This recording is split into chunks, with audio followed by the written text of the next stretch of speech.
Active Service **** Active Service by Stephen Crane Chapter I Marjorie walked pensively along the hall.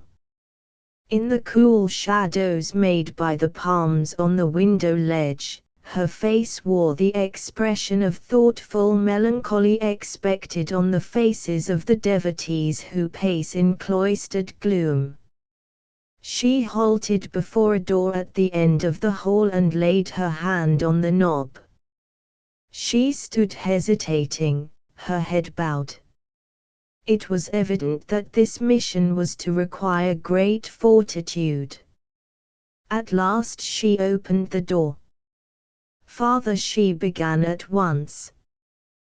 There was disclosed an elderly, narrow-faced man seated at a large table and surrounded by manuscripts and books. The sunlight flowing through curtains of turkey red fell sanguinely upon the bust of dead-eyed Pericles on the mantel.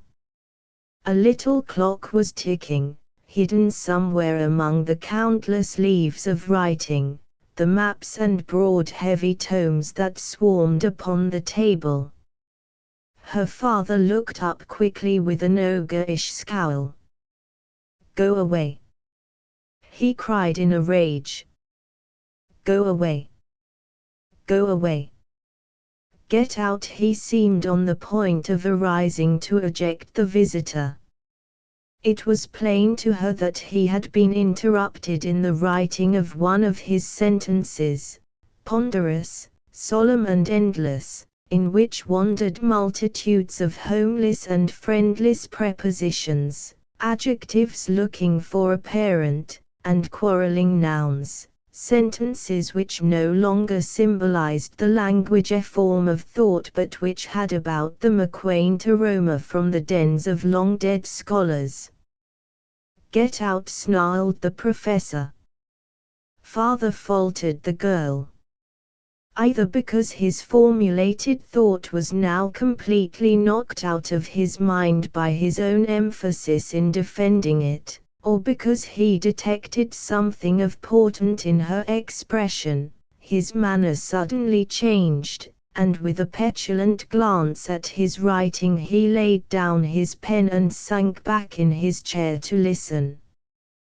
"Well, what is it, my child?" The girl took a chair near the window and gazed out upon the snow-stricken campus, where at the moment a group of students returning from a classroom were festively hurling snowballs. "I've got something important to tell you, Father," said she, "but I don't quite know how to say it." "Something important," repeated the professor. He was not habitually interested in the affairs of his family, but this proclamation that something important could be connected with them, filled his mind with a capricious interest. "Well, what is it, Marjorie?" She replied calmly, "Rufus Coleman wants to marry me." "What?" demanded the professor loudly. "Rufus Coleman. What do you mean?" The girl glanced furtively at him. She did not seem to be able to frame a suitable sentence. As for the professor, he had, like all men both thoughtless and thoughtful, told himself that one day his daughter would come to him with a tale of this kind. He had never forgotten that the little girl was to be a woman, and he had never forgotten that this tall, lithe creature, the present Marjorie, was a woman. He had been entranced and confident or entranced and apprehensive according to the time. A man focused upon astronomy, the pig market or social progression, may nevertheless have a secondary mind which hovers like a spirit over his dahlia tubers and dreams upon the mystery of their slow and tender revelations. The professor's secondary mind had dwelt always with his daughter and watched with a faith and delight the changing to a woman of a certain fat and mumbling babe. However, he now saw this machine, this self-sustaining, self-operative love, which had run with the ease of a clock, suddenly crumble to ashes and leave the mind of a great scholar staring at a calamity. Rufus Coleman, he repeated, stunned. Here was his daughter, very obviously desirous of marrying Rufus Coleman. Marjorie, he cried in amazement and fear, what possesses you?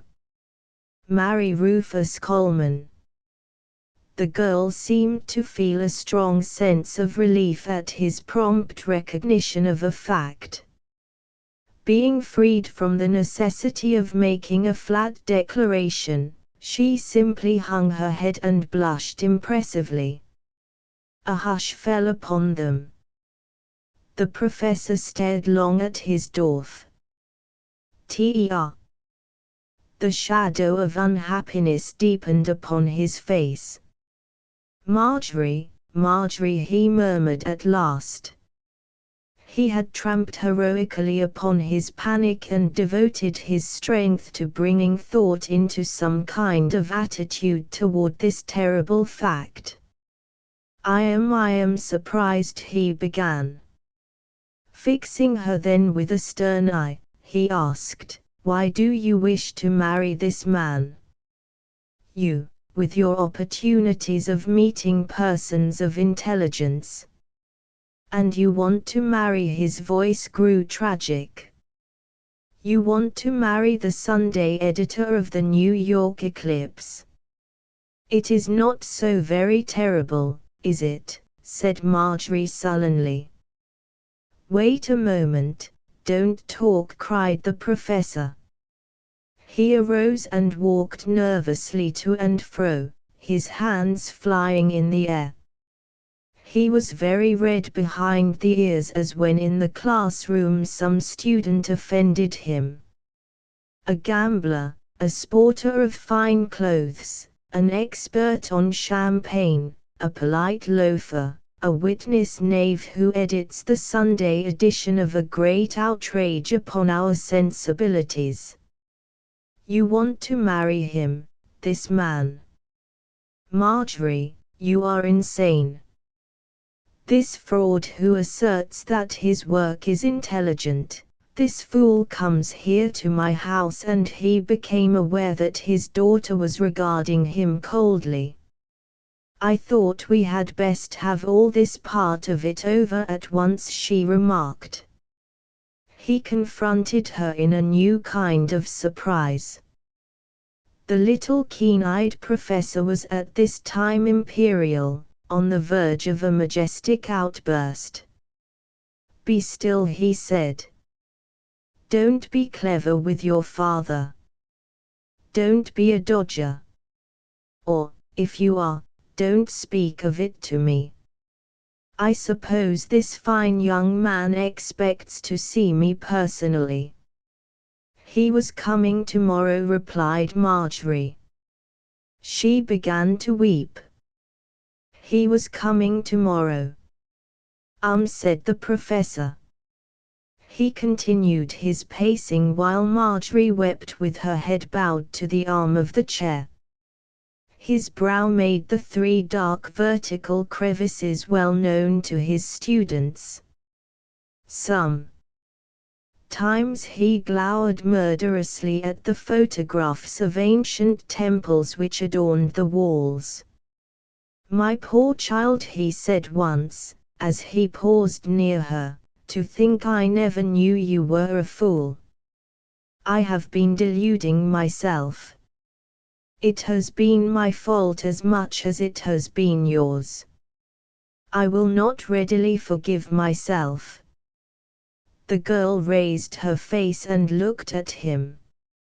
Finally, resolved to disregard the dishevelment wrought by tears, she presented a desperate front with her wet eyes and flushed cheeks.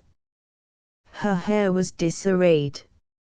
"I don't see why you can call me a fool," she said. The pause before this sentence had been so portentous of a wild and rebellious speech that the professor almost laughed now.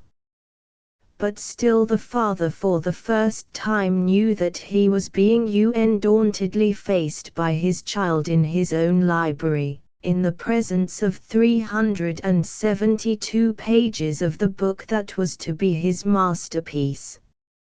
At the back of his mind he felt a great awe, as if his own youthful spirit had come from the past and challenged him with a glance. For a moment he was almost a defeated man. He dropped into a chair.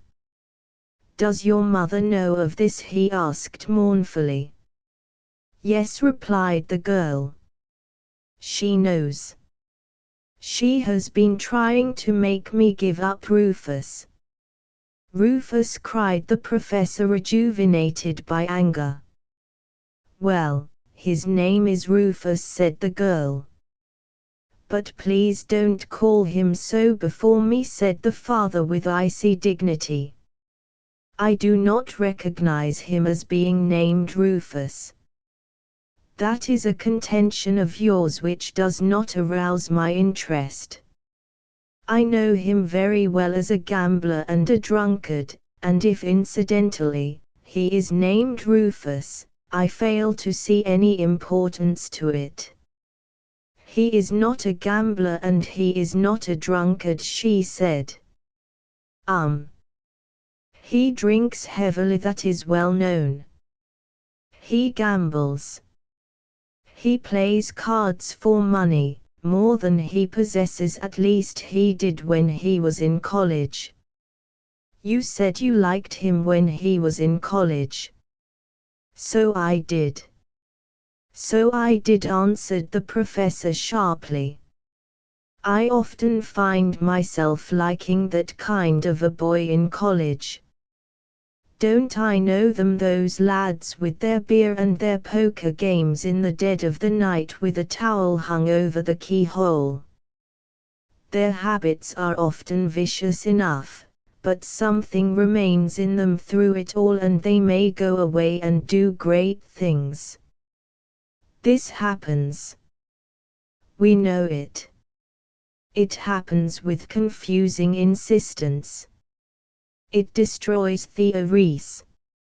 There isn't much to say about it. And sometimes we like this kind of a boy better than we do the others. For my part, I know of many a pure, pious and fine-minded student that I have positively loathed from a personal point of view." "But," he added, "this Rufus Coleman, his life in college and his life since, go to prove how often we get off the track. There is no gauge of collegiate conduct whatever, until we can get evidence of the man's work in the world. Your precious scoundrel's evidence is now all in, and he is a failure, or worse." "You are not habitually so fierce in judging people," said the girl. "I would be if they all wanted to marry my daughter," rejoined the professor. "Rather than let that man make love to you or even be within a short railway journey of you, I'll cart you off to Europe this winter and keep you there until you forget. If you persist in this silly fancy, I shall at once become medieval." Marjorie had evidently recovered much of her composure. "Yes, father, new climates are always supposed to cure one," she remarked with a kind of lightness. "It isn't so much the old expedient," said the professor musingly, "as it is that I would be afraid to leave you here with no protection against that drinking gambler and gambling drunkard. Father, I have to ask you not to use such terms in speaking of the man that I shall marry." There was a silence. To all intents, the professor remained unmoved. He smote the tips of his fingers thoughtfully together. "Yes," he observed. "That sounds reasonable from your standpoint." His eyes studied her face in a long and steady glance. He arose and went into the hall. When he returned, he wore his hat and great coat. He took a book and some papers from the table and went away. Marjorie walked slowly through the halls and up to her room. From a window she could see her father making his way across the campus laboriously against the wind and whirling snow. She watched it, this little black figure, bent forward, patient, steadfast. It was an inferior fact that her father was one of the famous scholars of the generation.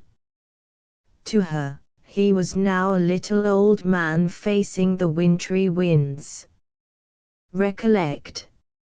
In herself and Rufus Coleman she began to weep again, wailing amid the ruins of her tumbled hopes. Her skies had turned to paper and her trees were mere bits of green sponge. But amid all this woe appeared the little black image of her father making its way against the storm. Chapter 2. In a high-walled corridor of one of the college buildings, a crowd of students waited amid jostlings and a loud buzz of talk. Suddenly a huge pair of doors flew open and a wedge of young men inserted itself boisterously and deeply into the throng. There was a great scuffle attended by a general banging of books upon heads. The two lower classes engaged in Herculean play while members of the two higher classes, standing aloof, devoted themselves strictly to the encouragement of whichever party for a moment lost ground or heart. This was in order to prolong the conflict. The combat, waged in the desperation of proudest youth, waxed hot and hotter. The wedge had been instantly smitten into a kind of block of men. It had crumpled into an irregular square and on three sides it was now assailed with remarkable ferocity. It was a matter of wall meet wall in terrific rushes, during which lads could feel their very hearts leaving them in the compress of friends and foes. They on the outskirts upheld the honor of their classes by squeezing into paper thickness the lungs of those of their fellows who formed the center of the melee. In some way it resembled a panic at a theater. The first lance-like attack of the sophomores had been formidable, but the freshmen, outnumbering their enemies and smarting from continual sophomoric oppression, had swarmed to the front like drilled collegians and given the arrogant foe the first serious check of the year. Therefore the tall Gothic windows which lined one side of the corridor looked down upon as incomprehensible and enjoyable a tumult as could mark the steps of advanced education. The seniors and juniors cheered themselves ill. Long freed from the joy of such meetings, their only means for this kind of recreation was to involve the lower classes, and they had never seen the victims fall to with such vigor and courage. Bits of printed leaves, torn notebooks, dismantled collars and cravats, all floated to the floor beneath the feet of the warring hordes. There were no blows, it was a battle of pressure. It was a deadly pushing where the leaders on either side often suffered the most cruel and sickening agony, caught thus between phalanxes of shoulders with friend as well as foe contributing to the pain. Charge after charge of freshmen beat upon the now compact and organized sophomores. Then, Finally, the rock began to give slow way. A roar came from the freshmen and they hurled themselves in a frenzy upon their betters. To be under the gaze of the juniors and seniors is to be in sight of all men, and so the sophomores at this important moment labored with the desperation of the half-doomed to stem the terrible freshmen. In the kind of game, it was the time when bad tempers came strongly to the front, and in many sophomores' minds a thought arose of the incomparable insolence of the freshmen. A blow was struck. An infuriated sophomore had swung an arm high and smote a freshman. Although it had seemed that no greater noise could be made by the given numbers, the din that succeeded this manifestation surpassed everything. The juniors and seniors immediately set up an angry howl. These veteran classes projected themselves into the middle of the fight, buffeting everybody with small thought as to merit. This method of bringing peace was as militant as a landslide, but they had much trouble before they could separate the central clump of antagonists into its parts. A score of freshmen had cried out, "It was Coke. Coke punched him. Coke." A dozen of them were tempestuously endeavoring to register their protest against fisticuffs by means of an introduction of more fisticuffs. The upperclassmen were swift, harsh and hard. "Come, now, fresh eyes, quit it. Get back, DY here." With a wrench of muscles they forced themselves in front of Coke, who was being blindly defended by his classmates from intensely earnest attacks by outraged freshmen. These meetings between the lower classes at the door of a recitation room were accounted quite comfortable and idle affairs, and a blow delivered openly and in hatred fractured a sharply defined rule of conduct. The corridor was in a hubbub. Many seniors and juniors, bursting from old and iron discipline, wildly clamored that some freshmen should be given the privilege of a single encounter with Coke. The freshmen themselves were frantic. They besieged the tight and dauntless circle of men that encompassed Coke. None dared confront the seniors openly, but by headlong rushes at auspicious moments they tried to come to quarters with the rings of dark-browed sophomores. It was no longer a festival, a game, it was a riot.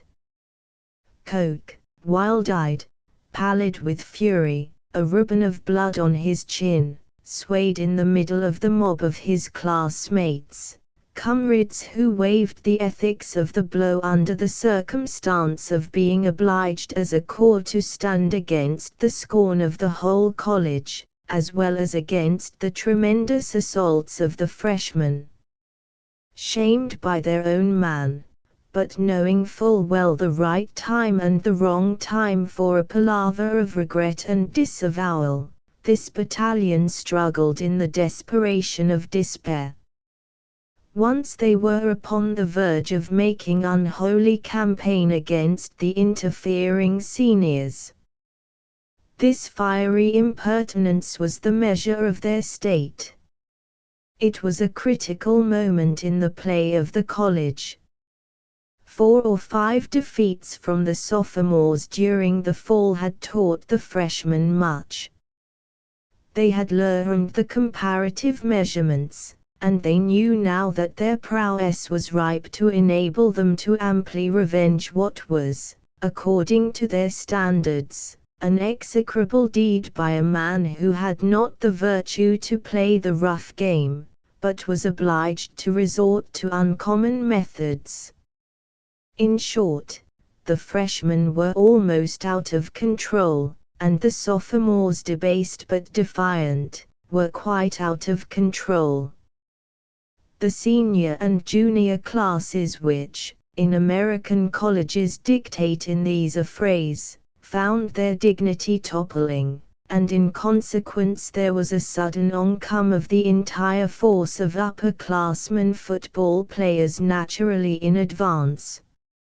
All distinctions were dissolved at once in a general fracas. The stiff and still Gothic windows surveyed a scene of dire carnage. Suddenly a voice rang brazenly through the tumult. It was not loud, but it was different. "Gentlemen! Gentlemen!" Instantly there was a remarkable number of haltings, abrupt replacements, quick changes. Professor Wainwright stood at the door of his recitation room, looking into the eyes of each member of the mob of 300. "SSH," said the mob. "SSH. Quit. Stop. It's the ambassador. Stop." He had once been minister to Austro-Hungary, and forever now to the students of the college his name was Ambassador. He stepped into the corridor, and they cleared for him a little respectful zone of floor. He looked about him coldly. It seems quite a general dishevelment. The sophomores display an energy in the halls which I do not detect in the classroom. A feeble murmur of appreciation arose from the outskirts of the throng. While he had been speaking, several remote groups of battling men had been violently signaled and suppressed by other students. The professor gazed into terraces of faces that were still inflamed. "I needn't say that I am surprised," he remarked in the accepted rhetoric of his kind. He added musingly, "There seems to be a great deal of torn linen. Who is the young gentleman with blood on his chin?" The throng moved restlessly. A manful silence, such as might be in the tombs of stern and honorable knights, fell upon the shadowed corridor. The subdued rustling had fainted to nothing. Then out of the crowd Coke, pale and desperate, delivered himself. "Oh, Mr. Coke," said the professor, "I would be glad if you would tell the gentlemen they may retire to their dormitories." He waited while the students passed out to the campus. The professor returned to his room for some books, and then began his own march across the snowy campus. The wind twisted his coat-tails fantastically, and he was obliged to keep one hand firmly on the top of his hat. When he arrived home he met his wife in the hall. "Look here, Mary," he cried. She followed him into the library. "Look here," he said. "What is this all about? Marjorie tells me she wants to marry Rufus Coleman." Mrs. Wainwright was a fat woman who was said to pride herself upon being very wise and, if necessary, sly. In addition, she laughed continually in an inexplicably personal way, which apparently made everybody who heard her feel offended. Mrs. Wainwright laughed. "Well," said the professor, bristling, "what do you mean by that?" "Oh, Harris," she replied. "Oh, Harris." The professor straightened in his chair. "I do not see any illumination in those remarks, Mary. I understand from Marjorie's manner that she is bent upon marrying Rufus Coleman. She said you knew of it." "Why, of course I knew. It was as plain, Plane, scoffed the professor. Plane? Why, of course, she cried. I knew it all along. There was nothing in her tone which proved that she admired the event itself. She was evidently carried away by the triumph of her penetration. I knew it all along, she added, nodding. The professor looked at her affectionately. You knew it all along, then, Mary? Why didn't you tell me, dear? Because you ought to have known it, she answered blatantly. The professor was glaring. Finally he spoke in tones of grim reproach. Mary, whenever you happen to know anything, dear, it seems only a matter of partial recompense that you should tell me. The wife had been taught in a terrible school that she should never invent any inexpensive retorts concerning bookworms, and so she yawned at once. Really, Harris? Really, I didn't suppose the affair was serious. You could have knocked me down with a feather. Of course he has been here very often, but then Marjorie gets a great deal of attention. A great deal of attention. The professor had been thinking. Rather than let my girl marry that scalawag, I'll take you and her to Greece this winter with the class. Separation. It is a sure cure that has the sanction of antiquity. Well said, Mrs. Wainwright. You know best, Harris. You know best. It was a common remark with her, and it probably meant either approbation or disapprobation if it did not mean simple discretion. Chapter 3. There had been a babe with no arms born in one of the western counties of Massachusetts. In place of upper limbs, the child had growing from its chest a pair of fin-like hands, mere bits of skin-covered bone. Furthermore, it had only one eye.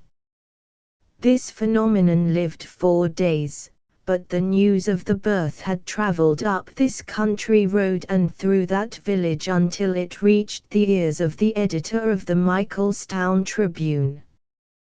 He was also a correspondent of the New York Eclipse. On the 3rd day he appeared at the home of the parents accompanied by a photographer. While the latter arranged his instrument, the correspondent talked to the father and mother, 2 cowed and yellow-faced people who seemed to suffer a primitive fright of the strangers.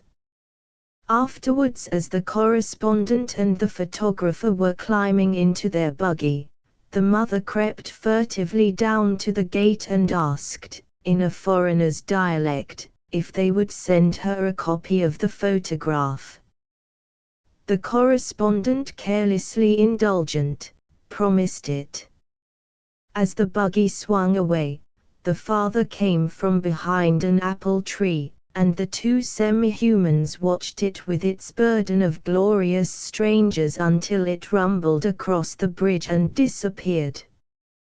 The correspondent was elate. He told the photographer that the Eclipse would probably pay $50 for the article and the photograph. The office of the New York Eclipse was at the top of the immense building on Broadway. It was a sheer mountain to the heights of which the interminable thunder of the streets arose faintly. The Hudson was a broad path of silver in the distance.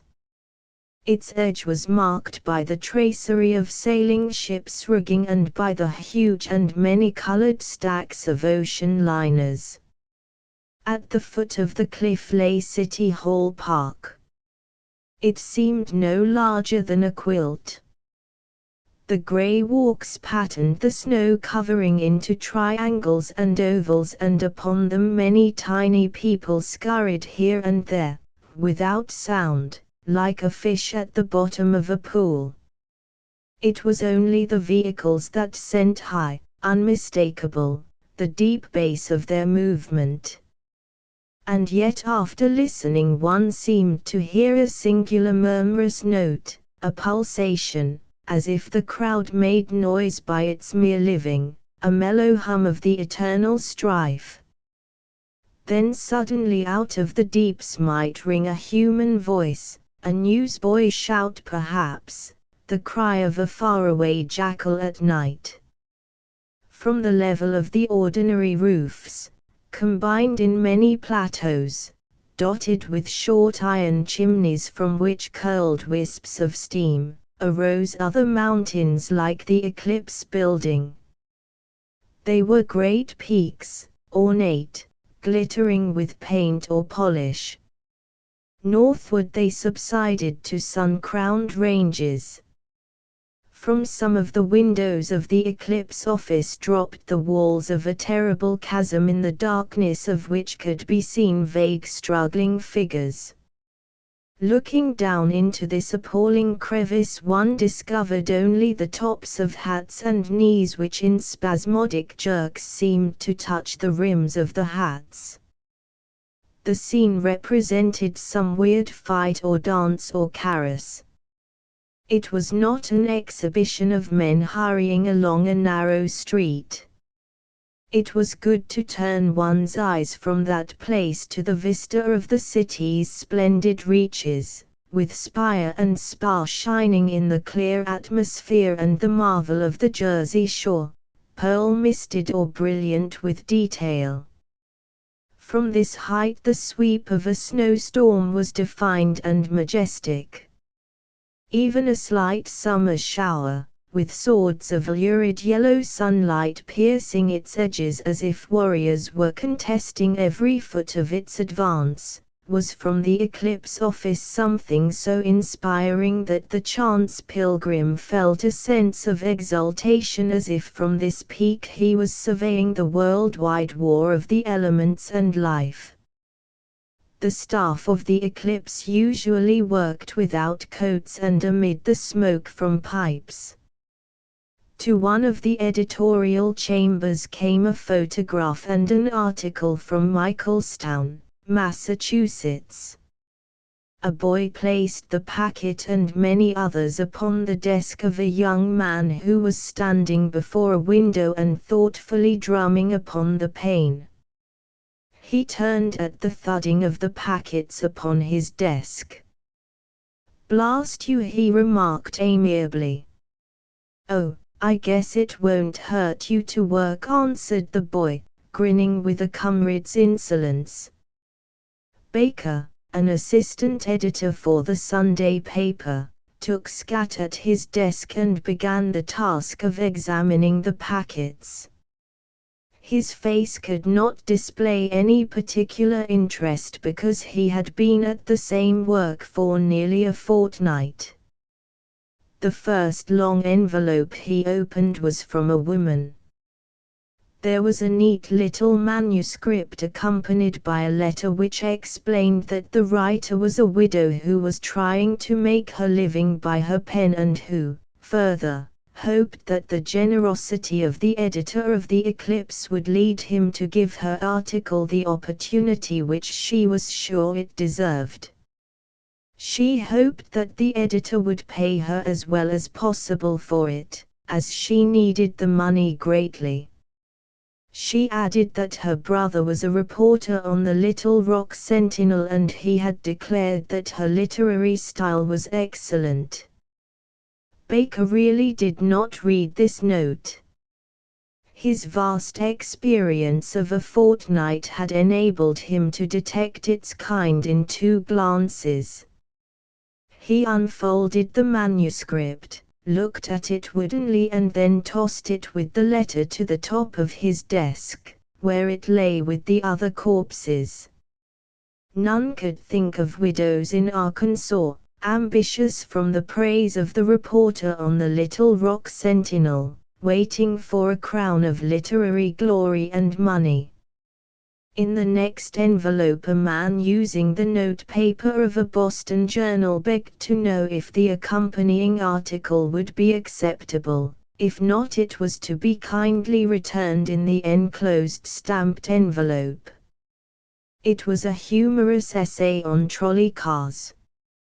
Adventuring through the odd scraps that were come to the great mill, Baker paused occasionally to relight his pipe.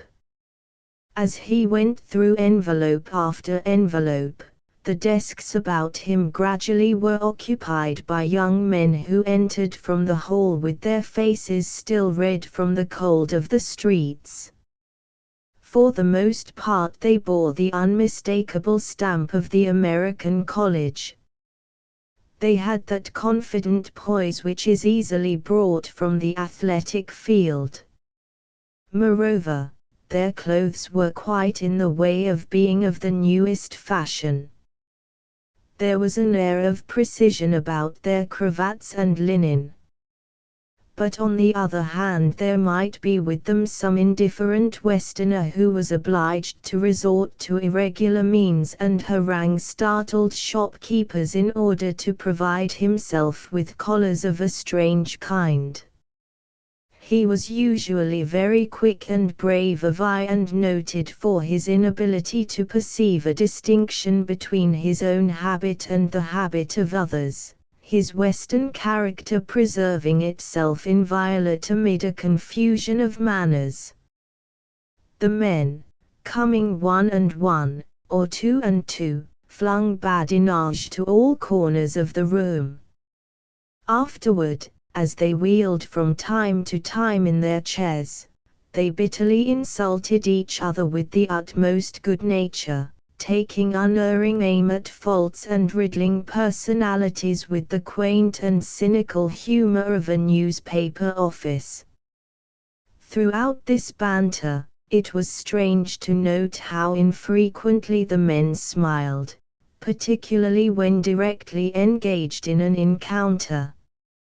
A wide door opened into another apartment where were many little slanted tables, each under an electric globe with a green shade. Here a curly-headed scoundrel with a corncob pipe was hurling paper balls the size of apples at the head of an industrious man who, under these difficulties, was trying to draw a picture of an awful wreck with ghastly-faced sailors frozen in the rigging. Near this pair a lady was challenging a German artist who resembled Napoleon III. With having been publicly drunk at a music hall on the previous night.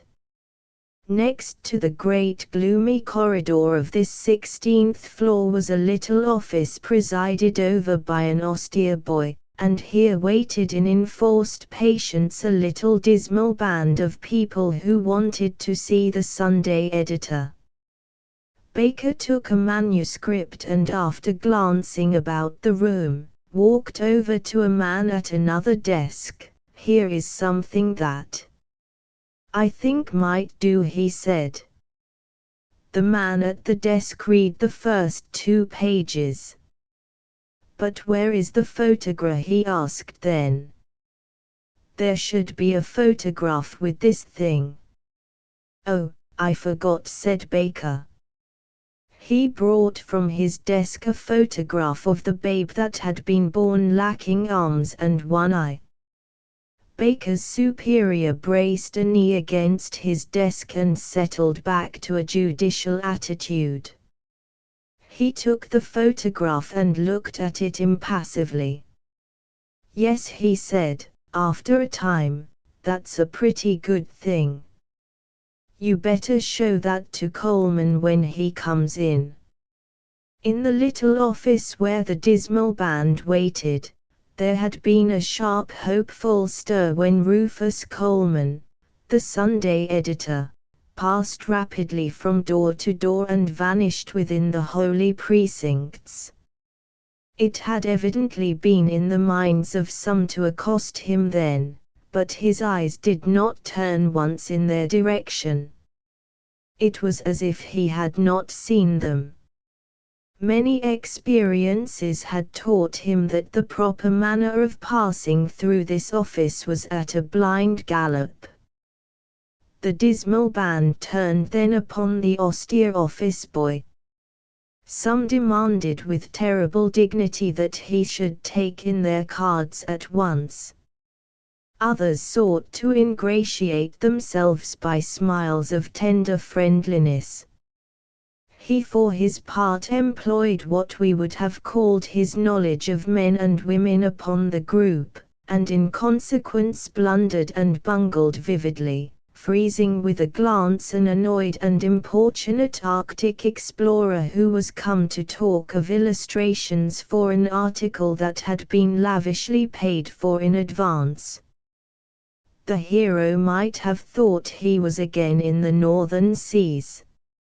At the next moment the boy was treating almost courteously a German from the cast side who wanted the Eclipse to print a grand full-page advertising description of his invention, a gun which was supposed to have a range of 40 miles and to be able to penetrate anything with equanimity and joy. The gun, as a matter of fact, had once been induced to go off when it had hurled itself passionately upon its back, incidentally breaking its inventor's leg.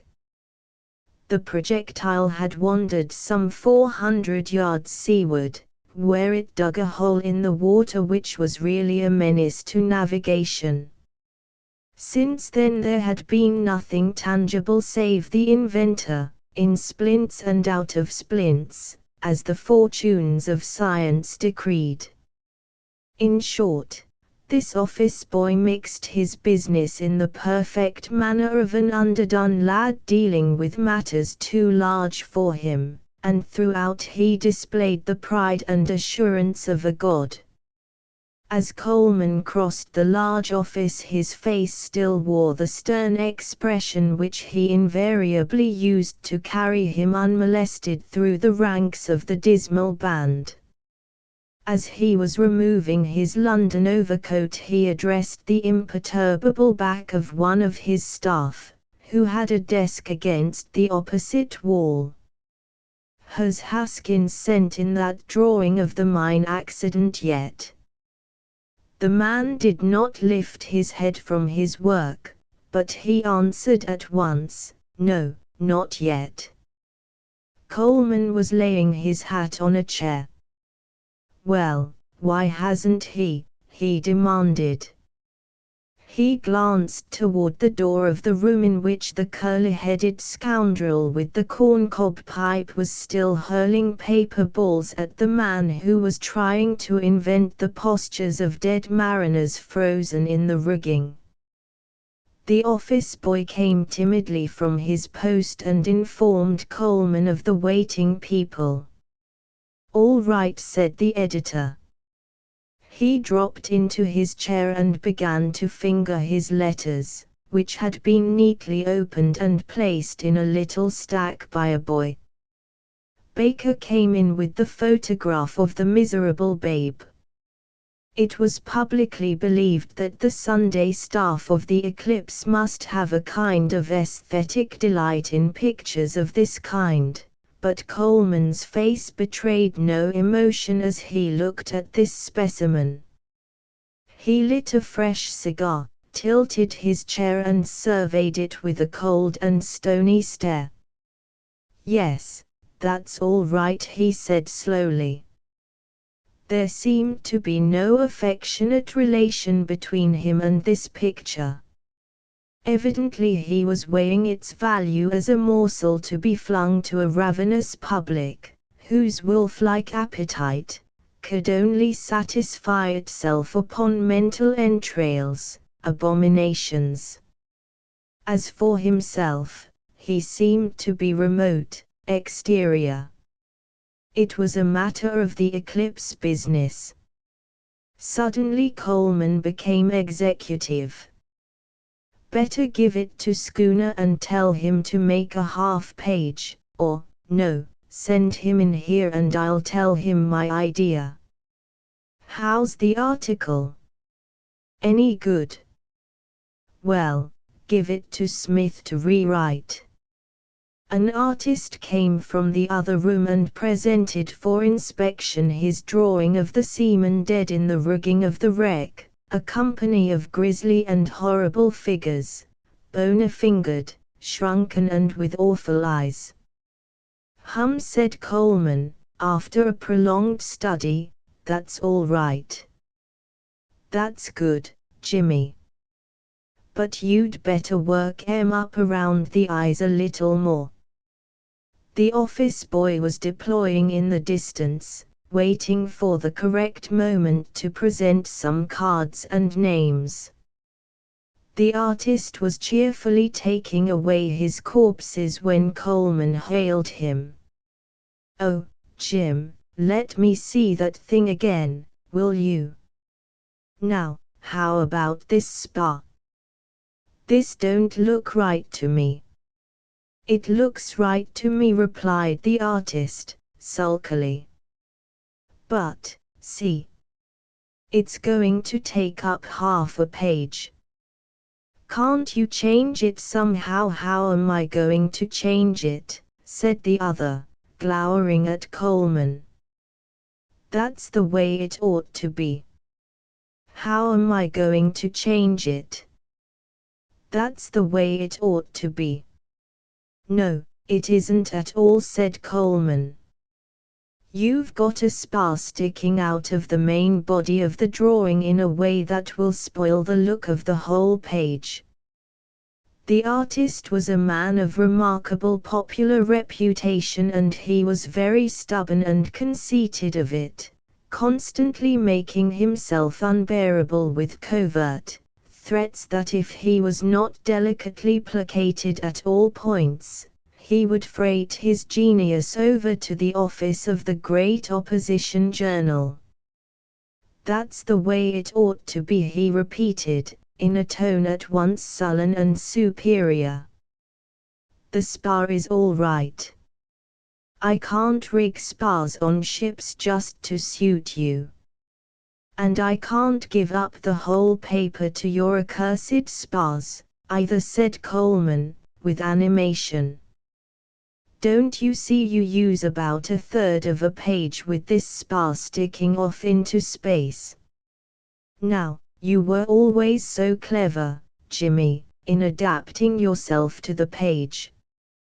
Can't you shorten it, or cut it off, or something? Or break it, that's the thing. Make it a broken spar dangling down. See?"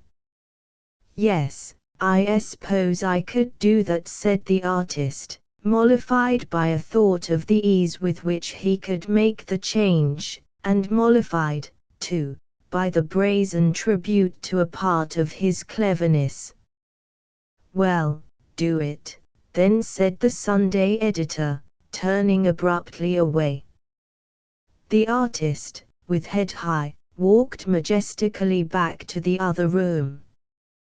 Whereat the curly-headed one immediately resumed the rain of paper balls upon him.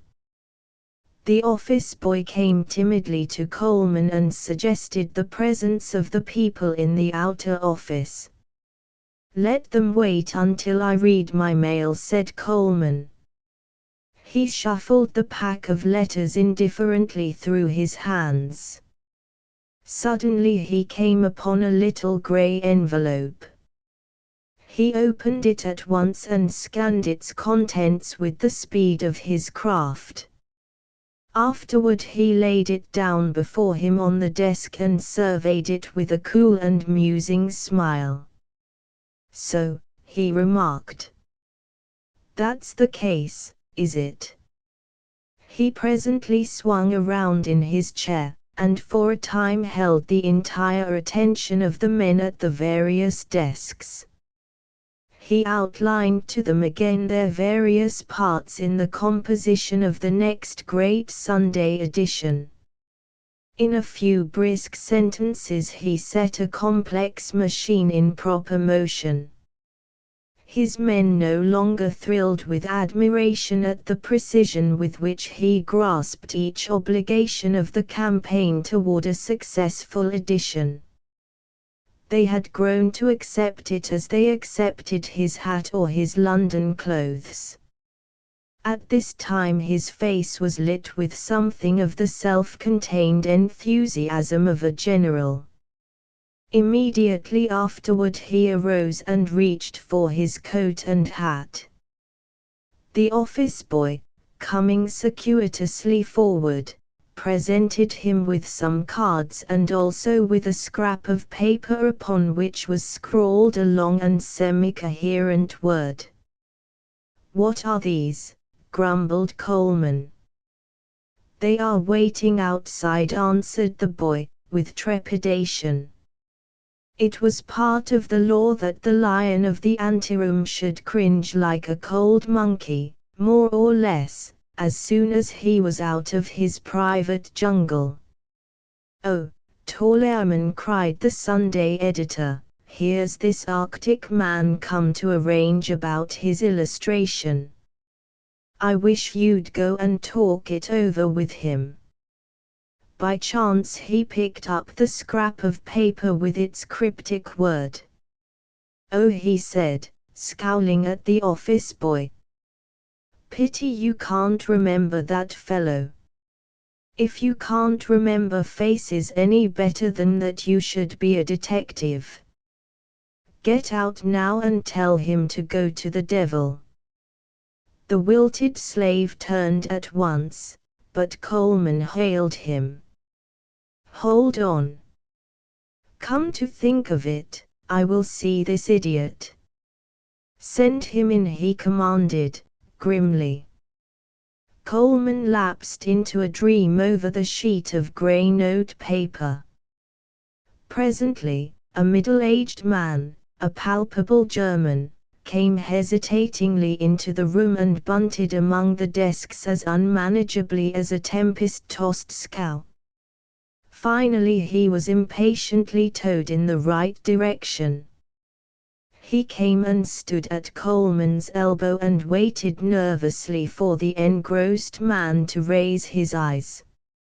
It was plain that this interview meant important things to him.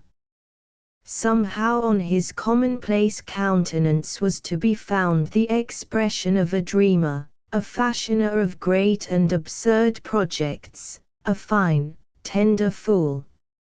He cast hopeful and reverent glances at the man who was deeply contemplative of the grey note. He evidently believed himself on the threshold of a triumph of some kind, and he awaited his fruition with a joy that was only made sharper by the usual human suspicion of coming events. Coleman glanced up at last and saw his visitor. "Oh, it's you, is it?" he remarked icily, bending upon the German the stare of a tyrant. "So you've come again, have you?" He wheeled in his chair until he could fully display a contemptuous, merciless smile. "Now, Mr. What's your name? You've called here to see me about 20 times already, and at last I am going to say something definite about your invention." His listener's face, which had worn for a moment a look of fright and bewilderment, gladdened swiftly to a gratitude that seemed the edge of an outburst of tears. "Yes," continued Coleman, "I am going to say something definite. I am going to say that it is the most imbecile bit of nonsense that has come within the range of my large newspaper experience. It is simply the aberration of a rather remarkable lunatic. It is no good, it is not worth the price of a cheese sandwich.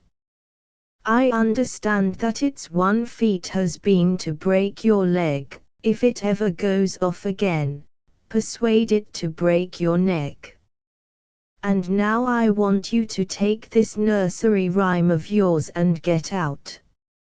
and don't ever come here again. Do you understand? You understand, do you?" He arose and bowed in courteous dismissal. The German was regarding him with the surprise and horror of a youth shot mortally. He could not find his tongue for a moment. Ultimately he gasped, "But, Mr. Editor," Coleman interrupted him tigerishly. "You heard what I said. Get out." The man bowed his head and went slowly toward the door. Coleman placed the little grey note in his breast pocket. He took his hat and top coat, and evading the dismal band by a shameless maneuver, passed through the halls to the entrance to the elevator shaft. He heard a movement behind him and saw that the German was also waiting for the elevator. Standing in the gloom of the corridor, Coleman felt the mournful owlish eyes of the German resting upon him. He took a case from his pocket and elaborately lit a cigarette. Suddenly there was a flash of light and a cage of bronze, gilt and steel dropped, magically from above. Coleman yelled, "Down!" A door flew open. Coleman, followed by the German, stepped upon the elevator. "Well, Johnny," he said cheerfully to the lad who operated this machine, "is business good?" "Yes, sir, pretty good," answered the boy, grinning. The little cage sank swiftly. Floor after floor seemed to be rising with marvelous speed. The whole building was winging straight into the sky. There were soaring lights, figures and the opalescent glow of ground glass doors marked with black inscriptions. Other lifts were springing heavenward. All the lofty corridors rang with cries. Up. Down. Down. Up. The boy's hand grasped a lever and his machine obeyed his lightest movement with sometimes an unbalancing swiftness. Coleman discoursed briskly to the youthful attendant. Once he turned and regarded with a quick stare of insolent annoyance the despairing countenance of the German whose eyes had never left him. When the elevator arrived at the ground floor, Coleman departed with the outraged air of a man who for a time had been compelled to occupy a cell in company with a harmless spectre. He walked quickly away. Opposite a corner of the city hall he was impelled to look behind him. Through the hordes of people with cable cars marching like panoplied elephants, he was able to distinguish the German, motionless and gazing after him. Coleman laughed. "That's a comic old boy," he said, to himself. In the grill room of a Broadway hotel he was obliged to wait some minutes for the fulfillment of his orders and he spent the time in reading and studying the little grey note. When his luncheon was served he ate with an expression of morose dignity. Chapter 4. Marjorie paused again at her father's door. After hesitating in the original way she entered the library. Her father almost represented an emblematic figure, seated upon a column of books. "Well," he cried. Then, seeing it was Marjorie, he changed his tone. Under the circumstances, my dear, I admit your privilege of interrupting me at any hour of the day. You have important business with me." His manner was satanically indulgent. The girl fingered a book. She turned the leaves in absolute semblance of a person reading. Rufus Coleman called. "Indeed," said the professor. "And I've come to you, father, before seeing him." The professor was silent for a time. "Well, Marjorie," he said at last, "what do you want me to say?" He spoke very deliberately. "I am sure this is a singular situation. Here appears the man I formerly forbid you to marry. I am sure I do not know what I am to say." "I wish to see him," said the girl. "You wish to see him?" enquired the professor. "You wish to see him, Marjorie? I may as well tell you now that with all the books and plays I've read, I really don't know how the obdurate father should conduct himself. He is always pictured as an exceedingly dense gentleman with white whiskers, who does all the unintelligent things in the plot. You and I are going to play no drama, are we, Marjorie? I admit that I have white whiskers, and I am an obdurate father. I am, as you well may say, a very obdurate father. You are not to marry Rufus Coleman. You understand the rest of the matter. He is here, you want to see him. What will you say to him when you see him?" "I will say that you refuse to let me marry him, father," and she hesitated a moment before she lifted her eyes fully and formidably to her father's face. "And that I shall marry him anyhow." The professor did not cavort when this statement came from his daughter. He nodded and then passed into a period of reflection. Finally he asked, "But when?" "That is the point." "When?" The girl made a sad gesture. "I don't know. I don't know. Perhaps when you come to know Rufus better, know him better. Know that rapscallion better. Why, I know him much better than he knows himself. I know him too well. Do you think I am talking offhand about this affair? Do you think I am talking without proper information?" Marjorie made no reply. "Well," said the professor, "you may see Coleman on condition that you inform him at once that I forbid your marriage to him. I don't understand at all how to manage these situations. I don't know what to do. I suppose I should go myself, and no, you can't see him, Major E." Still the girl made no reply. Her head sank forward and she breathed a trifle heavily. "Marjorie," cried the professor, "it is impossible that you should think so much of this man." He arose and went to his daughter.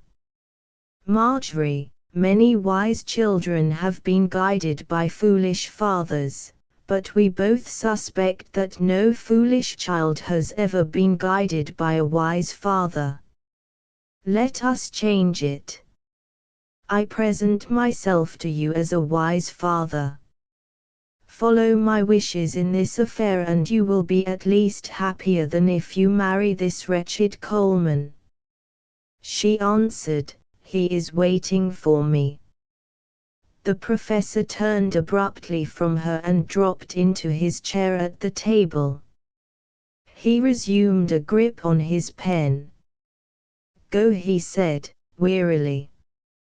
"Go. But if you have a remnant of sense, remember what I have said to you. Go." He waved his hand in a dismissal that was slightly scornful. "I hoped you would have a minor conception of what you were doing. It seems a pity." Drooping in tears, the girl slowly left the room. Coleman had an idea that he had occupied the chair for several months. He gazed about at the pictures and the odds and ends of a drawing room in an attempt to take an interest in them.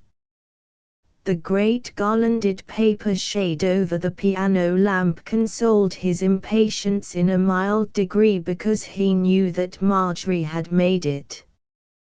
He noted the clusters of cloth violets which she had pinned upon the yellow paper, and he dreamed over the fact. He was able to endow this shade with certain qualities of sentiment that caused his stare to become almost a part of an intimacy, a communion. He looked as if he could have unburdened his soul to this shade over the piano lamp. Upon the appearance of Marjorie he sprang up and came forward rapidly. "Dearest," he murmured, stretching out both hands. She gave him one set of fingers with chilling convention. She said something which he understood to be "good afternoon." He started as if the woman before him had suddenly drawn a knife. "Marjorie," he cried, "what is the matter?" They walked together toward a window. The girl looked at him in polite enquiry. "Why," she said. "Do I seem strange?" There was a moment's silence while he gazed into her eyes full of innocence and tranquility. At last she tapped her foot upon the floor in expression of mild impatience. People do not like to be asked what is the matter when there is nothing the matter. "What do you mean?" Coleman's face had gradually hardened. "Well, what is wrong?" he demanded, abruptly. "What has happened?" "What is it, Marjorie?" She raised her glance in a perfect reality of wonder. "What is wrong? What has happened? How absurd! Why, nothing, of course." She gazed out of the window. "Look," she added, brightly, "the students are rolling somebody in a drift." "Oh, the poor man." Coleman, now wearing a bewildered air, made some pretense of being occupied with the scene. "Yes," he said, ironically. "Very interesting, indeed." "Oh," said Marjorie, suddenly, "I forgot to tell you. Father is going to take Mother and me to Greece this winter with him and the class." Coleman replied at once. "Ah, indeed. That will be jolly." "Yes. Won't it be charming?" "I don't doubt it," he replied. His composure may have displeased her, for she glanced at him furtively and in a way that denoted surprise, perhaps. "Oh, of course," she said, in a glad voice. "It will be more fun. We expect to have a fine time. There is such a nice lot of boys going. Sometimes Father chooses these dreadfully studious ones. But this time he acts as if he knew precisely how to make up a party."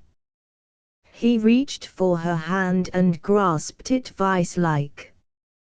"Marjorie," he breathed, passionately, "don't treat me so." "Don't treat me," she wrenched her hand from him in regal indignation. "One or two rings make it uncomfortable for the hand that is grasped by an angry gentleman." She held her fingers and gazed as if she expected to find them mere debris. "I am sorry that you are not interested in the students rolling that man in the snow." It is the greatest scene our quiet life can afford. He was regarding her as a judge faces a lying culprit. I know, he said, after a pause. Somebody has been telling you some stories. You have been hearing something about me. Some stories, she enquired. Some stories about you. What do you mean?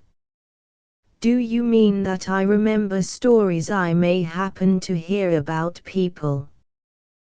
There was another pause, and then Coleman's face flared red. He beat his hand violently upon a table. Good God, Marjorie! Don't make a fool of me. Don't make this kind of a fool of me, at any rate. Tell me what you mean. Explain, she laughed at him. Explain. Really, your vocabulary is getting extensive, but it is dreadfully awkward to ask people to explain when there is nothing to explain. He glanced at her. I know as well as you do that your father is taking you to Greece in order to get rid of me. And do people have to go to Greece in order to get rid of you? She asked, civilly. I think you are getting excited. Marjorie, he began, stormily. She raised her hand. Hush, she said, there is somebody coming. A bell had rung. A maid entered the room. Mr. Coke, she said. Marjorie nodded. In the interval of waiting, Coleman gave the girl a glance that mingled despair with rage and pride. Then Coke burst with half-tamed rapture into the room. Oh, Miss Wainwright, he almost shouted, I can't tell you how glad I am. I just heard today you were going. Imagine it.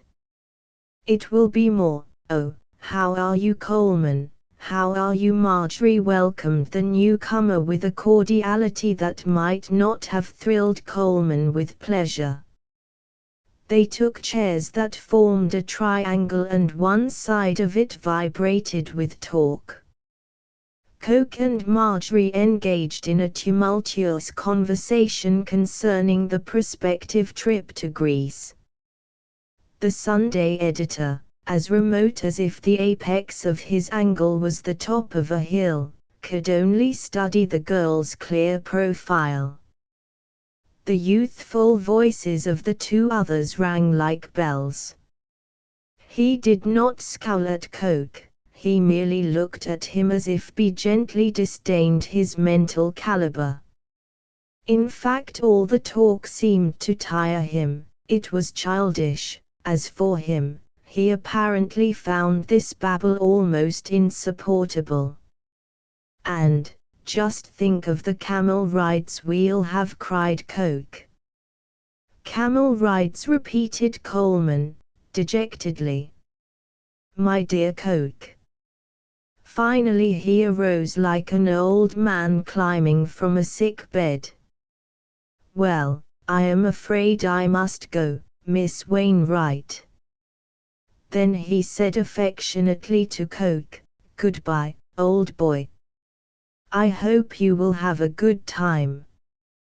Marjorie walked with him to the door. He shook her hand in a friendly fashion. Goodbye, Marjorie, he said.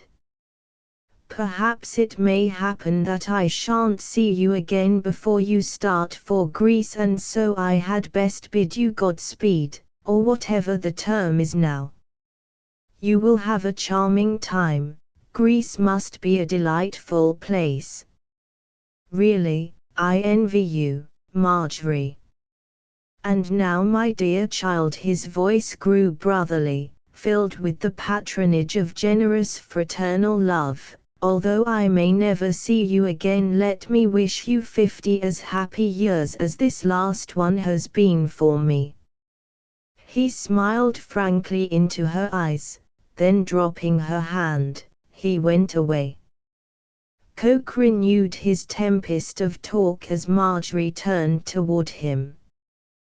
But after a series of splendid eruptions, whose red fire illumined all of ancient and modern Greece, he too went away.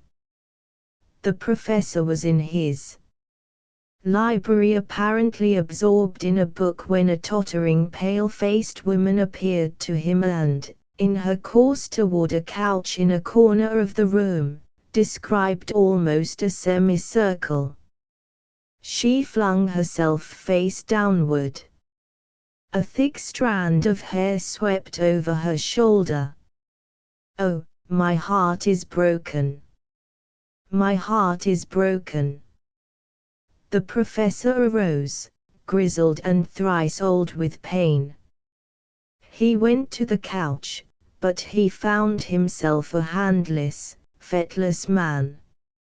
"My poor child," he said. "My poor child." He remained listening stupidly to her convulsive sobbing. A ghastly kind of solemnity came upon the room. Suddenly the girl lifted herself and swept the strand of hair away from her face. She looked at the professor with the wide-open dilated eyes of one who still sleeps. "Father," she said in a hollow voice, "he don't love me. He don't love me. He don't love me. At all." "You were right, Father." She began to laugh. "Marjorie," said the professor, trembling. "Be quiet, child. Be quiet." "But," she said, "I thought he loved me, I was sure of it. But it don't matter. I can't get over it. Women, but it don't matter." "Marjorie," said the professor.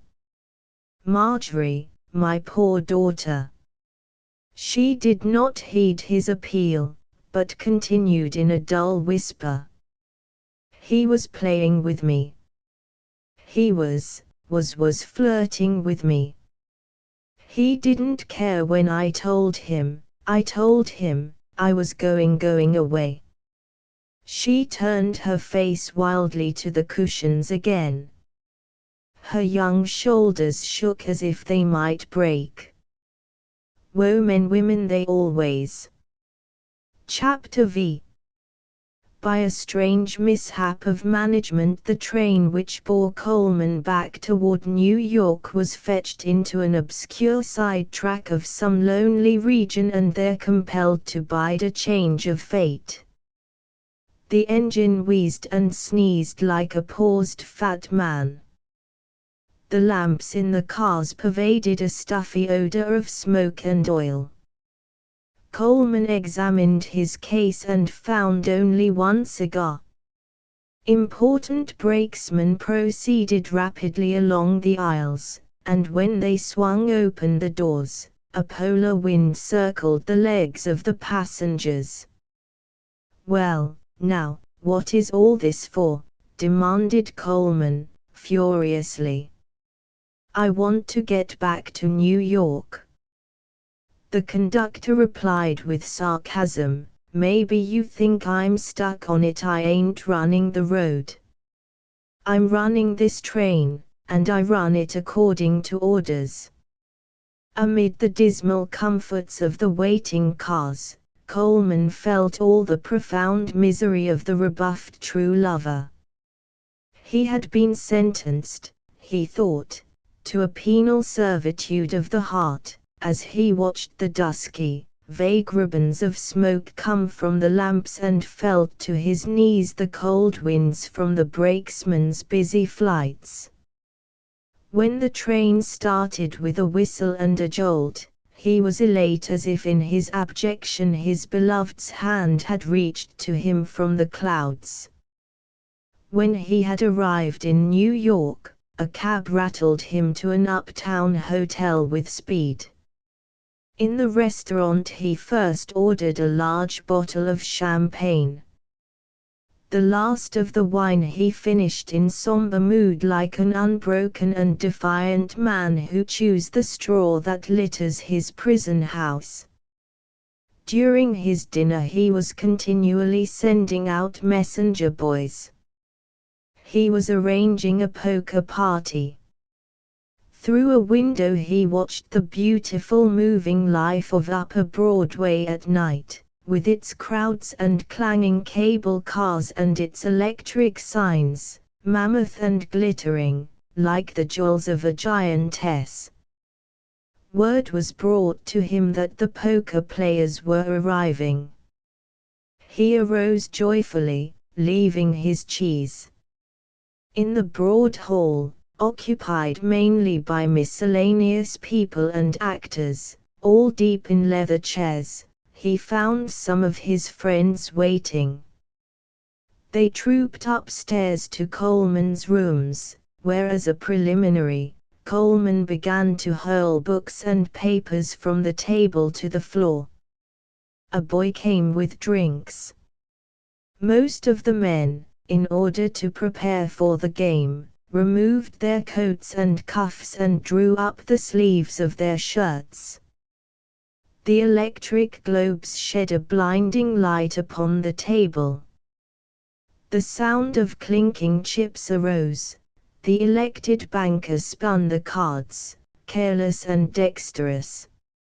Later, during a pause of dealing, Coleman said, "Billy, what kind of a lad is that young coke up at Washhurst?"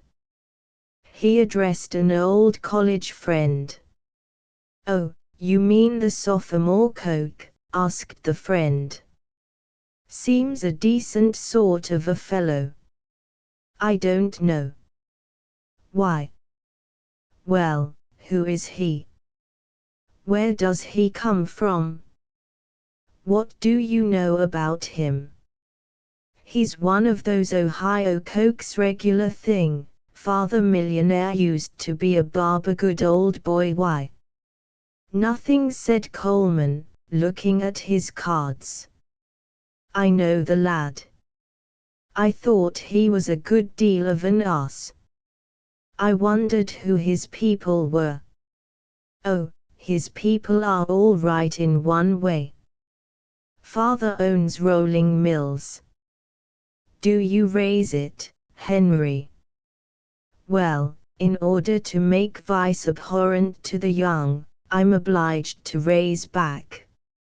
"I'll see it," observed Coleman, slowly pushing forward 2 blue chips. Afterward he reached behind him and took another glass of wine. To the others Coleman seemed to have something bitter upon his mind. He played poker quietly, steadfastly, and, without change of eye, following the mathematical religion of the game. Outside of the play he was savage, almost insupportable. "What's the matter with you, Rufus?" said his old college friend. "Lost your job? Girl gone back on you? You're a hell of a host. We don't get any thing but insults and drinks." Late at night Coleman began to lose steadily. In the meantime he drank glass after glass of wine. Finally he made reckless bets on a mediocre hand and an opponent followed him thoughtfully bet by bet, undaunted, calm, absolutely without emotion. Coleman lost. He hurled down his cards. Nobody but a damned fool would have seen that last raise on anything less than a full hand. "Steady. Come off." "What's wrong with you, Rufus?" cried his guests. "You're not drunk, are you?" said his old college friend, puritanically. "Drunk," repeated Coleman. "Oh, say," cried a man, let's play cards. What's all this gabbling?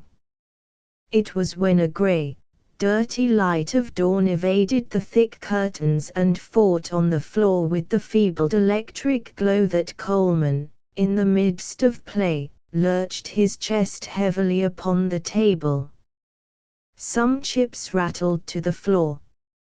"I'll call you," he murmured, sleepily. "Well," replied a man, sternly, "3 kings."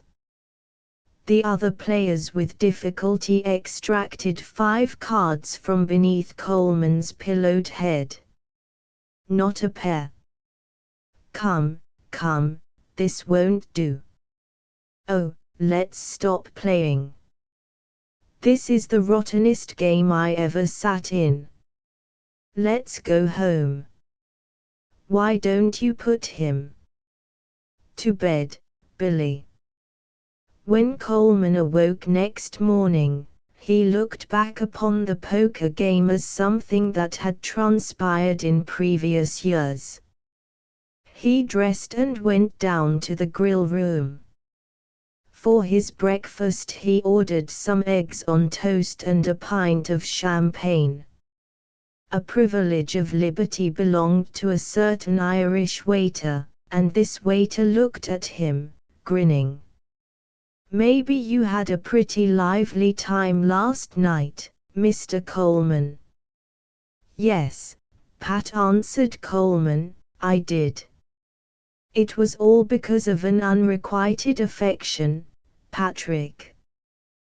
The man stood near, a napkin over his arm. Coleman went on impressively. "The ways of the modern lover are strange. Now, I, Patrick, am a modern lover, and when, yesterday, the dagger of disappointment was driven deep into my heart, I immediately played poker as hard as I could and incidentally got loaded. This is the modern point of view. I understand on good authority that in old times lovers used to languish. That is probably a lie, but at any rate we do not, in these times, languish to any great extent. We get drunk. Do you understand, Patrick?" The waiter was used to a harangue at Coleman's breakfast time. He placed his hand over his mouth and giggled. "Yes, sir." "Of course," continued Coleman, thoughtfully. "It might be pointed out by uneducated persons that it is difficult to maintain a high standard of drunkenness for the adequate length of time, but in the series of experiments which I am about to make I am sure I can easily prove them to be in the wrong." "I am sure, sir," said the waiter, "the young ladies would not like to be hearing you talk this way." "Yes, no doubt, no doubt. The young ladies have still quite medieval ideas. They don't understand. They still prefer lovers to languish. At any rate, sir, I don't see that your heart is sure enough broken. You seem to take it very easy." "Broken?" cried Coleman. "Easy? Man, my heart is in fragments. Bring me another small bottle." Chapter 6. 6 weeks later, Coleman went to the office of the proprietor of the Eclipse. Coleman was one of those smooth-shaven old young men who wear upon some occasions a singular air of temperance and purity. At these times, his features lost their quality of worldly shrewdness and endless suspicion and bloomed as the face of some innocent boy. It then would be hard to tell that he had ever encountered even such a crime as a lie or a cigarette. As he walked into the proprietor's office he was a perfect semblance of a fine, inexperienced youth. People usually concluded this change was due to a Turkish bath or some other expedient of recuperation, but it was due probably to the power of a physical characteristic. "Boss in," said Coleman. "Yes," said the secretary, jerking his thumb toward an inner door. In his private office, Sturgeon sat on the edge of the table dangling one leg and dreamily surveying the wall. As Coleman entered he looked up quickly. "Rufus," he cried, "you're just the man I wanted to see. I've got a scheme. A great scheme." He slid from the table and began to pace briskly to and fro, his hands deep in his trousers pockets, his chin sunk in his collar, his light blue eyes afire with interest. "Now listen. This is immense. The Eclipse enlists a battalion of men to go to Cuba and fight the Spaniards under its own flag, the Eclipse flag. Collect trained officers from here and there, enlist every young devil we see, drill best rifles, loads of ammunition, provisions, staff of doctors and nurses, a couple of dynamite guns, everything complete, best in the world. Now, isn't that great? What's the matter with that now? Eh? Isn't that great? It's great, isn't it? Why, my boy, Wheel-Free Coleman did not seem to ignite. I have been arrested 4 or 5 times already on fool matters connected with the newspaper business, he observed, gloomily, but I've never yet been hung. I think your scheme is a beauty. Sturgeon paused in astonishment. Why, what happens to be the matter with you? What are you kicking about? Coleman made a slow gesture. I'm tired, he answered. I need a vacation. Vacation, cried Sturgeon. Why don't you take one then? That's what I've come to see you about. I've had a pretty heavy strain on me for 3 years now, and I want to get a little rest. Well, who in thunder has been keeping you from it? It hasn't been me. I know it hasn't been you, but, of course, I wanted the paper to go and I wanted to have my share in its success. But now that everything is all right, I think I might go away for a time if you don't mind. Mind, exclaimed Sturgeon, falling into his chair and reaching for his checkbook. Where do you want to go? How long do you want to be gone? How much money do you want? I don't want very much. And as for where I want to go, I thought I might like to go to Greece for a while. Sturgeon had been writing a check. He poised his pen in the air and began to laugh. That's a queer place to go for a rest. Why, the biggest war of modern times, a war that may involve all Europe, is likely to start there at any moment. You are not likely to get any rest in Greece. I know that, answered Coleman. I know there is likely to be a war there.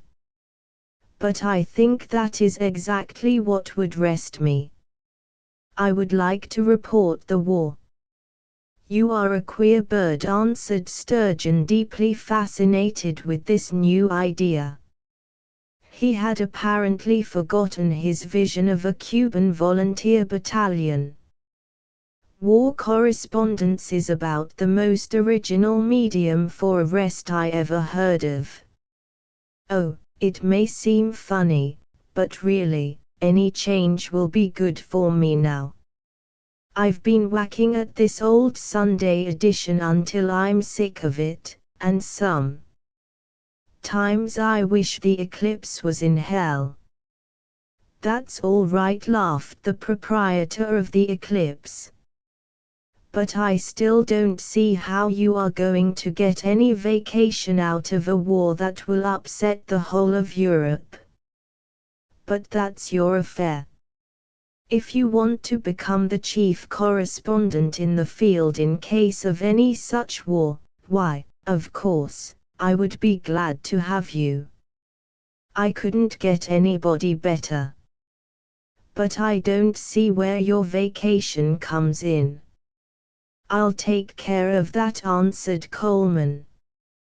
When I take a vacation, I want to take it my own way, and I think this will be a vacation because it will be different. Don't you see different?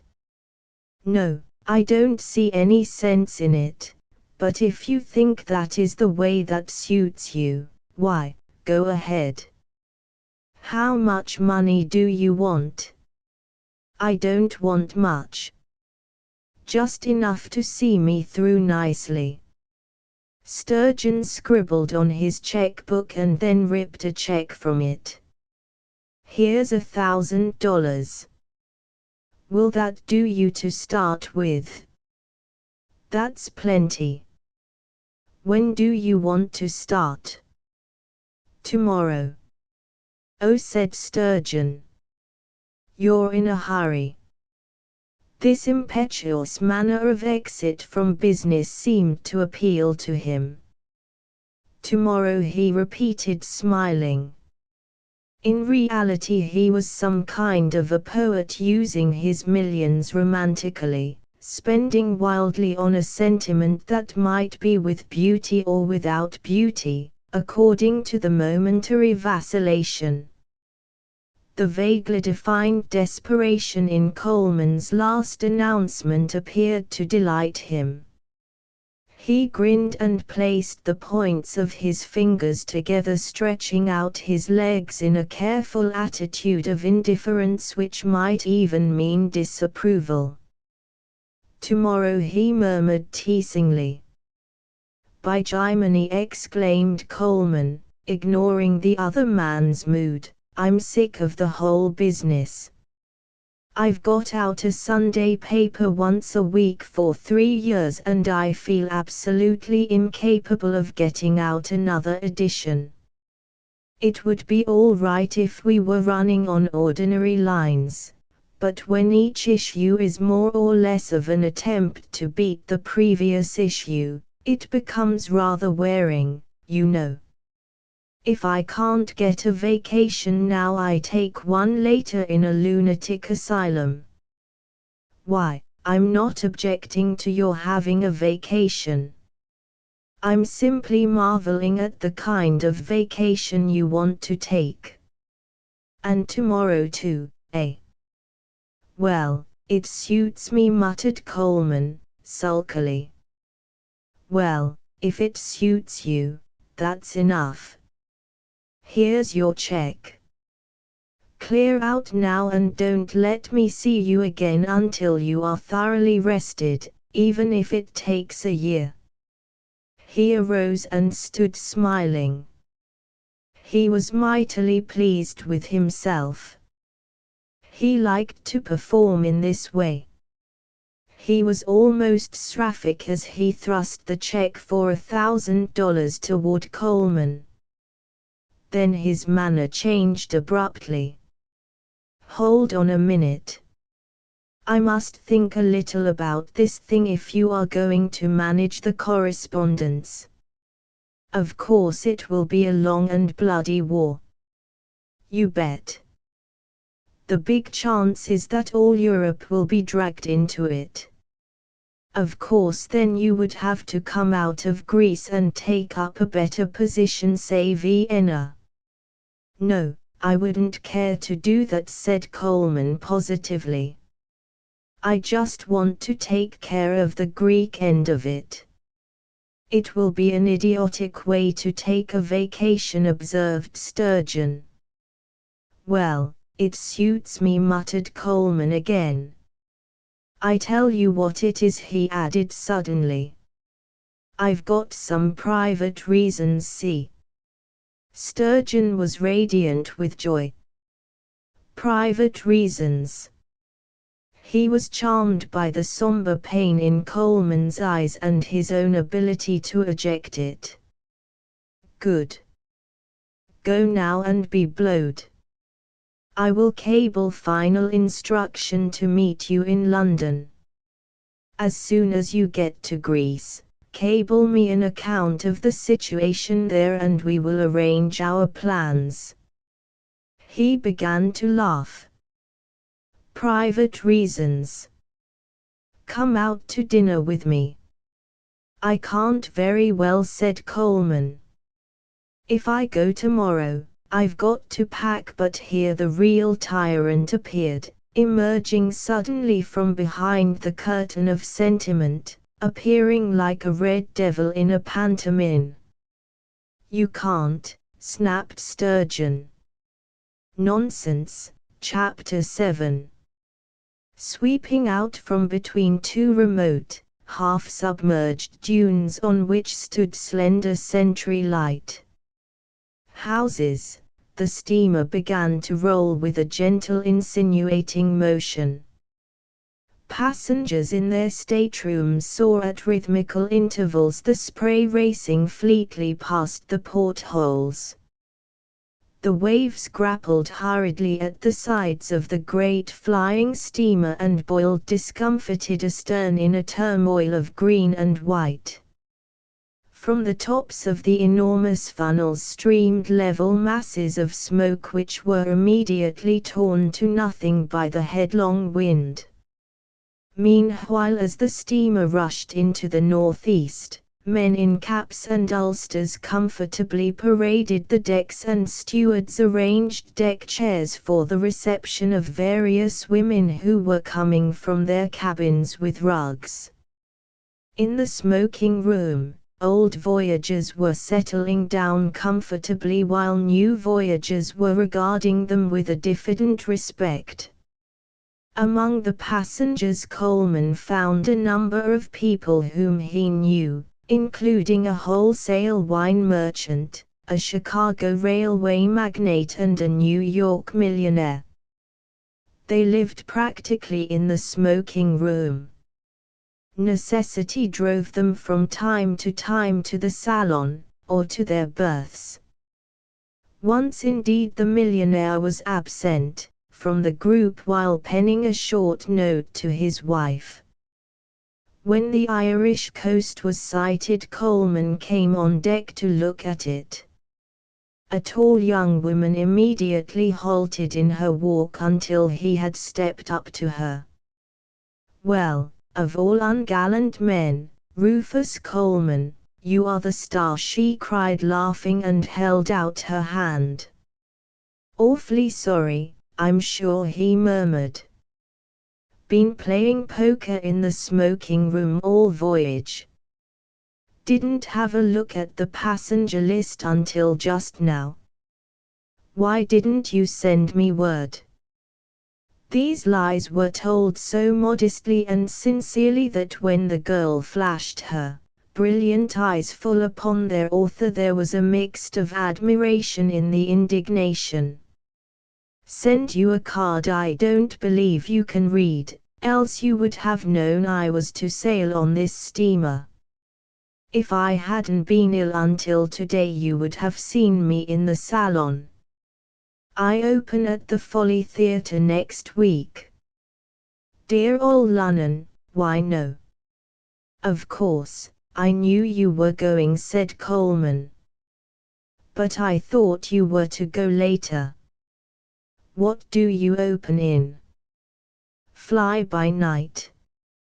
Come walk along with me. See those two old ladies? They've been watching for me like hawks ever since we left New York. They expected me to flirt with every man on board. But I've fooled them. I've been just as good. I had to be.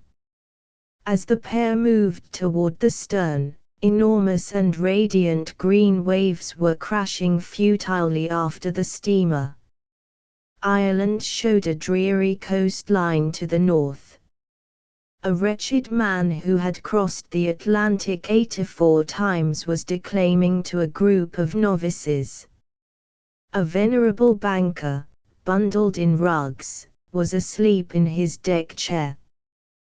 "Well, Nora," said Coleman, "I hope you make a hit in London. You deserve it if anybody does. You've worked hard." "Worked hard?" cried the girl. "I should think so. 8 years ago I was in the rear row. Now I have the center of the stage whenever I want it. I made Chalmers cut out that great scene in the second act between the Queen and Rodolfo. The idea! Did he think I would stand that? And just because he was in love with Clara Trotwood, too." Coleman was dreamy. "Remember when I was dramatic man for the Gazette and wrote the first notice?" "Indeed, I do," answered the girl affectionately. "Indeed, I do, Rufus." "Ah, that was a great lift. I believe that was the first thing that had an effect on old Oliver. Before that, he never would believe that I was any good. Give me your arm, Rufus. Let's parade before the two old women." Coleman glanced at her keenly. Her voice had trembled slightly. Her eyes were lustrous as if she were about to weep. "Good heavens," he said. "You are the same old Nora Black. I thought you would be proud and haughty by this time." "Not to my friends," she murmured, "not to my friends. I'm always the same and I never forget." "Rufus." "Never forget what?" asked Coleman. "If anybody does me a favor I never forget it as long as I live," she answered fervently. "Oh, you mustn't be so sentimental, Nora. You remember that play you bought from little Ben Whipple, just because he had once sent you some flowers in the old days when you were poor and happened to bed sick? A sense of gratitude cost you over $8,000 that time, didn't it?" Coleman laughed heartily. "Oh, it wasn't the flowers at all," she interrupted seriously. "Of course Ben was always a nice boy, but then his play was worth $1,000. That's all I gave him. I lost some more in trying to make it go. But it was too good. That was what was the matter. It was altogether too good for the public. I felt awfully sorry for poor little Ben." "Too good," sneered Coleman. "Too good. Too indifferently bad, you mean. My dear girl, you mustn't imagine that you know a good play. You don't, at all." She paused abruptly and faced him. This regal creature was looking at him so sternly that Coleman felt awed for a moment as if he were in the presence of a great mind. "Do you mean to say that I'm not an artist?" she asked. Coleman remained cool. "I've never been decorated for informing people of their own affairs," he observed, "but I should say that you were about as much of an artist as I am." Frowning slightly, she reflected upon this reply. Then, of a sudden, she laughed. "There is no use in being angry with you, Rufus. You always were a hopeless scamp." But she added, childishly wistful, have you ever seen Fly by Night? Don't you think my dance in the second act is artistic? No, said Coleman, I haven't seen Fly by Night yet, but of course I know that you are the most beautiful dancer on the stage. Everybody knows that. It seemed that her hand tightened on his arm. Her face was radiant. There, she exclaimed. Now you are forgiven. You are a nice boy, Rufus, sometimes.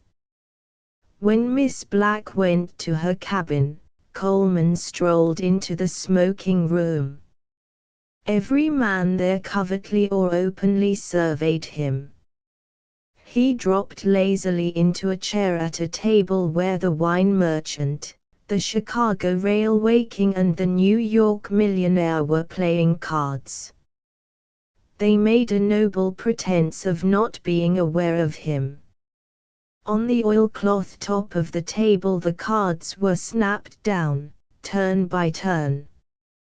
Finally the wine merchant, without lifting his head to address a particular person, said, "New conquest." Hailing a steward, Coleman asked for a brandy and soda. The millionaire said, "He's a sly cuss, anyhow." The railway man grinned. After an elaborate silence the wine merchant asked, "No Miss Black long, Rufus?" Coleman looked scornfully at his friends. "What's wrong with you there, fellows, anyhow?" The Chicago man answered airily. "Oh, nothing. Nothing, whatever." At dinner in the crowded salon, Coleman was aware that more than one passenger glanced first at Nora Black and then at him, as if connecting them in some train of thought, moved to it by the narrow horizon of shipboard and by a sense of the mystery that surrounds the lives of the beauties of the stage. Near the captain's right hand sat the glowing and splendid Nora, exhibiting under the gaze of the persistent eyes of many meanings, a practiced and profound composure that to the populace was terrifying dignity. Strolling toward the smoking room after dinner, Coleman met the New York millionaire, who seemed agitated. He took Coleman fraternally by the arm.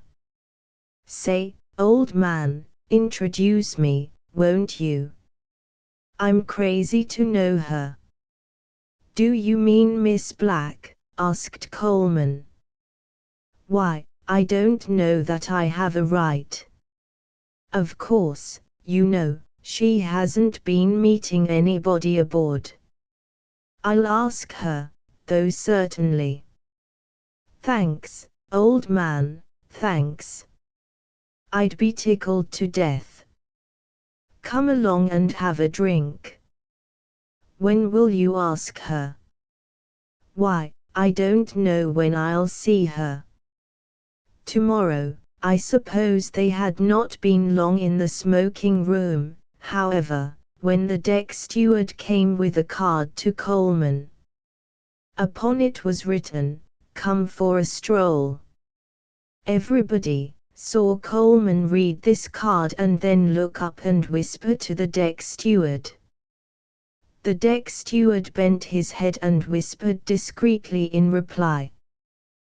There was an abrupt pause in the hum of conversation. The interest was acute. Coleman leaned carelessly back in his chair, puffing at his cigar. He mingled calmly in a discussion of the comparative merits of certain transatlantic lines. After a time he threw away his cigar and arose. Men nodded. "Didn't I tell you?" His studiously languid exit was made dramatic by the eagle-eyed attention of the smoking room. On deck he found Nora pacing to and fro. You didn't hurry yourself, she said, as he joined her. The lights of Queenstown were twinkling. A warm wind, wet with the moisture of rain-stricken sod, was coming from the land. Why, said Coleman, we've got all these duffers very much excited. Well, what do you care? Asked HTE girl. You don't care, do you? No, I don't care. Only it's rather absurd to be watched all the time. He said this precisely as if he abhorred being watched in this case. Oh, by the way, he added. Then he paused for a moment. Or, a friend of mine, not a bad fellow, he asked me for an introduction. Of course, I told him I'd ask you. She made a contemptuous gesture. Oh, another Willie. Tell him no. Tell him to go home to his family. Tell him to run away. He isn't a bad fellow. He, said Coleman diffidently, he would probably be at the theatre every night in a box. Yes, and get drunk and throw a wine bottle on the stage instead of a bouquet. No, she declared positively, I won't see him. Coleman did not seem to be oppressed by this ultimatum. Oh, all right. I promised him, that was all. Besides, are you in a great hurry to get rid of me? Rid of you? Nonsense. They walked in the shadow. How long are you going to be in London, Rufus? Asked Nora softly. Who? I. Oh, I'm going right off to Greece. First train. There's going to be a war, you know. A war? Why, who is going to fight? The Greeks and the what? The Turks. I'm going right over there. Why, that's dreadful, Rufus, said the girl, mournful and shocked. You might get hurt or something. Presently she asked, and aren't you going to be in London any time at all?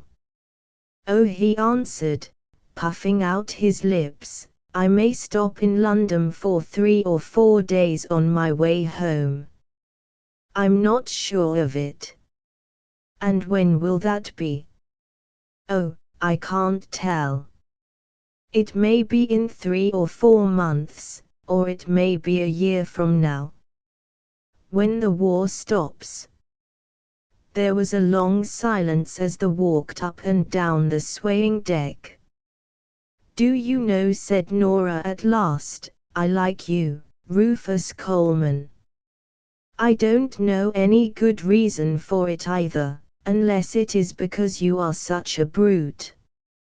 Now, when I was asking you if you were to be in London, you were perfectly detestable. You know I was anxious. Detestable, cried Coleman, feigning amazement. Why, what did I say? It isn't so much what you said, began Nora slowly. Then she suddenly changed her manner. Oh, well, don't let's talk about it any more. It's too foolish. Only you are a disagreeable person sometimes. In the morning, as the vessel steamed up the Irish Channel, Coleman was on deck, keeping furtive watch on the cabin stairs. After 2 hours of waiting, he scribbled a message on a card and sent it below. He received an answer that Miss Black had a headache, and felt too ill to come on deck. He went to the smoking room. The 3 card players glanced up, grinning.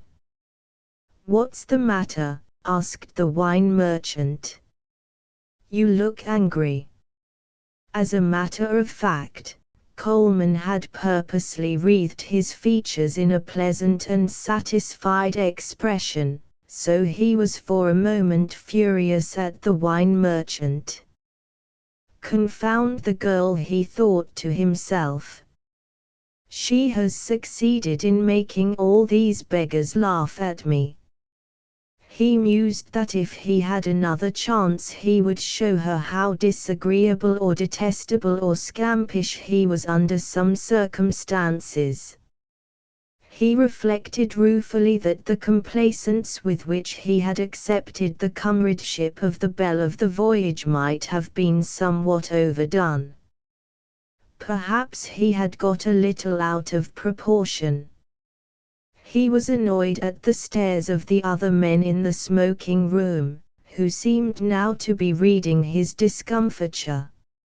As for Nora Black, he thought of her wistfully and angrily as a superb woman whose company was honor and joy, a payment for any sacrifices. "What's the matter?" persisted the wine merchant. "You look grumpy."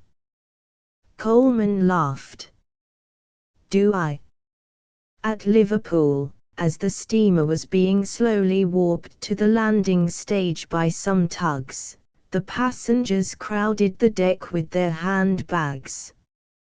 Dews were falling as dead leaves fall from a great tree. The stewards were handling small hills of luggage marked with flaming red labels.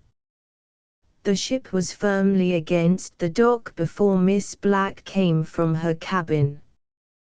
Coleman was at the time gazing shoreward, but his three particular friends instantly nudged him. "What? There she is." "Oh, Miss Black." He composedly walked toward her. It was impossible to tell whether she saw him coming or whether it was accident, but at any rate she suddenly turned and moved toward the stern of the ship. 10 watchful gossips had noted Coleman's travel in her direction, and more than half the passengers noted his defeat. He wheeled casually and returned to his three friends. They were colic-stricken with a coarse and yet silent merriment. Coleman was glad that the voyage was over. After the polite business of an English custom house, the travellers passed out to the waiting train. A nimble little theatrical agent of some kind, sent from London, dashed forward to receive Miss Black. He had a first-class compartment engaged for her, and he bundled her and her maid into it in an exuberance of enthusiasm and admiration. Coleman, passing moodily along the line of coaches, heard Nora's voice hailing him. "Rufus!" There she was, framed in a carriage window, beautiful and smiling brightly. Every near by person turned to contemplate this vision. "Oh," said Coleman, advancing, "I thought I was not going to get a chance to say goodbye to you." He held out his hand. "Goodbye." She pouted. "Why, there's plenty of room in this compartment."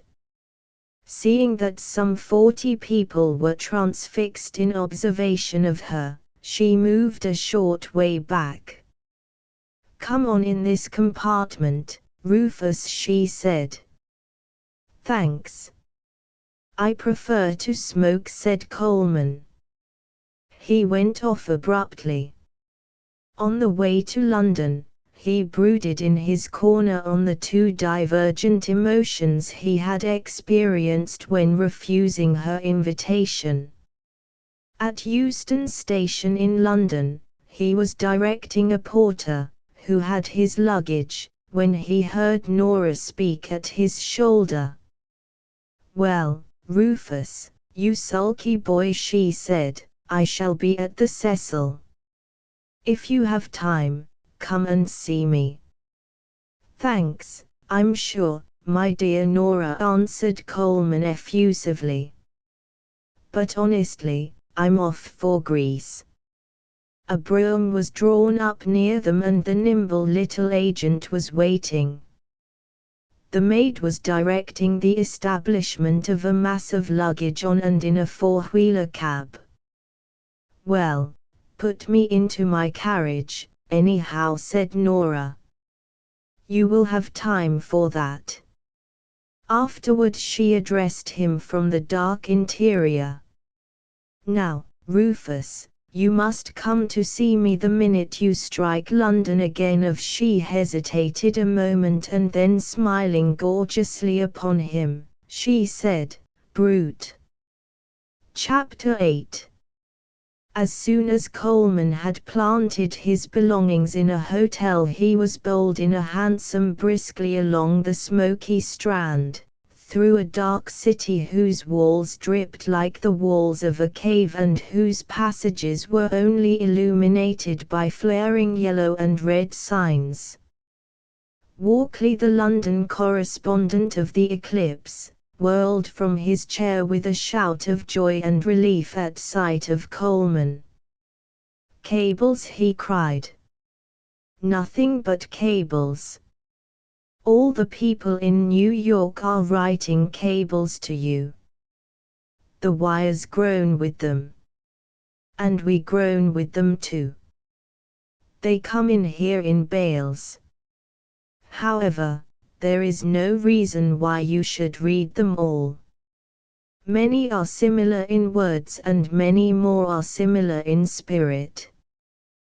The sense of the whole thing is that you get to Greece quickly, taking with you immense sums of money and enormous powers over nations. Well, when does the row begin? The most astute journalists in Europe have been predicting a general European smash-up every year since 1878, said Walkley, and the prophets weep. The English are the only people who can pull off wars on schedule time, and they have to do it in odd corners of the globe. I fear the war business is getting tuckered. There is sorrow in the lodges of the lone wolves, the war correspondents. However, my boy, don't bury your face in your blanket. This Greek business looks very promising, very promising. He then began to proclaim trains and connections. Dover, Calais, Paris, Brindisi, Corfu, Patras, Athens. That is your game. You are supposed to skyrocket yourself over that route in the shortest possible time, but you would gain no time by starting before tomorrow, so you can cool your heels here in London until then. I wish I was going along. Coleman returned to his hotel, a knight impatient and savage at being kept for a time out of the saddle. He went for a late supper to the grill room, and as he was seated there alone, a party of 4 or 5 people came to occupy the table directly behind him. They talked a great deal even before they arrayed themselves at the table, and he at once recognized the voice of Nora Black. She was queening it, apparently, over a little band of awed masculine worshippers. Either by accident or for some curious reason, she took a chair back to back with Coleman's chair. Her sleeve of fragrant stuff almost touched his shoulder, and he felt appealing to him seductively, a perfume of orris root and violet. He was drinking bottled stout with his chop, besat with a face of wood. Oh, the little lord! Nora was crying to some slave. Now, do you know, he won't do at all. He is too awfully charming. He sits and ruminates for 15 minutes and then he pays me a lovely compliment. Then he ruminates for another 15 minutes and cooks up another fine thing. It is too tiresome. Do you know what kind of man I like? She asked softly and confidentially. And here she sank back in her chair until Coleman knew from the tingle that her head was but a few inches from his head. Her sleeve touched him. He turned more wooden under the spell of the orris root and violet. Her courtiers thought it all a graceful pose, but Coleman believed otherwise. Her voice sank to the liquid, siren note of a succubus. Do you know what kind of a man I like? Really like? I like a man that a woman can't bend in 1,000 different ways in 5 minutes. He must have some steel in him. He obliges me to admire him the most when he remains stolid to milieux. Ah, that is the only kind of a man who can ever break a heart among us women of the world. His stolidity is not real, no, it is mere art, but it is a highly finished art and often enough we can't cut through it. Really we can't. And then we may actually come to care for the man. Really we may. Isn't it funny? At the end Coleman arose and strolled out of the room, smoking a cigarette. He did not betray a sign. Before the door clashed softly behind him, Nora laughed a little defiantly, perhaps a little loudly. It made every man in the grill room perk up his ears. As for her courtiers, they were entranced. In her description of the conquering man, she had easily contrived that each one of them wondered if she might not mean him. Each man was perfectly sure that he had plenty of steel in his composition, and that seemed to be a main point. Coleman delayed for a time in the smoking room and then went to his own quarters. In reality he was somewhat puzzled in his mind by a projection of the beauties of Nora Black upon his desire for Grease and Marjorie. His thoughts formed a duality. Once he was on the point of sending his card to Nora Black's parlor, inasmuch as Grease was very distant and he could not start until the morrow. But he suspected that he was holding the interest of the actress because of his recent appearance of impregnable serenity in the presence of her fascinations.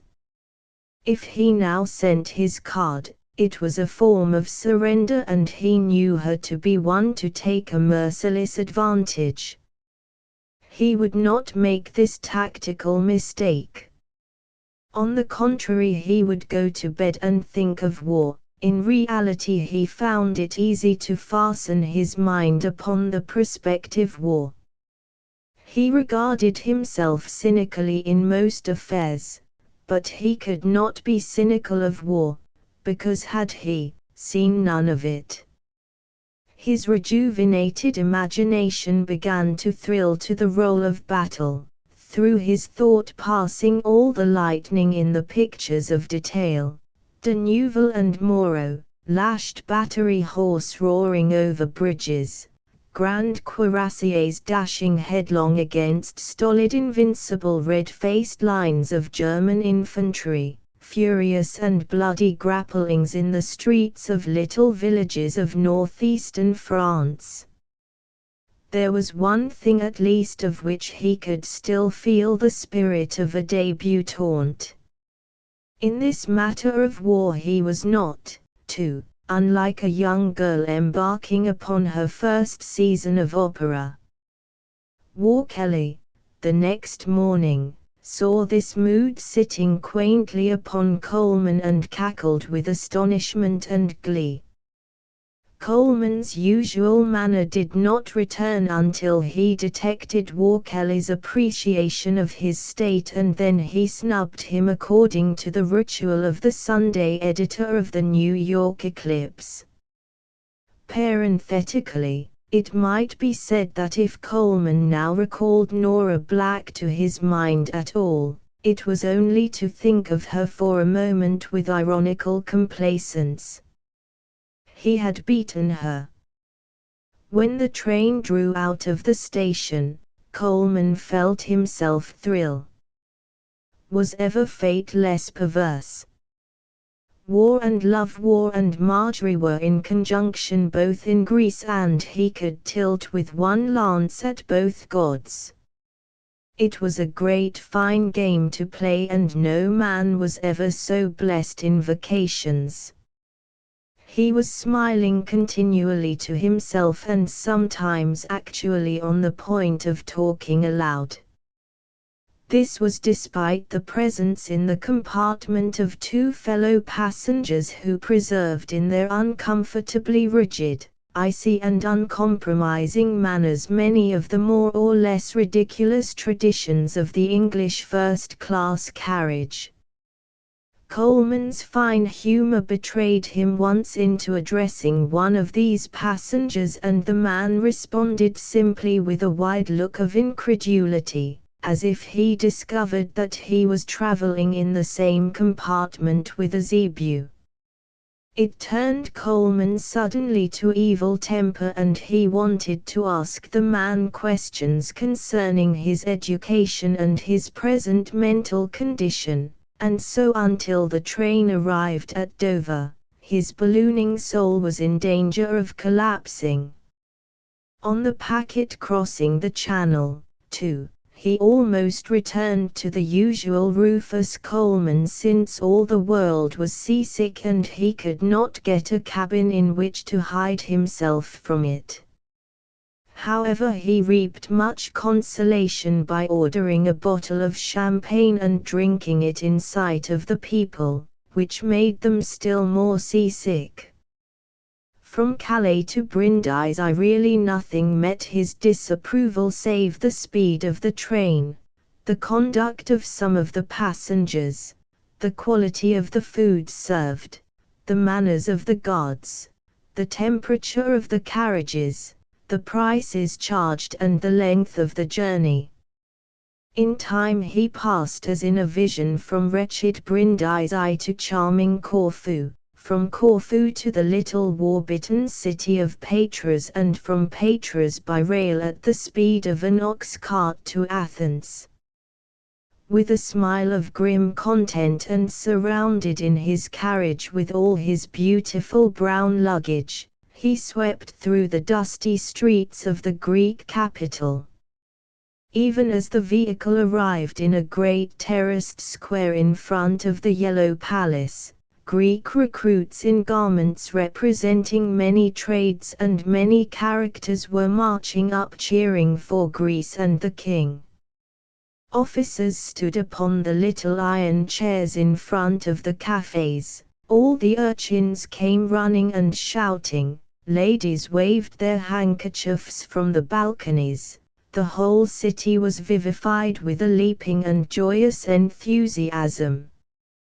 The Athenians, as dragomen or otherwise, had preserved an ardor for their glorious traditions, and it was as if that in the white dust which lifted from the plaza and floated across the old ivory face of the palace, there were the souls of the capable soldiers of the past.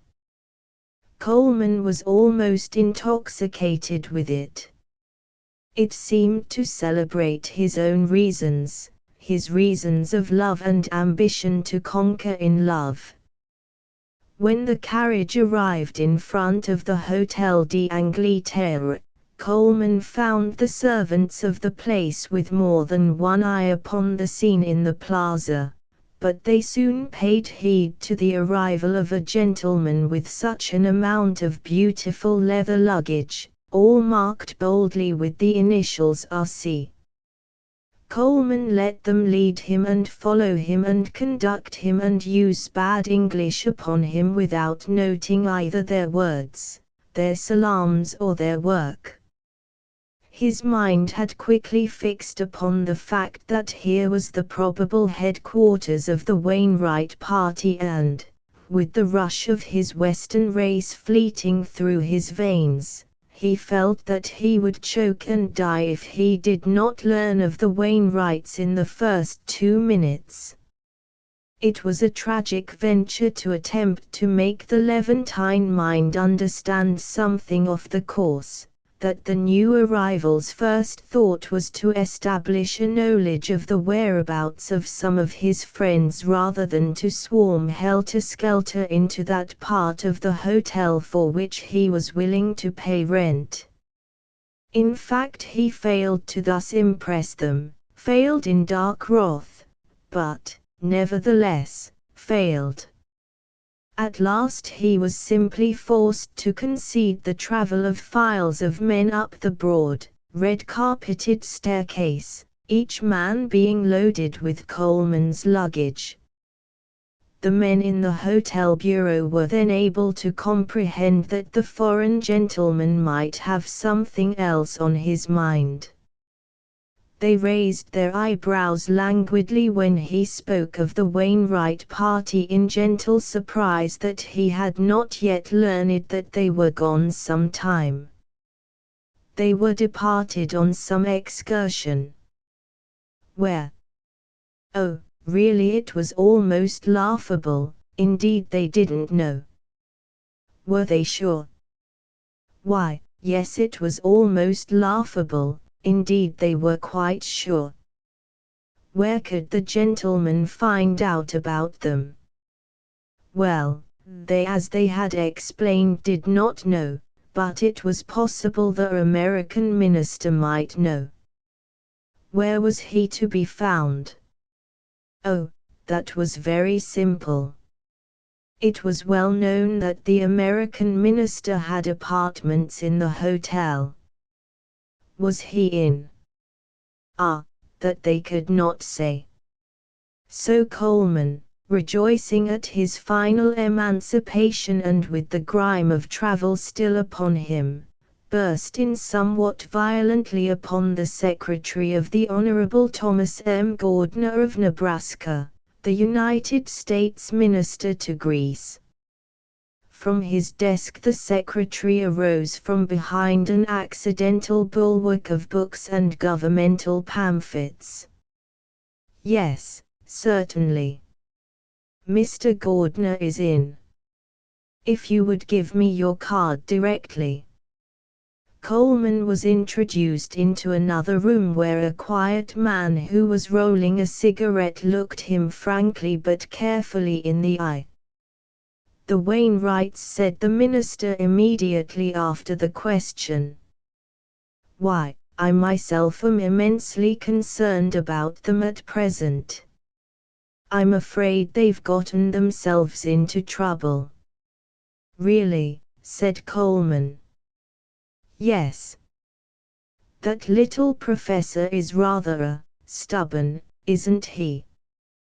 He wanted to make an expedition to Nicopolis and I explained to him all the possibilities of war and begged him to at least not take his wife and daughter with him.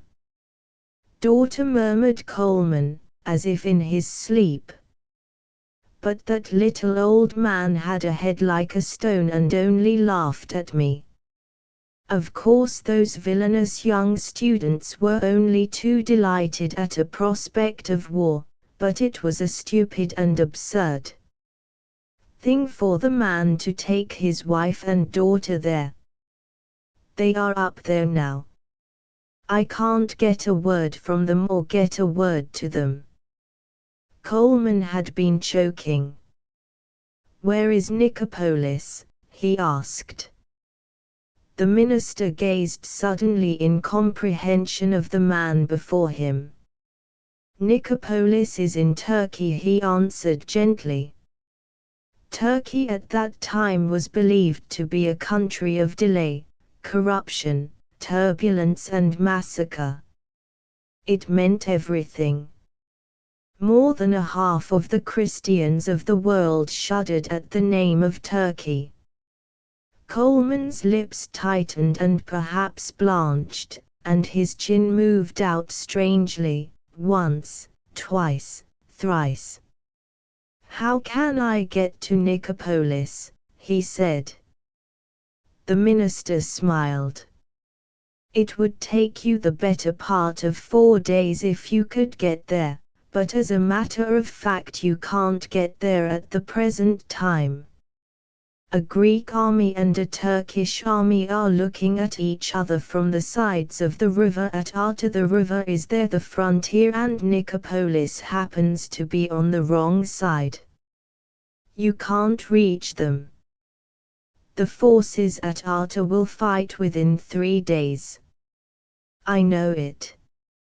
Of course I've notified our legation at Constantinople, but, with Turkish methods of communication, Nicopolis is about as far from Constantinople as New York is from Pekin." Coleman arose. "They've run themselves into a nice mess," he said crossly. "Well, I'm 1,000 times obliged to you, I'm sure." The minister opened his eyes a trifle.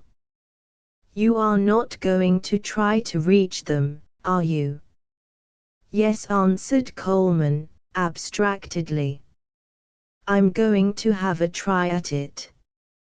Friends of mine, you know, at the bureau of the hotel, the correspondent found several cables awaiting him from the alert office of the New York Eclipse. One of them read, 'State Department gives out bad plight of Wainwright party lost somewhere, find them.'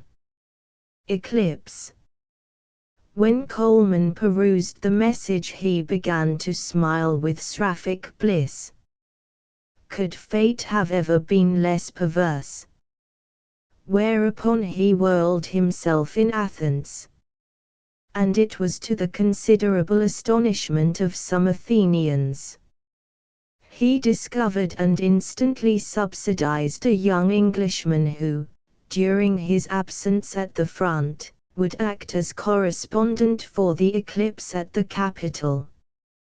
He took unto himself a dragoman and then bought 3 horses and hired a groom at a speed that caused a little crowd at the horse dealer's place to come out upon the pavement and watch this surprising young man ride back toward his hotel. He had already driven his dragoman into a curious state of oriental bewilderment and panic in which he could only lumber hastily and helplessly here and there, with his face in the meantime marked with agony. Coleman's own field equipment had been ordered by cable from New York to London, but it was necessary to buy much tinned meats, chocolate, coffee, candles, patent food, brandy, tobaccos, medicine and other things. He went to bed that night feeling more placid. The train back to Patras was to start in the early morning, and he felt the satisfaction of a man who is at last about to start on his own great quest. Before he dropped off to slumber, he heard crowds cheering exultantly in the streets, and the cheering moved him as it had done in the morning. He felt that the celebration of the people was really an accompaniment to his primal reason, a reason of love and ambition to conquer in love, even as in the theater, the music accompanies the hero in his progress. He arose once during the night to study a map of the Balkan Peninsula and get nailed into his mind the exact position of Nicopolis. It was important. Chapter 9. Coleman's dragoman aroused him in the blue before dawn. The correspondent arrayed himself in one of his new khaki suits, riding breeches and a tunic well marked with buttoned pockets, and accompanied by some of his beautiful brown luggage. They departed for the station. The ride to Patras is a terror under ordinary circumstances. It begins in the early morning and ends in the twilight. To Coleman, having just come from Patras to Athens, this journey from Athens to Patras had all the exasperating elements of a forced recantation. Moreover, he had not come prepared to view with awe the ancient city of Corinth, nor to view with admiration the limpid beauties of the gulf of that name with its olive grove shore. He was not stirred by Parnassus, a faraway snowfield high on the black shoulders of the mountains across the gulf. No, he wished to go to Nicopolis. He passed over the graves of an ancient race, the gleam of whose mighty minds shot, hardly dimmed, through the clouding ages. No, he wished to go to Nicopolis. The train went at a snail's pace, and if Coleman bade an interest, it was in the people who lined the route and cheered the soldiers on the train. In Coleman's compartment there was a greasy person who spoke a little English. He explained that he was a poet who now wrote of nothing but war. When a man is in pursuit of his love and success is known to be at least remote, it often relieves his strain if he is deeply bored from time to time. The train was really obliged to arrive finally at Patras, even if it was a tortoise, and when this happened, a hotel runner appeared, who lied for the benefit of the hotel in saying that there was no boat over to Messaloniki that night. When, all too late, Coleman discovered the truth of the matter, his wretched dragoman came in for a period of infamy and suffering. However, while strolling in the plaza at Patras, amid newsboys from every side, by rumor and truth, Coleman learned things to his advantage. A Greek fleet was bombarding Preveza. Preveza was near Nicopolis. The opposing armies at Arta were engaged, principally in an artillery duel. Arta was on the road from Nicopolis into Greece. Hearing this news in the sunlit square made him betray no weakness, but in the darkness of his room at the hotel, he seemed to behold Marjorie encircled by insurmountable walls of flame. He could look out of his window into the black night of the north and feel every ounce of a hideous circumstance. It appalled him. Here was no power of calling up a score of reporters and sending them scampering to accomplish everything. He even might as well have been without a tongue as far as it could serve him in goodly speech. He was alone, confronting the black ominous Turkish north behind which were the deadly flames. Behind the flames was Marjorie. It worked upon him until he felt obliged to call in his dragoman, and then, seated upon the edge of his bed and waving his pipe eloquently, he described the plight of some very dear friends who were cut off at Nicopolis in Epirus.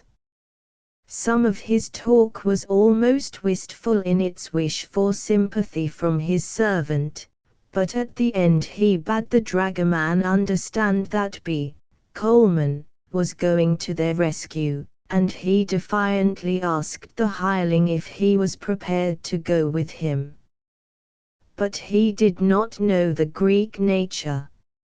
In 2 minutes the dragoman was weeping tears of enthusiasm, and, for these tears, Coleman was overgrateful, because he had not been told that any of the more crude forms of sentiment arouse the common Greek to the highest pitch, but sometimes, when it comes to what the Americans call a showdown, when he gets backed toward his last corner with a solitary privilege of dying for these sentiments, perhaps he does not always exhibit those talents which are supposed to be possessed by the bulldog.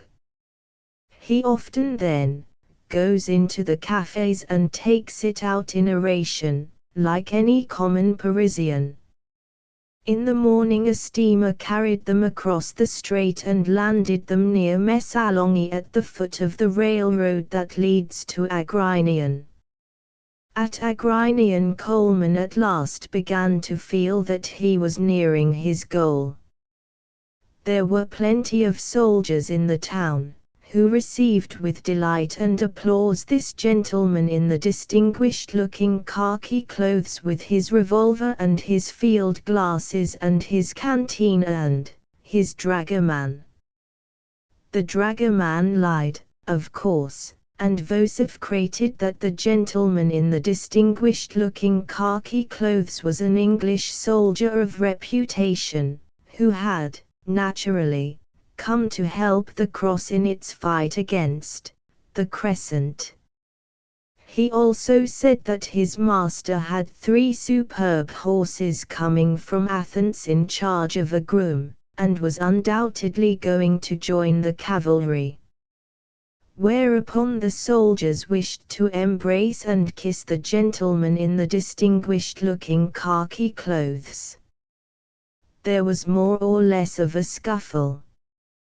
Coleman would have taken to kicking and punching, but he found that by a series of elusive movements he could dodge the demonstrations of affection without losing his popularity. Escorted by the soldiers, citizens, children and dogs, he went to the diligence which was to take him and others the next stage of the journey. As the diligence proceeded, Coleman's mind suffered another little inroad of ill fate as to the success of his expedition.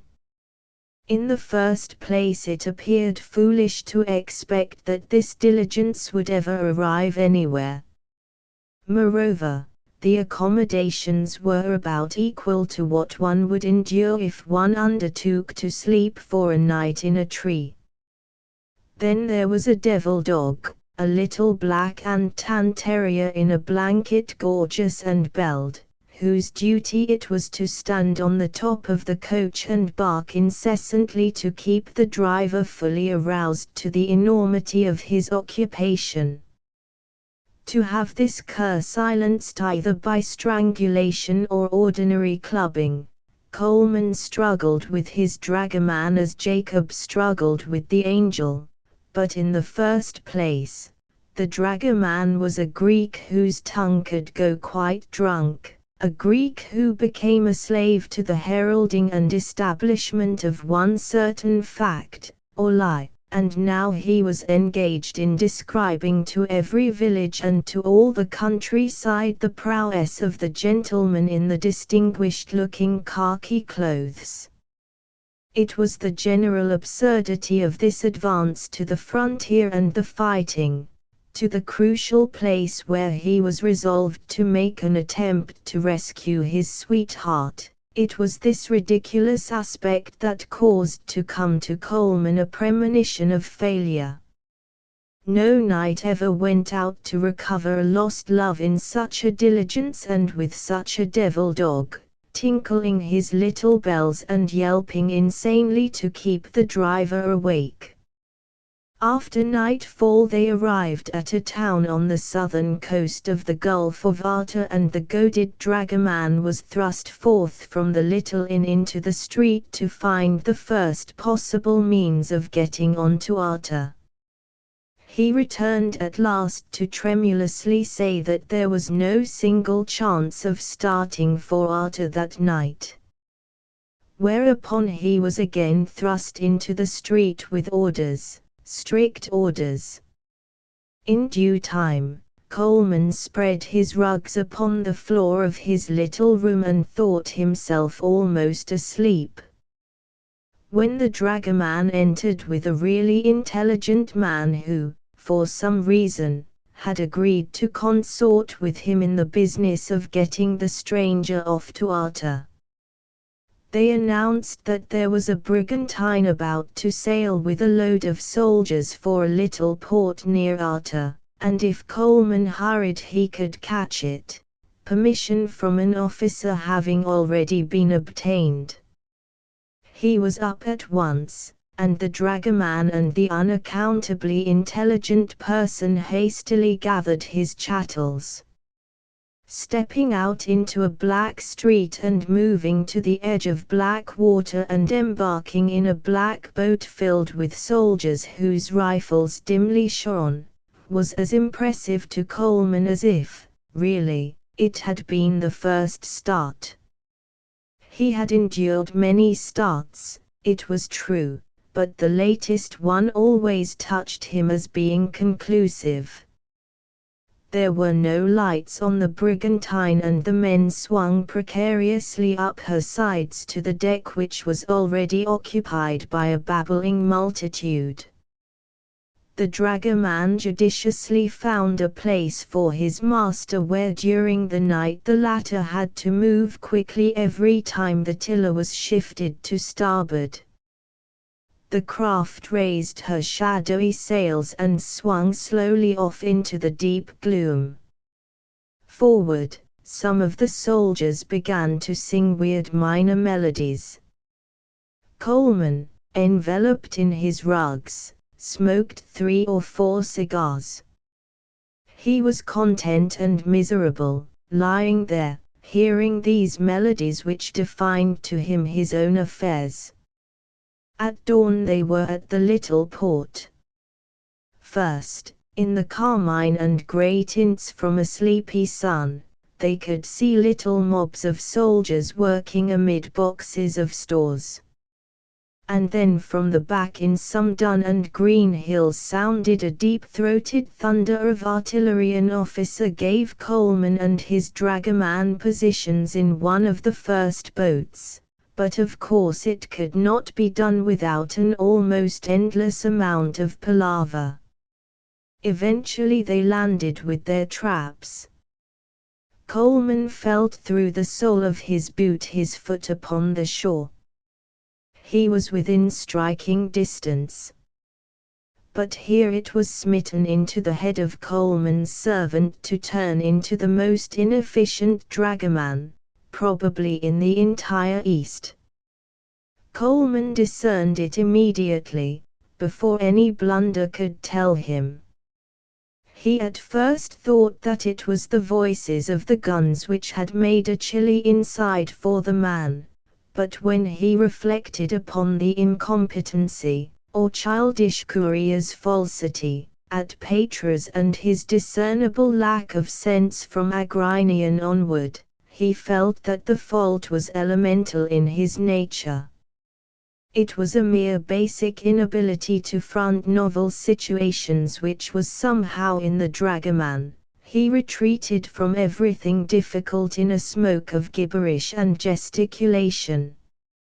Coleman glared at him with the hatred that sometimes ensues when breed meets breed, but he saw that this man was indeed a golden link in his possible success.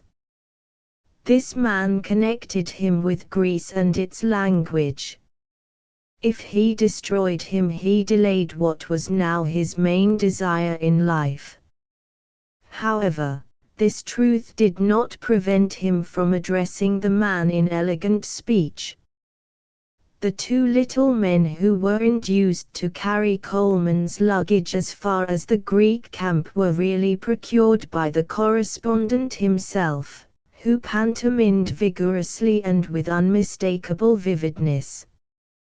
Followed by his dragoman and the 2 little men, he strode off along a road which led straight as a stick to where the guns were at intervals booming.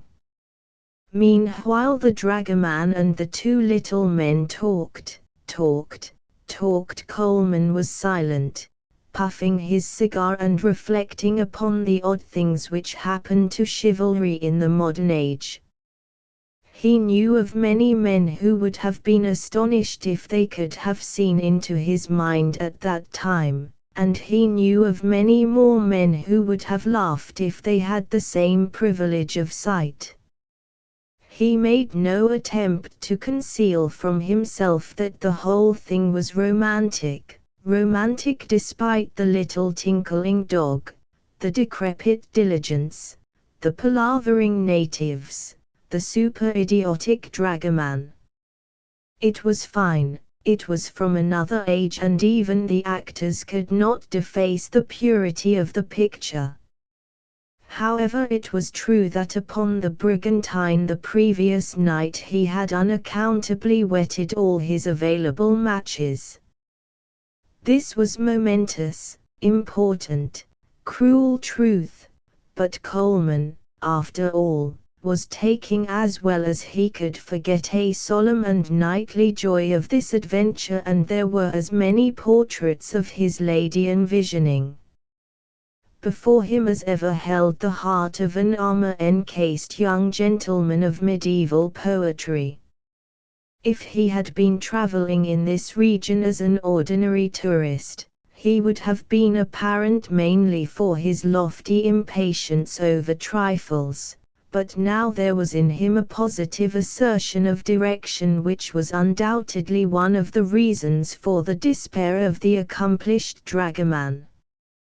Before them the country slowly opened and opened, the straight white road always piercing it like a lance shaft.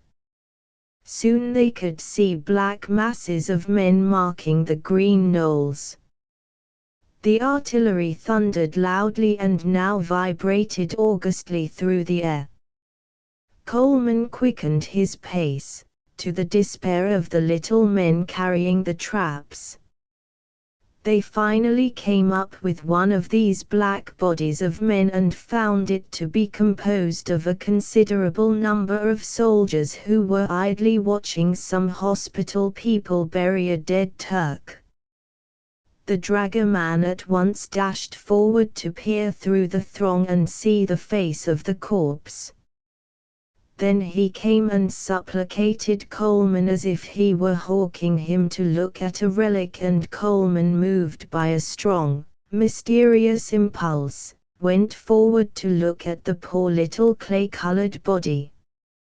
At that moment a snake ran out from a tuft of grass at his feet and wriggled wildly over the sod. The dragoman shrieked, of course, but one of the soldiers put his heel upon the head of the reptile and it flung itself into the agonizing knot of death. Then the whole crowd powwowed, turning from the dead man to the dead snake. Coleman signaled his contingent and proceeded along the road. This incident, this paragraph, had seemed a strange introduction to war. The snake, the dead man, the entire sketch, made him shudder of itself, but more than anything he felt an uncanny symbolism. It was no doubt a mere occurrence, nothing but an occurrence, but inasmuch as all the detail of this daily life associated itself with Marjorie, he felt a different horror. He had thought of the little devil dog and Marjorie in an interwoven way. Supposing Marjorie had been riding in the diligence with the devil dog atop. What would she have said? Of her fund of expressions, a fund uncountable, which would she have innocently projected against the background of the Greek hills? Would it have smitten her nerves badly, or would she have laughed? And supposing Marjorie could have seen him in his new khaki clothes cursing his dragoman as he listened to the devil dog. And now he interwove his memory of Marjorie with a dead man and with a snake in the throes of the end of life. They crossed, intersected, entangled, these two thoughts. He perceived it clearly, the incongruity of it. He academically reflected upon the mysteries of the human mind, this homeless machine which lives here and then there and often lives in 2 or 3 opposing places at the same instant. He decided that the incident of the snake and the dead man had no more meaning than the greater number of the things which happen to us in our daily lives. Nevertheless it bore upon him. On a spread of plain they saw a force drawn up in a long line. It was a flagrant inky streak on the verdant prairie. From somewhere near it sounded the timed reverberations of guns. The brisk walk of the next 10 minutes was actually exciting to Coleman. He could not but reflect that those guns were being fired with serious purpose at certain human bodies much like his own. As they drew nearer they saw that the inky streak was composed of cavalry, the troopers standing at their bridles. The sunlight flicked upon their bright weapons. Now the dragoman developed in one of his extraordinary directions. He announced forsooth that an intimate friend was a captain of cavalry in this command. Coleman at first thought that this was some kind of mysterious lie, but when he arrived where they could hear the stamping of hoofs, the clank of weapons, and the murmur of men, behold, a most dashing young officer gave a shout of joy and he and the dragoman hurled themselves into a mad embrace. After this first ecstasy was over, the dragoman bethought him of his employer, and looking toward Coleman hastily explained him to the officer. The latter, it appeared, was very affable indeed. Much had happened. The Greeks and the Turks had been fighting over a shallow part of the river nearly opposite this point, and the Greeks had driven back the Turks and succeeded in throwing a bridge of casks and planking across the stream. It was now the duty and the delight of this force of cavalry to cross the bridge and, passing the little force of covering Greek infantry, to proceed into Turkey until they came in touch with the enemy. Coleman's eyes dilated. Was ever fate less perverse? Partly in wretched French to the officer and partly in idiomatic English to the dragoman, he proclaimed his fiery desire to accompany the expedition. The officer immediately beamed upon him. In fact, he was delighted. The dragoman had naturally told him many falsehoods concerning Coleman, incidentally referring to himself more as a philanthropic guardian and valuable friend of the correspondent than as a plain, unvarnished dragoman with an exceedingly good eye for the financial possibilities of his position. Coleman wanted to ask his servant if there was any chance of the scout taking them near Nicopolis, but he delayed being informed upon this point until such time as he could find out, secretly, for himself. To ask the dragoman would be mere stupid questioning which would surely make the animal shy. He tried to be content that fate had given him this early opportunity of dealing with a medieval situation with some show of proper form, that is to say, armed, a horseback, and in danger.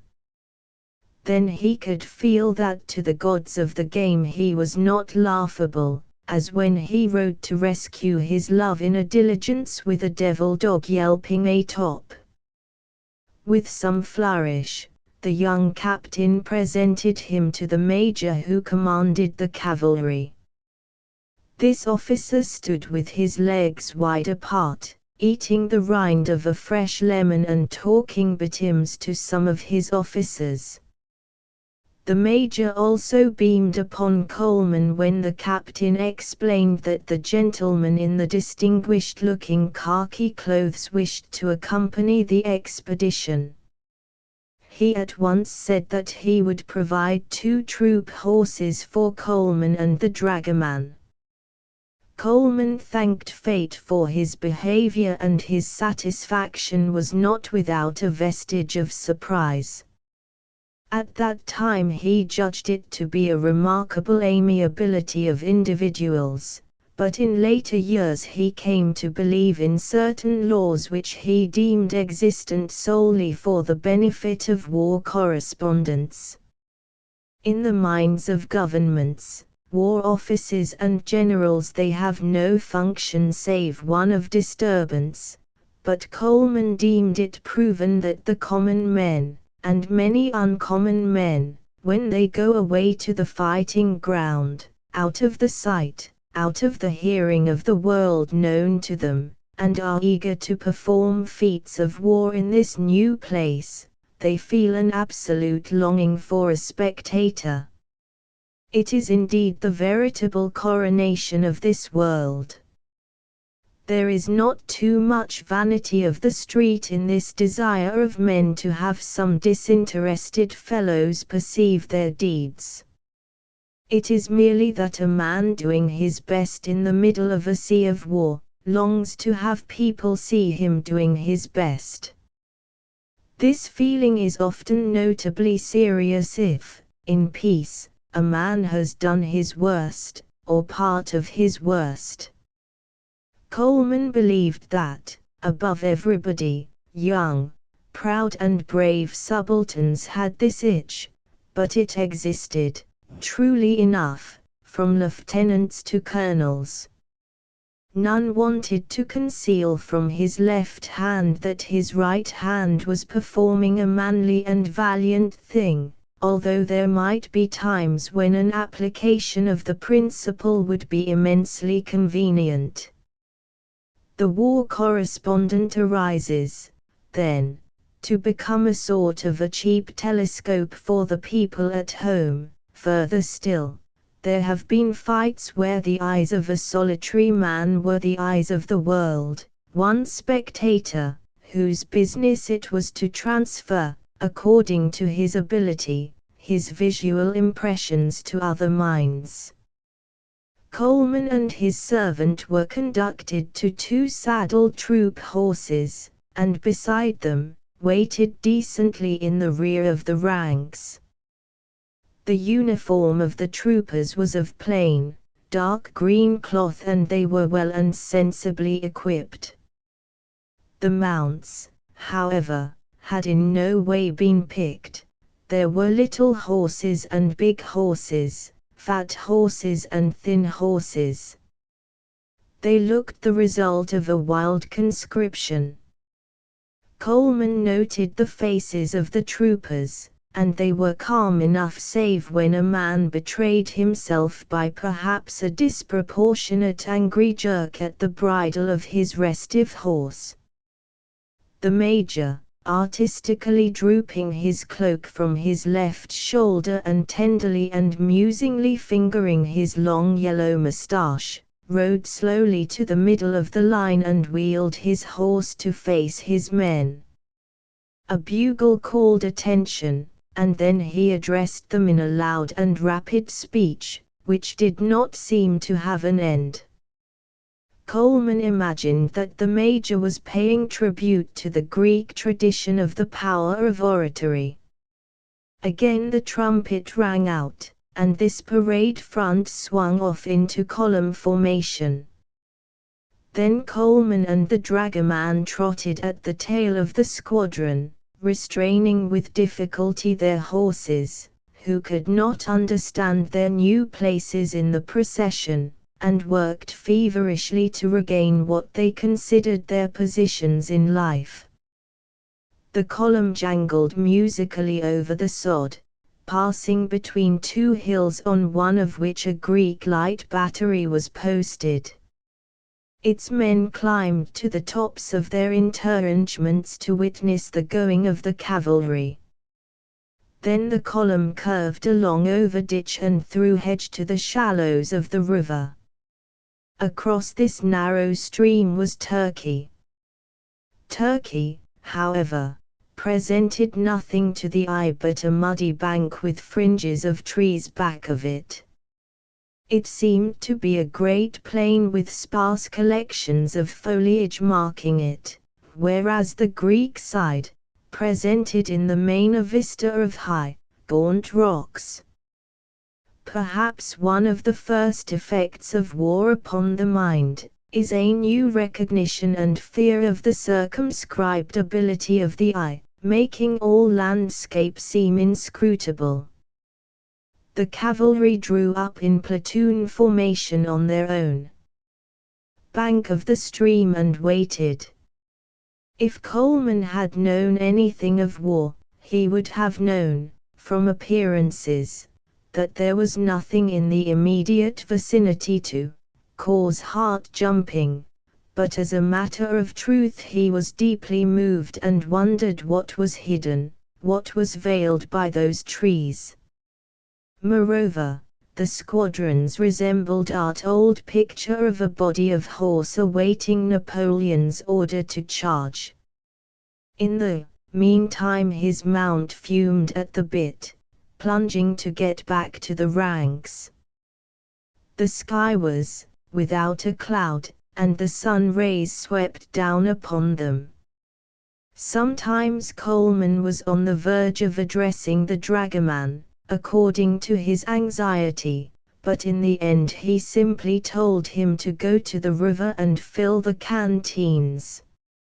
At last an order came, and the first troop moved with muffled tumult across the bridge.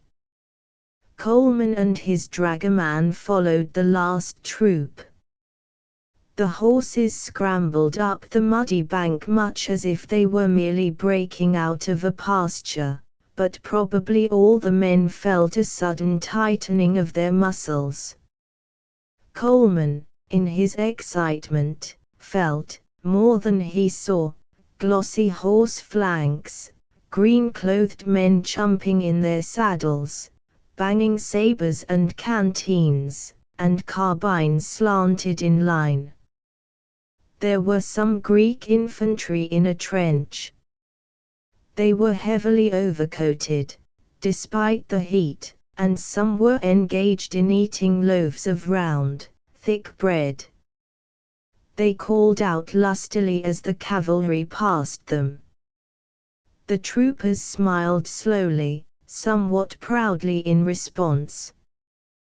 Presently there was another halt and Colman saw the major trotting busily here and there, while troop commanders rode out to meet him. Spreading groups of scouts and flankers moved off and disappeared. Their dashing young officer friend cantered past them with his troop at his heels. He waved a joyful goodbye. It was the doings of cavalry in actual service, horsemen fanning out in all forward directions. There were two troops held in reserve, and as they jangled ahead at a foot pace, Colman and his dragoman followed them. The dragoman was now moved to erect many reasons for an immediate return.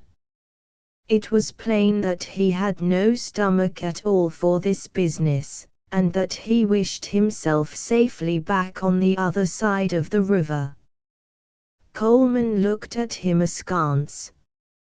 When these men talked together Colman might as well have been a polar bear for all he understood of it. When he saw the trepidation of his dragoman, he did not know what it foreboded. In this situation it was not for him to say that the dragoman's fears were founded on nothing. And ever the dragoman raised his reasons for a retreat. Colman spoke to himself. I am just a trifle rattled, he said to his heart, and after he had communed for a time upon the duty of steadiness, he addressed the dragoman in cool language. Now, my persuasive friend, just quit all that, because business is business, and it may be rather annoying business, but you will have to go through with it. Long afterward, when ruminating over the feelings of that morning, he saw with some astonishment that there was not a single thing within sound or sight to cause a rational being any quaking. He was simply riding with some soldiers over a vast tree-dotted prairie. Presently the commanding officer turned in his saddle and told the dragoman that he was going to ride forward with his orderly to where he could see the flanking parties and the scouts, and courteously, with the manner of a gentleman entertaining two guests, he asked if the civilians cared to accompany him. The dragoman would not have passed this question correctly on to Coleman if he had thought he could have avoided it, but, with both men regarding him, he considered that a lie probably meant instant detection. He spoke almost the truth, contenting himself with merely communicating to Coleman in a subtle way his sense that a ride forward with the commanding officer and his orderly would be depressing and dangerous occupation.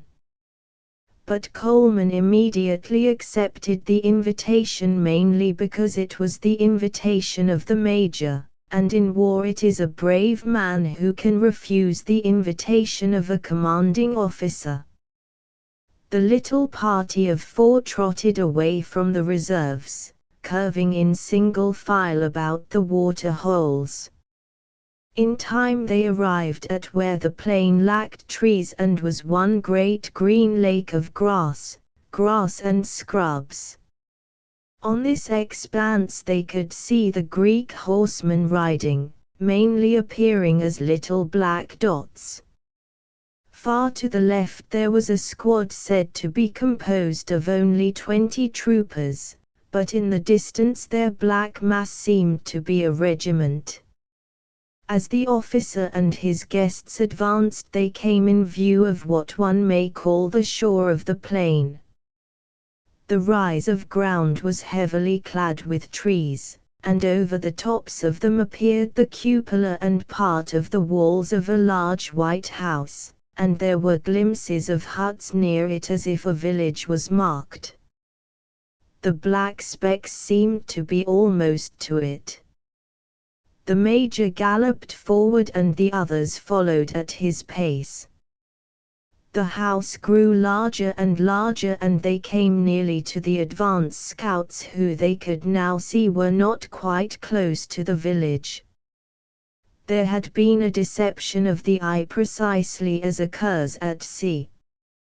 Herds of unguarded sheep drifted over the plain and little ownerless horses, still cruelly hobbled, leaped painfully away, frightened, as if they understood that an anarchy had come upon them. The party rode until they were very nearly up with the scouts, and then from low down at the very edge of the plain there came a long rattling noise which endured as if some kind of grinding machine had been put in motion.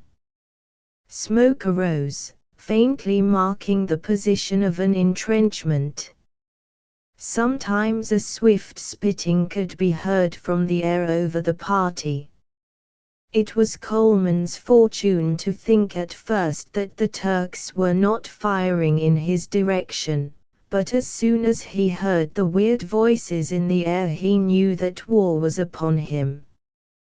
But it was plain that the range was almost excessive, plain even to his ignorance. The major looked at him and laughed. He found no difficulty in smiling in response.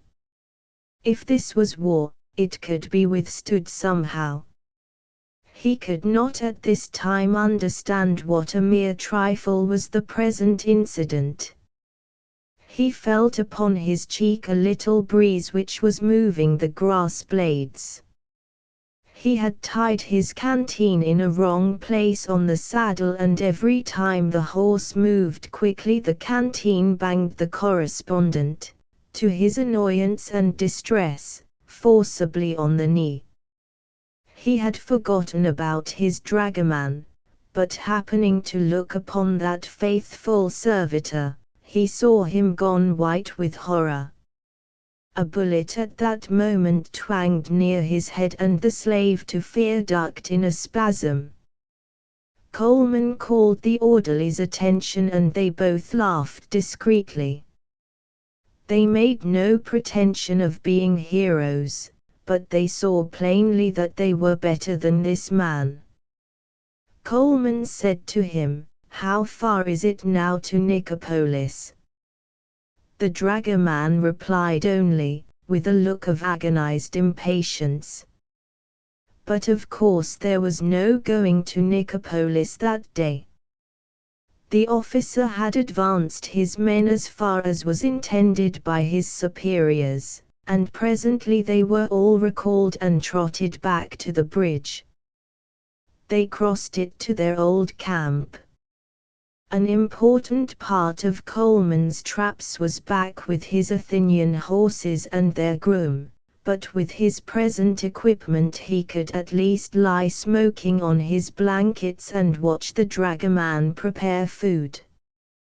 But he reflected that for that day he had only attained the simple discovery that the approach to Nicopolis was surrounded with difficulties. Chapter X. The same afternoon Coleman and the dragoman rode up to Arta on their borrowed troop horses. The correspondent first went to the telegraph office and found there the usual number of despairing clerks. They were outraged when they found he was going to send messages, and thought it preposterous that he insisted upon learning if there were any in the office for him. They had trouble enough with endless official communications without being hounded about private affairs by a confident young man in khaki.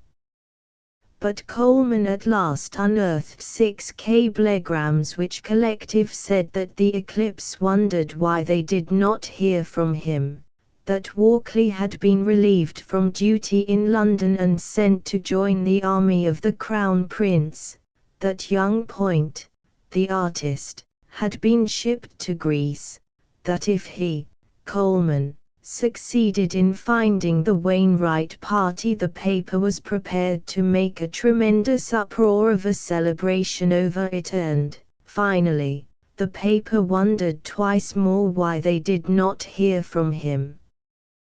When Coleman went forth to enquire if anybody knew of the whereabouts of the Wainwright party, he thought first of his fellow correspondents.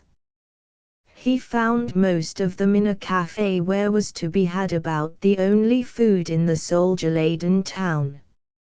It was a slothful den where even an ordinary boiled egg could be made unpalatable.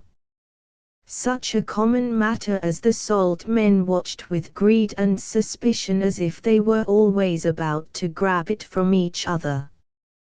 The proprietor, in a dirty shirt, could always be heard whining, evidently telling the world that he was being abused, but he had spirit enough remaining to charge 3 prices for everything with an almost Jewish fluency. The correspondents consoled themselves largely upon black bread and the native wines. Also there were certain little oiled fishes, and some green odds and ends for salads. The correspondents were practically all Englishmen. Some of them were veterans of journalism in the Sudan, in India, in South Africa, and there were others who knew as much of war as they could learn by sitting at a desk and editing the London stock reports.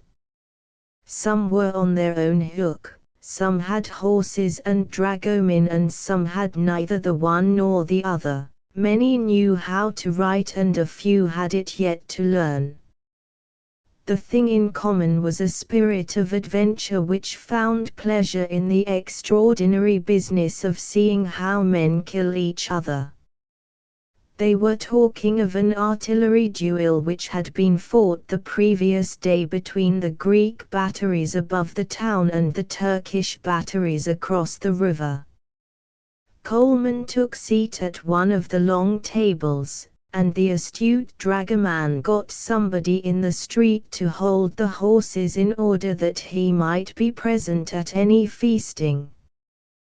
One of the experienced correspondents was remarking that the fire of the Greek batteries in the engagement had been the finest artillery practice of the century.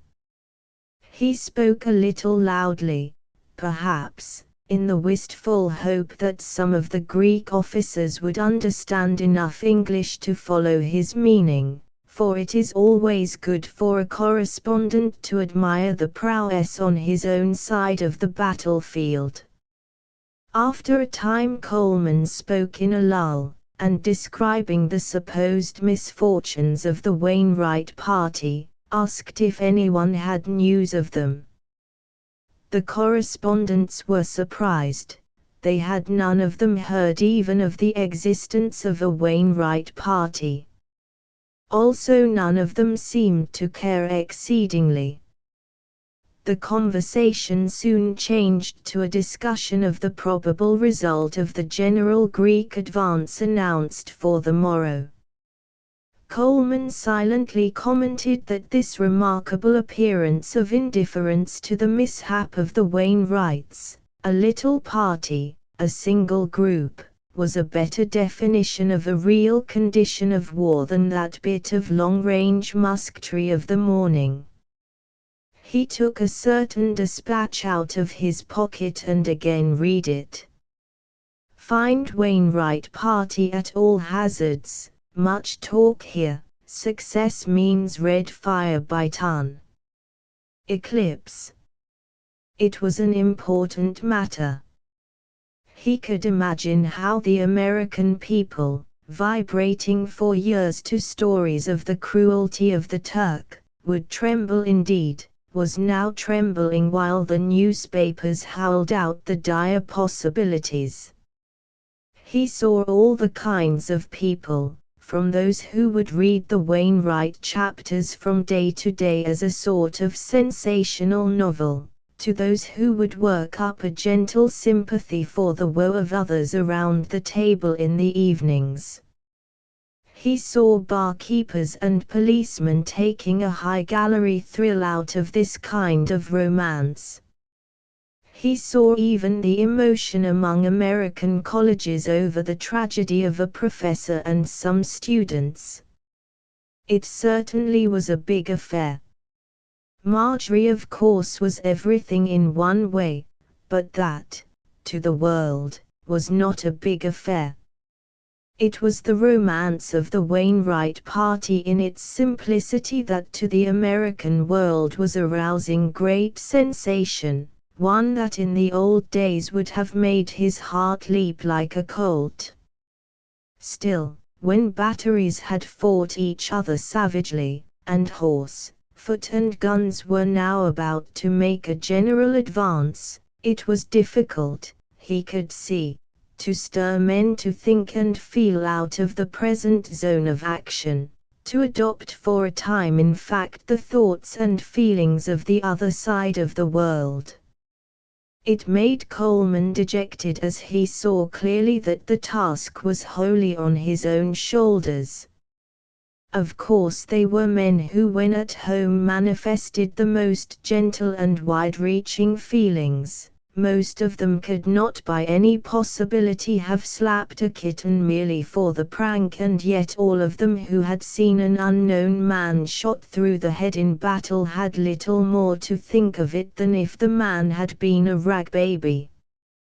Tender they might be, poets they might be, but they were all horned with a provisional, temporary, but absolutely essential callous which was formed by their existence amid war, with its quality of making them always think of the sights and sounds concealed in their own direct future.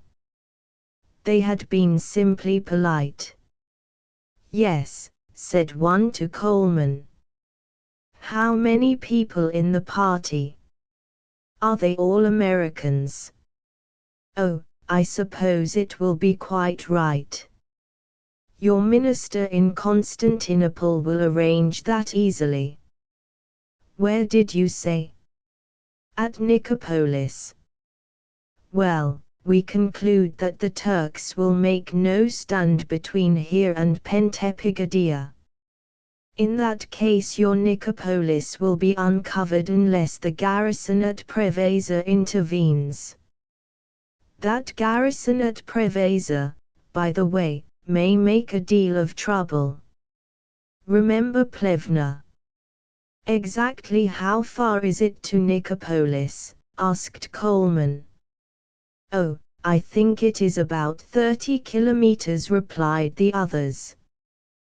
"There is a good military road as soon as you cross the Luros River. I've got the map of the Austrian General Staff. Would you like to look at it?" Coleman studied the map, speeding with his eye rapidly to and fro between Arta and Nicopolis. To him it was merely a brown lithograph of mystery, but he could study the distances. He had received a cordial invitation from the commander of the cavalry to go with him for another ride into Turkey, and he inclined to believe that his project would be furthered if he stuck close to the cavalry. So he rode back to the cavalry camp and went peacefully to sleep on the sod. He awoke in the morning with chattering teeth to find his dragoman saying that the major had unaccountably withdrawn his loan of the 2 troop horses. Coleman of course immediately said to himself that the dragoman was lying again in order to prevent another expedition into ominous Turkey, but after all, if the commander of the cavalry had suddenly turned the light of his favor from the correspondent, it was only a proceeding consistent with the nature which Coleman now thought he was beginning to discern, a nature which can never think twice in the same place, a gaseous mind which drifts, dissolves, combines, vanishes with the ability of an aerial thing until the man of the north feels that when he clutches it with full knowledge of his senses he is only the victim of his ardent imagination. It is the difference in standards, in creeds, which is the more luminous when men call out that they are all alike. So Coleman and his dragoman loaded their traps and moved out to again invade Turkey. It was not yet clear daylight, but they felt that they might well start early since they were no longer mounted men. On the way to the bridge, the dragoman, although he was curiously in love with his 40 francs a day and his opportunities, ventured a stout protest, based apparently upon the fact that after all this foreigner, 4 days out from Athens, was somewhat at his mercy. "Mr. Coleman," he said, stopping suddenly, "I think we make no good if we go there. Much better we wait Arta for our horse." "Much better. I think this no good. There is coming one big fight and I think much better we go stay Arta." "Much better." "Oh, come off," said Coleman. And in clear language he began to labor with the man. "Look here, now. If you think you are engaged in steering a bunch of wooden-headed guys about the Acropolis, my dear partner of my joys and sorrows, you are extremely mistaken. As a matter of fact, you are now the dragoman of a war correspondent, and you were engaged and are paid to be one. It becomes necessary that you make good. Make good, do you understand? I'm not out here to be buncoed by this sort of game. He continued indefinitely in this strain, and at intervals he asked sharply, "Do you understand?" Perhaps the dragoman was dumbfounded that the laconic Coleman could on occasion talk so much, or perhaps he understood everything and was impressed by the argumentative power. At any rate, he suddenly wilted. He made a gesture which was a protestation of martyrdom, and picking up his burden proceeded on his way. When they reached the bridge, they saw strong columns of Greek infantry, dead black in the dim light, crossing the stream and slowly deploying on the other shore. It was a bracing sight to the dragoman, who then went into one of his absurd babbling moods, in which he would have talked the head off any man who was not born in a country laved by the childish Mediterranean. Coleman could not understand what he said to the soldiers as they passed, but it was evidently all grandiose nonsense. 2 light batteries had precariously crossed the rickety bridge during the night, and now this force of several thousand infantry, with the 2 batteries, was moving out over the territory which the cavalry had reconnoitred on the previous day. The ground being familiar to Coleman, he no longer knew a tremor, and, regarding his dragoman, he saw that that invaluable servitor was also in better form. They marched until they found one of the light batteries unlimbered and aligned on the lake of grass about a mile from where parts of the White House appeared above the tree-tops. Here the dragoman talked with the captain of artillery, a tiny man on an immense horse, who for some unknown reason told him that this force was going to raid into Turkey and try to swing around the opposing army's right flank. He announced, as he showed his teeth in a smile, that it would be very, very dangerous work. The dragoman precipitated himself upon Coleman. "This is much danger. The captain he tell me the troops go now in back of the Turks. It will be much danger. I think much better we go out a wait for horse. Much better." Coleman, although be believed he despised the dragoman, could not help but be influenced by his fears. They were, so to speak, in a room with one window, and only the dragoman looked forth from the window, so if he said that what he saw outside frightened him, Coleman was perforce frightened also in a measure. But when the correspondent raised his eyes, he saw the captain of the battery looking at him, his teeth still showing in a smile, as if his information, whether true or false, had been given to convince the foreigner that the Greeks were a very superior and brave people, notably one little officer of artillery. He had apparently assumed that Coleman would balk from venturing with such a force upon an excursion to trifle with the rear of a hard-fighting Ottoman army. He exceedingly disliked that man, sitting up there on his tall horse and grinning like a cruel little ape with a secret. In truth, Coleman was taken back at the outlook, but he could no more refrain from instantly accepting this half-concealed challenge than he could have refrained from resenting an ordinary form of insult. His mind was not at peace, but the small vanities are very large. He was perfectly aware that he was, being misled into the thing by an odd pride, but anyhow, it easily might turn out to be a stroke upon the doors of Nicopolis.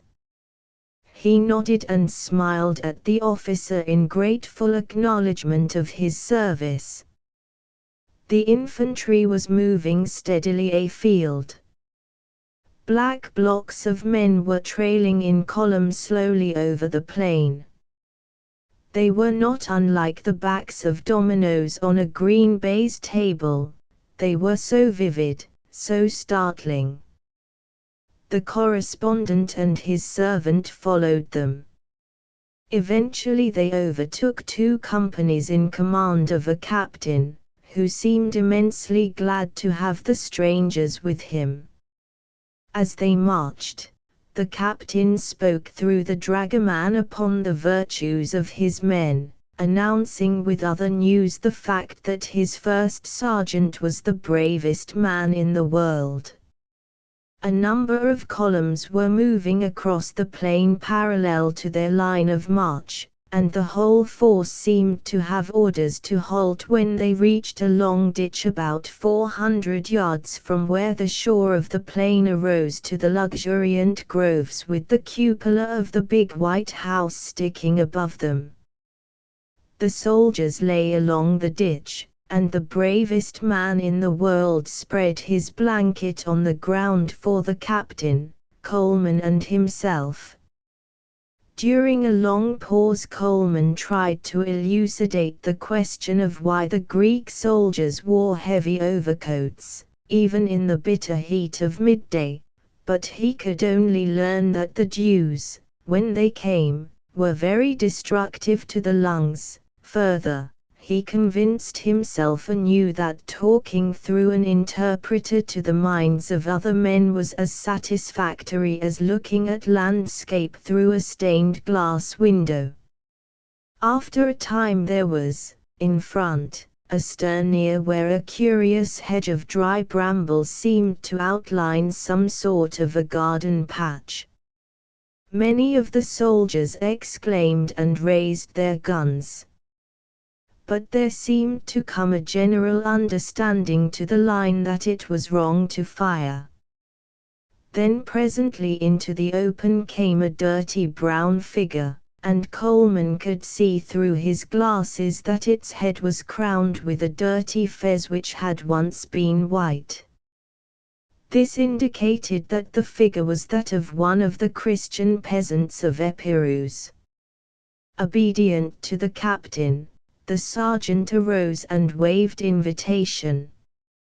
The peasant wavered, changed his mind, was obviously terror-stricken, regained confidence and then began to advance circuitously toward the Greek lines. When he arrived within hailing distance, the captain, the sergeant, Coleman's dragoman and many of the soldiers yelled human messages, and a moment later he was seen to be a poor, yellow-faced stripling with a body which seemed to have been first twisted by an ill birth and afterward maimed by either labor or oppression, these being often identical in their effects. His reception of the Greek soldiery was no less fervid than their welcome of him to their protection. He threw his grimy fez in the air and croaked out cheers, while tears wet his cheeks. When he had come upon the right side of the ditch he ran capering among them, and the captain, the sergeant, the dragoman and a number of soldiers received wild embraces and kisses. He made a dash at Coleman, but Coleman was now wary in the game, and retired dexterously behind different groups with a finished appearance of not noting that the young man wished to greet him. Behind the hedge of dry brambles there were more indications of life, and the peasant stood up and made beseeching gestures. Soon a whole flock of miserable people had come out to the Greeks, men, women and children, in crude and comic smocks, prancing here and there, uproariously embracing and kissing their deliverers. An old, tearful, toothless hag flung herself rapturously into the arms of the captain, and Coleman's brick and iron soul was moved to admiration at the way in which the officer administered a chaste salute upon the furrowed cheek. The dragoman told the correspondent that the Turks had run away from the village on up a valley toward Janina. Everybody was proud and happy. A major of infantry came from the rear at this time and asked the captain in sharp tones who were the two strangers in civilian attire. When the captain had answered correctly, the major was immediately mollified, and had it announced to the correspondent that his battalion was going to move immediately into the village, and that he would be delighted to have his company. The major strode at the head of his men with the group of villagers singing and dancing about him and looking upon him as if he were a god. Coleman and the dragoman, at the officer's request, marched one on either side of him, and in this manner they entered the village. From all sorts of hedges and thickets, people came creeping out to pass into a delirium of joy. The major borrowed 3 little pack horses with rope bridles, and thus mounted and followed by the clanking column, they rode on in triumph. It was probably more of a true festival than most men experience even in the longest lifetime.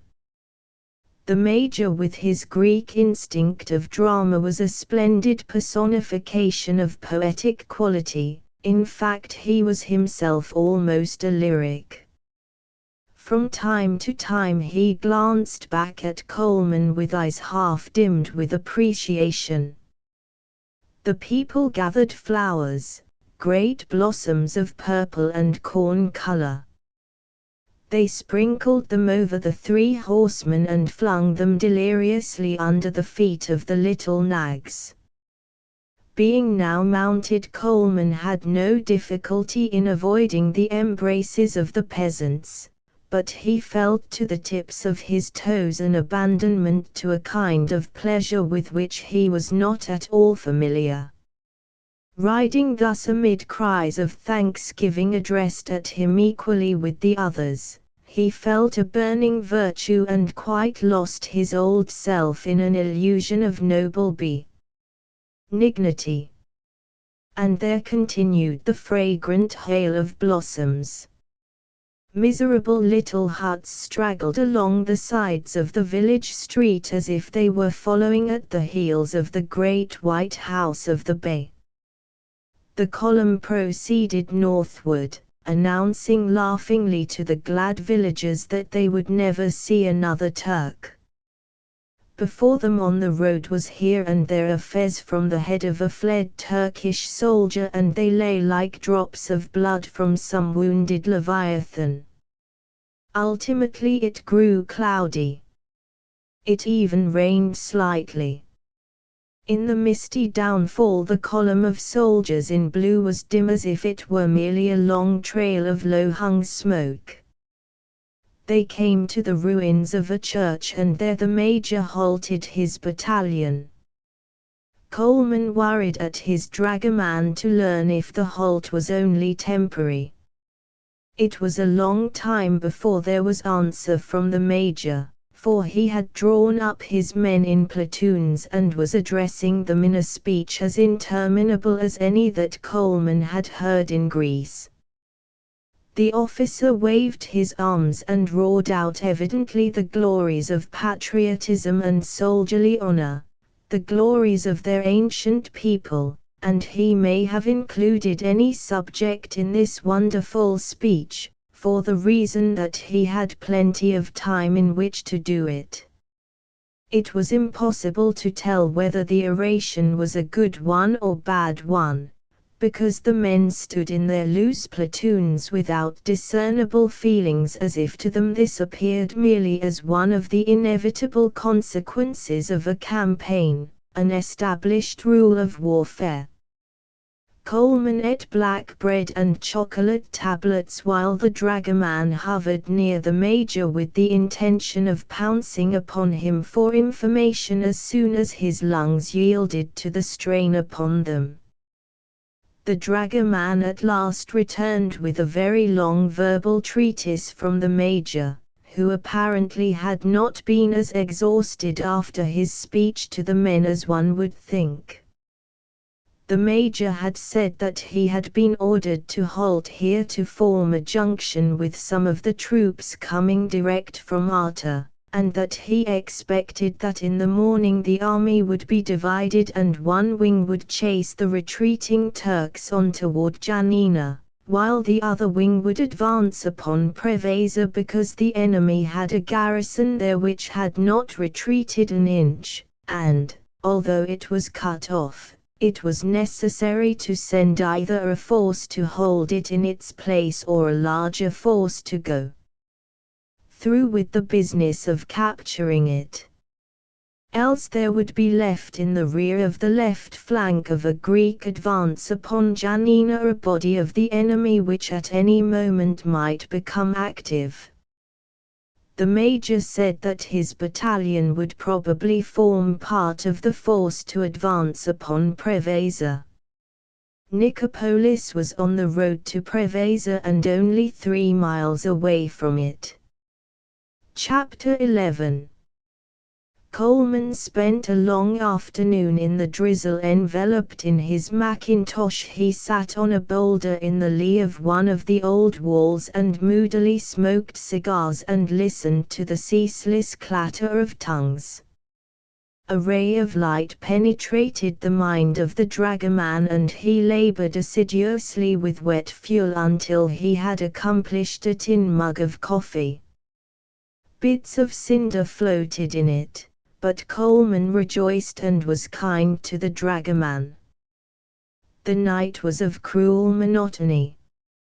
Afflicted by the wind and the darkness, the correspondent sat with nerves keyed high waiting to hear the pickets open fire on a night attack.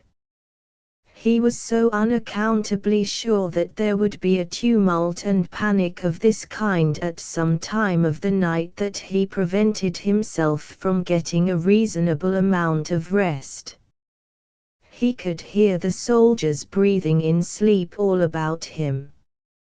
He wished to arouse them from this slumber which, to his ignorance, seemed stupid.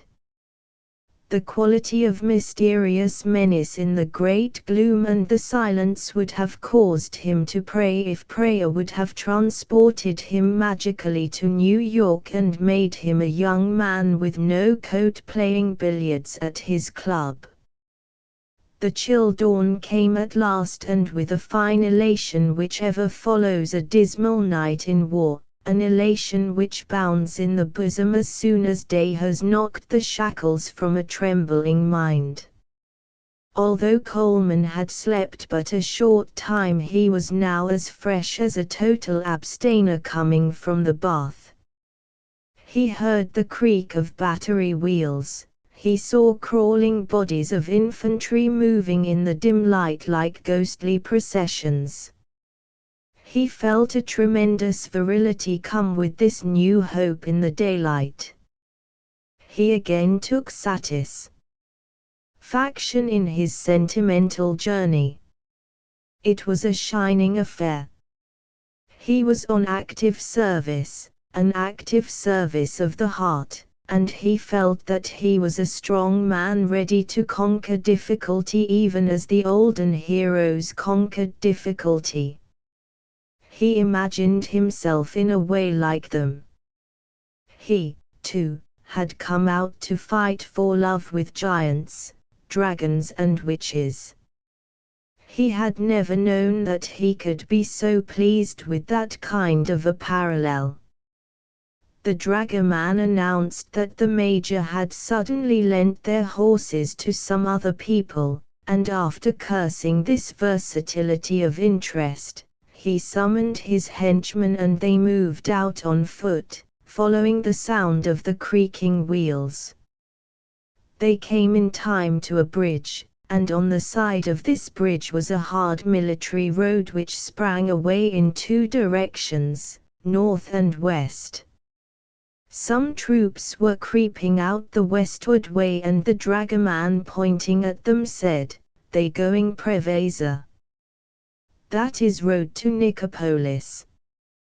Coleman grinned from ear to car and slapped his dragoman violently on the shoulder. For a moment he intended to hand the man a louis of reward, but he changed his mind.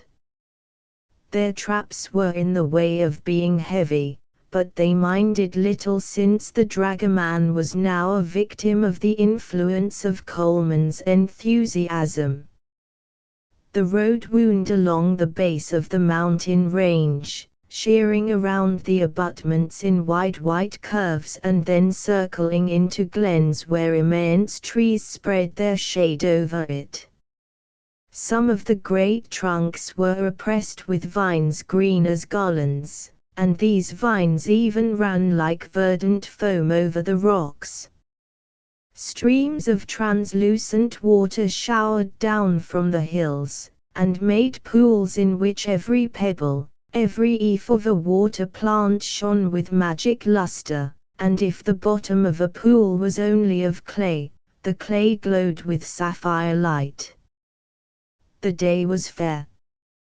The country was part of that land which turned the minds of its ancient poets toward a more tender dreaming, so that indeed their nymphs would die, one is sure, in the cold mythology of the north with its storms amid the gloom of pine forests.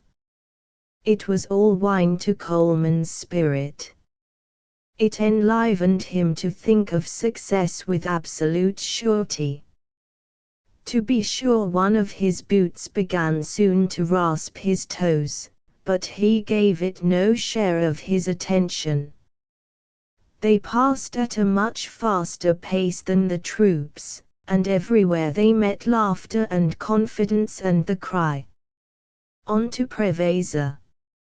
At midday they were at the heels of the advance battalion, among its stragglers, taking its white dust into their throats and eyes. The dragoman was waning and he made a number of attempts to stay Coleman, but no one could have had influence upon Coleman's steady rush with his eyes always straight to the front as if thus to symbolize his steadiness of purpose. Rivulets of sweat marked the dust on his face, and two of his toes were now paining as if they were being burned off. He was obliged to concede a privilege of limping, but he would not stop.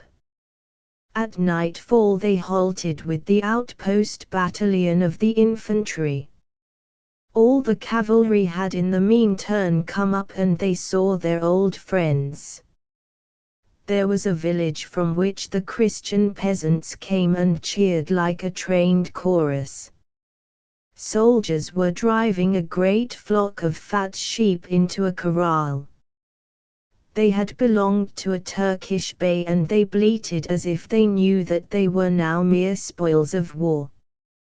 Coleman lay on the steps of the bey's house smoking with his head on his blanket roll. Campfires glowed off in the fields. He was now about 4 miles from Nicopolis. Within the house, the commander of the cavalry was writing dispatches. Officers clanked up and down the stairs. The dashing young captain came and said that there would be a general assault on Preveza at the dawn of the next day. Afterward the dragoman descended upon the village and in some way wrenched a little grey horse from an inhabitant. Its pack saddle was on its back and it would very handily carry the traps. In this matter the dragoman did not consider his master, he considered his own sore back. Coleman ate more bread and chocolate tablets and also some tinned sardines. He was content with the day's work. He did not see how he could have improved it. There was only one route by which the Wainwright party could avoid him, and that was by going to Preveza and thence taking ship. But since Preveza was blockaded by a Greek fleet, he conceived that event to be impossible. Hence, he had them hedged on this peninsula and they must be either at Nicopolis or Preveza. He would probably know all early in the morning. He reflected that he was too tired to care if there might be a night attack, and then wrapped in his blankets he went peacefully to sleep in the grass under a big tree with the crooning of some soldiers around their fire blending into his slumber. And now, although the dragoman had performed a number of feats of incapacity, he achieved during the 1 hour of Coleman's sleeping a blunder which for real finish was simply a perfection of art. When Coleman, much later, extracted the full story, it appeared that ringing events happened during that single hour of sleep. 10 minutes after he had lain down for a night of oblivion, the battalion of infantry, which had advanced a little beyond the village, was recalled and began a hurried night march back on the way it had so festively come. It was significant enough to appeal to almost any mind, but the dragoman was able to not understand it. He remained jabbering to some acquaintances among the troopers. Coleman had been asleep his hour when the dashing young captain perceived the dragoman, and completely horrified by his presence at that place, ran to him and whispered to him swiftly that the game was to flee, flee, flee.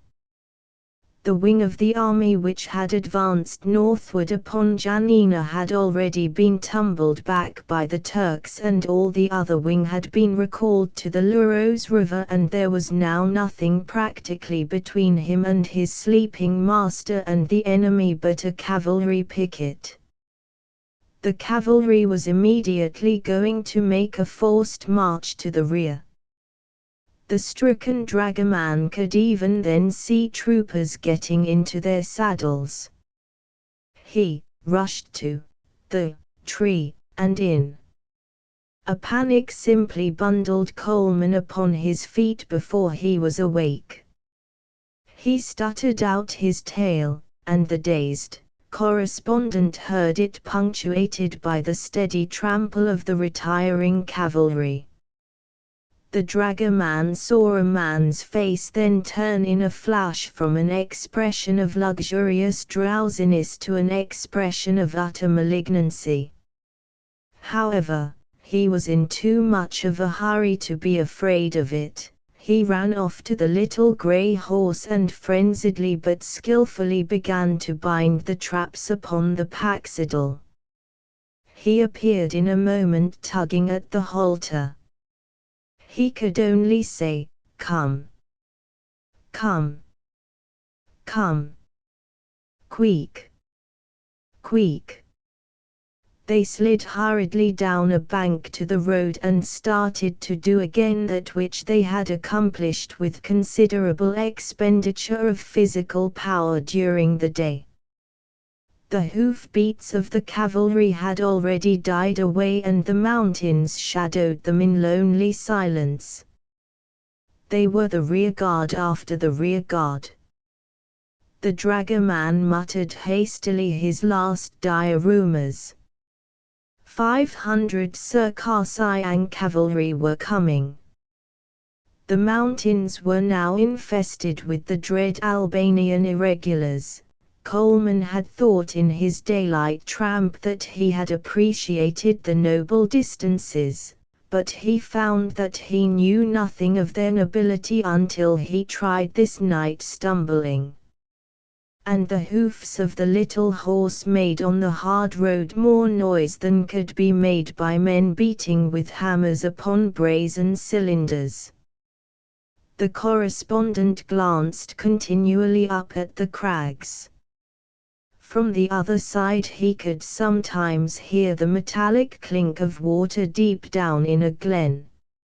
For the first time in his life he seriously opened the flap of his holster and let his fingers remain on the handle of his revolver. From just in front of him he could hear the chattering of the dragoman's teeth, which no attempt at more coolness could seem to prevent. In the meantime the casual manner of the little grey horse struck Coleman with maddening vividness. If the blank darkness was simply filled with ferocious Albanians, the horse did not care a button. He leisurely put his feet down with a resounding ring. Coleman whispered hastily to the dragoman. "If they rush us, jump down the bank, no matter how deep it is. That's our only chance. And try to keep together." All they saw of the universe was, in front of them, a place faintly luminous near their feet, but fading in 6 yards to the darkness of a dungeon. This represented the bright white road of the daytime. It had no end.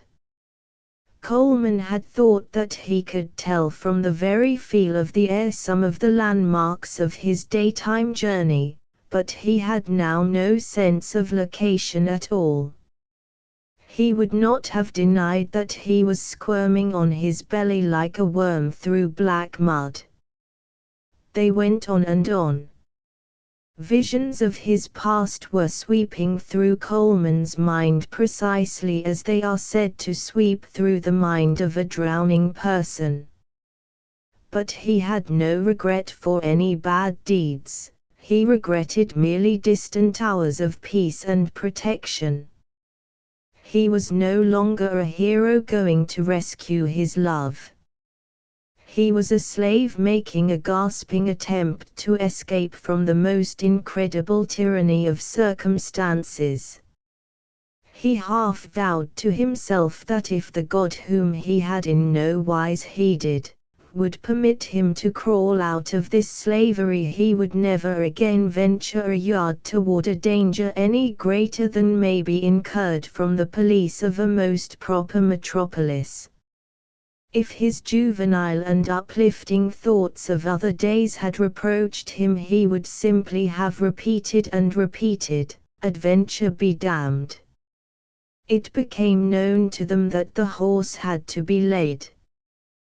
The debased creature was asserting its right to do as it had been trained, to follow its customs. It was asserting this right during a situation which required conduct superior to all training and custom.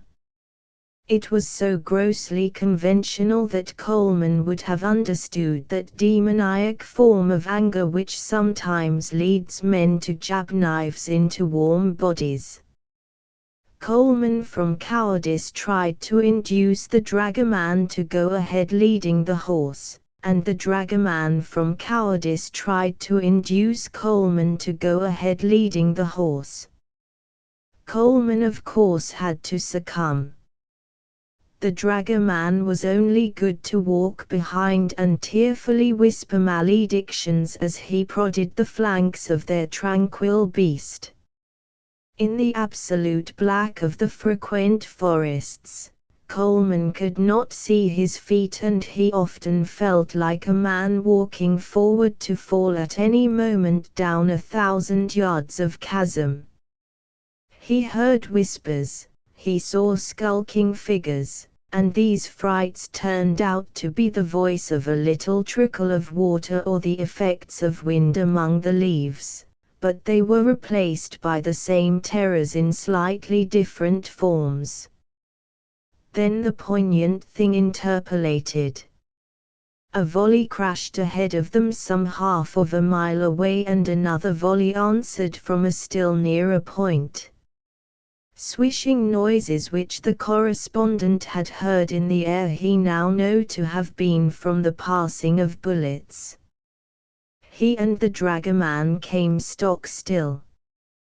They heard 3 other volleys sounding with the abrupt clamor of a hail of little stones upon a hollow surface. Coleman and the dragoman came close together and looked into the whites of each other's eyes. The ghastly horse at that moment stretched down his neck and began placidly to pluck the grass at the roadside. The 2 men were equally blank with fear, and each seemed to seek in the other some newly rampant manhood upon which he could lean at this time. Behind them were the Turks. In front of them was a fight in the darkness. In front it was mathematic to suppose in fact were also the Turks. They were barred, enclosed, cut off. The end was come. Even at that moment they heard from behind them the sound of slow, stealthy footsteps. They both wheeled instantly, choking with this additional terror. Coleman saw the dragoman move swiftly to the side of the road, ready to jump into whatever abyss happened to be there. Coleman still gripped the halter as if it were in truth a straw. The stealthy footsteps were much nearer. Then it was that an insanity came upon him, as if fear had flamed up within him until it gave him all the magnificent desperation of a madman. He jerked the grey horse broadside to the approaching mystery, and grabbing out his revolver aimed it from the top of his improvised bulwark. He hailed the darkness. "Halt! Who's there?" He had expected his voice to sound like a groan, but instead it happened to sound clear, stern, commanding, like the voice of a young sentry at an encampment of volunteers. He did not seem to have any privilege of selection as to the words. They were born of themselves. He waited then, blanched and hopeless, for death to wing out of the darkness and strike him down. He heard a voice. The voice said, "Do you speak English?" For 1 or 2 seconds he could not even understand English, and then the great fact swelled up and within him. This voice with all its new quavers was still undoubtedly the voice of Professor Harrison B.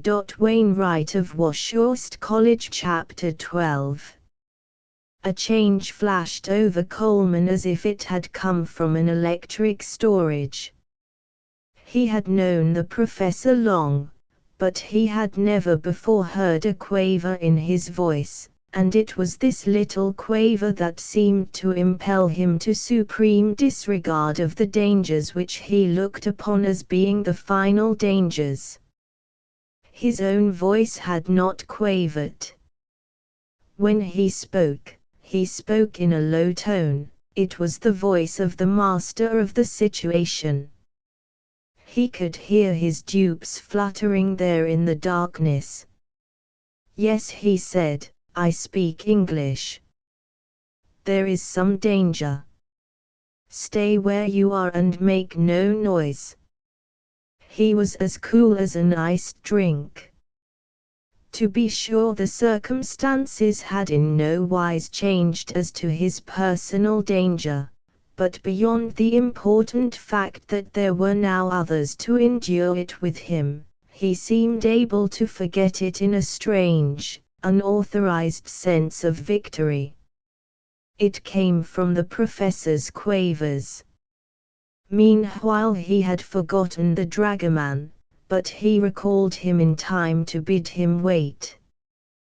Then, as well concealed as a monk hiding in his cowl, he tiptoed back into a group of people who knew him intimately. He discerned 2 women mounted on little horses, and about them were dim men. He could hear them breathing hard. "It is all right," he began smoothly. You only need to be very careful. Suddenly out of the blackness projected a half-phosphorescent face. It was the face of the little professor. He stammered. Do you really speak English? Coleman, in his feeling of superb triumph, could almost have laughed. His nerves were as steady as hemp, but he was in haste, and his haste allowed him to administer rebuke to his old professor. "Didn't you hear me?" he hissed through his tightening lips. "They are fighting just ahead of us on the road, and if you want to save yourselves, don't waste time." Another face loomed faintly like a mask painted in dark gray. It belonged to Coke, and it was a mask figured in profound stupefaction. The lips opened and tensely breathed out the name, Coleman. Instantly the correspondent felt about him that kind of a tumult which tries to suppress itself. He knew that it was the most theatric moment of his life. He glanced quickly toward the two figures on horseback. He believed that one was making foolish gesticulation while the other sat rigid and silent. This latter one he knew to be Marjorie. He was content that she did not move. Only a woman who was glad he had come but did not care for him would have moved. This applied directly to what he thought he knew of Marjorie's nature.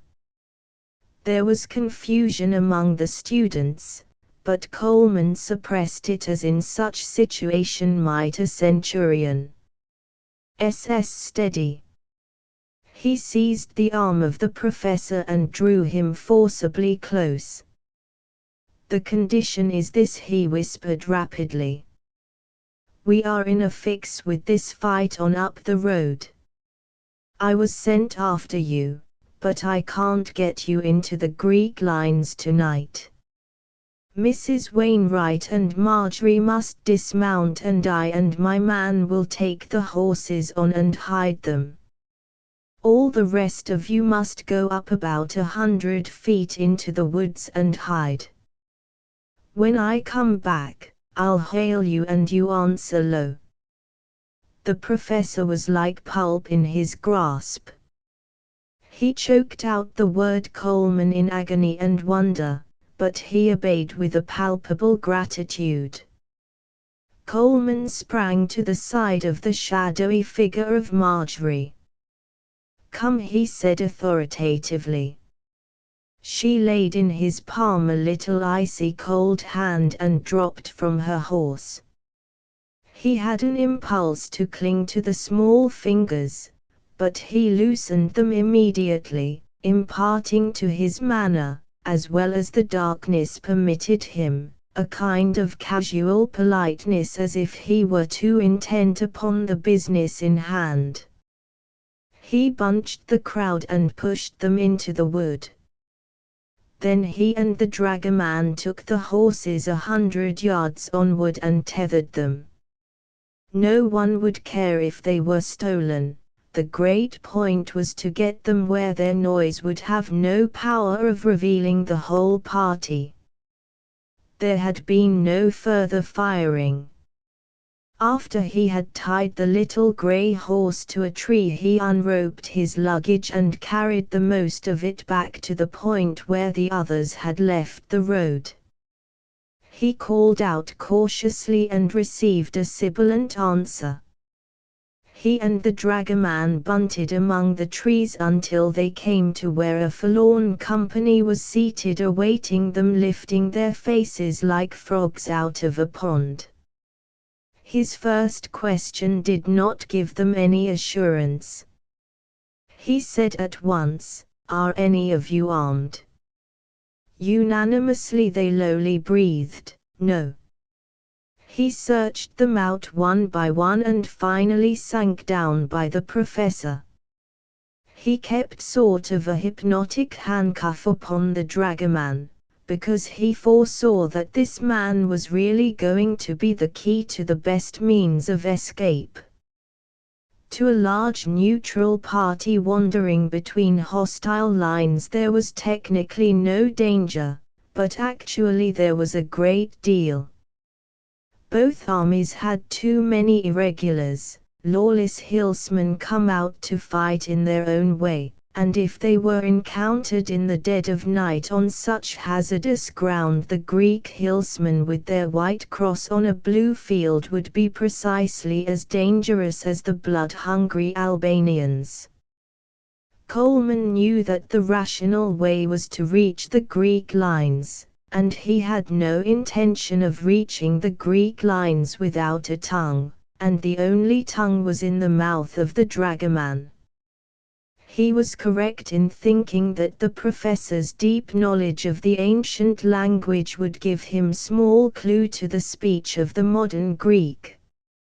As he settled himself by the professor, the band of students, 8 in number, pushed their faces close.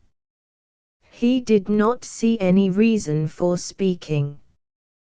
There were 30 seconds of deep silence in which he felt that all were bending to hearken to his words of counsel. The professor huskily broke the stillness. "Well, what are we to do now?" Colman was decisive, indeed absolute. "We'll stay here until daylight unless you care to get shot." "All right," answered the professor.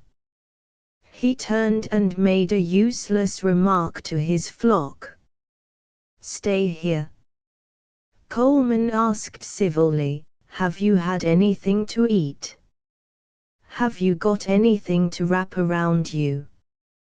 "We have absolutely nothing," answered the professor. "Our servants ran away and ***, and then we left everything behind us ***, and I've never been in such a position in my life." Colman moved softly in the darkness and unbuckled some of his traps. On his knee he broke the hard cakes of bread and with his fingers he broke the little tablets of chocolate. These he distributed to his people. And at this time he felt fully the appreciation of the conduct of the 8 American college students. They had not yet said a word with the exception of the bewildered exclamation from Coke. They all knew him well.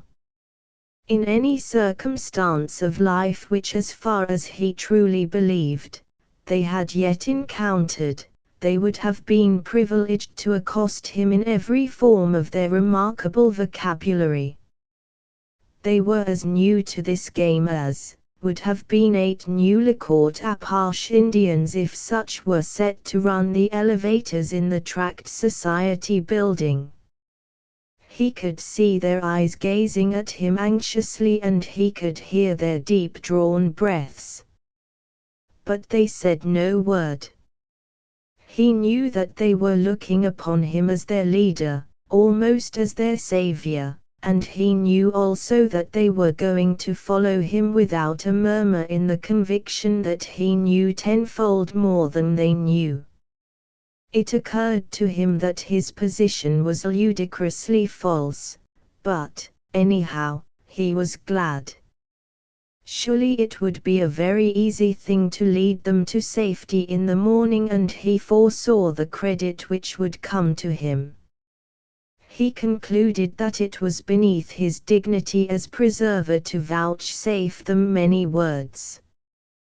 His business was to be the cold, masterful, enigmatic man. It might be said that these reflections were only half-thoughts in his mind.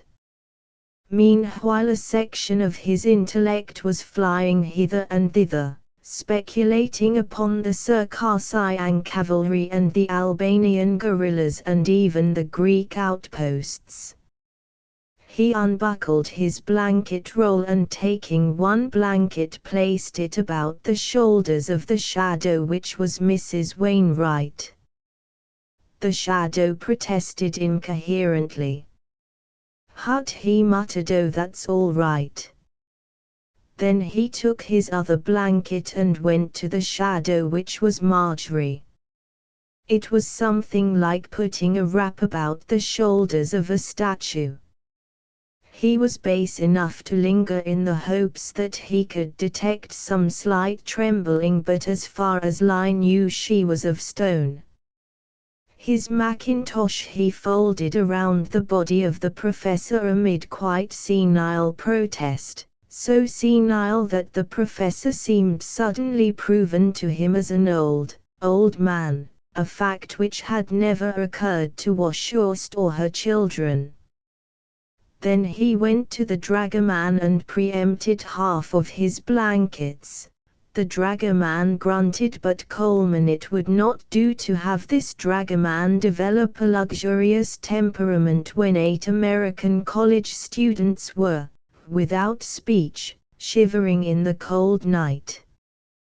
Coleman really begun to ruminate upon his glory, but he found that he could not do this well without smoking, so he crept away some distance from this fireless encampment, and bending his face to the ground at the foot of a tree, he struck a match and lit a cigar. His return to the others would have been somewhat in the manner of coolness as displayed on the stage if he had not been prevented by the necessity of making no noise. He saw regarding him as before the dimly visible eyes of the 8 students and Marjorie and her father and mother. Then he whispered the conventional words. "Go to sleep if you can. You'll need your strength in the morning. I and this man here will keep watch." 3 of the college students of course crawled up to him and each said, "I'll keep watch, old man." "No. We'll keep watch. You people try to sleep." He deemed that it might be better to yield the dragoman his blanket, and so he got up and leaned against a tree, holding his hand to cover the brilliant point of his cigar. He knew perfectly well that none of them could sleep. But he stood there somewhat like a sentry, without the attitude, but with all the effect of responsibility. He had no doubt but what escape to civilization would be easy, but anyhow his heroism should be preserved. He was the rescuer. His thoughts of Marjorie were somewhat in a puzzle.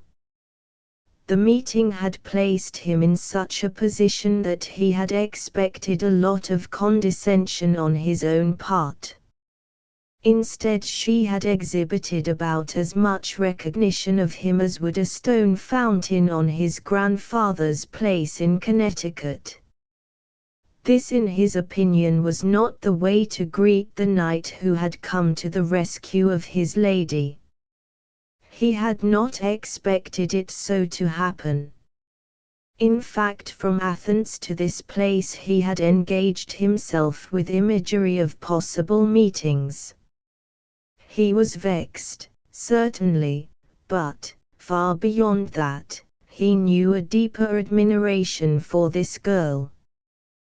To him she represented the sex, and so the sex as embodied in her seemed a mystery to be feared. He wondered if safety came on the morrow he would not surrender to this feminine invulnerability.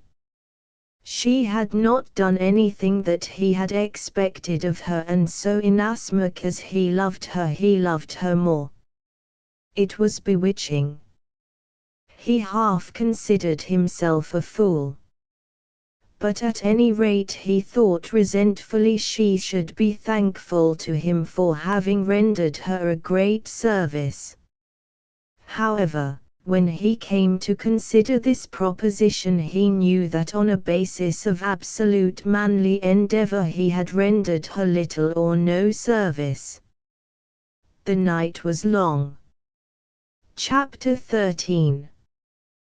Coleman suddenly found himself looking upon his pallid dragoman. He saw that he had been asleep crouched at the foot of the tree.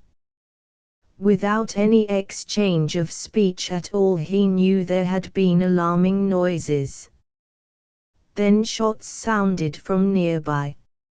Some were from rifles aimed in that direction and some were from rifles opposed to them. This was distinguishable to the experienced man, but all that Coleman knew was that the conditions of danger were now triplicate. Unconsciously he stretched his hands in supplication over his charges. "Don't move. Don't move. And keep close to the ground." All heeded him but Marjorie. She still sat straight. He himself was on his feet, but he now knew the sound of bullets, and he knew that no bullets had spun through the trees. He could not see her distinctly, but it was known to him in some way that she was mutinous. He leaned toward her and spoke as harshly as possible. "Marjorie, get down." She wavered for a moment as if resolved to defy him. As he turned again to peer in the direction of the firing, it went through his mind that she must love him very much indeed. He was assured of it. It must have been some small outpour between nervous pickets and eager hillsmen, for it ended in a moment. The party waited in a basement for what seemed to them a time, and the blue dawn began to laggardly shift the night as they waited. The dawn itself seemed prodigiously long in arriving at anything like discernible landscape. When this was consummated, Coleman, in somewhat the manner of the father of a church, dealt bits of chocolate out to the others. He had already taken the precaution to confer with the dragoman, so he said, "Well, come ahead. We'll make a try for it." They arose at his bidding and followed him to the road.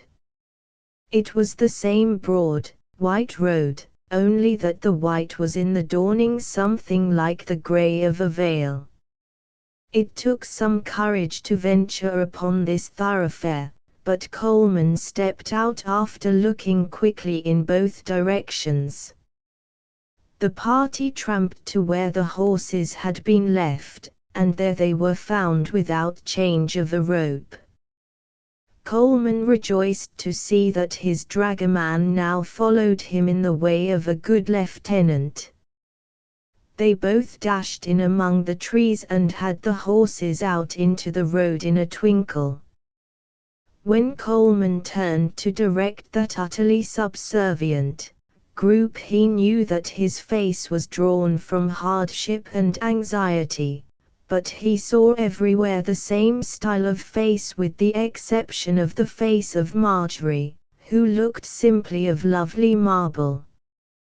He noted with a curious satisfaction, as if the thing was a tribute to himself, that his mackintosh was over the professor's shoulder, that Marjorie and her mother were each carrying a blanket, and that the corps of students had dutifully brought all the traps which his dragoman had forgotten.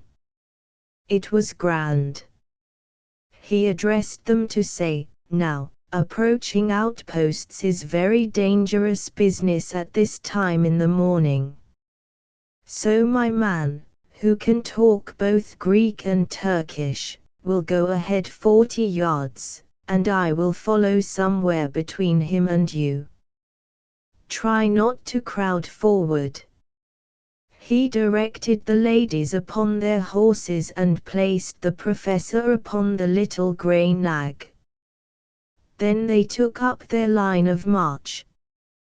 The dragoman had looked somewhat dubiously upon this plan of having him go 40 yards in advance, but he had the utmost confidence in this new Coleman, whom yesterday he had not known.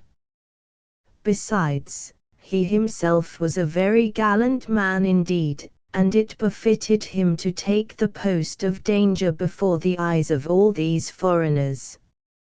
In his new position he was as proud and unreasonable as a rooster. He was continually turning his head to scowl back at them, when only the clank of hoofs was sounding. An impenetrable mist lay on the valley and the hilltops were shrouded. As for the people, they were like mice. Coleman paid no attention to the Wainwright party, but walked steadily along near the dragoman.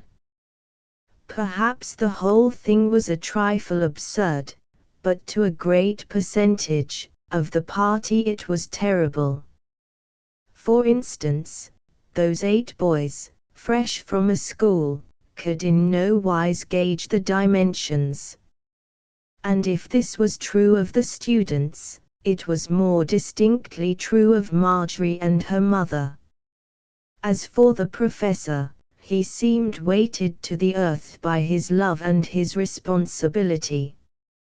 Suddenly the dragoman wheeled and made demoniac signs.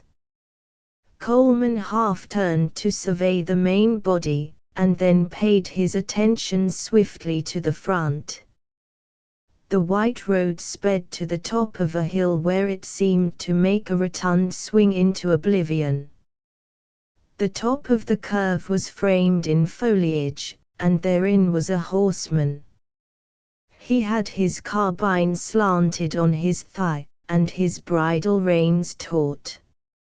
Upon sight of them he immediately wheeled and galloped down the other slope and vanished. The dragoman was throwing wild gestures into the air. As Coleman looked back at the Wainwright party he saw plainly that to an ordinary eye they might easily appear as a strong advance of troops. The peculiar light would emphasize such theory. The dragoman ran to him jubilantly, but he contained now a form of intelligence which caused him to whisper, "That was one Greek. That was one Greek. What do you call, sentry?" Coleman addressed the others. He said, "It's all right. Come ahead." That was a Greek picket. There is only one trouble now, and that is to approach the Easy. His obedient charges came forward at his word. When they arrived at the top of this rise they saw nothing. Coleman was very uncertain. He was not sure that this picket had not carried with him a general alarm, and in that case there would soon occur a certain amount of shooting. However, as far as he understood the business, there was no way but forward. Inasmuch as he did not indicate to the Wainwright party that he wished them to do differently, they followed on doggedly after him and the dragoman. He knew now that the dragoman's heart had for the 10th time turned to Dog Biscuit, so he kept abreast of him. And soon together they walked into a cavalry outpost, commanded by no less a person than the dashing young captain, who came laughing out to meet them. Suddenly losing all color of war, the condition was now such as might occur in a drawing room. Coleman felt the importance of establishing highly conventional relations between the captain and the Wainwright party. To compass this he first seized his dragoman, and the dragoman, enlightened immediately, spun a series of lies which must have led the captain to believe that the entire heart of the American Republic had been taken out of that western continent and transported to Greece. Coleman was proud of the captain, The latter immediately went and bowed in the manner of the French school and asked everybody to have a cup of coffee, although acceptation would have proved his ruin and disgrace. Coleman refused in the name of courtesy. He called his party forward, and now they proceeded merely as one crowd. Marjorie had dismounted in the meantime. The moment was come. Coleman felt it. The first rush was from the students. Immediately he was buried in a thrashing mob of them. Good boy! Good boy! Great man! Oh, isn't he a peach? How did he do it? He came in strong at the finish. Good boy, Coleman! Through this mist of glowing youthful congratulation he saw the professor standing at the outskirts with direct formal thanks already moving on his lips, while near him his wife wept joyfully. Marjorie was evidently enduring some inscrutable emotion. After all, it did penetrate his mind that it was indecent to accept all this wild gratitude, but there was built within him no intention of positively declaring himself lacking in all credit, or at least, lacking in all credit in the way their praises defined it. In truth he had assisted them, but he had been at the time largely engaged in assisting himself, and their coming had been more of a boon to his loneliness than an addition to his care. However, he soon had no difficulty in making his conscience appropriate every line in these hymns sung in his honor. The students, curiously wise of men, thought his conduct quite perfect. "Oh, say, come off," he protested. "Why, I didn't do anything. You fellows are crazy. You would have gotten in all right by yourselves.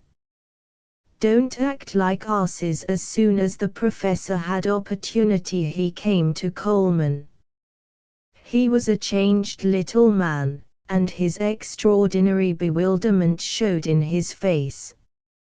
It was the disillusion and amazement of a stubborn mind that had gone implacably in its one direction and found in the end that the direction was all wrong, and that really a certain mental machine had not been infallible. Coleman remembered what the American minister in Athens had described of his protests against the starting of the professor's party on this journey, and of the complete refusal of the professor to recognize any value in the advice. And here now was the consequent defeat. It was mirrored in the professor's astonished eyes. Coleman went directly to his dazed old teacher. "Well, you're out of it now, Professor," he said warmly. "I congratulate you on your escape, sir." The professor looked at him, helpless to express himself, but the correspondent was at that time suddenly enveloped in the hysterical gratitude of Mrs. Wainwright, who hurled herself upon him with extravagant manifestations. Coleman played his part with skill. To both the professor and Mrs. Wainwright his manner was a combination of modestly filial affection and a pretentious disavowal of his having done anything at all. It seemed to charm everybody but Marjorie. It irritated him to see that she was apparently incapable of acknowledging that he was a grand man. He was actually compelled to go to her and offer congratulations upon her escape, as he had congratulated the professor. If his manner to her parents had been filial, his manner to her was parental. "Well, Marjorie," he said kindly, "you have been in considerable danger. I suppose you're glad to be through with it. She at that time made no reply, but by her casual turn he knew that he was expected to walk along by her side. The others knew it, too, and the rest of the party left them free to walk side by side in the rear. This is a beautiful country hereabouts if one gets a good chance to see it, he remarked. Then he added, but I suppose you had a view of it when you were going out to Nicopolis. She answered in muffled tones. Yes, we thought it very beautiful. Did you note those streams from the mountains? That seemed to me the purest water I'd ever seen, but I bet it would make one ill to drink it. There is, you know, a prominent German chemist who has almost proven that really pure water is practical poison to the human stomach. Yes, she said. There was a period of silence, during which he was perfectly comfortable because he knew that she was ill at ease. If the silence was awkward, she was suffering from it. As for himself, he had no inclination to break it. His position was, as far as the entire Wainwright party was concerned, a place where he could afford to wait. She turned to him at last. Of course, I know how much you have done for us, and I want you to feel that we all appreciate it deeply. There was discernible to the ear a certain note of desperation. Oh, not at all, he said generously. Not at all. I didn't do anything. It was quite an accident.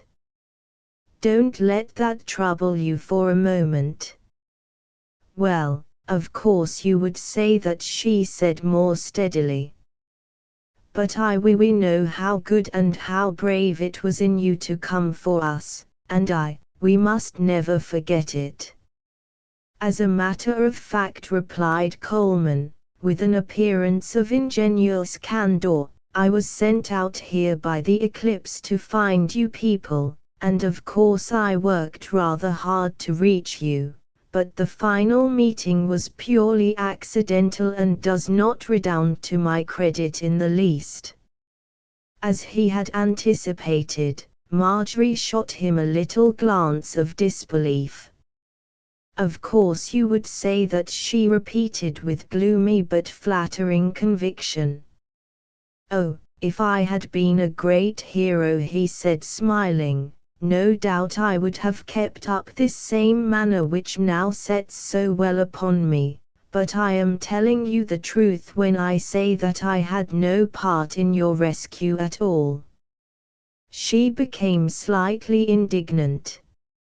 Oh, if you care to tell us constantly that you were of no service to us, I don't see what we can do but continue to declare that you were.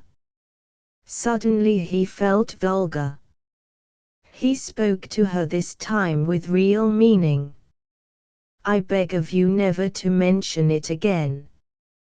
That will be the best way. But to this she would not accede. No, we will often want to speak of it. He replied, how do you like Greece? Don't you think that some of these ruins are rather out of shape in the popular mind? Now, for my part, I would rather look at a good strong finish at a horse race than to see 10,000 Parthenons in a bunch. She was immediately in the position of defending him from himself. You would rather see no such thing. You shouldn't talk in that utterly trivial way. I like the Parthenon, of course, but I can't think of it now because my head is too full of my escape from where I was so frightened. Coleman grinned. Were you really frightened? Naturally, she answered. I suppose I was more frightened for mother and father, but I was frightened enough for myself. It was not a nice thing. No, it wasn't, said Coleman. I could hardly believe my senses, when the minister at Athens told me that you all had ventured into such a trap, and there is no doubt but what you can be glad that you are well out of it. She seemed to have some struggle with herself, and then she deliberately said, "Thanks to you." Coleman embarked on what he intended to make a series of high-minded protests. Not at all, but at that moment the dragoman whirled back from the vanguard with a great collection of the difficulties which had been gathering upon him. Coleman was obliged to resign Marjorie and again take up the active leadership. He disposed of the dragoman's difficulties mainly by declaring that they were not difficulties at all. He had learned that this was the way to deal with dragomen. The fog had already lifted from the valley, and, as they passed along the wooded mountainside, the fragrance of leaves and earth came to them. Ahead, along the hooded road, they could see the blue-clad figures of Greek infantrymen. Finally they passed an encampment of a battalion whose line was at a right angle to the highway.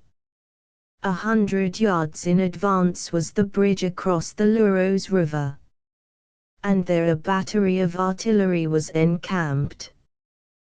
The dragoman became involved in all sorts of discussions with other Greeks, but Coleman stuck to his elbow and stifled all aimless oration. The Wainwright party waited for them in the rear in an observant but patient group. Across a plain, the hills directly behind Arta loomed up, showing the straight yellow scar of a modern entrenchment. To the north of Arta were some grey mountains with a dimly marked road winding to the summit. On one side of this road were two shadows. It took a moment for the eye to find these shadows, but when this was accomplished it was plain that they were men. The captain of the battery explained to the dragoman that he did not know that they were not also Turks, in which case the road to Arta was a dangerous path. It was no good news to Coleman. He waited a moment in order to gain composure and then walked back to the Wainwright party. They must have known at once from his peculiar gravity that all was not well. 5 of the students and the professor immediately asked, "What is it?" He had at first some old-fashioned idea of concealing the ill tidings from the ladies, but he perceived what flagrant nonsense this would be in circumstances in which all were fairly likely to incur equal dangers, and at any rate he did not see his way clear to allow their imagination to run riot over a situation which might not turn out to be too bad.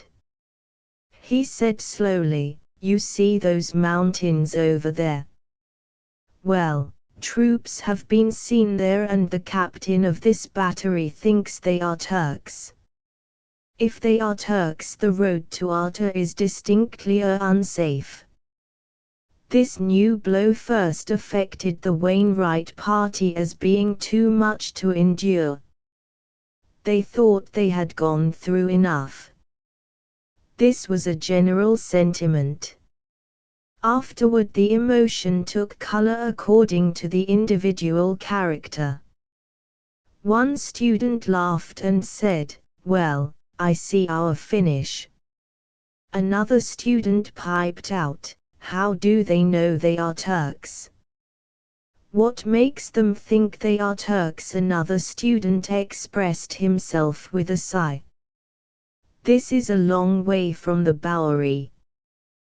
The professor said nothing but looked annihilated. Mrs. Wainwright wept profoundly. Marjorie looked expectantly toward Coleman.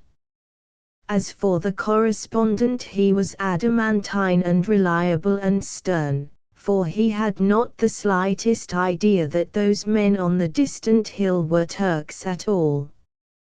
Chapter 14. "Oh," said a student, "this game ought to quit. I feel like 30 cents. We didn't come out here to be pursued about the country by these Turks. Why don't they stop it?" Coleman was remarking, "Really, the only sensible thing to do now is to have breakfast. There is no use in worrying ourselves silly over this thing until we've got to." They spread the blankets on the ground and sat about a feast of bread, watercress and tinned beef. Coleman was the real host, but he contrived to make the professor appear as that honorable person. They ate, casting their eyes from time to time at the distant mountain with its two shadows. People began to fly down the road from Janina, peasants hurriedly driving little flocks, women and children on donkeys and little horses which they clubbed unceasingly. One man rode at a gallop, shrieking and flailing his arms in the air. They were all Christian peasants of Turkey, but they were in flight now because they did not wish to be at home if the Turk was going to return and reap revenge for his mortification. The Wainwright party looked at Coleman in abrupt questioning. "Oh, it's all right," he said, easily. "They are always taking on that way." Suddenly the dragoman gave a shout and dashed up the road to the scene of a melee where a little rat-faced groom was vociferously defending 3 horses from some Greek officers, who as vociferously were stating their right to requisition them. Coleman ran after his dragoman.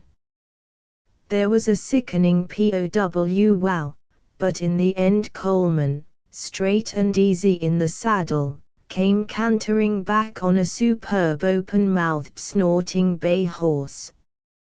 He did not mind if the half-wild animal plunged crazily. It was part of his role.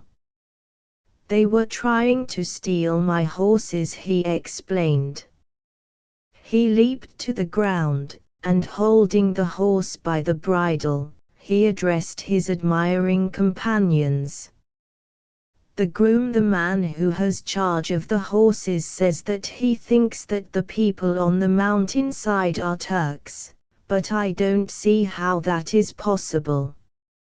You see," he pointed wisely, "that road leads directly south to Arta, and it is hardly possible that the Greek army would come over here and leave that approach to Arta utterly unguarded.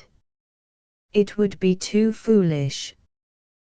They must have left some men to cover it, and that is certainly what those troops are. If you are all ready and willing, I don't see anything to do but make a good, stout-hearted dash for Arta. It would be no more dangerous than to sit here."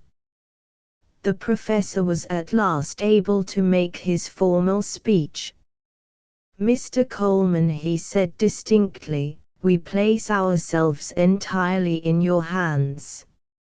It was some. How pitiful! This man who, for years and years, had reigned in a little college town almost as a monarch, passing judgment with the air of one who words the law, dealing criticism upon the universe as one to whom all things are plain, publicly disdaining defeat as one to whom all things are easy. This man was now veritably appealing to Coleman to save his wife, his daughter and himself, and really declared himself de dependent for safety upon the ingenuity and courage of the correspondent. The attitude of the students was utterly indifferent. They did not consider themselves helpless at all. They were evidently quite ready to withstand anything, but they looked frankly up to Coleman as their intelligent leader. If they suffered any, their only expression of it was in the simple grim slang of their period. "I wish I was at Coney Island. This is not so bad as trigonometry, but it's worse than playing billiards for the beers." And Coke said privately to Coleman, "Say, what in hell are these two damn peoples fighting for, anyhow?" When he saw that all opinions were in favor of following him loyally, Coleman was impelled to feel a responsibility. He was now no errant rescuer, but a properly elected leader of fellow beings in distress. While one of the students held his horse, he took the dragoman for another consultation with the captain of the battery. The officer was sitting on a large stone, with his eyes fixed into his field glasses. When again questioned, he could give no satisfaction as to the identity of the troops on the distant mountain. He merely shrugged his shoulders and said that if they were Greeks it was very good, but if they were Turks it was very bad. He seemed more occupied in trying to impress the correspondent that it was a matter of soldierly indifference to himself. Coleman, after loathing him sufficiently in silence, returned to the others and said, "Well, we'll chance it." They looked to him to arrange the caravan. Speaking to the men of the party, he said, "Of course, any one of you is welcome to my horse if you can ride it, but if you're not too tired I think I had myself better ride, so that I can go ahead at times." His manner was so fine as he said this that the students seemed fairly to worship him. Of course it had been most improbable that any of them could have ridden that volcanic animal even if one of them had tried it. He saw Mrs. Wainwright and Marjorie upon the backs of their two little natives, and hoisted the professor into the saddle of the groom's horse, leaving instructions with the servant to lead the animal always and carefully. He and the dragoman then mounted at the head of the procession, and amid curious questionings from the soldiery they crossed the bridge and started on the trail to Arta. The rear was brought up by the little grey horse with the luggage, led by one student and flogged by another. Coleman, checking with difficulty the battling disposition of his horse, was very uneasy in his mind because the last words of the captain of the battery had made him feel that perhaps on this ride he would be placed in a position where only the best courage would count, and he did not see his way clear to feeling very confident about his conduct in such a case. Looking back upon the caravan, he saw it as a most unwieldy thing, not even capable of running away. He hurried it with sudden, sharp contemptuous phrases. On the march there incidentally flashed upon him a new truth. More than half of that student band were deeply in love with Marjorie. Of course, when he had been distant from her he had had an eternal jealous reflection to that effect. It was natural that he should have thought of the intimate camping relations between Marjorie and these young students with a great deal of bitterness, grinding his teeth when picturing their opportunities to make Marjorie fall in love with some one of them.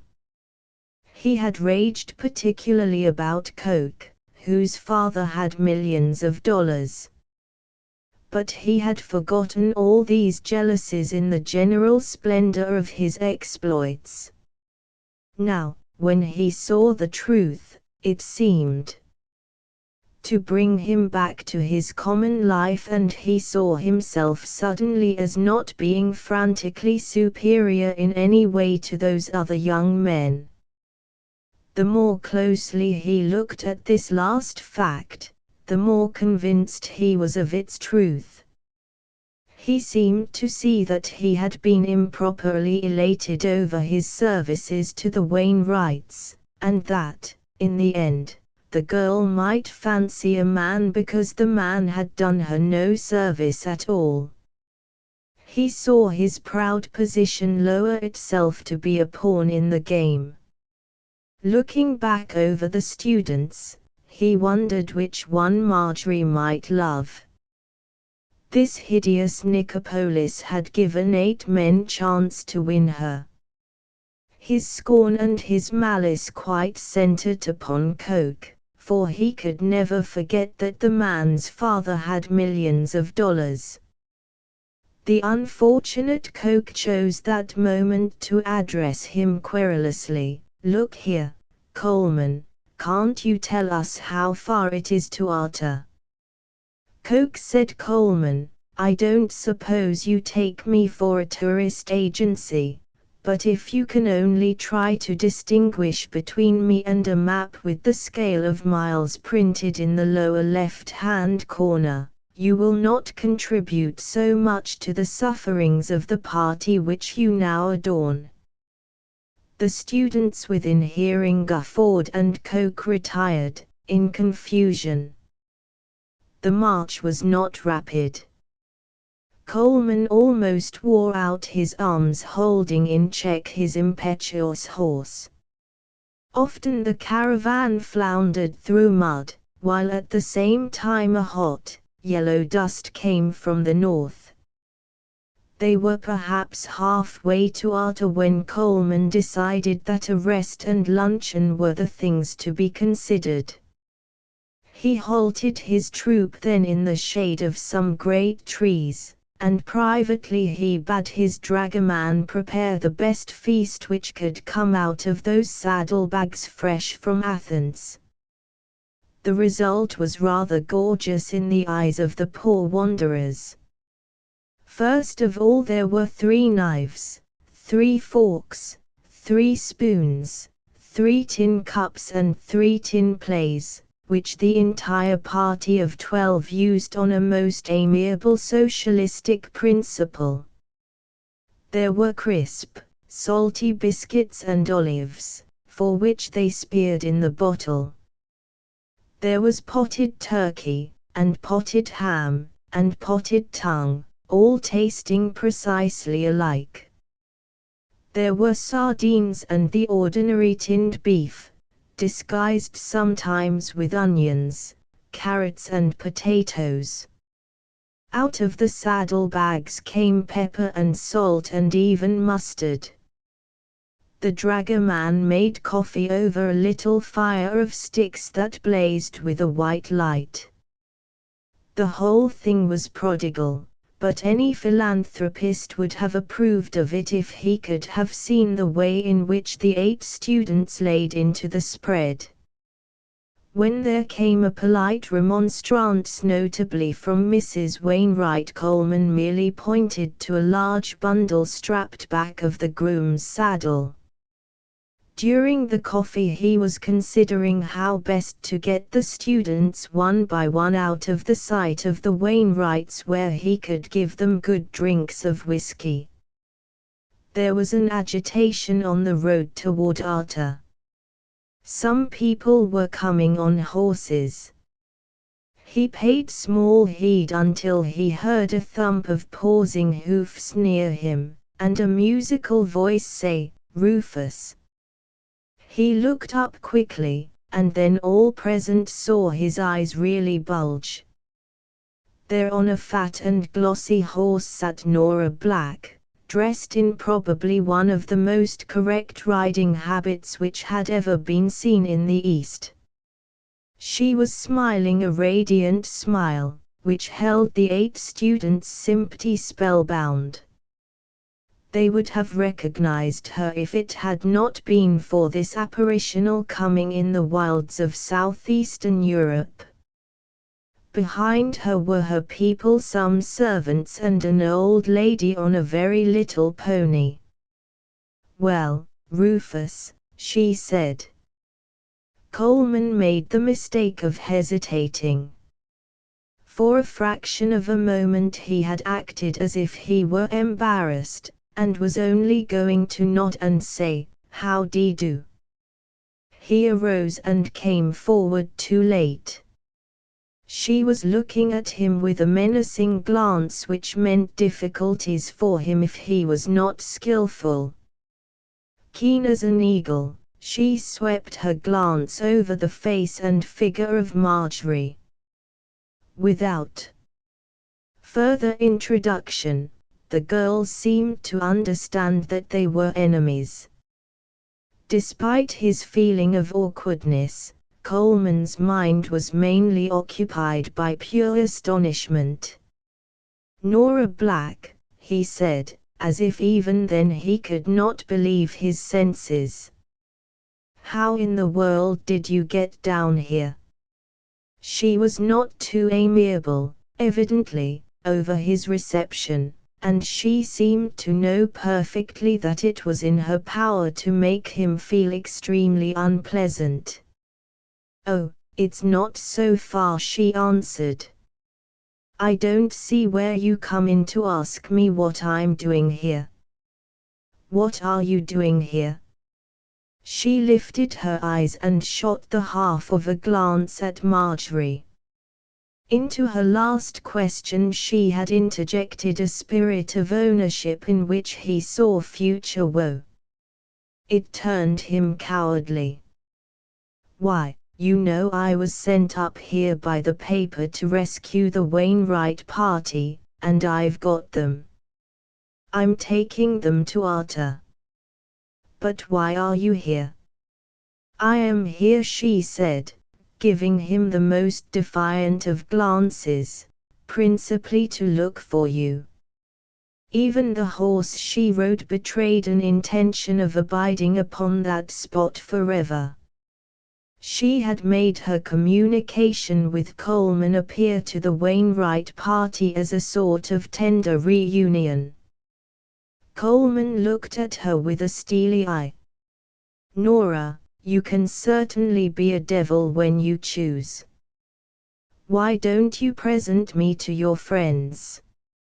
Miss Nora Black, special correspondent of the New York Daily Eye, if you please. I belong to your opposition. I am your rival, Rufus, and I draw a bigger salary. Funny-looking gang, that. Who is the old Johnny in the white wig?" Where you going? You can't," blundered Coleman miserably, "or the army is in retreat and you must go back to, don't you see?" "Is it?" she argued. After a pause she added coolly, "Then I shall go back to Arta with you and your precious Wainwrights." Chapter 15.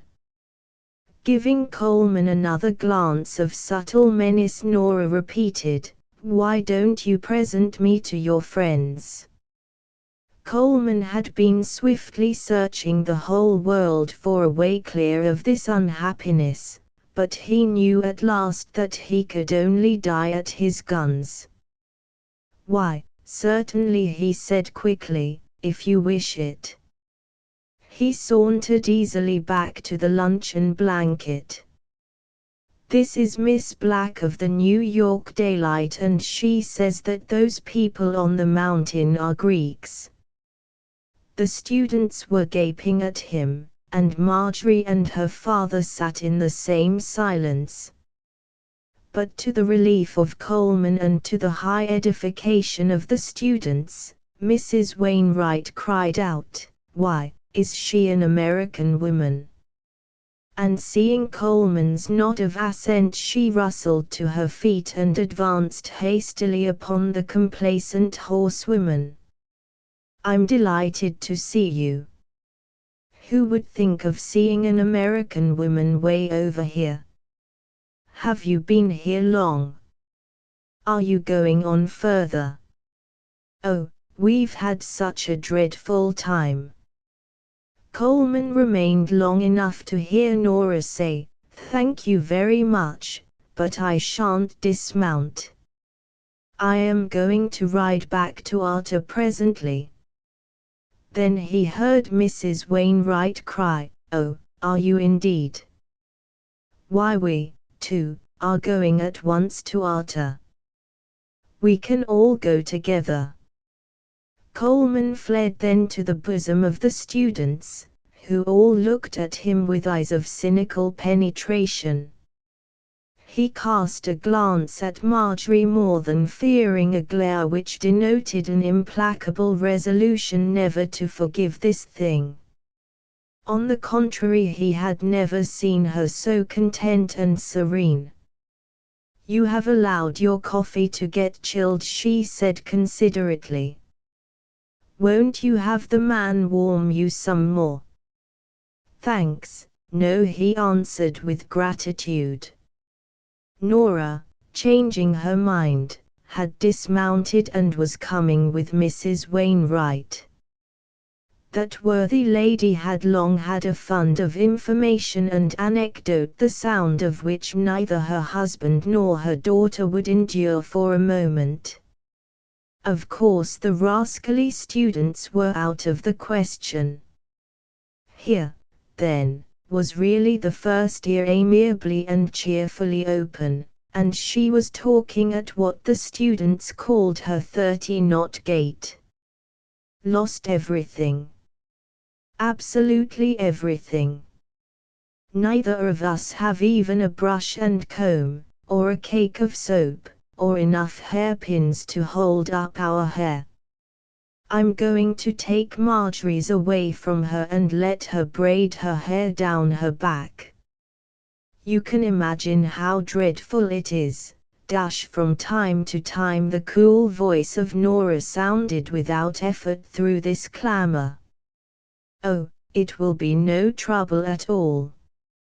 I have more than enough of everything. We can divide very nicely." Coleman broke somewhat imperiously into this feminine chat. "Well, we must be moving, you know," and his voice started the men into activity. When the traps were all packed again on the horse, Coleman looked back surprised to see the three women engaged in the most friendly discussion. The combined parties now made a very respectable squadron. Coleman rode off at its head without glancing behind at all. He knew that they were following from the soft pounding of the horses' hoofs on the sod and from the mellow hum of human voices. For a long time he did not think to look upon himself as anything but a man much injured by circumstances. Among his friends he could count numbers who had lived long lives without having this peculiar class of misfortune come to them. In fact, it was so unusual a misfortune that men of the world had not found it necessary to pass from mind to mind a perfect formula for dealing with it.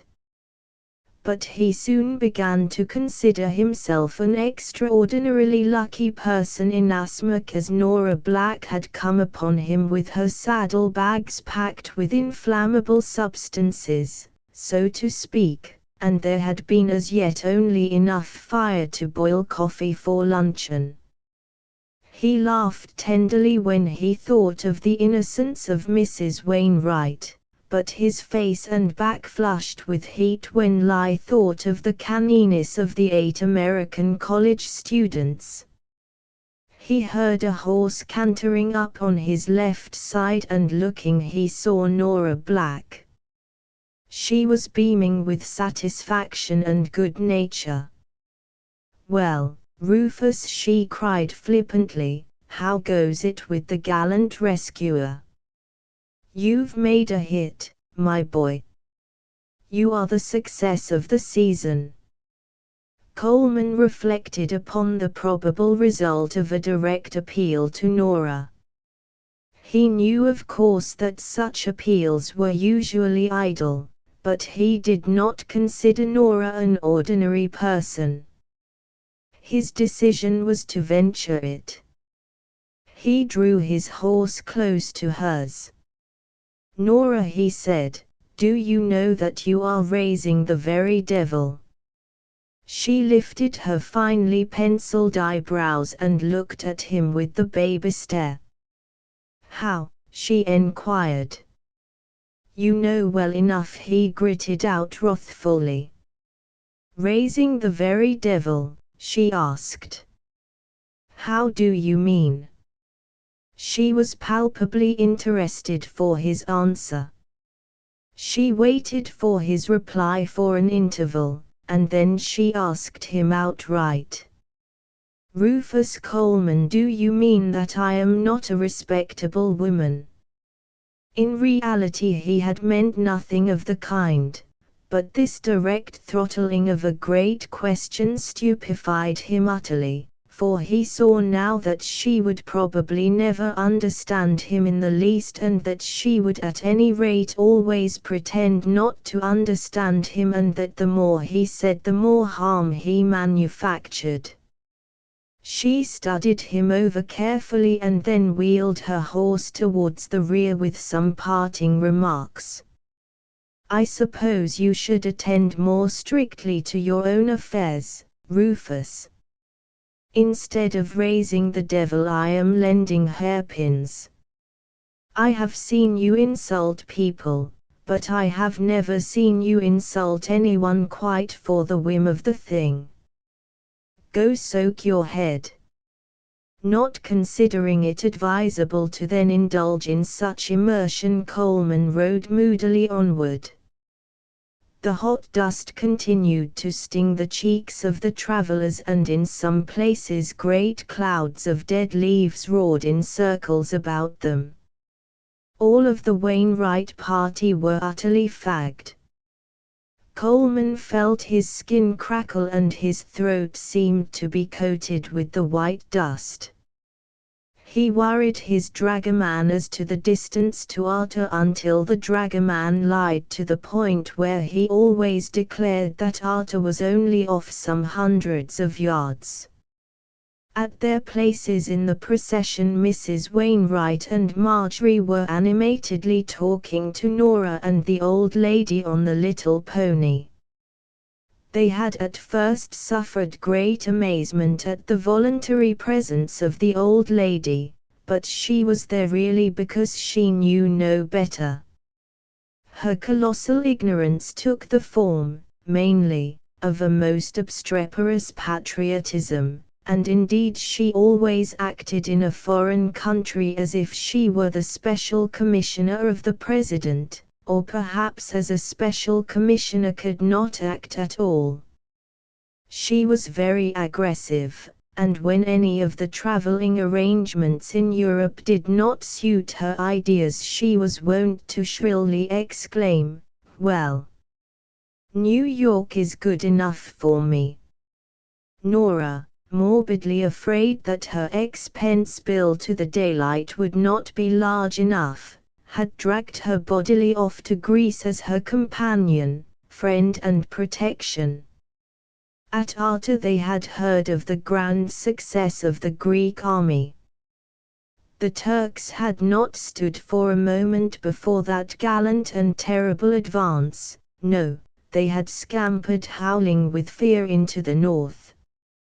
Janina would fall, well, Janina would fall as soon as the Greeks arrived. There was no doubt of it.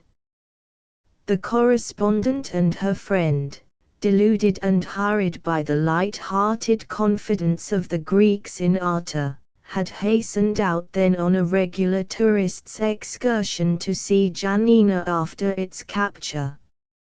Nora concealed from her friend the fact that the editor of the Daylight particularly wished her to see a battle so that she might write an article on actual warfare from a woman's point of view.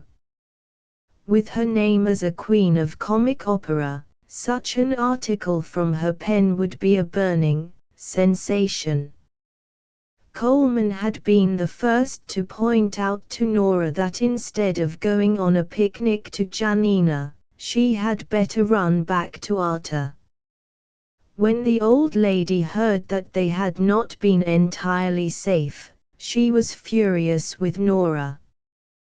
"The idea," she exclaimed to Mrs. Wainwright.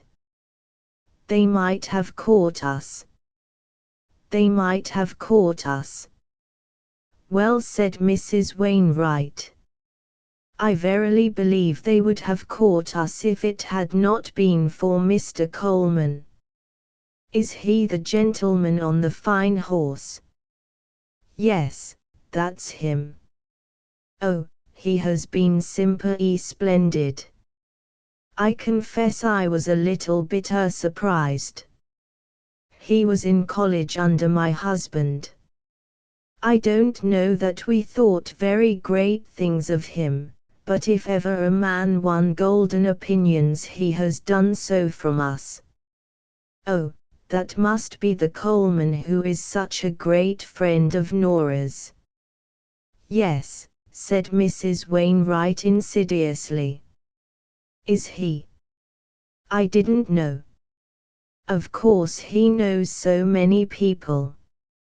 Her mind had been suddenly illumined by the old lady and she thought extravagantly of the arrival of Nora upon the scene. She remained all sweetness to the old lady. "Did you know he was here? Did you expect to meet him?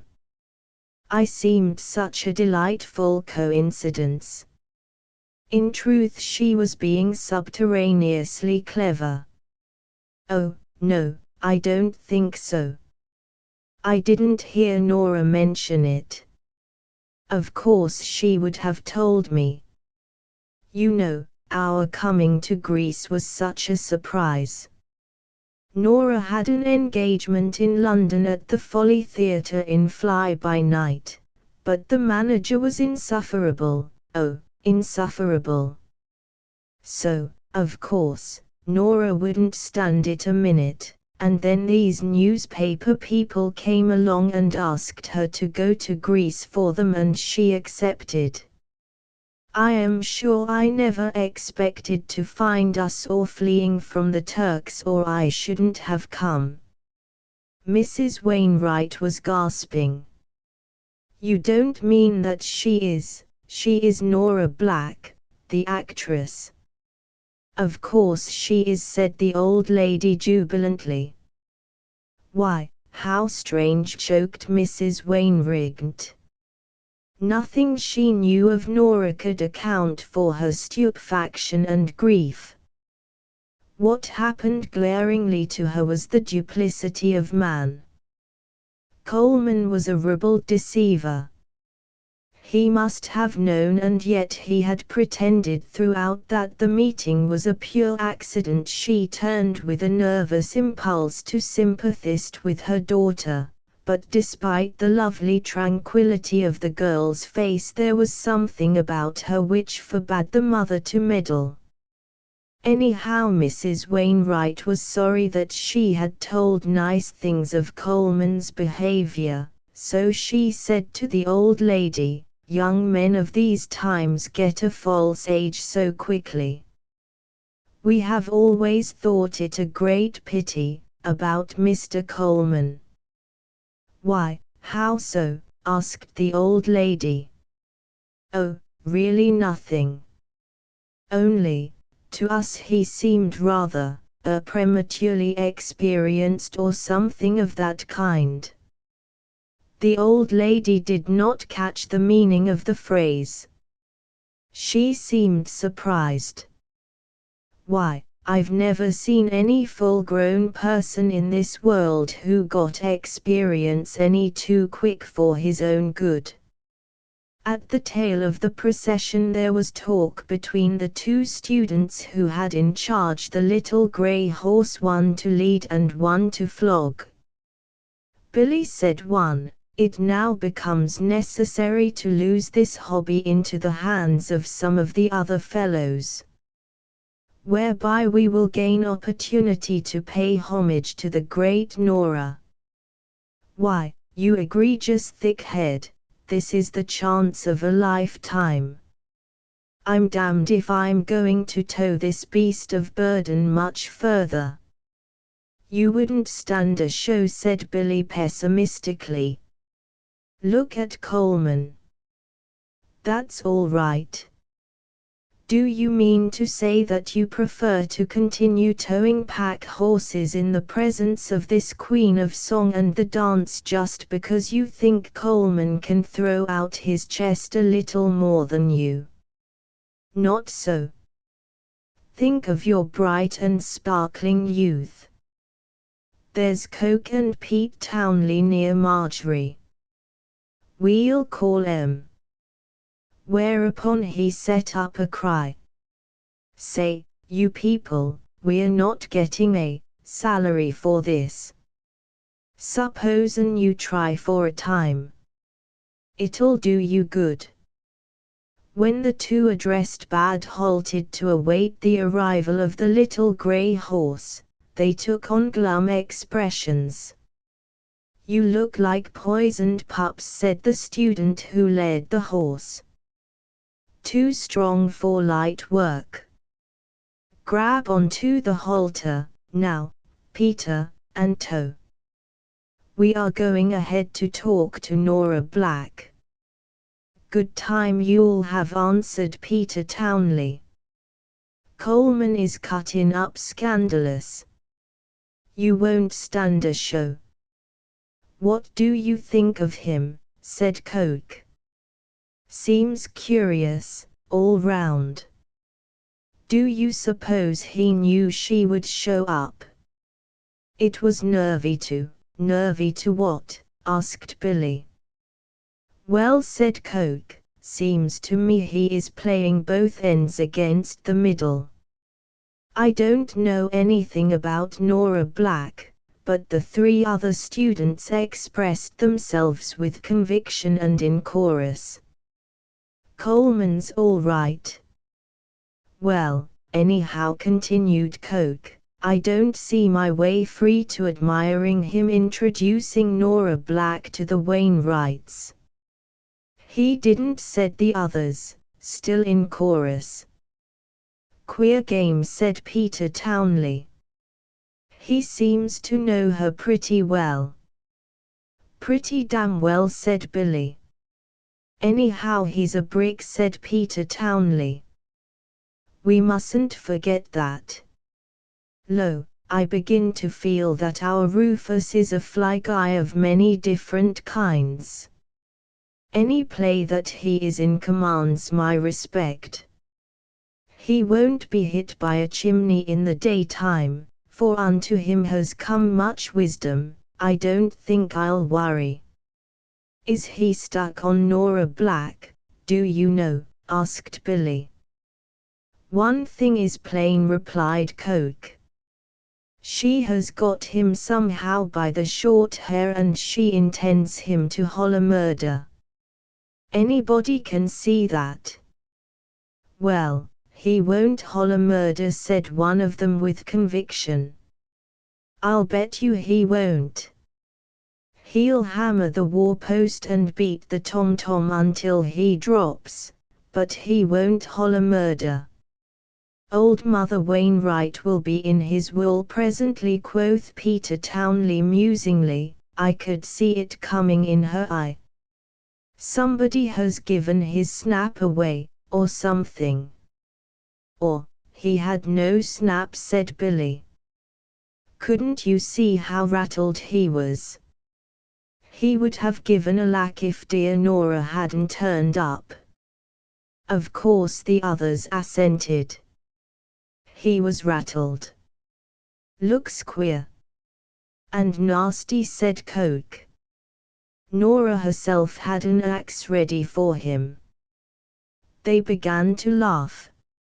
If she had had an umbrella she would have basted him over the head with it. Oh, my! He was green. Nevertheless, said Peter Townley, I refuse to worry over our Rufus. When he can't take care of himself, the rest of us want to hunt cover. He is a fly guy. Coleman in the meantime had become aware that the light of Mrs. Wainwright's countenance was turned from him. The party stopped at a well, and when he offered her a drink from his cup he thought she accepted it with scant thanks. Marjorie was still gracious, always gracious, but this did not reassure him, because he felt there was much unfathomable deception in it. When he turned to seek consolation in the manner of the professor, he found him as before, stunned with surprise, and the only idea he had was to be as tractable as a child. When he returned to the head of the column, Nora again cantered forward to join him. Well, Miguelo Shinvar, she cried, and has your disposition improved? You are very fresh, he said. She laughed loud enough to be heard the full length of the caravan. It was a beautiful laugh, but full of insolence and confidence. He flashed his eyes malignantly upon her, but then she only laughed more. She could see that he wished to strangle her. What a disposition, she said. What a disposition. You are not nearly so nice as your friends. Now, they are charming, but you, Rufus, I wish you would get that temper mended. Dear Rufus, do it to please me. You know you like to please me. Don't you now, dear? He finally laughed. Confound you, Nora. I would like to kill you. But at his laugh she was all sunshine. It was as if she had been trying to taunt him into good humor with her. Now, Rufus, don't be angry. I'll be good, Rufus. Really, I will. Listen. I want to tell you something. Do you know what I did? Well, you know, I never was cut out for this business, and, back there, when you told me about the Turks being near and all that sort of thing, I was frightened almost to death. Really, I was.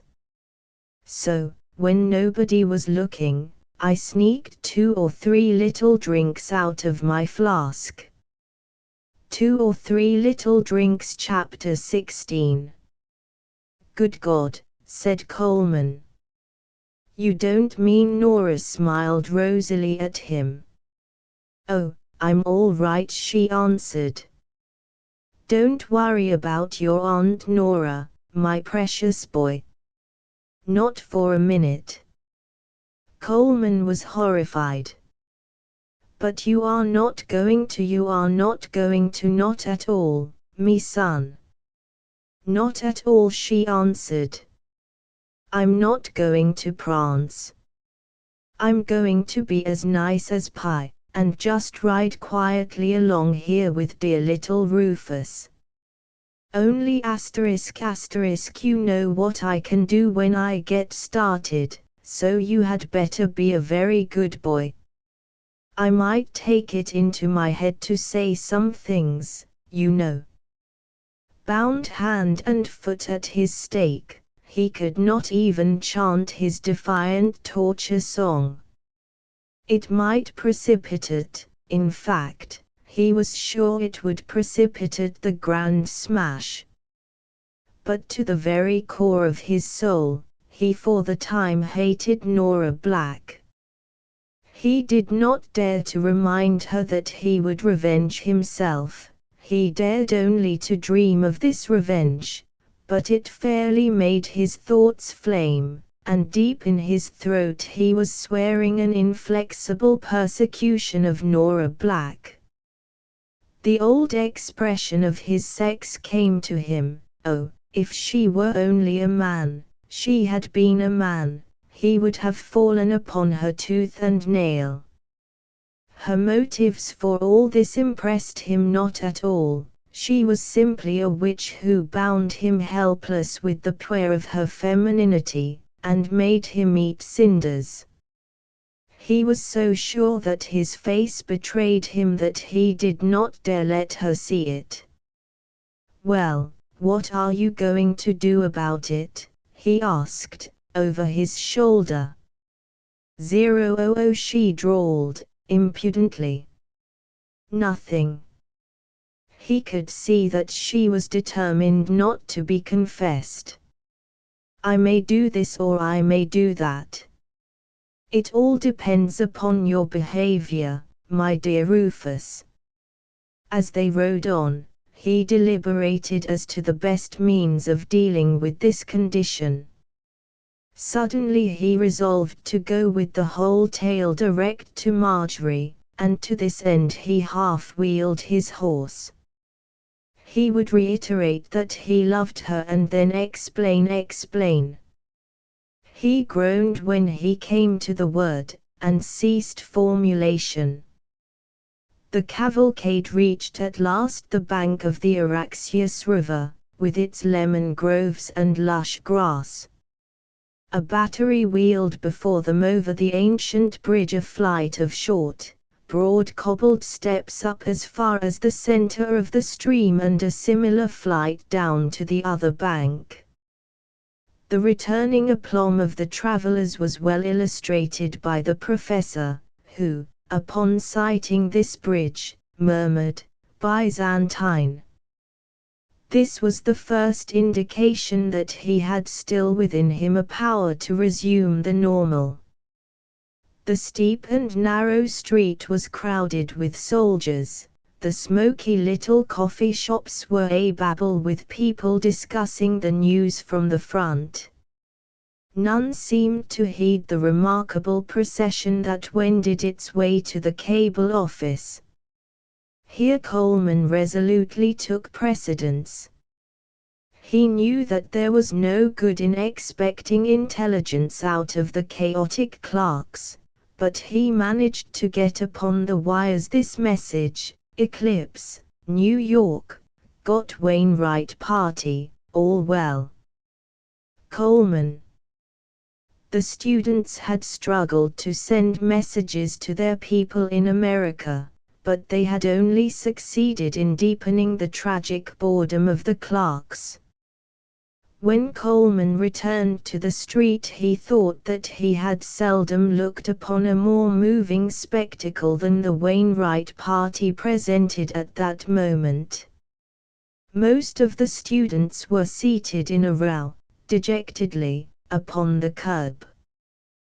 The professor and Mrs. Wainwright looked like two old pictures, which, after an existence in a considerate gloom, had been brought out in their tawdriness to the clear light. Hot white dust covered everybody, and from out the grimy faces the eyes blinked, red-fringed with sleeplessness. Desolation sat upon all, save Marjorie. She possessed some marvelous power of looking always fresh. This quality had indeed impressed the old lady on the little pony until she had said to Nora Black, "That girl would look well anywhere." Nora Black had not been amiable in her reply. Coleman called the professor and the dragoman for a durbar. The dragoman said, "Well, I can get one carriage, and we can go immediately." "Carriage be blowed," said Coleman. "What these people need is rest, sleep. You must find a place at once." These people can't remain in the street. He spoke in anger, as if he had previously told the dragoman and the latter had been inattentive. The man immediately departed. Coleman remarked that there was no course but to remain in the street until his dragoman had found them a habitation. It was a mournful waiting. The students sat on the curb. Once they whispered to Coleman, suggesting a drink, but he told them that he knew only one cafe, the entrance of which would be in plain sight of the rest of the party. The ladies talked together in a group of 4.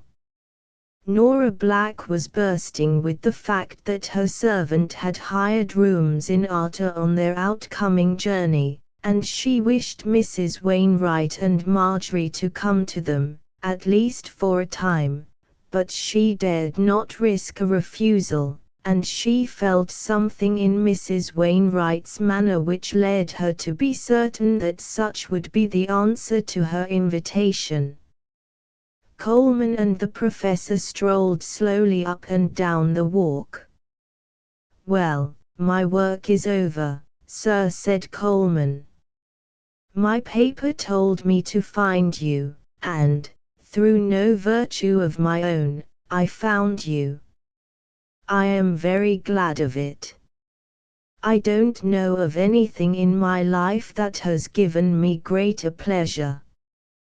The professor was himself again in so far as he had lost all manner of dependence. But still he could not yet be bumptious. "Mr. Coleman," he said, "I am placed under lifelong obligation to you. ********* I am not thinking of myself so much. ******* My wife and daughter. His gratitude was so genuine that he could not finish its expression. "Oh, don't speak of it," said Coleman. "I really didn't do anything at all."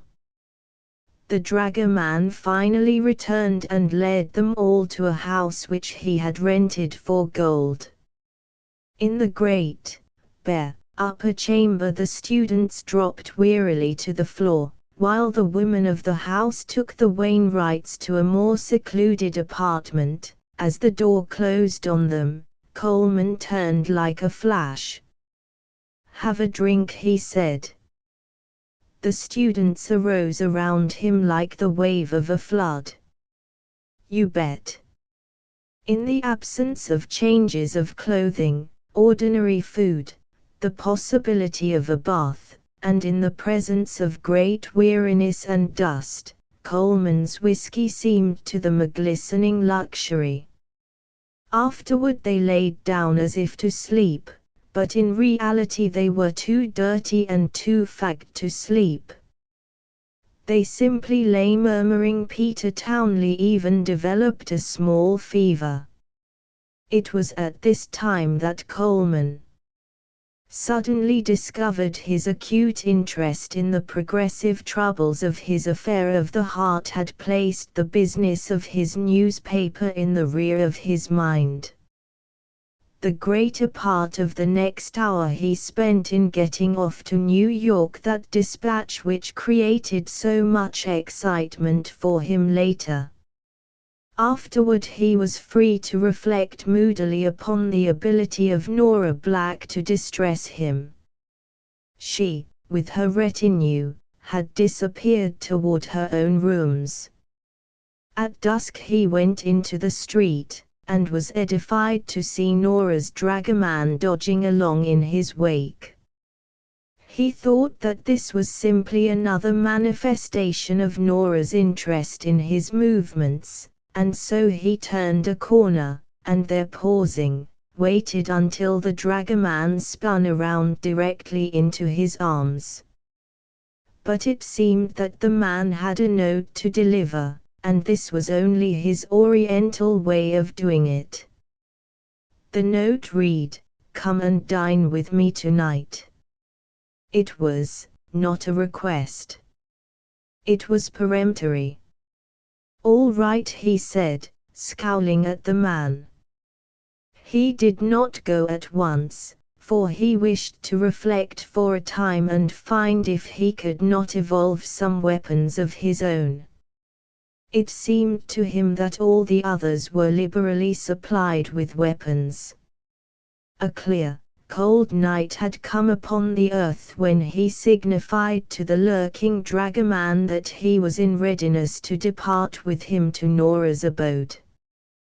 They passed finally into a dark courtyard, up a winding staircase, across an embowered balcony, and Coleman entered alone a room where there were lights. His feet were scarcely over the threshold before he had concluded that the tigress was now going to try some velvet purring. He noted that the arts of the stage had not been thought too cheaply obvious for use.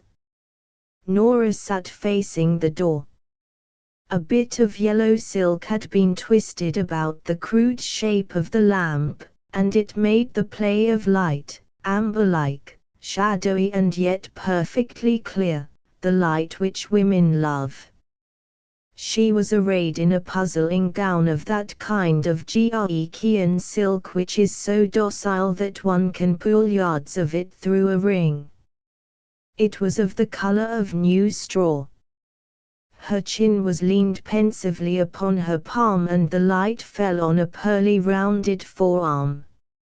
She was looking at him with a pair of famous eyes, azure, perhaps certainly purple at times and it may be, black at odd moments, a pair of eyes that had made many an honest man's heart jump if he thought they were looking at him.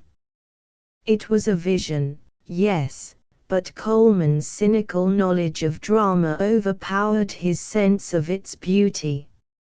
He broke out brutally, in the phrases of the American street. "Your dragoman is a rubberneck.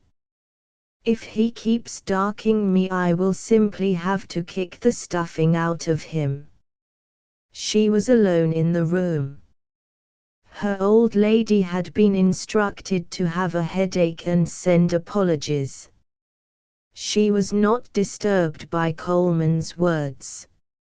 "Sit down, Rufus, and have a cigarette, and don't be cross, because I won't stand it." He obeyed her glumly. She had placed his chair where not a charm of her could be lost upon an observant man. Evidently she did not purpose to allow him to irritate her away from her original plan. Purring was now her method, and none of his insolence could achieve a growl from the tigress. She arose, saying softly, "You look tired, almost ill, poor boy. I will give you some brandy. I have almost everything that I could think to make those daylight people buy." With a sweep of her hand she indicated the astonishing opulence of the possessions in different parts of the room. As she stood over him with the brandy there came through the smoke of his cigarette the perfume of orris root and violet. A servant began to arrange the little cold dinner on a camp table, and Coleman saw with an enthusiasm which he could not fully master, 4-quart bottles of a notable brand of champagne placed in a rank on the floor. At dinner Nora was sisterly. She watched him, waited upon him, treated him to an affectionate intimacy for which he knew 1,000 men who would have hated him. The champagne was cold. Slowly he melted. By the time that the boy came with little cups of Turkish coffee he was at least amiable. Nora talked dreamily. "The dragoman says this room used to be part of the harem long ago." She shot him a watchful glance, as if she had expected the fact to affect him. Seems curious, doesn't it? A harem. Fancy that. He smoked one cigar and then discarded tobacco, for the perfume of orris root and violet was making him meditate. Nora talked on in a low voice. She knew that, through half-closed lids, he was looking at her in steady speculation.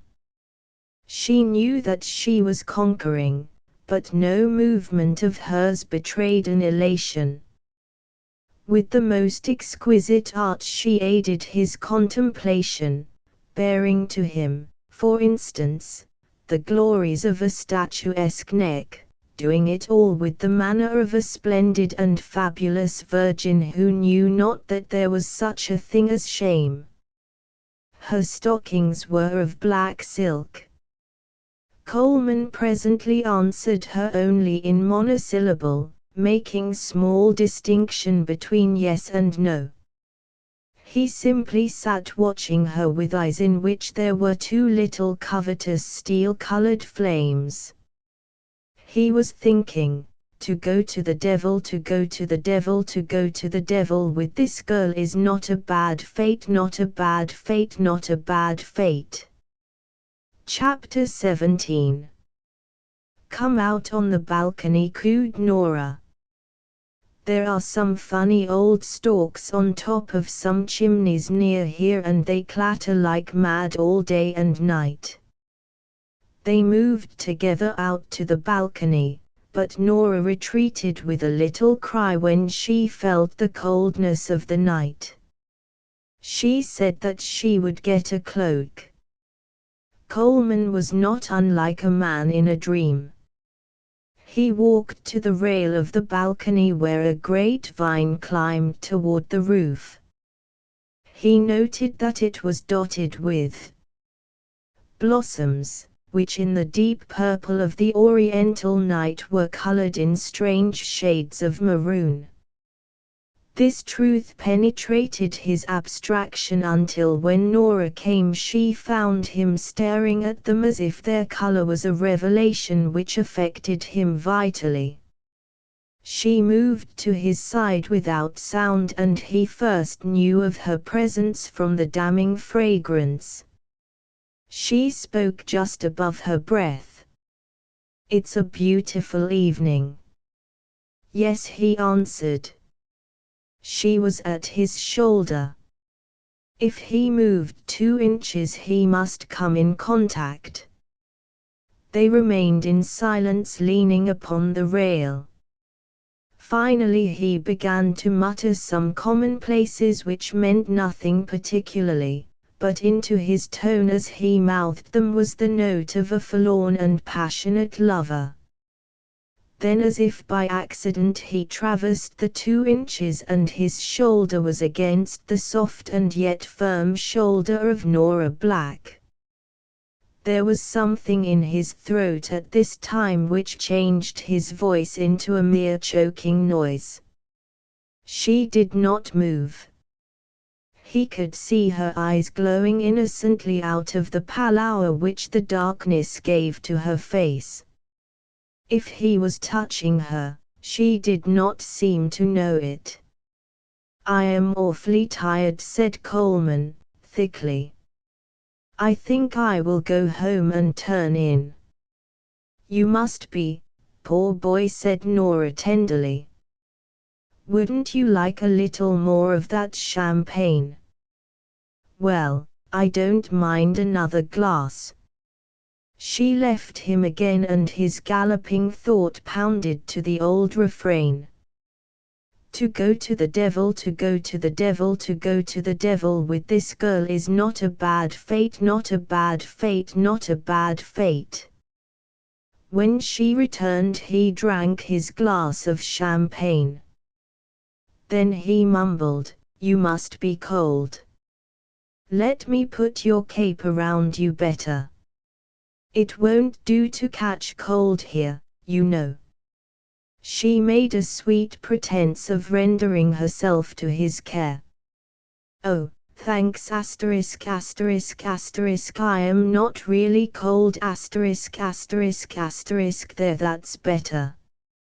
Of course all his manipulation of the cloak had been a fervid caress, and although her acting up to this point had remained in the role of the splendid and fabulous virgin, she now turned her liquid eyes to his with a look that expressed knowledge, triumph and delight.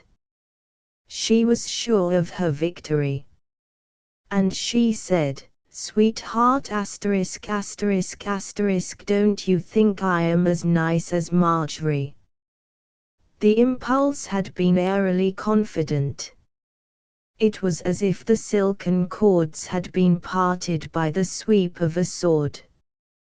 Coleman's face had instantly stiffened and he looked like a man suddenly recalled to the ways of light. It may easily have been that in a moment he would have lapsed again to his luxurious dreaming. But in his face the girl had read a fatal character to her blunder, and her resentment against him took precedence of any other emotion. She wheeled abruptly from him and said with great contempt, "Rufus, you had better go home. You're tired and sleepy, and more or less drunk." He knew that the grand tumble of all their little embedded incident could be neither stayed or mended. "Yes," he answered, sulkily, "I think so too." They shook hands huffily and he went away. When he arrived among the students he found that they had appropriated everything of his which would conduce to their comfort. He was furious over it. But to his bitter speeches they replied in gibes. Rufus is himself again. Admire his angelic disposition. See him smile. Gentle soul. A sleepy voice said from a comer, "I know what pinches him." "What?" asked several. "He's been to see Nora and she flung him out bodily." "Yes," sneered Coleman. "At times I seem to see in you, Coke, the fermentation of some primeval form of sensation, as if it were possible for you to develop a mind in 2,000 or 3,000 years, and then at other times you appear ***** much as you are now." As soon as they had well measured Coleman's temper, all of the students save Coke kept their mouths tightly closed. Coke either did not understand or his mood was too vindictive for silence. "Well, I know you got a throwdown all right," he muttered. "And how would you know when I got a throwdown? You pimply, milk-fed sophomore." The others perked up their ears in mirthful appreciation of this language. "Of course," continued Coleman, "no one would protest against your continued existence, Coke, unless you insist on recalling yourself violently to people's attention in this way. The mere fact of your living would not usually be offensive to people if you weren't eternally turning a sort of calcium light on your prehensile attributes."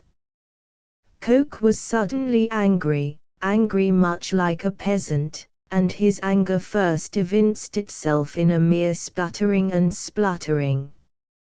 Finally he got out a rather long speech, full of grumbling noises, but he was understood by all to declare that his prehensile attributes had not led him to cart a notorious woman about the world with him.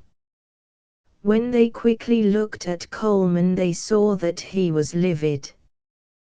But, of course, there immediately arose all sorts of protesting cries from the 7 non-combatants.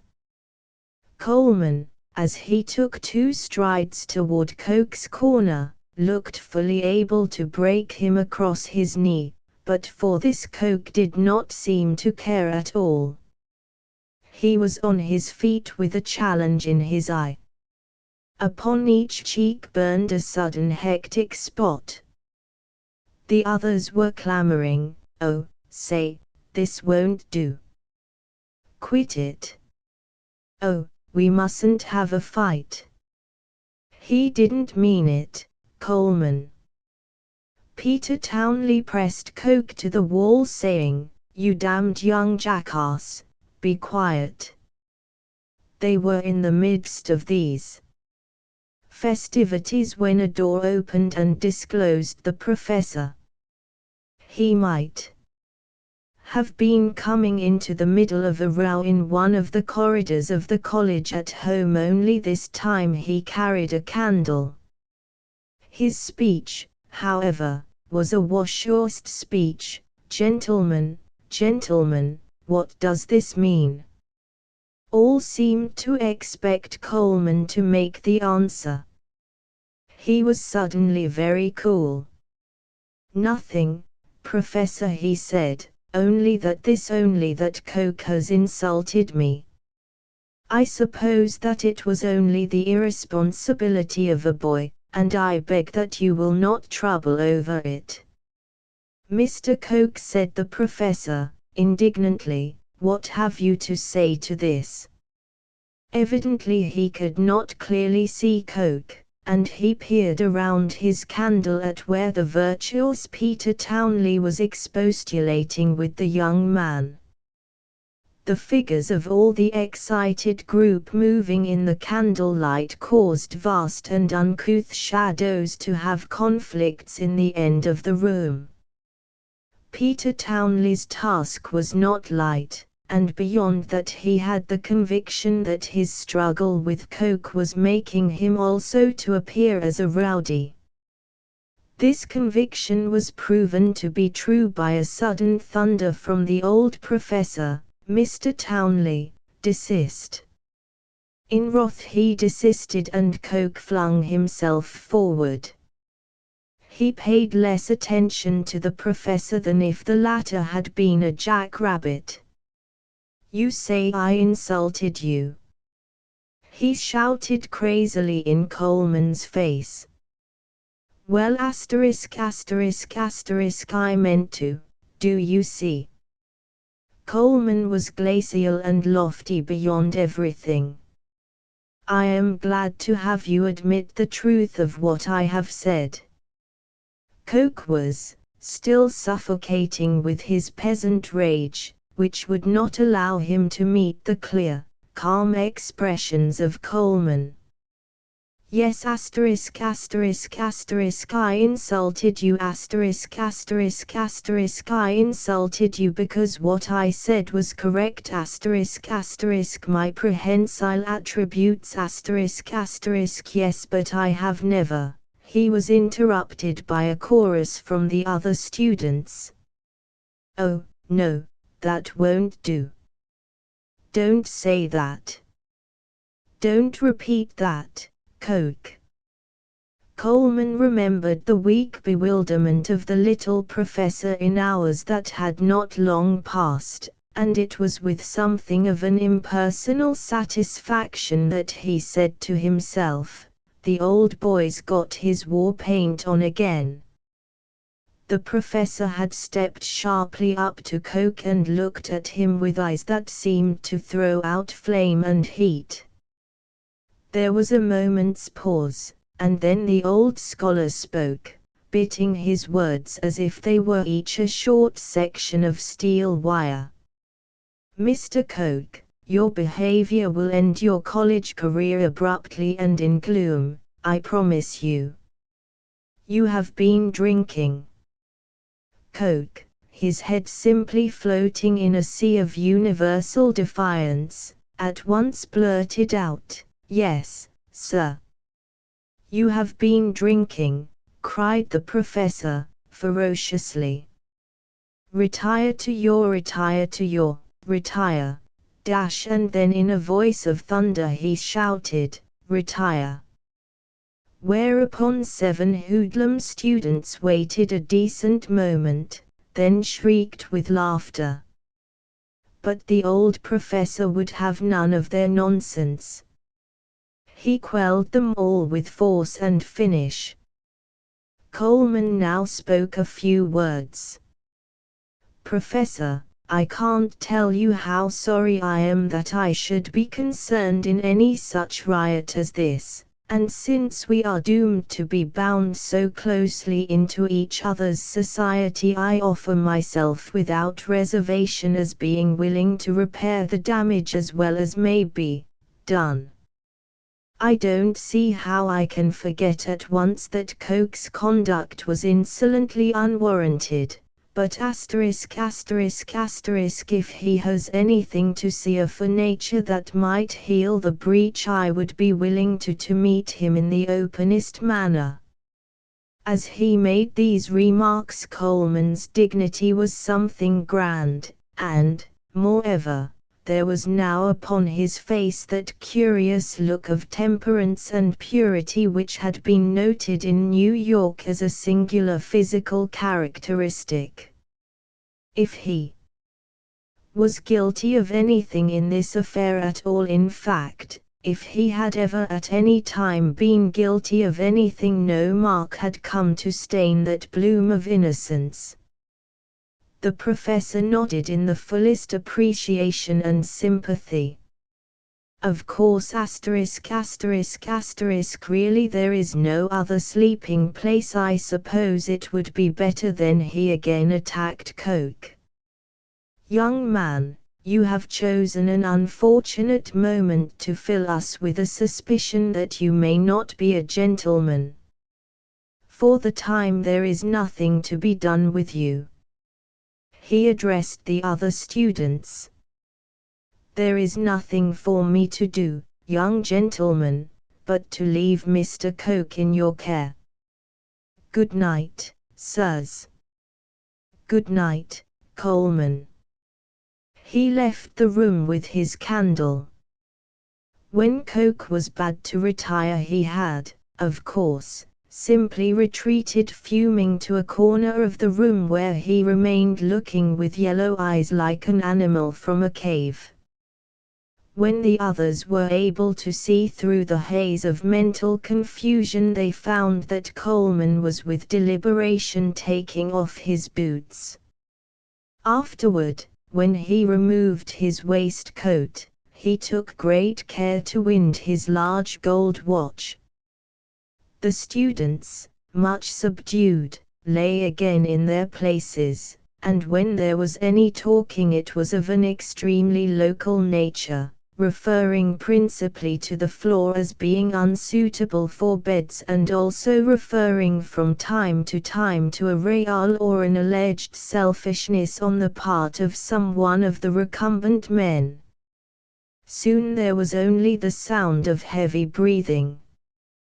When the professor had returned to what he called the Wainwright part of the house, he was greeted instantly with the question, "What was it?" His wife and daughter were up in alarm. "What was it?" they repeated, wildly. He was peevish. "Oh, nothing, nothing. But that young Coke is a regular ruffian. He had gotten himself into some tremendous uproar with Coleman. When I arrived he seemed actually trying to assault him. Revolting. He had been drinking. Coleman's behavior, I must say, was splendid. Recognized at once the delicacy of my position, he not being a student. If I had found him in the wrong it would have been simpler than finding him in the right. Confound that rascal of a Coke." Then, as he began a partial disrobing, he treated them to grunted scrap of information. Coke was quite insane *******. I feared that I couldn't control him ******. Coleman was like ice ******. And as much as I have seen to admire in him during the last few days, this quiet beat it all. If he had not recognized my helplessness as far as he was concerned, the whole thing might have been a most miserable business. He is a very fine young man. The dissenting voice to this last tribute was the voice of Mrs. Wainwright. She said, "Well, Coleman drinks, too, everybody knows that." "I know," responded the professor, rather bashfully, "but I am confident that he had not touched a drop." Marjorie said nothing. The earlier artillery battles had frightened most of the furniture out of the houses of Arta, and there was left in this room only a few old red cushions, and the Wainwrights were camping upon the floor. Marjorie was enwrapped in Coleman's mackintosh, and while the professor and his wife maintained some low talk of the recent incident, she in silence had turned her cheek into the yellow velvet collar of the coat. She felt something against her bosom, and putting her hand carefully into the top pocket of the coat she found 3 cigars. These she took in the darkness and laid aside, telling herself to remember their position in the morning. She had no doubt that Coleman would rejoice over them before he could get back to Athens, where there were other good cigars. Chapter 18. The ladies of the Wainwright party had not complained at all when deprived of even such civilized advantages as a shelter and a knife and fork and soap and water, but Mrs. Wainwright complained bitterly amid the half-civilization of Arta. She could see here no excuse for the absence of several hundred things which she had always regarded as essential to life. She began at 8:30 am to make both the professor and Marjorie woeful with an endless dissertation upon the beds in the hotel at Athens. Of course she had not regarded them at the time as being exceptional beds ******. That was quite true. But then one really never knew what one was really missing until one really missed it. She would never have thought that she would come to consider those Athenian beds as excellent. But experience is a great teacher. Makes one reflect upon the people who year in and year out have no beds at all. Poor things. Well, it made one glad if one did have a good bed, even if it was at the time on the other side of the world. If she ever reached it, she did not know what could ever induce her to leave it again.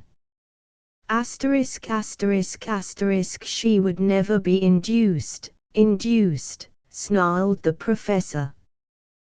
The word represented to him a practiced feminine misusage of truth, and at such his white warlock always arose. Induced. Out of 4 American women I have seen lately, you seem to be the only one who would say that you had endured this thing because you had been induced by others to come over here. How absurd.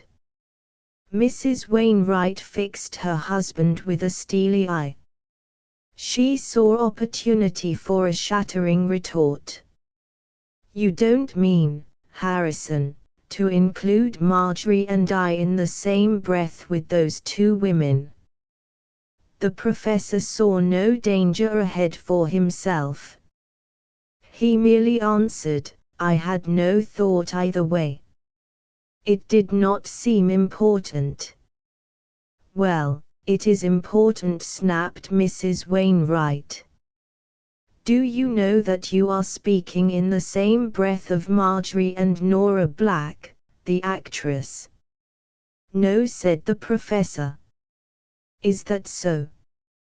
He was astonished, but he was not aghast at all.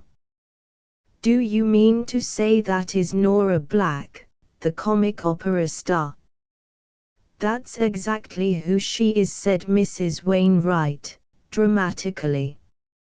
And I consider that Rufus Coleman has done no less than misled us. This last declaration seemed to have no effect upon the professor's pure astonishment, but Marjorie looked at her mother suddenly. However, she said no word, exhibiting again that strange and inscrutable countenance which masked even the tiniest of her maidenly emotions. Mrs. Wainwright was triumphant, and she immediately set about celebrating her victory. Men never see those things, she said to her husband.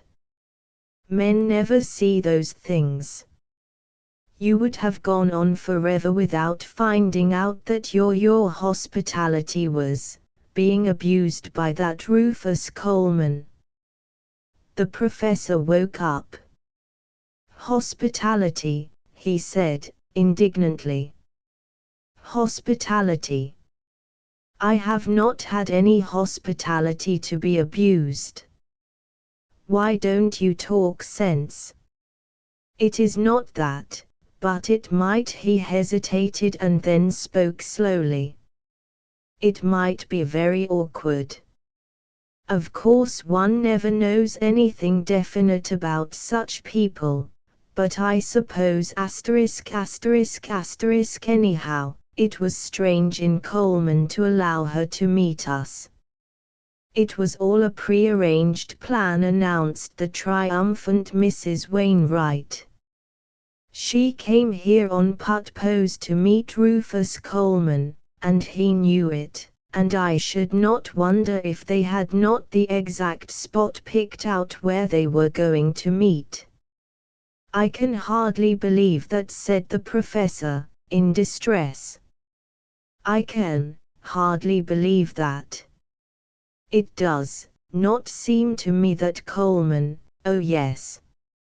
Your dear Rufus Coleman, cried Mrs. Wainwright. You think he is very fine now. But I can remember when you didn't think, and the parents turned together an abashed look at their daughter. The professor actually flushed with shame. It seemed to him that he had just committed an atrocity upon the heart of his child. The instinct of each of them was to go to her and console her in their arms. She noted it immediately, and seemed to fear it. She spoke in a clear and even voice. I don't think, father, that you should distress me by supposing that I am concerned at all if Mr. Coleman cares to get Nora Black over here. Not at all, stuttered the professor. Mrs. Wainwright's consternation turned suddenly to anger. He is a scapegrace. A rascal. Oh, said Marjorie, coolly, I don't see why it isn't his own affair. He didn't really present her to you, mother, you remember. She seemed quite to force her way at first, and then you did the rest. It should be very easy to avoid her, now that we are out of the wilderness.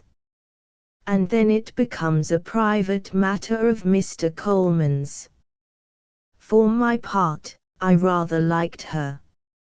I don't see such a dreadful calamity. Marjorie, screamed her mother. How dreadful! Liked her.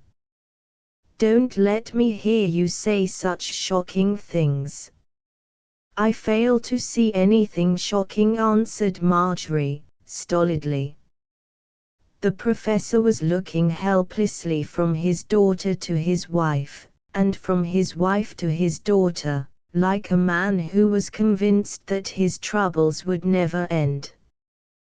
This new catastrophe created a different kind of difficulty, but he considered that the difficulties were as robust as had been the preceding ones. He put on his hat and went out of the room. He felt an impossibility of saying anything to Coleman, but he felt that he must look upon him. He must look upon this man and try to know from his manner the measure of guilt. And incidentally he longed for the machinery of a finished society which prevents its parts from clashing, prevents it with its great series of law upon law, easily operative but relentless. Here he felt as a man flung into the jungle with his wife and daughter, where they could become the victims of any sort of savagery. His thought referred once more to what he considered the invaluable services of Coleman, and as he observed them in conjunction with the present accusation, he was simply dazed.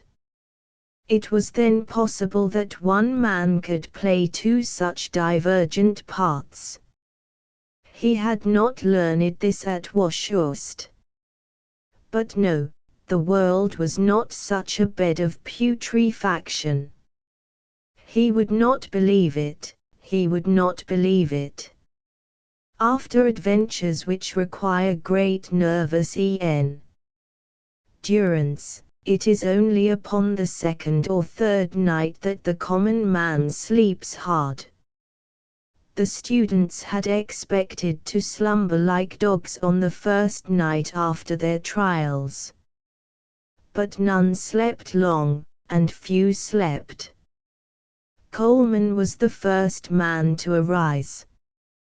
When he left the room the students were just beginning to blink. He took his dragoman among the shops and he bought there all the little odds and ends which might go to make up the best breakfast in Arta. If he had had news of certain talk he probably would not have been buying breakfast for 11 people. Instead, he would have been buying breakfast for one. During his absence the students arose and performed their frugal toilets. Considerable attention was paid to Coke by the others. "He made a monkey of you," said Peter Townley with unction. "He twisted you until you looked like a wet, grey rag. You had better leave this wise guy alone." It was not the night nor was it meditation that had taught Coke anything, but he seemed to have learned something from the mere lapse of time. In appearance he was subdued, but he managed to make a temporary jauntiness as he said, "Oh, I don't know." "Well, you ought to know," said he who was called Billy. "You ought to know. You made an egregious snook of yourself. Indeed, you sometimes resembled a boojum. Anyhow, you were a plain chump. You exploded your face about something of which you knew nothing, and I'm damned if I believe you'd make even a good retriever." "You're a half-bred water spaniel," blurted Peter Townley. And he added, musingly, "That is a pretty low animal." Coke was argumentative. "Why am I?" he asked, turning his head from side to side. "I don't see where I was so wrong." "Oh, dances, balloons, picnics, parades and ascensions," they retorted, profanely. "You swam voluntarily into water that was too deep for you. Swim out. Get dry. Here's a towel." Coke, smitten in the face with a wet cloth rolled into a ball, grabbed it and flung it futilely at a well-dodging companion. "No," he cried, "I don't see it. Now look here. I don't see why we shouldn't all resent this Nora Black business."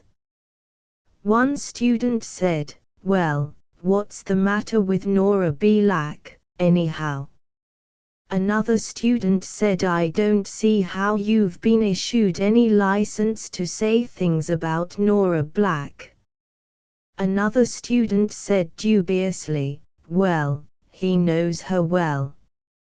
And then 3 or 4 spoke at once. He was very badly rattled when she appeared upon the scene. Peter Townley asked, "Well, which of you people know anything wrong about Nora Black?"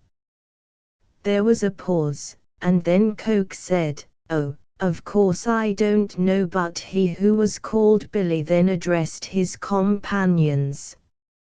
"It wouldn't be right to repeat any old lie about Nora Black, and by the same token it wouldn't be right to see old Mother Wainwright chum in with her.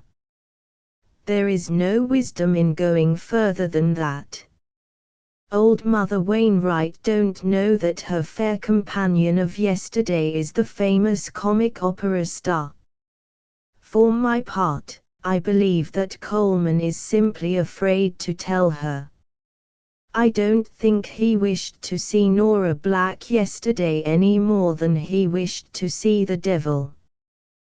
The discussion, as I understand it, concerned itself only with what Coleman had to do with the thing, and yesterday anybody could see that he was in a panic. They heard a step on the stair, and directly Coleman entered, followed by his dragoman. They were laden with the raw material for breakfast. The correspondent looked keenly among the students, for it was plain that they had been talking of him. It filled him with rage, and for a stifling moment he could not think why he failed to immediately decamp in chagrin and leave 11 orphans to whatever fate their general incompetence might lead them. It struck him as a deep shame that even then he and his paid man were carrying in the breakfast. He wanted to fling it all on the floor and walk out. Then he remembered Marjorie. She was the reason. She was the reason for everything. But he could not repress certain of his thoughts. "Say, you people," he said, icily, "you had better soon learn to hustle for yourselves. I may be a dragoman, and a butler, and a cook, and a housemaid, but I'm blowed if I'm a wet nurse." In reality, he had taken the most generous pleasure in working for the others before their eyes had even been opened from sleep, but it was now all turned to wormwood. It is certain that even this could not have deviated this executive man from labor and management, because these were his life. But he felt that he was about to walk out of the room, consigning them all to Hades. His glance of angry reproach fastened itself mainly upon Peter Townley, because he knew that of all, Peter was the most innocent. Peter Townley was abashed by this glance. "So you've brought us something to eat, old man. That is tremendously nice of you. We appreciate it like everything." Coleman was mollified by Peter's tone. Peter had had that emotion which is equivalent to a sense of guilt, although in reality he was speckless. 2 or 3 of the other students bobbed up to a sense of the situation. They ran to Coleman, and with polite cries took his provisions from him. One dropped a bunch of lettuce on the floor, and others reproached him with scholastic curses. Coke was seated near the window, half militant, half conciliatory. It was impossible for him to keep up a manner of deadly enmity while Coleman was bringing in his breakfast. He would have much preferred that Coleman had not brought in his breakfast. He would have much preferred to have foregone breakfast altogether. He would have much preferred anything. There seemed to be a conspiracy of circumstance to put him in the wrong and make him appear as a ridiculous young peasant. He was the victim of a benefaction, and he hated Coleman harder now than at any previous time. He saw that if he stalked out and took his breakfast alone in a cafe, the others would consider him still more of an outsider. Coleman had expressed himself like a man of the world and a gentleman, and Coke was convinced that he was a superior man of the world and a superior gentleman, but that he simply had not had words to express his position at the proper time. Coleman was glib. Therefore, Coke had been the victim of an attitude as well as of a benefaction. And so he deeply hated Coleman. The others were talking cheerfully. "What the deuce are these, Coleman?" "Sausages." "Oh, my! And look at these burlesque fishes. Say, these Greeks don't care what they eat. Them thar things sardines in the crude state. No. Great God, look at those things. Look." "What?" "Yes, they are radishes. Greek synonym for radishes." The professor entered. "Oh," he said apologetically, as if he were intruding in a boudoir. All his serious desire to probe Coleman to the bottom ended in embarrassment. Mayhap it was not a law of feeling, but it happened at any rate. He had come in a puzzled frame of mind, even an accusative frame of mind, and almost immediately he found himself suffering like a culprit before his judge. It is a phenomenon of what we call guilt and innocence. Coleman welcomed him cordially. "Well, Professor, good morning. I've rounded up some things that at least may be eaten." "You are very good, very considerate, Mr. Coleman," answered the professor, hastily. "I am sure we are much indebted to you." He had scanned the correspondent's face, and it had been so devoid of guile that he was fearful that his suspicion, a base suspicion, of this noble soul would be detected. "No, no, we can never thank you enough." Some of the students began to caper with a sort of decorous hilarity before their teacher. "Look at the sausage, Professor. Did you ever see such sausage? Isn't it salubrious? And see these other things, sir. Aren't they curious? I shouldn't wonder if they were alive." "Turnips, sir." "No, sir. I think they are Pharisees.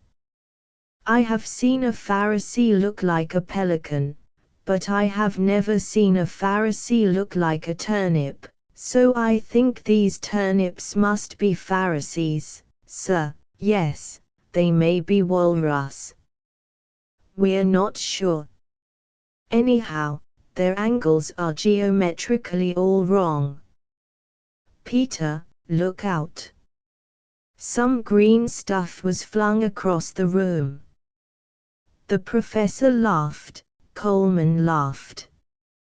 Despite Coke, dark-browed, sulking. and yet desirous of reinstating himself. The room had waxed warm with the old college feeling, the feeling of lads who seemed never to treat anything respectfully and yet at the same time managed to treat the real things with respect. The professor himself contributed to their wild carouse over the strange Greek viands. It was a vivacious moment common to this class in times of relaxation, and it was understood perfectly. Coke arose. "I don't see that I have any friends here," he said, hoarsely, "and in consequence I don't see why I should remain here." All looked at him. At the same moment Mrs. Wainwright and Marjorie entered the room. Chapter 19. "Good morning," said Mrs. Wainwright jovially to the students, and then she stared at Coleman as if he were a sweep at a wedding. "Good morning," said Marjorie. Coleman and the students made reply. "Good morning. Good morning. Good morning. Good morning." It was curious to see this greeting, this common phrase, this bit of old ware, this antique, come upon a dramatic scene and pulverize it. Nothing remained but a ridiculous dust. Coke, glowering, with his lips still trembling from heroic speech, was an angry clown, a pantaloon in rage. Nothing was to be done to keep him from looking like an ass. He strode toward the door mumbling about a walk before breakfast. Mrs. Wainwright beamed upon him. "Why, Mr. Coke, not before breakfast? You surely won't have time." It was grim punishment. He appeared to go blind, and he fairly staggered out of the door mumbling again, mumbling thanks or apologies or explanations. About the mouth of Coleman played a sinister smile. The professor cast upon his wife a glance expressing weariness. It was as if he said, "There you go again. You can't keep your foot out of it." She understood the glance, and so she asked blankly, "Why, what's the matter?" "Oh." Her belated mind grasped that it wore an aftermath of the quarrel of Coleman and Coke. Marjorie looked as if she was distressed in the belief that her mother had been stupid. Coleman was outwardly serene. It was Peter Townley who finally laughed a cheery, healthy laugh, and they all looked at him with gratitude as if his sudden mirth had been a real statement or reconciliation and consequent peace. The dragoman and others disported themselves until a breakfast was laid upon the floor. The adventurers squatted upon the floor. They made a large company. The professor and Coleman discussed the means of getting to Athens. Peter Townley sat next to Marjorie. "Peter," she said, privately, "what was all this trouble between Coleman and Coke?" Peter answered blandly, "Oh, nothing at all." "Well, but," she persisted, "what was the cause of it?" He looked at her quaintly. He was not one of those in love with her, but B was interested in the affair. "Don't you know?" he asked. She understood from his manner that she had been some kind of an issue in the quarrel. "No," she answered, hastily. "I don't." "Oh, I don't mean that," said Peter. I only meant, oh, well, it was nothing really." "It must have been about something," continued Marjorie. She continued, because Peter had denied that she was concerned in it.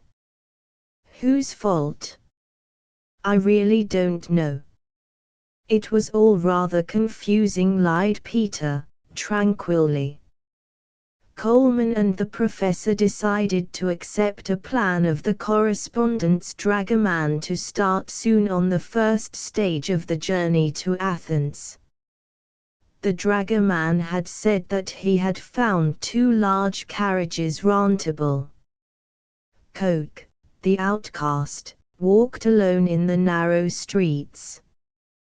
The flight of the Crown Prince's army from Larissa had just been announced in Arta, but Coke was probably the most woebegone object on the Greek peninsula.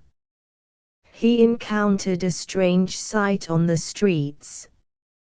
A woman garbed in the style for walking of an afternoon on Upper Broadway was approaching him through a mass of kilted mountaineers and soldiers in soiled overcoats. Of course he recognized Nora Black.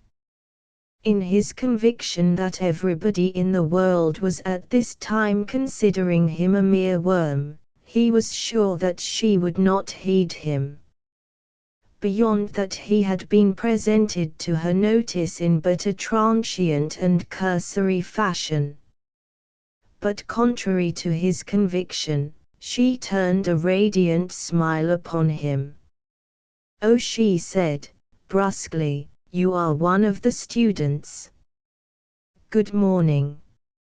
In her manner was all the confidence of an old warrior, a veteran, who addresses the universe with assurance because of his past battles. Coke grinned at this strange greeting. "Yes, Miss Black," he answered, "I am one of the students." She did not seem to quite know how to formulate her next speech.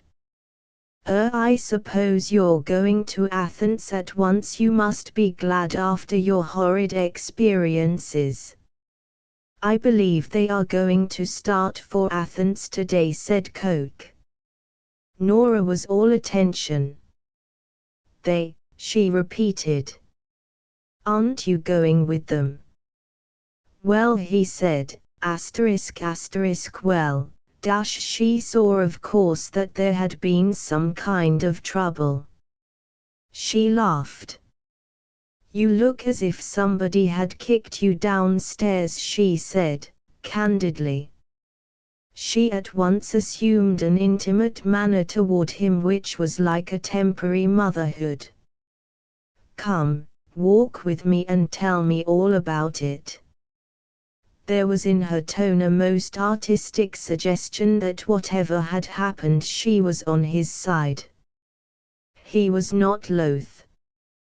The street was full of soldiers whose tongues clattered so loudly that the 2 foreigners might have been wandering in a great cave of the winds.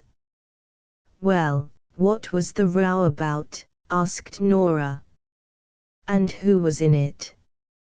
It would have been no solace to Coke to pour out his tale even if it had been a story that he could have told Nora. He was not stopped by the fact that he had gotten himself in the quarrel because he had insulted the name of the Gert at his side. He did not think of it at that time. The whole thing was now extremely vague in outline to him, and he only had a dull feeling of misery and loneliness. He wanted her to cheer him. Nora laughed again. "Why, you're a regular little kid. Do you mean to say you've come out here sulking alone because of some nursery quarrel?" He was ruffled by her manner. It did not contain the cheering he required. "Oh, I don't know that I'm such a regular little kid," he said, sullenly. The quarrel was not a nursery quarrel. "Why don't you challenge him to a duel?" asked Nora, suddenly. She was watching him closely. "Who?" said Coke. Coleman, you stupid," answered Nora. They stared at each other, Coke paying her first the tribute of astonishment and then the tribute of admiration. "Why, how did you guess that?" he demanded. "Oh," said Nora, "I've known Rufus Coleman for years, and he is always rowing with people." "That is just it," cried Coke eagerly. "That is just it. I fairly hate the man. Almost all of the other fellows will stand his abuse, but it riles me, I tell you. I think he is a beast.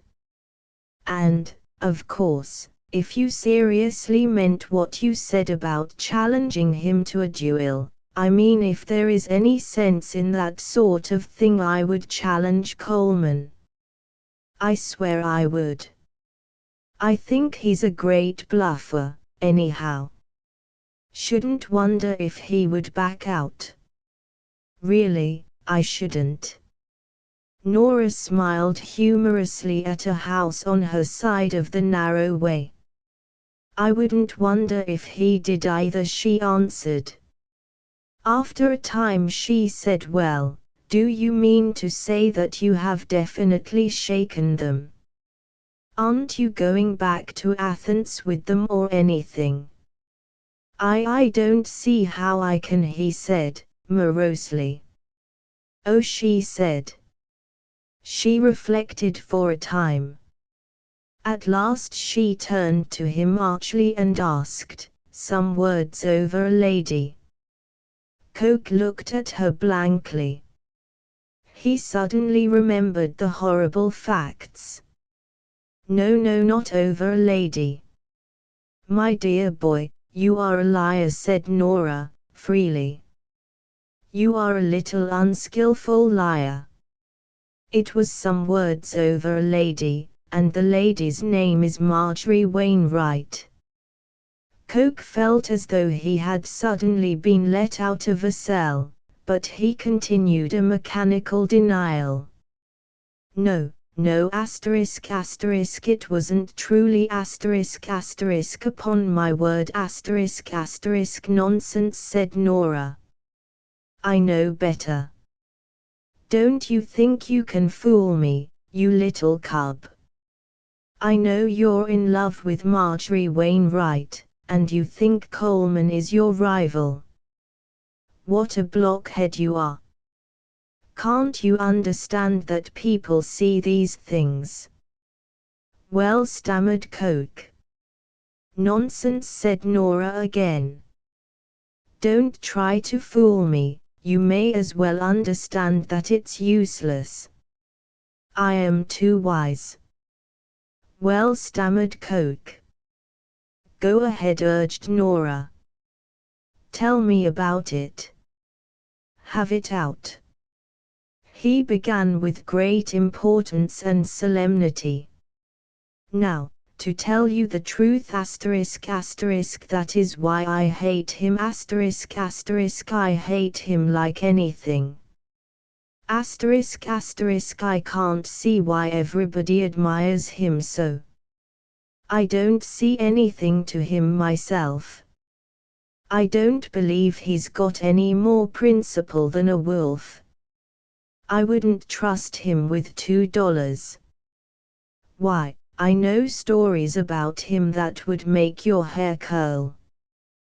When I think of a girl like Marjorie," his speech had become a torrent. But here Nora raised her hand. Oh! That will do. That will do. Don't lose your senses. I don't see why this girl Marjorie is any too good. She is no chicken, I'll bet. Don't let yourself get fooled with that sort of thing." Coke was unaware of his incautious expressions. He floundered on, while Nora looked at him as if she wanted to wring his neck. No, she's too fine and too good for him or anybody like him. She's too fine and too good or, rats, interrupted Nora, furiously. You make me tired. Coke had a wooden-headed conviction that he must make Nora understand Marjorie's infinite superiority to all others of her sex, and so he passed into a panegyric, each word of which was a hot coal to the girl addressed. Nothing would stop him, apparently. He even made the most stupid repetitions. Nora finally stamped her foot formidably. Will you stop? Will you stop? She said through her clenched teeth. Do you think I want to listen to your everlasting twaddle about her? Why, she's no better than other people, you ignorant little mama's boy. She's no better than other people, you swab. Coke looked at her with the eyes of a fish. He did not understand. But she is better than other people, he persisted. Nora seemed to decide suddenly that there would be no accomplishment in flying desperately against this rock-walled conviction. Oh, well, she said, with marvelous good nature, perhaps you are right, numbskull. But, look here, do you think she cares for him? In his heart, his jealous heart, he believed that Marjorie loved Coleman, but he reiterated eternally to himself that it was not true. As for speaking it to another, that was out of the question. No, he said, stoutly, she doesn't care a snap for him. If he had admitted it, it would have seemed to him that he was somehow advancing Coleman's chances. Oh, she doesn't, eh? Said Nora enigmatically. She doesn't. He studied her face with an abrupt, miserable suspicion, but he repeated doggedly, no, she doesn't. Ahem, replied Nora. Why, she's set her cap for him all right. She's after him for certain. It's as plain as day. Can't you see that, stupidity? No, he said hoarsely. You are a fool, said Nora. It isn't Coleman that's after her. It is she that is after Coleman. Coke was mulish. No such thing. Coleman's crazy about her. Everybody has known it ever since he was in college. You ask any of the other fellows. Nora was now very serious, almost doleful. She remained still for a time, casting at Coke little glances of hatred. I don't see my way clear to ask any of the other fellows, she said at last, with considerable bitterness.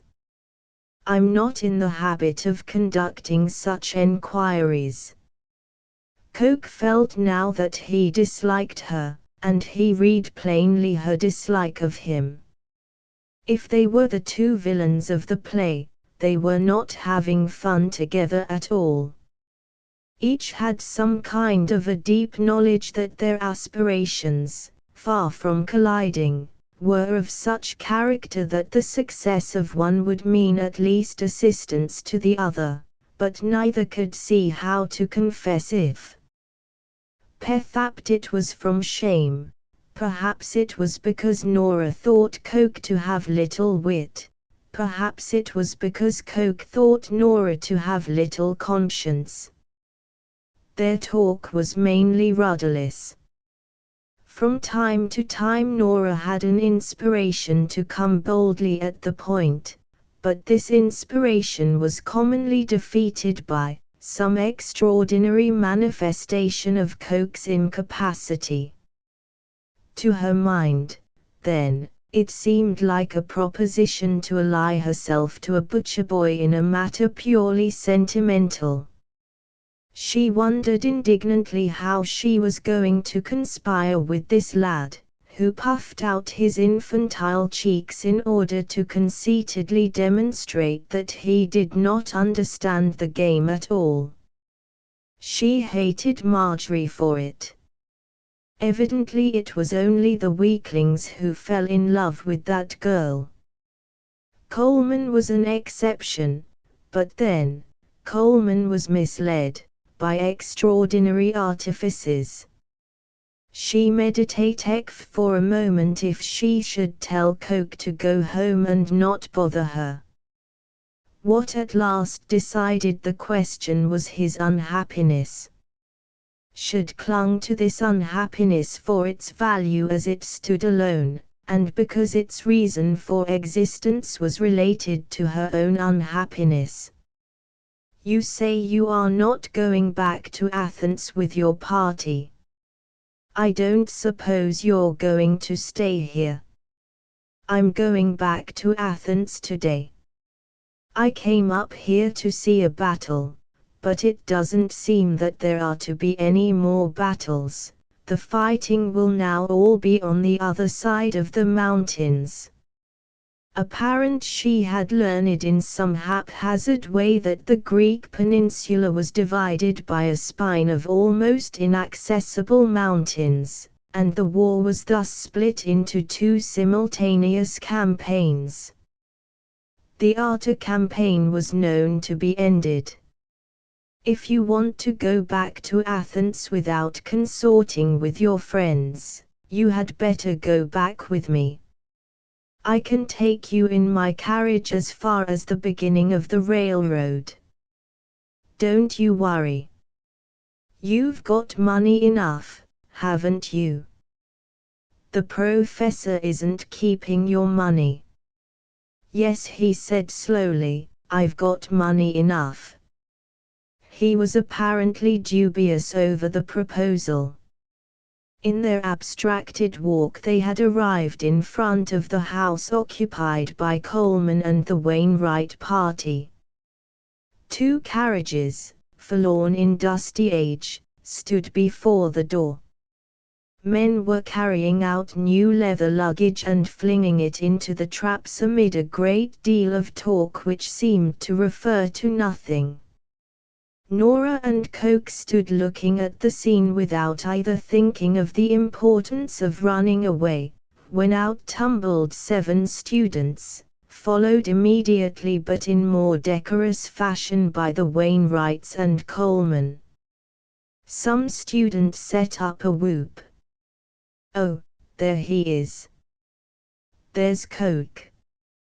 Hey, Coke, where you been? Here he is, Professor. For a moment after the hoodlum had subsided, the two camps stared at each other in silence. Chapter XX. Nora and Coke were an odd-looking pair at the time. They stood indeed as if rooted to the spot, staring vacuously, like two villagers, at the surprising travelers. It was not an eternity before the practiced girl of the stage recovered her poise, but to the end of the incident the green youth looked like a culprit and a fool.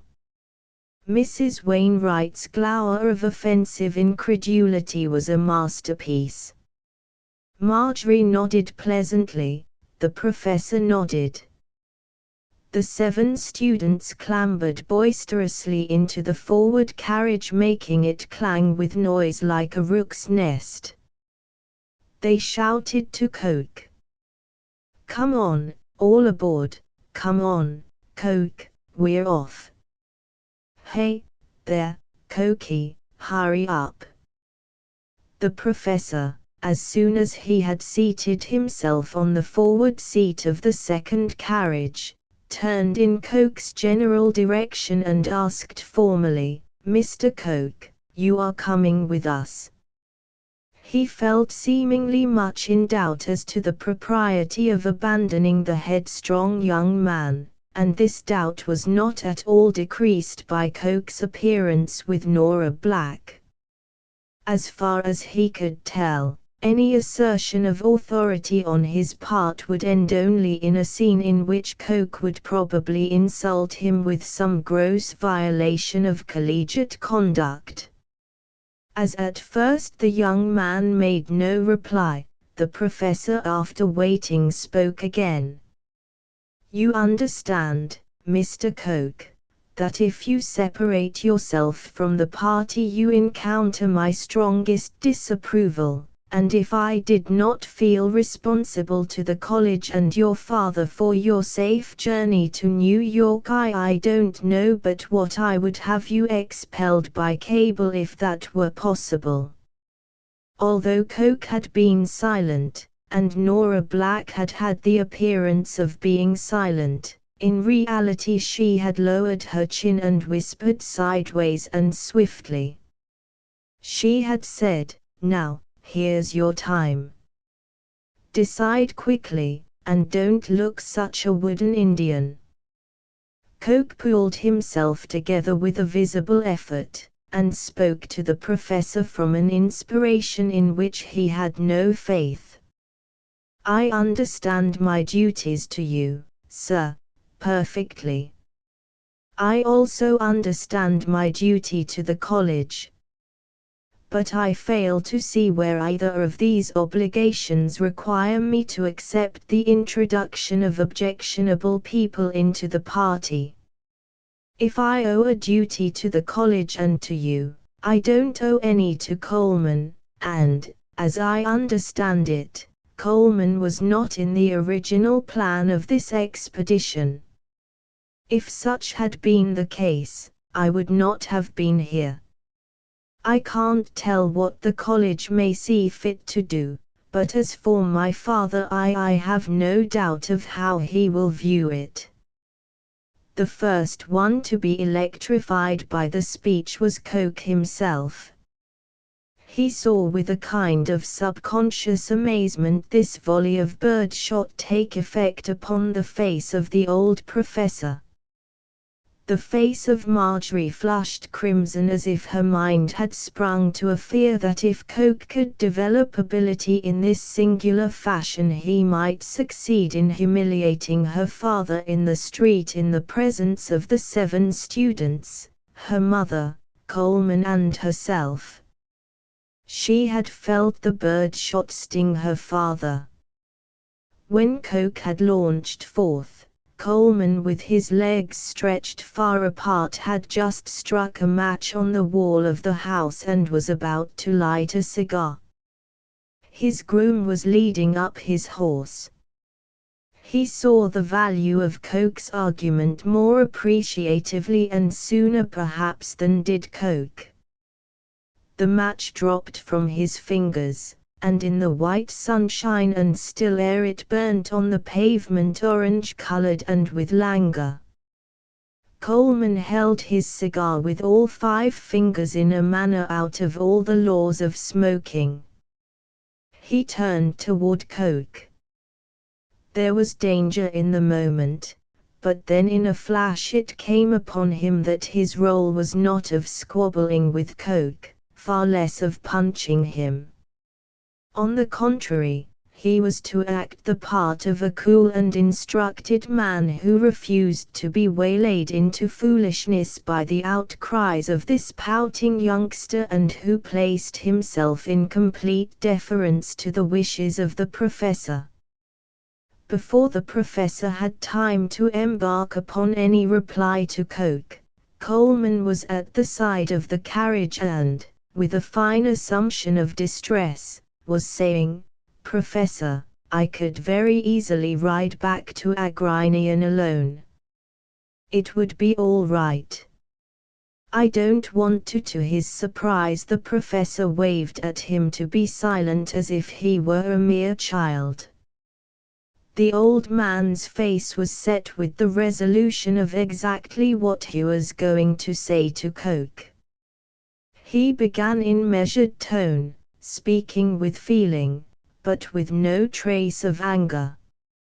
"Mr. Coke, it has probably escaped your attention that Mr. Coleman, at what I consider a great deal of peril to himself, came out to rescue this party, you and others, and although he studiously disclaims all merit in his finding us and bringing us in, I do not regard it in that way, and I am surprised that any member of this party should conduct himself in this manner toward a man who has been most devotedly and generously at our service." It was at this time that the professor raised himself and shook his finger at Coke, his voice now ringing with scorn. In such moments words came to him and formed themselves into sentences almost too rapidly for him to speak them. "You are one of the most remarkable products of our civilization which I have yet come upon." "What do you mean, sir? Where are your senses? Do you think that all this pulling and pucking is manhood? I will tell you what I will do with you. I thought I brought out 8 students to Greece, but when I find that I brought out 7 students and an orangutan, don't get angry, sir, I don't care for your anger. I say when I discover this I am naturally puzzled for a moment. I will leave you to the judgment of your peers. Young gentlemen, of the 7 heads of the forward carriage none had to be turned. All had been turned since the beginning of the talk. If the professor's speech had been delivered in one of the classrooms of Washhurst they would have glowed with delight over the butchery of Coke, but they felt its portentous aspect. Butchery here in Greece thousands of miles from home presented to them more of the emphasis of downright death and destruction. The professor called out, "Young gentlemen, I have done all that I can do without using force, which, much to my regret, is impracticable. If you will persuade your fellow student to accompany you, I think our consciences will be the better for not having left a weak-minded brother alone among the bypaths." The valuable aggregation of intelligence and refinement which decorated the interior of the first carriage did not hesitate over answering this appeal. In fact, his fellow students had worried among themselves over Coke, and their desire to see him come out of his troubles in fair condition was intensified by the fact that they had lately concentrated much thought upon him. There was a somewhat comic pretense of speaking so that only Coke could hear. Their chorus was law sung. "Oh, cheese it, Coke! Let up on yourself, you blind ass! Wait till you get to Athens and then go and act like a monkey. All this is no good." The advice which came from the carriage was all in one direction, and there was so much of it that the hum of voices sounded like a wind blowing through a forest. Coke spun suddenly and said something to Nora Black. Nora laughed rather loudly, and then the two turned squarely and the Wainwright party contemplated what were surely at that time the 2 most insolent backs in the world. The professor looked as if he might be going to have a fit. Mrs. Wainwright lifted her eyes toward heaven, and flinging out her trembling hands, cried, "Oh, what an outrage! What an outrage!" That minx. The consensus of opinion in the first carriage was perfectly expressed by Peter Townley, who with a deep-drawn breath, said, "Well, I'm damned." Marjorie had moaned and lowered her head as from a sense of complete personal shame. Coleman lit his cigar and mounted his horse. "Well, I suppose there is nothing for it but to be off, Professor." His tone was full of regret, with sort of poetic regret. For a moment the professor looked at him blankly, and then gradually recovered part of his usual manner. "Yes," he said sadly, "there is nothing for it but to go on." At a word from the dragoman, the two impatient drivers spoke gutturally to their horses and the carriages whirled out of Arta. Coleman, his dragoman and the groom trotted in the dust from the wheels of the Wainwright carriage. The correspondent always found his reflective faculties improved by the constant pounding of a horse on the trot, and he was not sorry to have now a period for reflection, as well as this artificial stimulant. As he viewed the game he had in his hand about all the cards that were valuable. In fact, he considered that the only ace against him was Mrs. Wainwright. He had always regarded her as a stupid person, concealing herself behind a mass of trivialities which were all conventional, but he thought now that the more stupid she was and the more conventional in her triviality, the more she approached to being the very ace of trumps itself. She was just the sort of a card that would come upon the table mid the neat play of experts and by some inexplicable arrangement of circumstance, lose a whole game for the wrong man. After Mrs. Wainwright he worried over the students. He believed them to be reasonable enough, in fact, he honored them distinctly in regard to their powers of reason, but he knew that people generally hated a row. It put them off their balance, made them sweat over a lot of pros and cons, and prevented them from thinking for a time at least only of themselves. Then they came to resent the principals in a row. Of course the principal, who was thought to be in the wrong, was the most resented, but Coleman believed that, after all, people always came to resent the other principal, or at least be impatient and suspicious of him. If he was a correct person, why was he in a row at all? The principal who had been in the right often brought this impatience and suspicion upon himself, no doubt, by never letting the matter end, continuing to yawp about his virtuous suffering, and not allowing people to return to the steady contemplation of their own affairs. As a precautionary measure he decided to say nothing at all about the late trouble, unless someone addressed him upon it. Even then he would be serenely laconic. He felt that he must be popular with the 7 students. In the first place, it was nice that in the presence of Marjorie they should like him, and in the second place he feared to displease them as a body because he believed that he had some dignity. Hoodlums are seldom dangerous to other hoodlums, but if they catch pomposity alone in the field, pomposity is their prey. They tear him to mere bloody ribbons, amid heartless shrieks. When Coleman put himself on the same basis with the students, he could cope with them easily, but he did not want the wild pack after him when Marjorie could see the chase. And so be reassured that his best attitude was to be one of rather taciturn serenity.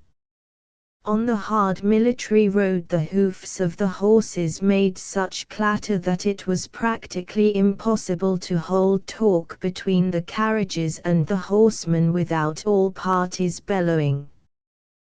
The professor, however, strove to overcome the difficulties.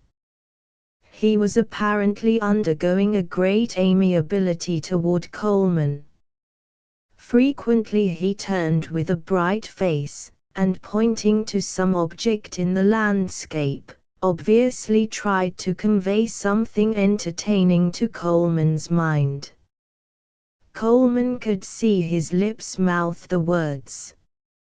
He always nodded cheerily in answer and yelled.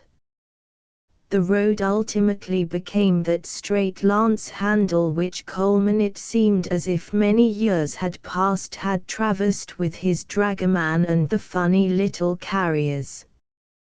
He was fixing in his mind a possible story to the Wainwrights about the snake and his first dead Turk. But suddenly the carriages left this road and began a circuit of the Gulf of Arta, winding about an endless series of promontories. The journey developed into an excess of dust whirling from a road, which half circled the waste of cape after cape. All dramatics were lost in the rumble of wheels and in the click of hoofs. They passed a little soldier leading a prisoner by a string. They passed more frightened peasants, who seemed resolved to flee down into the very boots of Greece. And people looked at them with scowls, envying them their speed. At the little town from which Coleman embarked at one stage of the upward journey, they found crowds in the streets. There was no longer any laughter, any confidence, any vim. All the spirit of the visible Greek nation seemed to have been knocked out of it in 2 blows. But still they talked and never ceased talking. Coleman noticed that the most curious changes had come upon them since his journey to the frontier. They no longer approved of foreigners.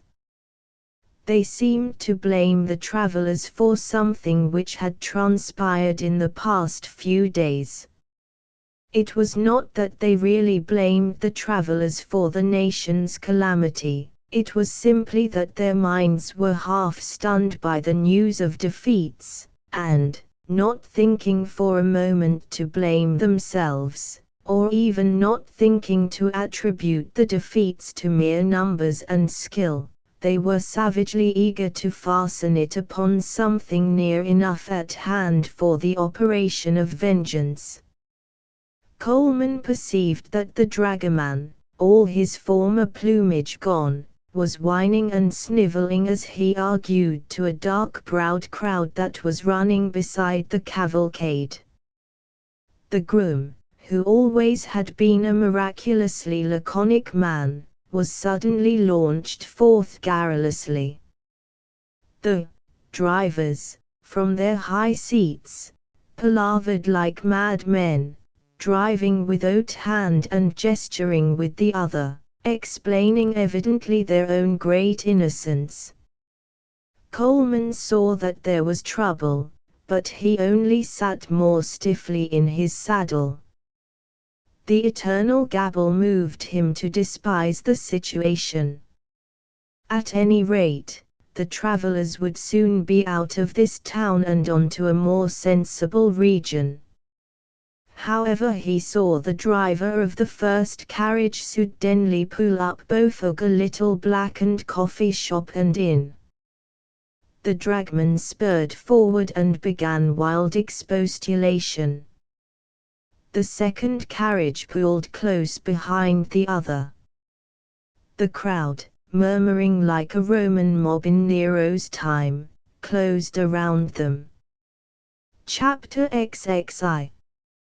Coleman pushed his horse coolly through to the dragoman's side. "What is it?" he demanded. The dragoman was broken-voiced. "These peoples, they say you are Germans, all Germans, and they are angry," he wailed. "I can do nothing. "Well, tell these men to drive on," said Coleman, "tell them they must drive on. They will not drive on, wailed the dragoman, still more loudly. I can do nothing. They say here is place for feed the horse. It is the custom and they will not drive on. Make them drive on. They will not, shrieked the agonized servitor. Coleman looked from the men waving their arms and chattering on the box seats to the men of the crowd who also waved their arms and chattered. In this throng far to the rear of the fighting armies there did not seem to be a single man who was not able-bodied, who had not been free to enlist as a soldier. They were of that scurvy behind the rearguard which every nation has in degree proportionate to its worth.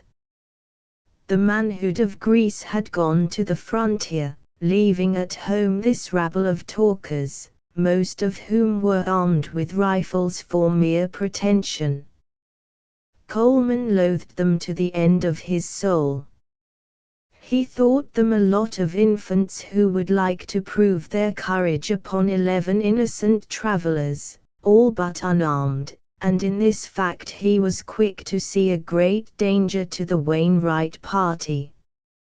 One could deal with soldiers. Soldiers would have been ashamed to bait helpless people, but this rabble, the fighting blood of the correspondent began to boil, and he really longed for the privilege to run amok through the multitude. But a look at the Wainwrights kept him in his senses. The professor had turned pale as a dead man. He sat very stiff and still while his wife clung to him, hysterically beseeching him to do something, although what he was to do she could not have even imagined. Coleman took the dilemma by its beard. He dismounted from his horse into the depths of the crowd and addressed the Wainwrights.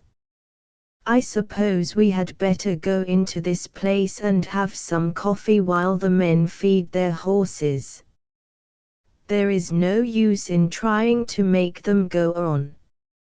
His manner was fairly casual, but they looked at him in glazed horror. It is the only thing to do. This crowd is not nearly so bad as they think they are. But we've got to look as if we felt confident. He himself had no confidence with this angry buzz in his ears, but he felt certain that the only correct move was to get everybody as quickly as possible within the shelter of the inn. It might not be much of a shelter for them, but it was better than the carriages in the street. The professor and Mrs. Wainwright seemed to be considering their carriage as a castle, and they looked as if their terror had made them physically incapable of leaving it. Coleman stood waiting. Behind him the clapper-tongued crowd was moving ominously. Marjorie arose and stepped calmly down to him. He thrilled to the end of every nerve. It was as if she had said, I don't think there is great danger, but if there is great danger, why here I am ready with you. It conceded everything, admitted everything.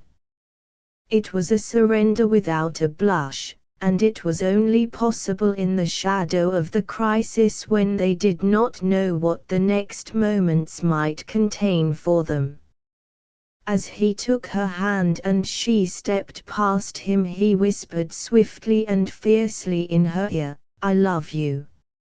She did not look up, but he felt that in this quick incident they had claimed each other, accepted each other with a far deeper meaning and understanding than could be possible in a mere drawing room. She laid her hand on his arm, and with the strength of 4 men he twisted his horse into the making of furious prancing side steps toward the door of the inn, clanking side steps which mowed a wide lane through the crowd for Marjorie, his Marjorie. He was as haughty as a new German lieutenant, and although he held the fuming horse with only his left hand, he seemed perfectly capable of hurling the animal over a house without calling into service the arm which was devoted to Marjorie. It was not an exhibition of coolness such as wins applause on the stage when the hero placidly lights a cigarette before the mob which is clamoring for his death. It was, on the contrary, an exhibition of downright classic disdain, a disdain which with the highest arrogance declared itself in every glance of his eye into the faces about him.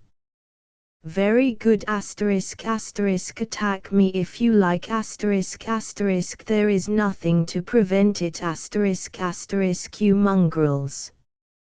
Every step of his progress was made a renewed insult to them. The very air was charged with what this lone man was thinking of this threatening crowd. His audacity was invincible. They actually made way for it as quickly as children would flee from a ghost. The horse, dancing, with ringing steps, with his glistening neck arched toward the iron hand at his bit, this powerful, quivering animal was a regular engine of destruction, and they gave room until Coleman halted him at an exclamation from Marjorie. "My mother and father." But they were coming close behind and Coleman resumed this contemptuous journey to the door of the inn. The groom, with his newborn tongue, was clattering there to the populace. Coleman gave him the horse and passed after the Wainwrights into the public room of the inn. He was smiling. What simpletons! A new actor suddenly appeared in the person of the keeper of the inn. He too had a rifle and a prodigious belt of cartridges, but it was plain at once that he had elected to be a friend of the worried travelers. A large part of the crowd were thinking it necessary to enter the inn and powwow more. But the innkeeper stayed at the door with the dragoman, and together they vociferously held back the tide. The spirit of the mob had subsided to a more reasonable feeling. They no longer wished to tear the strangers limb from limb on the suspicion that they were Germans.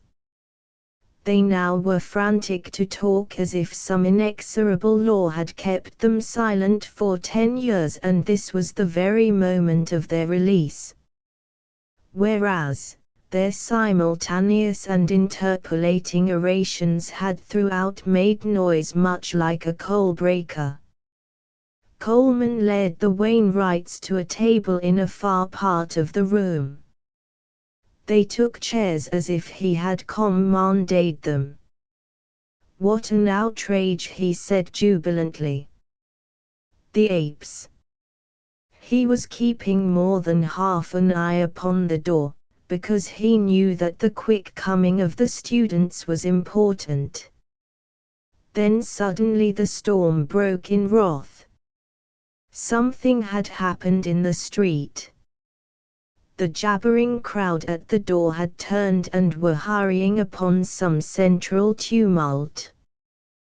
The dragoman screamed to Coleman.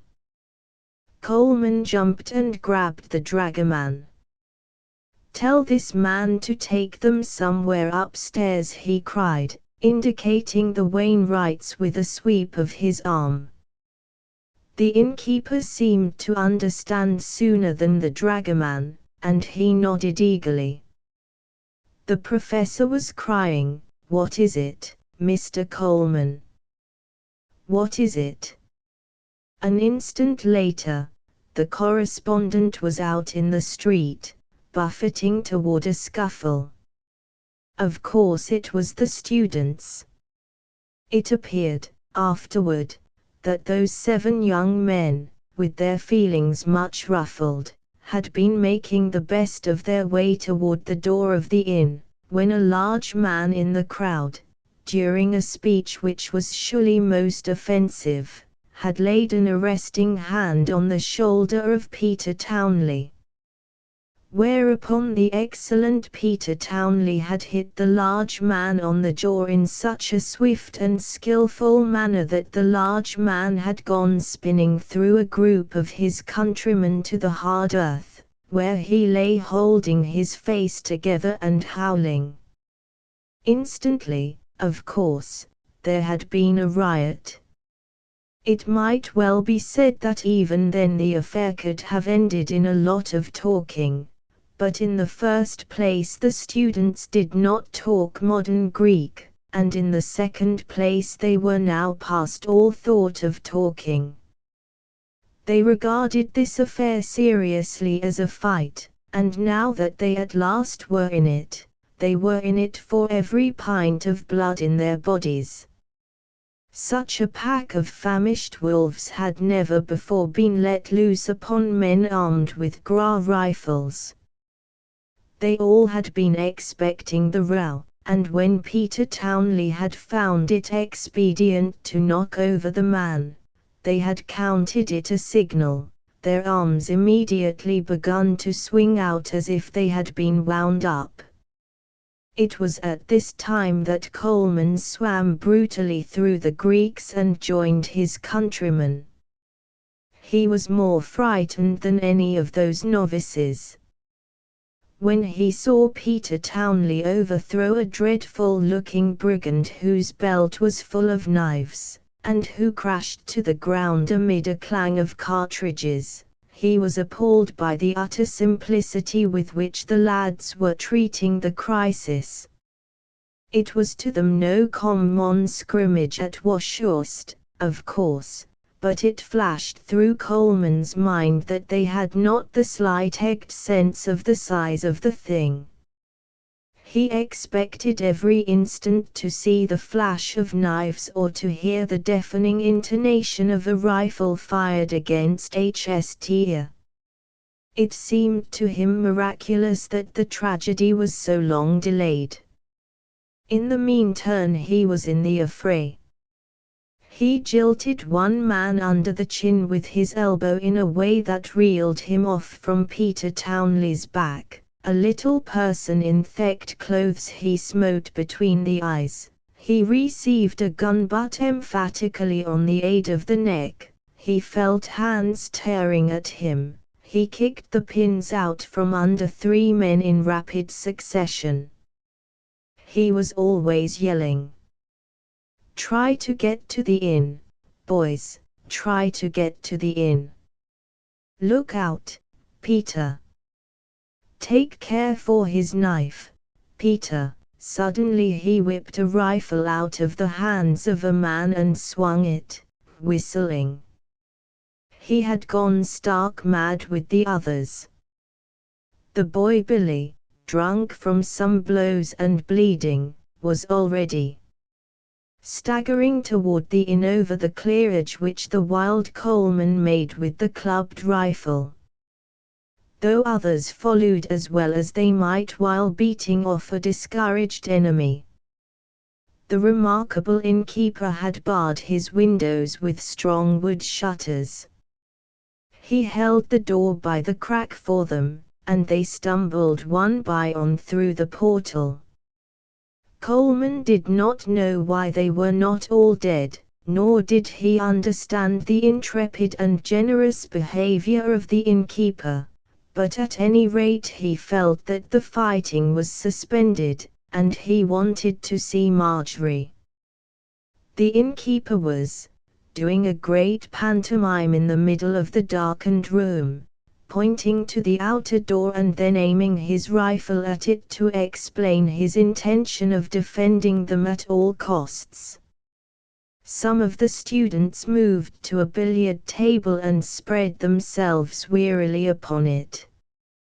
Others sank down where they stood. Outside the crowd was beginning to roar.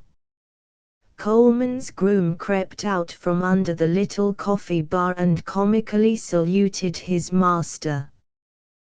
The dragoman was not present. Coleman felt that he must see Marjorie, and he made signs to the innkeeper. The latter understood quickly, and motioned that Coleman should follow him. They passed together through a dark hall and up a darker stairway, whereafter Coleman stepped out into a sunlit room, saying loudly, "Oh, it's all right. It's all over. Don't worry." 3 wild people were instantly upon him. "Oh, what was it? What did happen? Is anybody hurt? Oh, tell us, quick." It seemed at the time that it was an avalanche of 3 of them, and it was not until later that he recognized that Mrs. Wainwright had tumbled the largest number of questions upon him. As for Marjorie, she had said nothing until the time when she cried, "Oh, he is bleeding, he is bleeding. Oh, come, quick." She fairly dragged him out of one room into another room, where there was a jug of water. She wet her handkerchief and softly smote his wounds. "Bruises," she said, piteously, tearfully. "Bruises. Oh, dear. How they must hurt you." The handkerchief was soon stained crimson. When Coleman spoke, his voice quavered. "It isn't anything. Really, it isn't anything."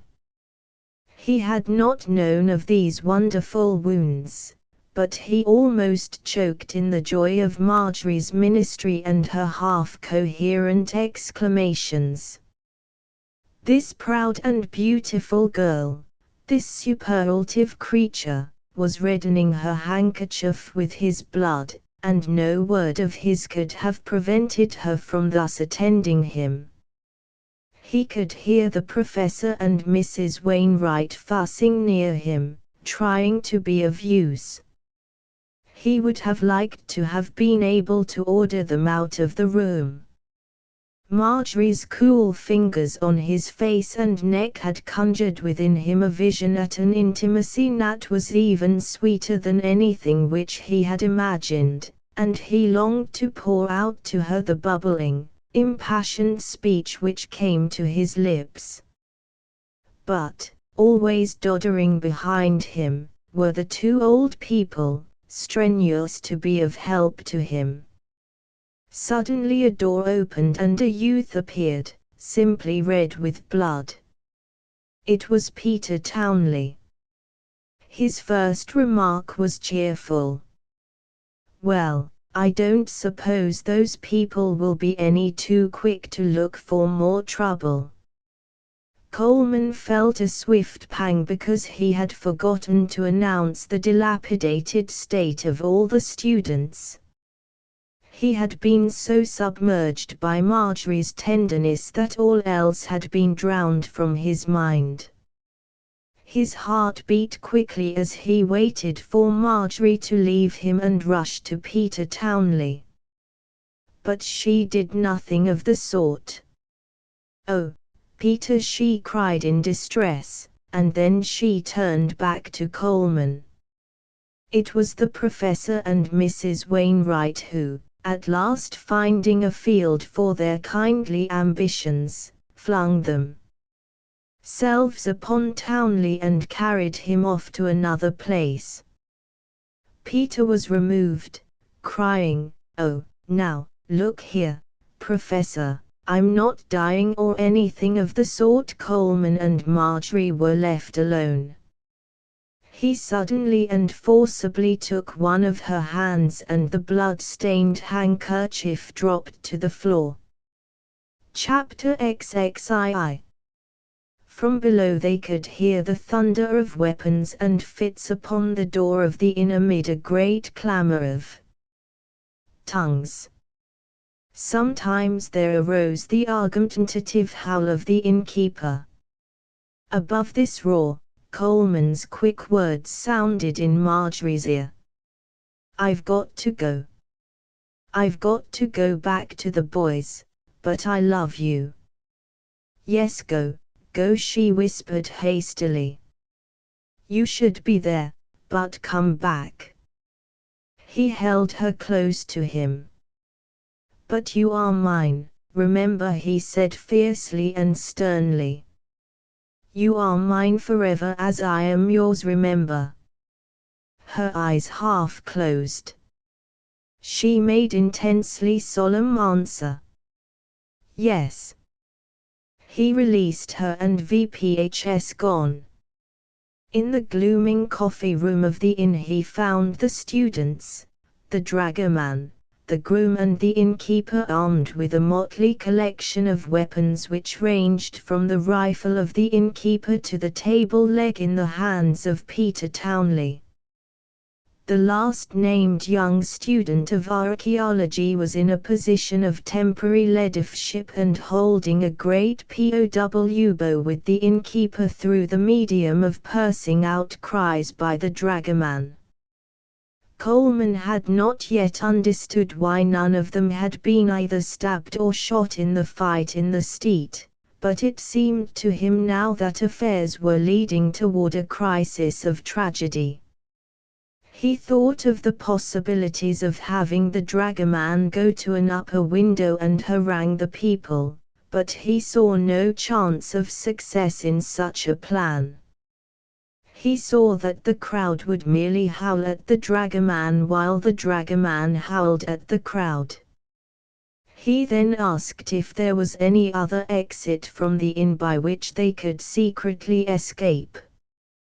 He learned that the door into the coffee room was the only door which pierced the four great walls. All he could then do was to find out from the innkeeper how much of a siege the place could stand, and to this the innkeeper answered volubly and with smiles that this hostelry would easily endure until the mercurial temper of the crowd had darted off in a new direction. It may be curious to note here that all of Peter Townley's impassioned communication with the innkeeper had been devoted to an endeavor to learn what in the devil was the matter with these people, as a man about to be bitten by poisonous snakes should, first of all, furiously insist upon learning their exact species before deciding upon either his route, if he intended to run away, or his weapon if he intended to fight them. The innkeeper was evidently convinced that this house would withstand the rage of the populace, and he was such an unaccountably gallant little chap that Coleman trusted entirely to his word. His only fear or suspicion was an occasional one as to the purity of the dragoman's translation. Suddenly there was half a silence on the mob without the door. It is inconceivable that it could become altogether silent, but it was as near to a rational stillness of tongues as it was able. Then there was a loud knocking by a single fist and a new voice began to spin Greek, a voice that was somewhat like the rattle of pebbles in a tin box. Then a startling voice called out in English. "Are you in there, Rufus?"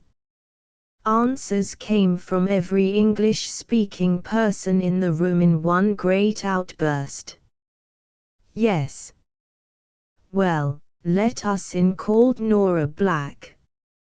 "It is all right. We've got an officer with us." "Open the door," said Coleman with speed. The little innkeeper laboriously unfastened the great bars, and when the door finally opened there appeared on the threshold Nora Black with Coke and an officer of infantry, Nora's little old companion, and Nora's dragoman. "We saw your carriage in the street," cried the Queen of Comic Opera as she swept into the room. She was beaming with delight. What is all the row, anyway? Oh, look at that student's nose. Who hit him? And look at Rufus. What have you boys been doing? Her little Greek officer of infantry had stopped the mob from flowing into the room. Coleman looked toward the door at times with some anxiety. Nora, noting it, waved her hand in careless reassurance. Oh, it's all right. Don't worry about them anymore. He is perfectly devoted to me. He would die there on the threshold if I told him it would please me. Speaks splendid French. I found him limping along the road and gave him a lift. And now do hurry up and tell me exactly what happened. They all told what had happened, while Nora and Coke listened agape. Coke, by the way, had quite floated back to his old position with the students. It had been easy in the stress of excitement and wonder. Nobody had any time to think of the excessively remote incidents of the early morning. All minor interests were lost in the marvel of the present situation. Who landed you in the eye, Billy? Asked the awed Coke. That was a bad one. Oh, I don't know, said Billy. You really couldn't tell who hit you, you know. It was a football rush. They had guns and knives, but they didn't use them. I don't know why, Jinx. I'm getting pretty stiff. My face feels as if it were made of tin. Did they give you people a row, too? No, only talk. That little officer managed them. Out-talked them, I suppose. Hear him buzz, now. The Wainwrights came downstairs. Nora Black went confidently forward to meet them. You've added one more to your list of rescuers, she cried, with her glowing, triumphant smile. Miss Black of the New York Daylight at your service. How in the world do you manage to get yourselves into such dreadful scrapes? You are the most remarkable people. You need a guardian. Why, you might have all been killed. How exciting it must seem to be regularly of your party. She had shaken cordially one of Mrs. Wainwright's hands without that lady indicating assent to the proceeding, but Mrs. Wainwright had not felt repulsion. In fact, she had had no emotion springing directly from it. Here again the marvel of the situation came to deny Mrs. Wainwright the right to resume a state of mind which had been so painfully interesting to her a few hours earlier. The professor, Coleman and all the students were talking together. Coke had addressed Coleman civilly and Coleman had made a civil reply. Peace was upon them. Nora slipped her arm lovingly through Marjorie's arm. That Rufus. Oh, that Rufus, she cried joyously. I'll give him a good scolding as soon as I see him alone. I might have foreseen that he would get you all into trouble. The old stupid. Marjorie did not appear to resent anything.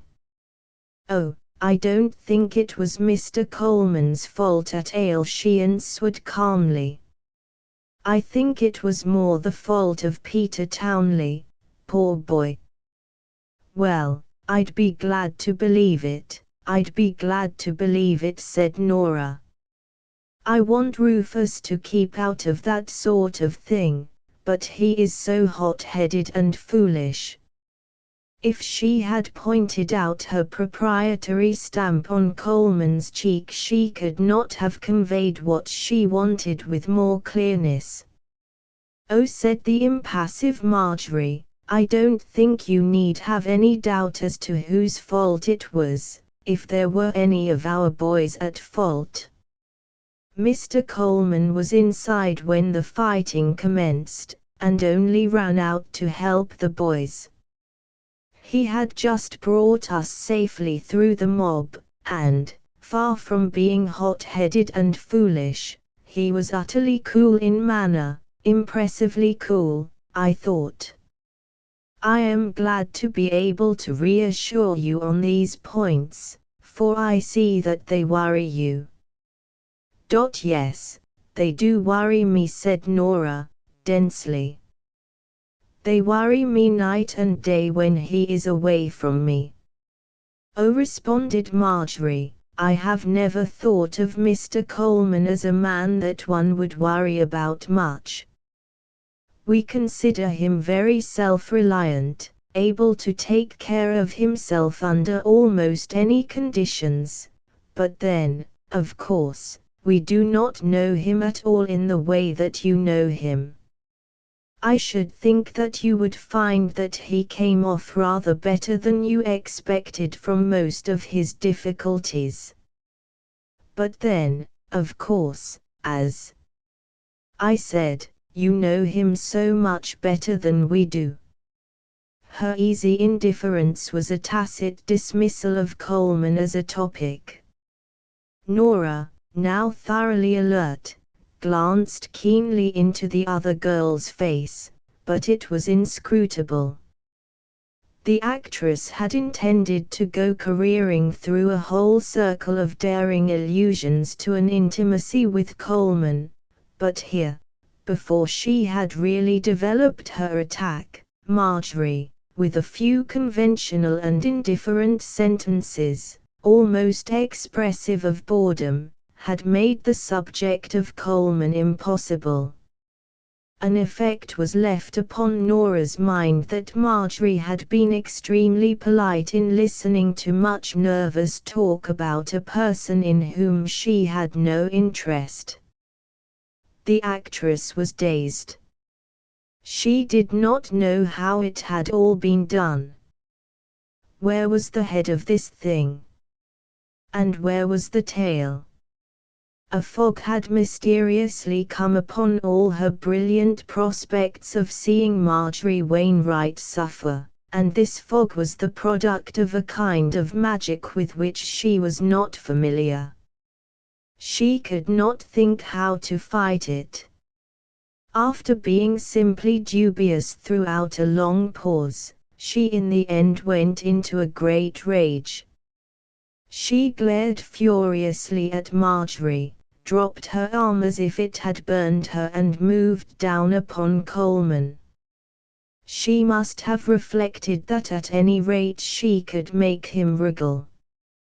When she was come near to him, she called out, "Rufus!" In her tone was all the old insolent statement of ownership. Coleman might have been a poodle. She knew how to call his same in a way that was anything less than a public scandal. On this occasion everybody looked at him and then went silent, as people awaiting the startling denouement of a drama. Rufus. She was baring his shoulder to show the fleur-de-lis of the criminal. The students gaped. Coleman's temper was, if one may be allowed to speak in that way, broken loose inside of him. He could hardly breathe.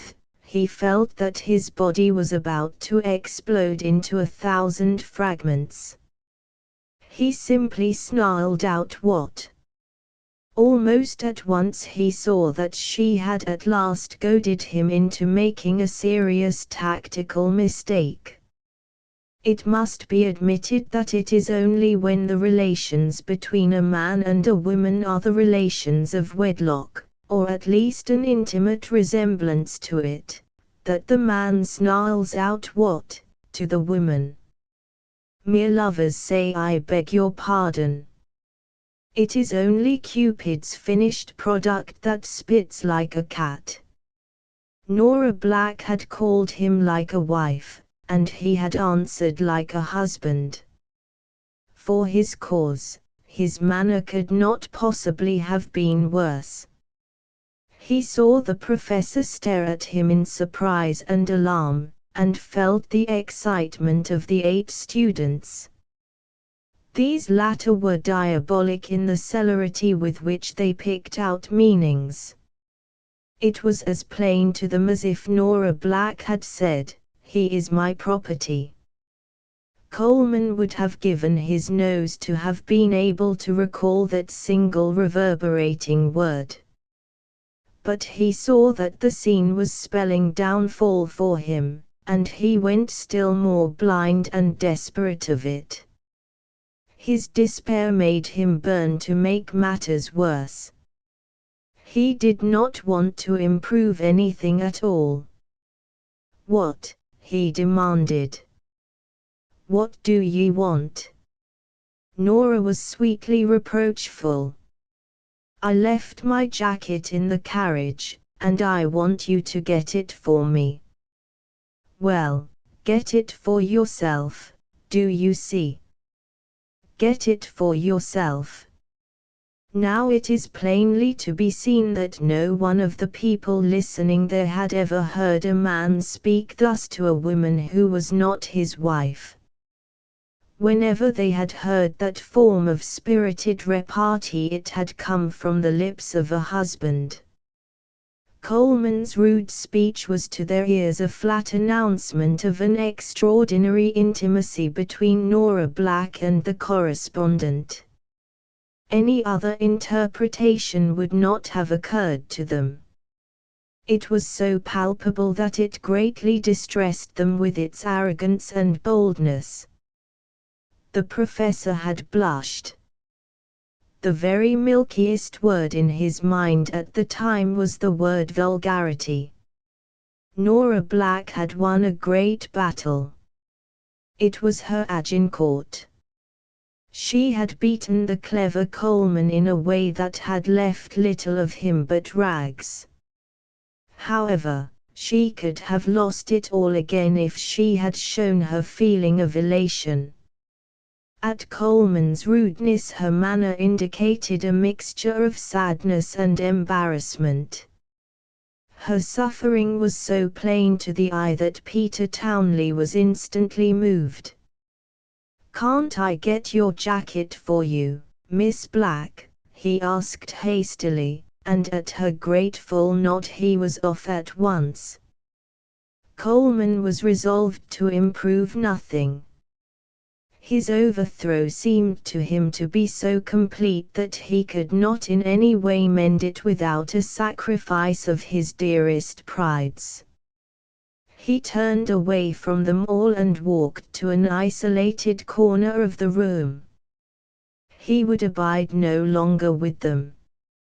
He had been made an outcast by Nora Black, and he intended to be an outcast. There was no sense in attempting to stem this extraordinary deluge.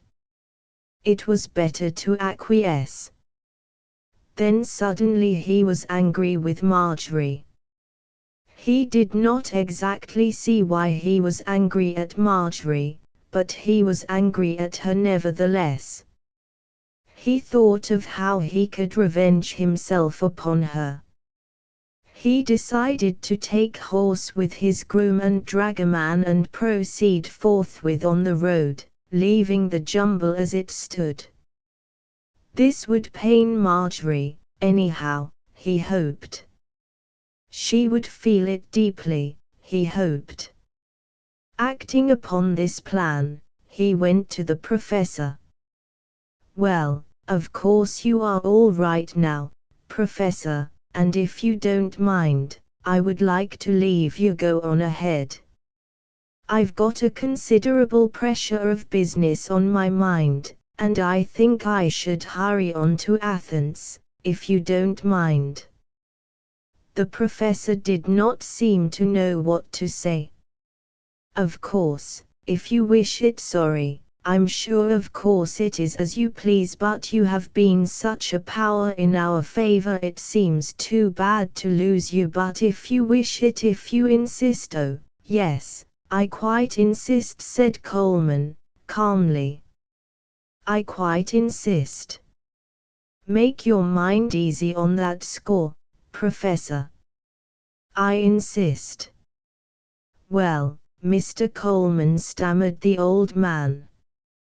Well, it seems a great pity to lose you. You have been such a power in our favor. Oh, you are now only 8 hours from the railway. It is very easy. You would not need my assistance, even if it were a benefit. But, said the professor.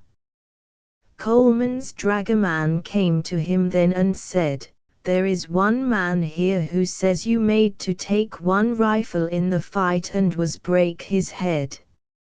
He was say he wants something for you was break his head. He says hurt. How much does he want? Asked Coleman, impatiently. The dragoman wrestled then, evidently with a desire to protect this mine from outside fingers. I think 2 gold piece plenty.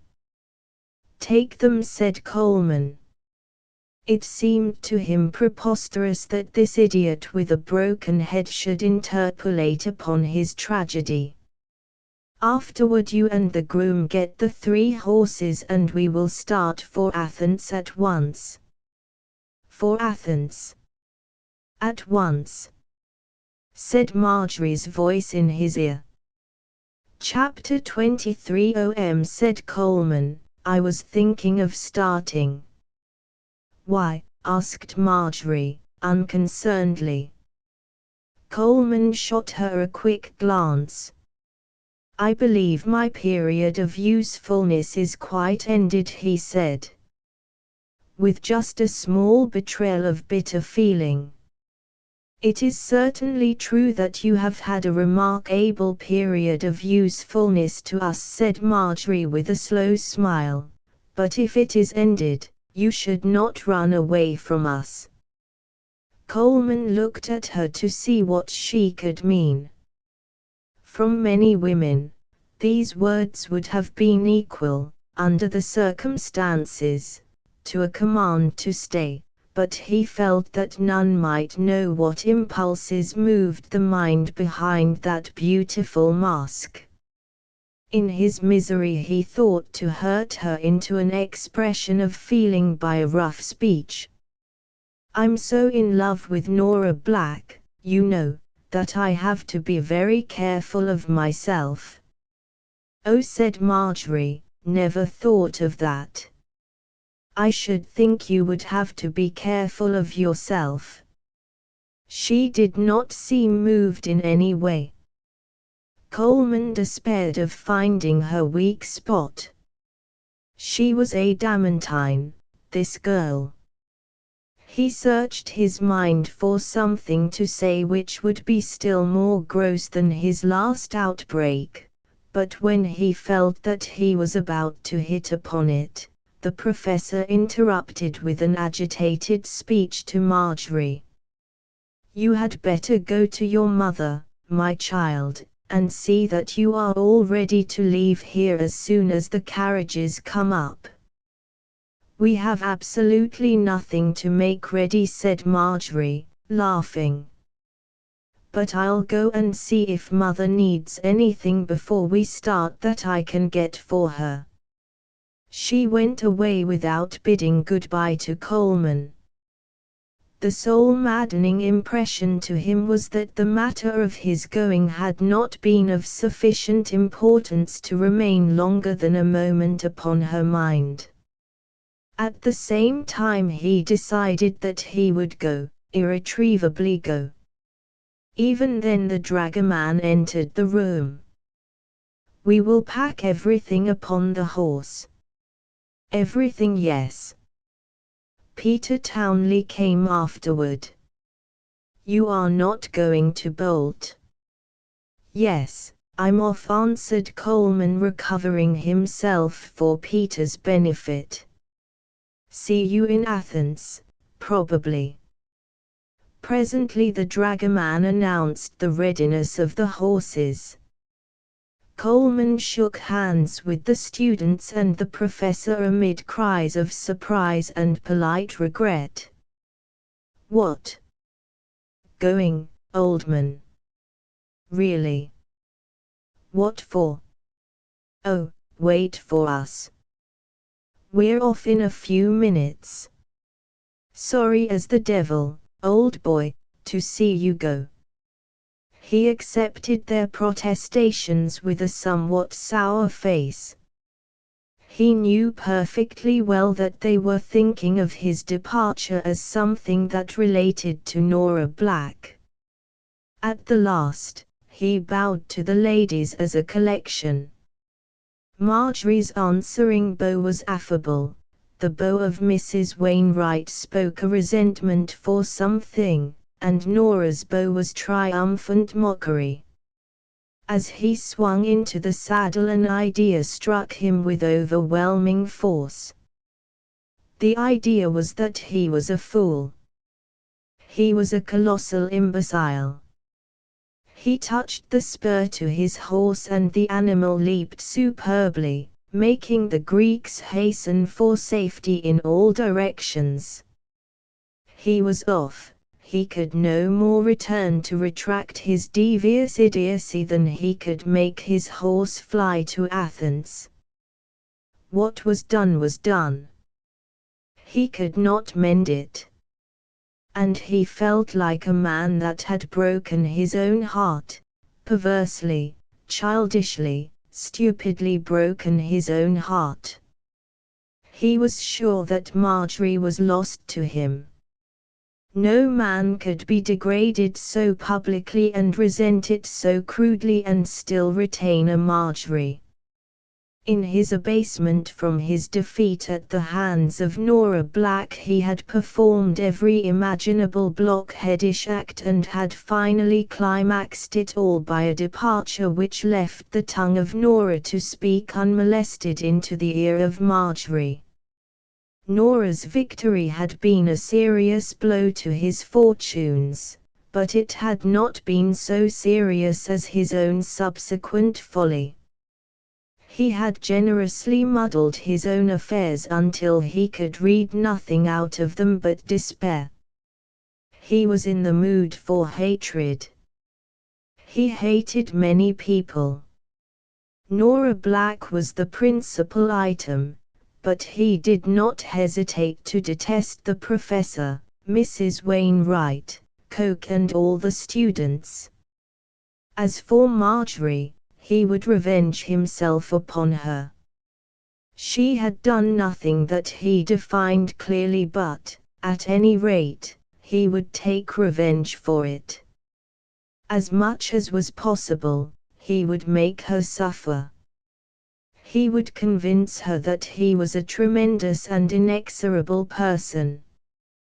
But it came upon his mind that he was powerless in all ways.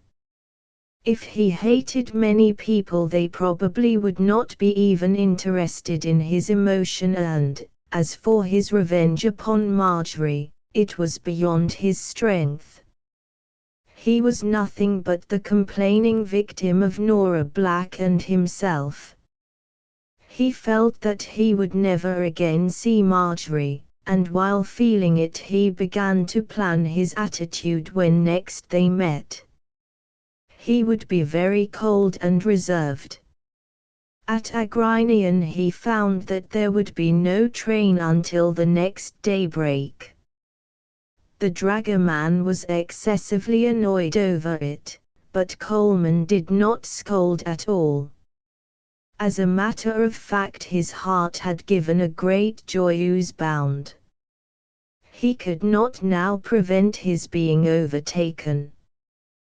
They were only a few leagues away, and while he was waiting for the train they would easily cover the distance. If anybody expressed surprise at seeing him, he could exhibit the logical reasons. If there had been a train starting at once, he would have taken it. His pride would have put up with no subterfuge. If the Wainwrights overtook him, it was because he could not help it. But he was delighted that he could not help it. There had been an interposition by some specially beneficent fate. He felt like whistling. He spent the early half of the night in blissful smoke, striding the room which the dragoman had found for him. His head was full of plans and detached impressive scenes in which he figured before Marjorie. The simple fact that there was no train away from Agrignien until the next daybreak had wrought a stupendous change in his outlook. He unhesitatingly considered it an omen of a good future. He was up before the darkness even contained presage of coming light, but near the railway station was a little hut where coffee was being served to several prospective travellers who had come even earlier to the rendezvous. There was no evidence of the Wainwrights. Coleman sat in the hut and listened for the rumble of wheels. He was suddenly appalled that the Wainwrights were going to miss the train. Perhaps they had decided against traveling during the night. Perhaps this thing, and perhaps that thing. The morning was very cold. Closely muffled in his cloak, he went to the door and stared at where the road was whitening out of night. At the station stood a little spectral train, and the engine at intervals emitted a long, piercing scream which informed the echoing land that, in all probability, it was going to start after a time for the south. The Greeks in the coffee room were, of course, talking. At last Coleman did hear the sound of hoofs and wheels. The 3 carriages swept up in grand procession. The first was laden with students, in the second was the professor, the Greek officer, Nora Black's old lady and other persons, all looking marvelously unimportant and shelved. It was the 3rd carriage at which Coleman stared. At first he thought the dim light deceived his vision, but in a moment he knew that his first leaping conception of the arrangement of the people in this vehicle had been perfectly correct. Nora Black and Mrs. Wainwright sat side by side on the back seat, while facing them were Coke and Marjorie. They looked cold but intimate. The oddity of the grouping stupefied Coleman. It was anarchy, naked and unashamed. He could not imagine how such changes could have been consummated in the short time he had been away from them, but he laid it all to some startling necromancy on the part of Nora Black, some wondrous play which had captured them all because of its surpassing skill and because they were, in the main, rather gullible people. He was wrong. The magic had been wrought by the unaided foolishness of Mrs. Wainwright. As soon as Nora Black had succeeded in creating an effect of intimacy and dependence between herself and Coleman, the professor had flatly stated to his wife that the presence of Nora Black in the party, in the inn, in the world, was a thing that did not meet his approval in any way. She should be abolished. As for Coleman, he would not defend him. He preferred not to talk to him. It made him sad. Coleman at least had been very indiscreet, very indiscreet. It was a great pity. But as for this blatant woman, the sooner they rid themselves of her, the sooner he would feel that all the world was not evil. Whereupon Mrs. Wainwright had changed front with the speed of light and attacked with horse, foot and guns. She failed to see, she had declared, where this poor, lone Gert was in great fault. Of course it was probable that she had listened to this snaky tongued Rufus Coleman, but that was ever the mistake that women made. Oh, certainly, the professor would like to let Rufus Coleman off scot-free. That was the way with men. They defended each other in all cases. If wrong were done, it was the woman who suffered. Now, since this poor girl was alone far off here in Greece, Mrs. Wainwright announced that she had such full sense of her duty to her sex that her conscience would not allow her to scorn and desert a sister, even if that sister was, approximately, the victim of a creature like Rufus Coleman. Perhaps the poor thing loved this wretched man, although it was hard to imagine any woman giving her heart to such a monster. The professor had then asked with considerable spirit for the proofs upon which Mrs. Wainwright named Coleman a monster, and had made a wry face over her completely conventional reply. He had told her categorically his opinion of her erudition in such matters. But Mrs. Wainwright was not to be deterred from an exciting espousal of the cause of her sex. Upon the instant that the professor strenuously opposed her, she became an apostle, an enlightened, uplifted apostle to the world on the wrongs of her sex. She had come down with this thing as if it were a disease. Nothing could stop her. Her husband, her daughter, all influences in other directions, had been overturned with a roar, and the first thing fully clear to the professor's mind had been that his wife was riding affably in the carriage with Nora Black. Coleman aroused when he heard one of the students cry out, "Why, there is Rufus Coleman's dragoman. He must be here." A moment later they thronged upon him. "Hi, old man, caught you again. Where did you break to?" "Glad to catch you, old boy. How are you making it?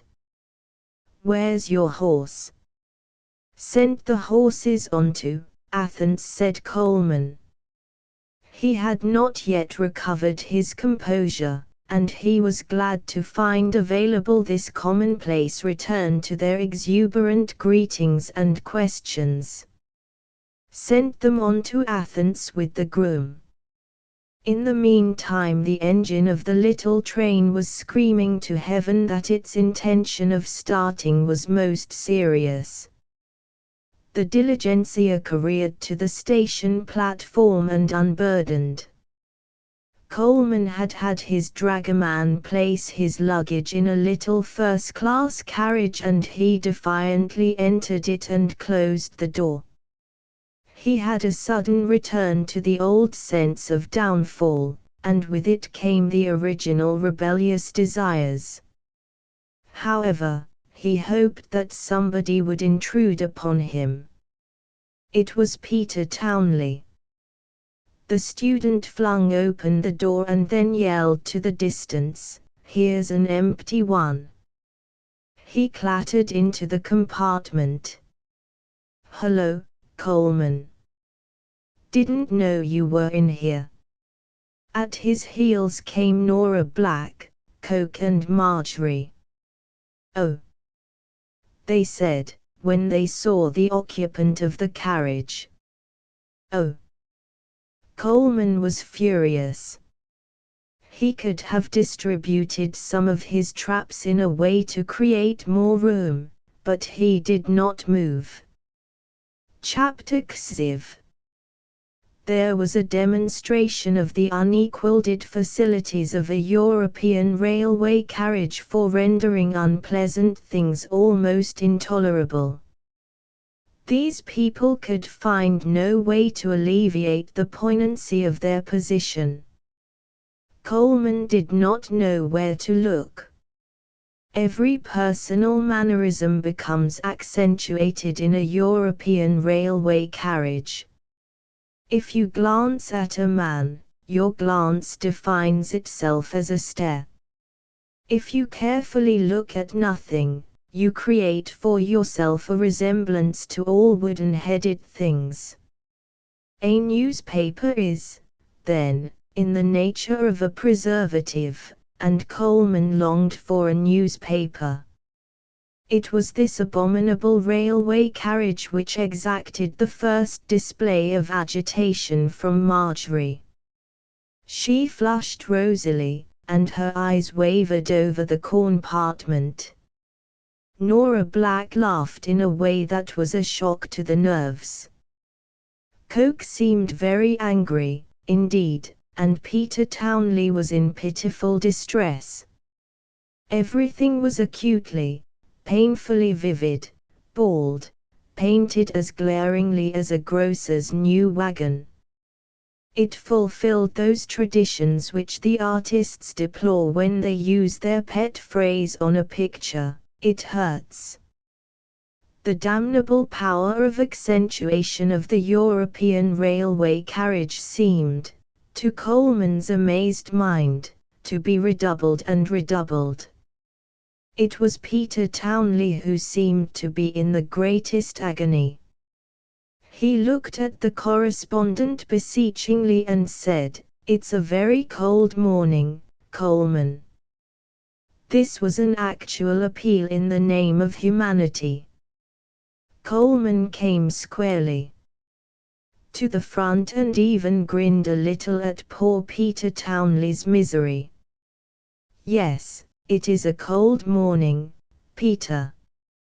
I should say it to one of the coldest mornings in my recollection." Peter Townley had not intended a typical American emphasis on the polar conditions which obtained in the compartment at this time, but Coleman had given the word this meaning. Spontaneously everybody smiled, and at once the tension was relieved. But of course the satanic powers of the railway carriage could not be altogether set at naught. Of course it fell to the lot of Coke to get the seat directly in front of Coleman, and thus, face to face, they were doomed to stare at each other. Peter Townley was inspired to begin conventional babble, in which he took great care to make an appearance of talking to all in the carriage. "Funny thing, I never knew these mornings in Greece were so cold. I thought the climate here was quite tropical. It must have been inconvenient in the ancient times, when, I am told, people didn't wear near so many clothes. Really, I don't see how they stood it. For my part, I would like nothing so much as a buffalo robe. I suppose when those great sculptors were doing their masterpieces, they had to wear gloves. Ever think of that?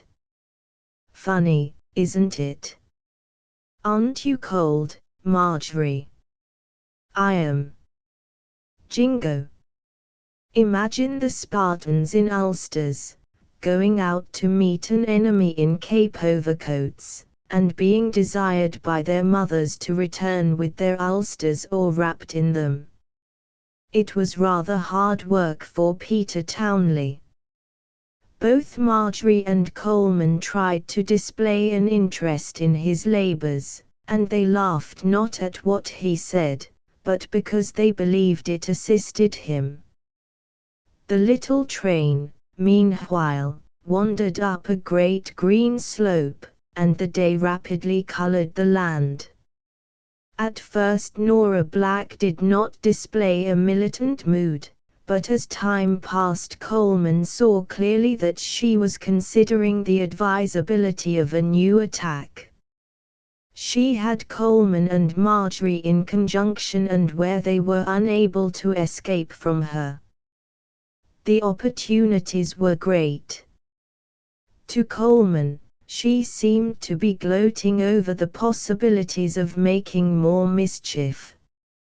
She was looking at him speculatively, as if considering the best place to hit him first. Presently she drawled, "Rufus, I wish you would fix my rug about me a little better." Coleman saw that this was a beginning. Peter Townley sprang to his feet with speed and enthusiasm.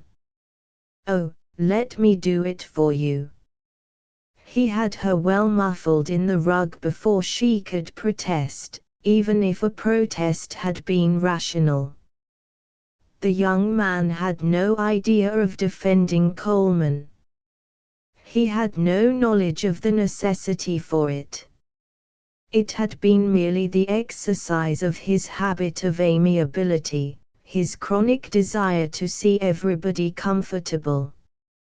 His passion in this direction was well known in Washurst, where the students had borrowed a phrase from the photographers in order to describe him fully in a nickname. They called him Look Pleasant Townley. This did not in any way antagonize his perfect willingness to fight on occasions with a singular desperation, which usually has a small stool in every mind where good nature has a throne. "Oh, thank you very much, Mr. Townley," said Nora Black, without gratitude. "Rufus is always so lax in these matters." "I don't know how you know it," said Coleman boldly, and he looked her fearlessly in the eye. The battle had begun. "Oh," responded Nora, airily, "I have had opportunity enough to know it, I should think, by this time." "No," said Coleman, "since I have never paid you particular and direct attention, you cannot possibly know what I am lax in and what I am not lax in." "I would be obliged to be of service at any time, Nora, but surely you do not consider that you have a right to my services superior to any other right." Nora Black simply went mad, but fortunately part of her madness was in the form of speechlessness. Otherwise there might have been heard something approaching to Billingsgate. Marjorie and Peter Townley turned first hot and then cold, and looked as if they wanted to fly away, and even Coke, penned helplessly in with this unpleasant incident, seemed to have a sudden attack of distress. The only frigid person was Coleman. He had made his declaration of independence, and he saw with glee that the victory was complete. Nora Black might storm and rage, but he had announced his position in an unconventional blunt way which nobody in the carriage could fail to understand. He felt somewhat like smiling with confidence and defiance in Nora's face, but he still had the fear for Marjorie. Unexpectedly, the fight was all out of Nora Black. She had the fury of a woman scorned, but evidently she had perceived that all was over and lost. The remainder of her wrath dispensed itself in glares which Coleman withstood with great composure. A strained silence fell upon the group which lasted until they arrived at the little port of Messalonghi, whence they were to take ship for Patras. Coleman found himself wondering why he had not gone flatly at the great question at a much earlier period, Indeed, at the first moment when the great question began to make life exciting for him, he thought that if he had charged Nora's guns in the beginning they would have turned out to be the same incapable artillery. Instead of that, he had run away and continued to run away until he was actually cornered and made to fight, and his easy victory had defined him as a person who had, earlier, indulged in much stupidity and cowardice. Everything had worked out so simply, his terrors had been dispelled so easily, that he probably was led to overestimate his success. And it occurred suddenly to him. He foresaw a fine occasion to talk privately to Marjorie when all had boarded the steamer for Patras, and he resolved to make use of it. This he believed would end the strife and conclusively laurel him. The train finally drew up on a little stone pier and some boatmen began to scream like gulls. The steamer lay at anchor in the placid blue cove. The embarkation was chaotic in the Oriental fashion, and there was the customary misery which was only relieved when the travelers had set foot on the deck of the steamer. Coleman did not devote any premature attention to finding Marjorie, but when the steamer was fairly out on the calm waters of the Gulf of Corinth, he saw her pacing to and fro with Peter Townley.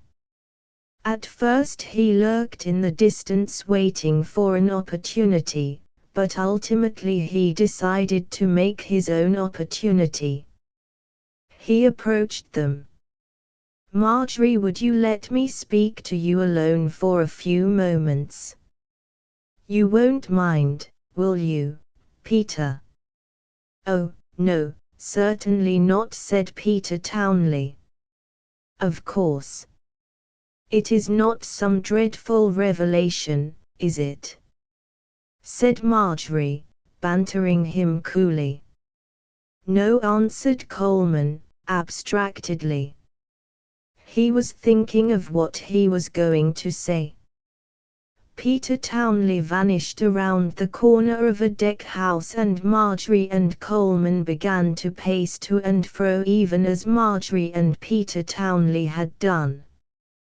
Coleman had thought to speak his mind frankly and once for all, and on the train he had invented many clear expressions of his feeling. It did not appear that he had forgotten them. It seemed, more, that they had become entangled in his mind in such a way that he could not unravel the end of his discourse. In the pause, Marjorie began to speak in admiration of the scenery. "I never imagined that Greece was so full of mountains. One reads so much of the Attic plains, but aren't these mountains royal? They look so rugged and cold, whereas the bay is absolutely as blue as the old descriptions of a summer sea." "I wanted to speak to you about Nora Black," said Coleman. "Nora Black? Why," said Marjorie, lifting her eyebrows. "You know well enough," said Coleman, in a head-long fashion. "You must know, you must have seen it. She knows I care for you and she wants to stop it. And she has no right to interfere. She is a fiend, a perfect fiend. She is trying to make you feel that I care for her." "And don't you care for her?" asked Marjorie. "No," said Coleman, vehemently. "I don't care for her at all." "Very well," answered Marjorie, simply. "I believe you." She managed to give the words the effect of a mere announcement that she believed him, and it was in no way plain that she was glad or that she esteemed the matter as being of consequence. He scowled at her in dark resentment. You mean by that, I suppose, that you don't believe me? Oh, answered Marjorie, wearily, I believe you. I said so. Don't talk about it any more. Then said Coleman, slowly, you mean that you do not care whether I'm telling the truth or not? Why, of course I care, she said. Lying is not nice. He did not know, apparently, exactly how to deal with her manner, which was actually so pliable that it was marble, if one may speak in that way. He looked ruefully at the sea. He had expected a far easier time. Well, he began. Really, interrupted Marjorie, this is something which I do not care to discuss. I would rather you would not speak to me at all about it. It seems too bad. I can readily give you my word that I believe you, but I would prefer you not to try to talk to me about it or anything of that sort. Mother. Mrs. Wainwright was hovering anxiously in the vicinity, and she now bore down rapidly upon the pair.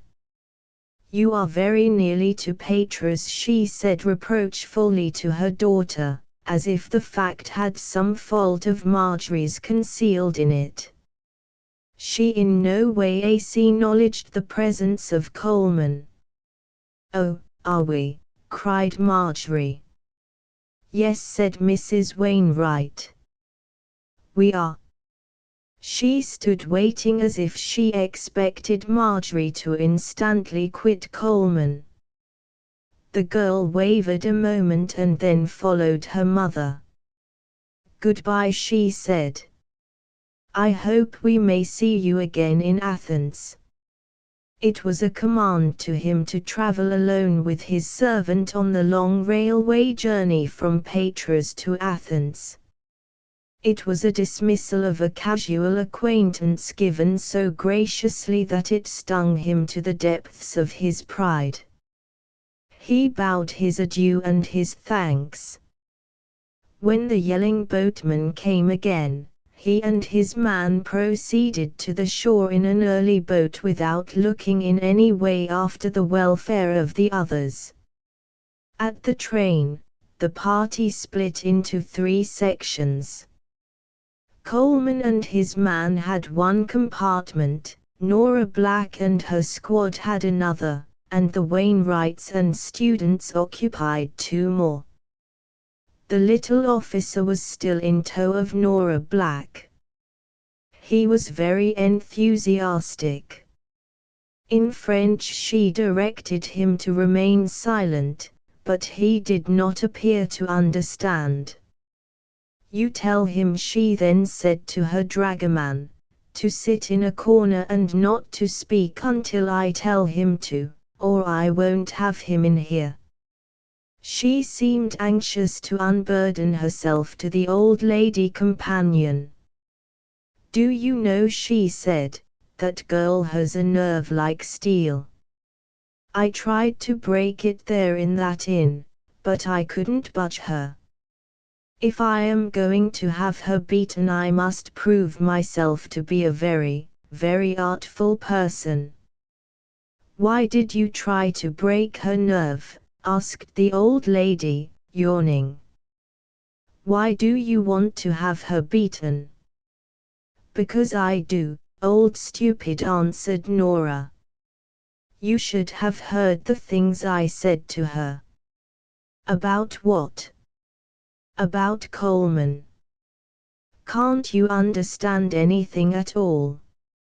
And why should you say anything about Coleman to her?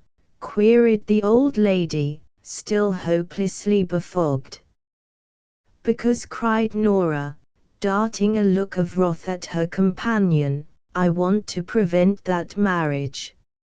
She had been betrayed into this avowal by the singularly opaque mind of the old lady. The latter at once sat erect. Oh, ho, she said, as if a ray of light had been let into her head. Oh, ho. So that's it, is it? Yes, that's it, rejoined Nora, shortly. The old lady was amazed into a long period of meditation. At last she spoke depressingly. Well, how are you going to prevent it? Those things can't be done in these days at all.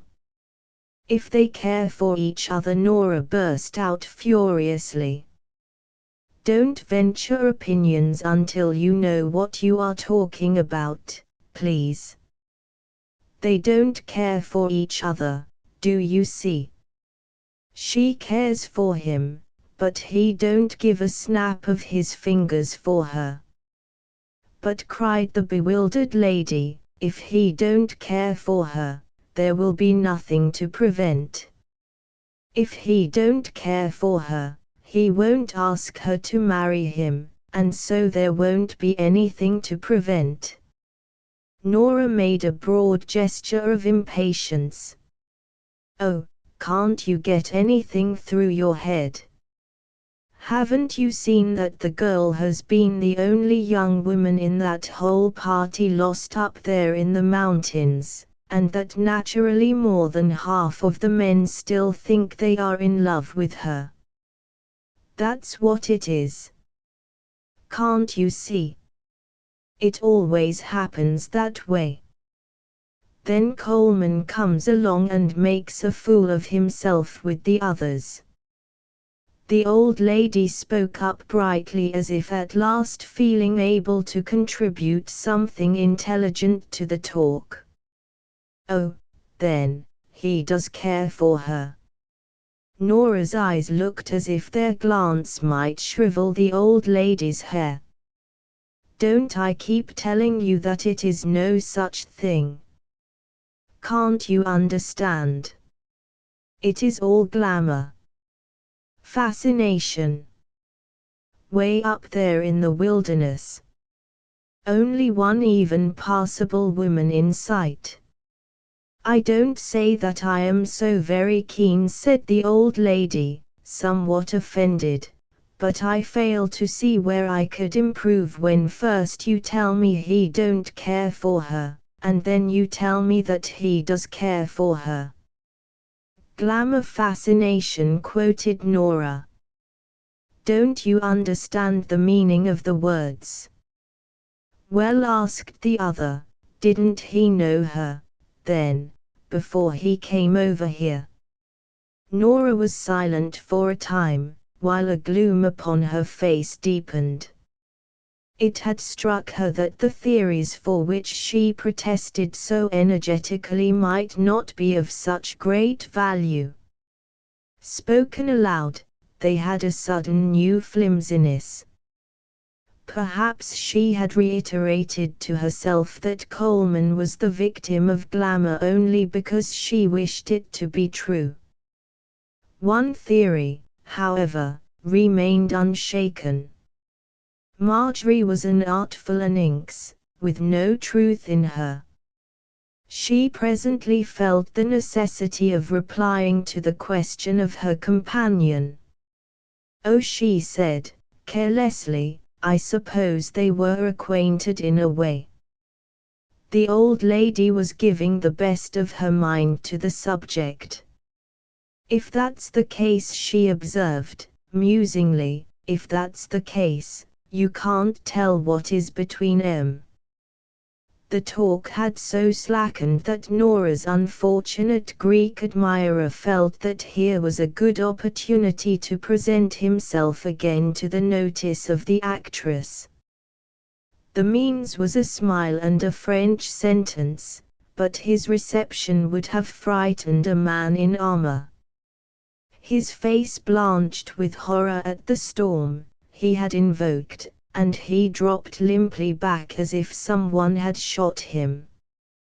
You tell this little snipe to let me alone, cried Nora, to the dragoman.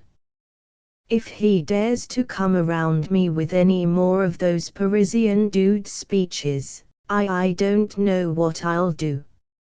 I won't have it, I say. The impression upon the dragoman was hardly less in effect. He looked with bulging eyes at Nora, and then began to stammer at the officer. The latter's voice could sometimes be heard in awed whispers for the more elaborate explanation of some detail of the tragedy. Afterward, he remained meek and silent in his corner, barely more than a shadow, like the proverbial husband of imperious beauty. "Well," said the old lady, after a long and thoughtful pause, "I don't know, I'm sure. But it seems to me that if Rufus Coleman really cares for that girl, there isn't much use in trying to stop him from getting her. He isn't that kind of a man.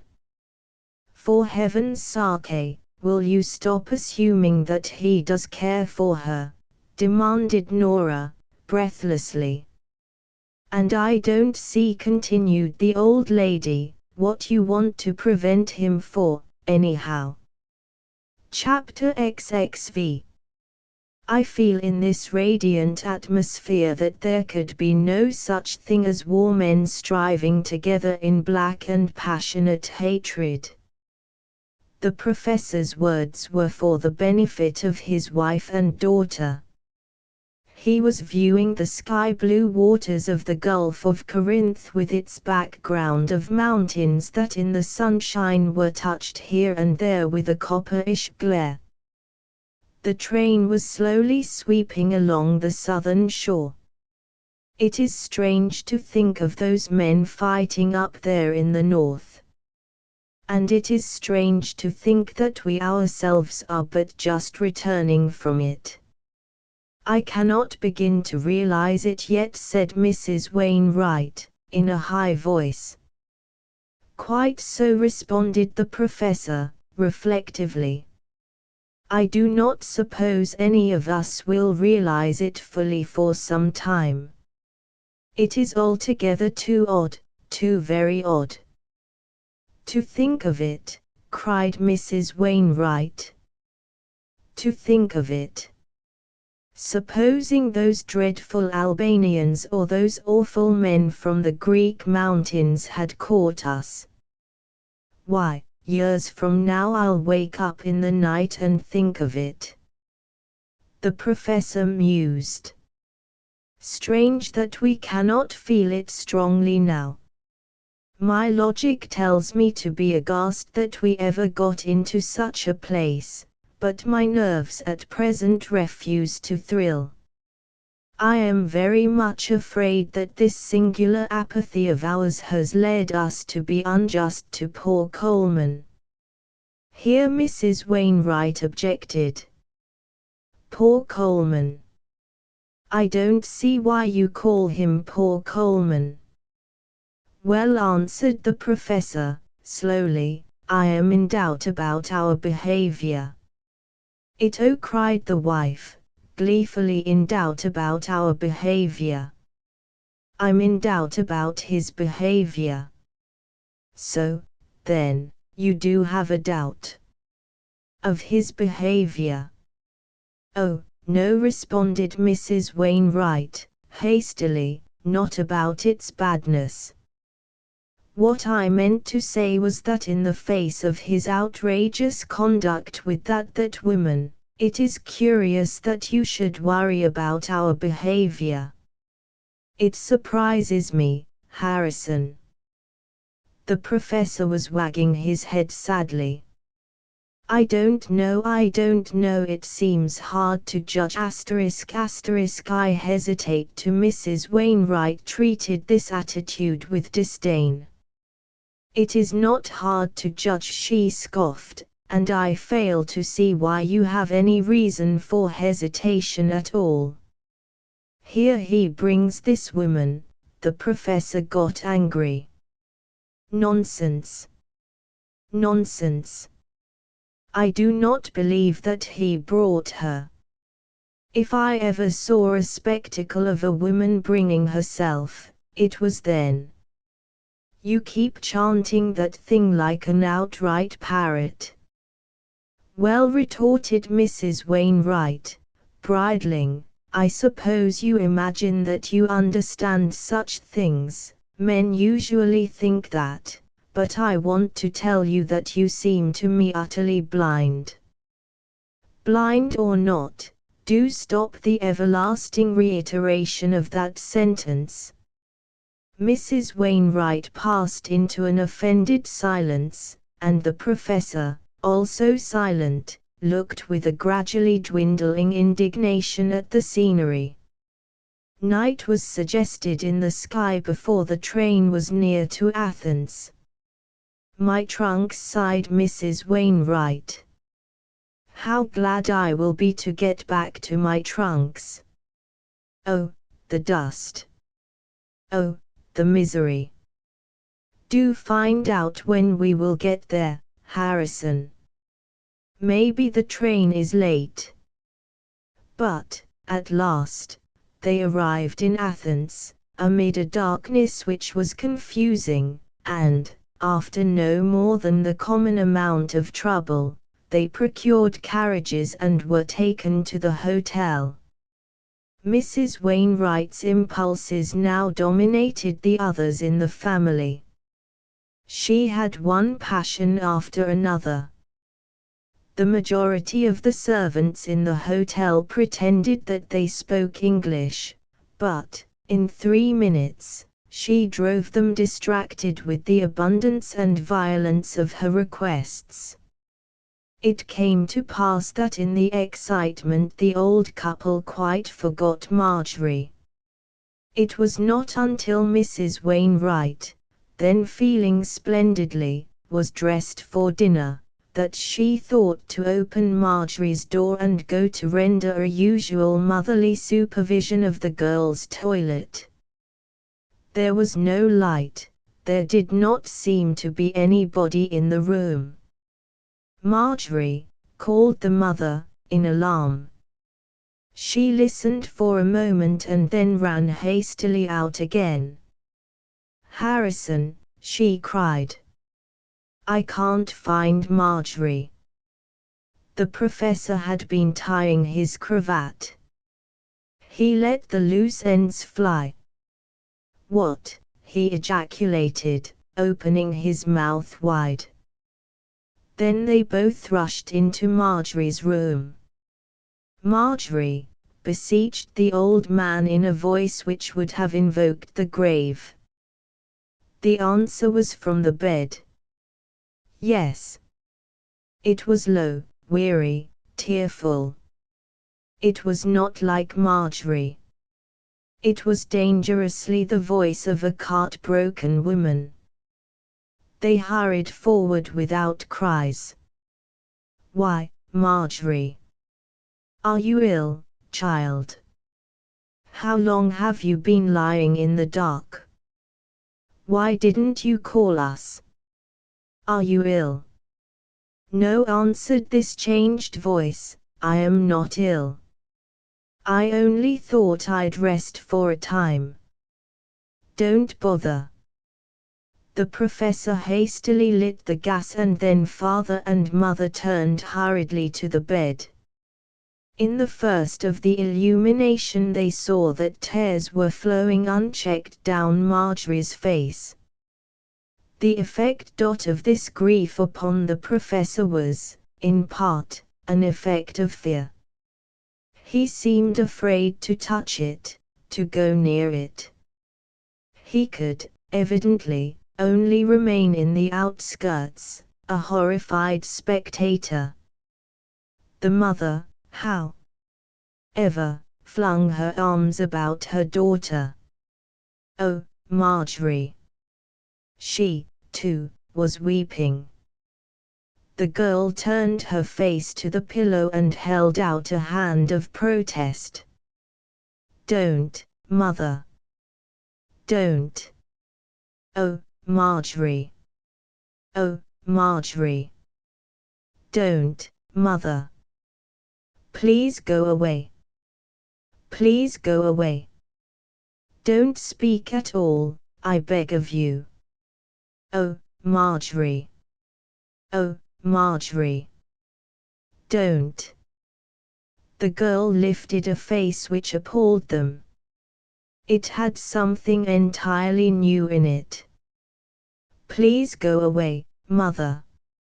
I will speak to Father, but I won't, I can't be pitied. Mrs. Wainwright looked at her husband.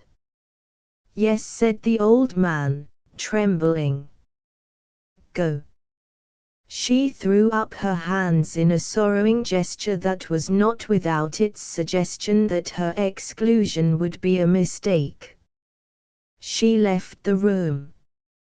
The professor dropped on his knees at the bedside and took one of Marjorie's hands.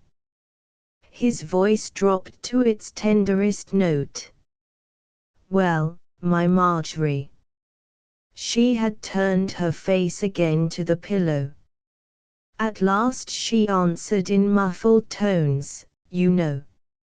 Thereafter came a long silence full of sharpened pain.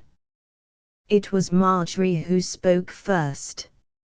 I have saved my pride, Daddy, but I have lost everything else. Even her sudden resumption of the old epithet of her childhood was an additional misery to the old man. He still said no word. He knelt, gripping her fingers and staring at the wall. Yes, I have lost Tilda, everything else. The father gave a low groan. He was thinking deeply, bitterly. Since one was only a human being, how was one going to protect beloved hearts assailed with sinister fury from the inexplicable zenith? In this tragedy he felt as helpless as an old grey ape. He did not see a possible weapon with which he could defend his child from the calamity which was upon her. There was no wall, no shield which could turn this sorrow from the heart of his child. If one of his hands lost could have spared her, there would have been a sacrifice of his hand, but he was potent for nothing. He could only groan and stare at the wall. He reviewed the past half in fear that he would suddenly come upon his error, which was now the cause of Marjorie's tears. He dwelt long upon the fact that in Washhurst he had refused his consent to Marjorie's marriage with Coleman, but even now he could not say that his judgment was not correct. It was simply that the doom of woman's woe was upon Marjorie, this ancient woe of the silent tongue and the governed will, and he could only kneel at the bedside and stare at the wall. Marjorie raised her voice in a laugh. Did I betray myself? Did I become the maiden all forlorn? Did I giggle to show people that I did not care? No, I did not, I did not. And it was such a long time, Daddy. Oh, such a long time. I thought we would never get here. I thought I would never get where I could be alone like this, where I could cry if I wanted to. I am not much of a crier, am I, Daddy? But this time she suddenly drew herself over near to her father and looked at him. Oh, Daddy, I want to tell you one thing. Just one simple little thing. She waited then, and while she waited her father's head went lower and lower. Of course, you know I told you once. I love him. I love him. Yes, probably he is a rascal, but, do you know, I don't think I would mind if he was an assassin. This morning I sent him away, but, Daddy, he didn't want to go at all.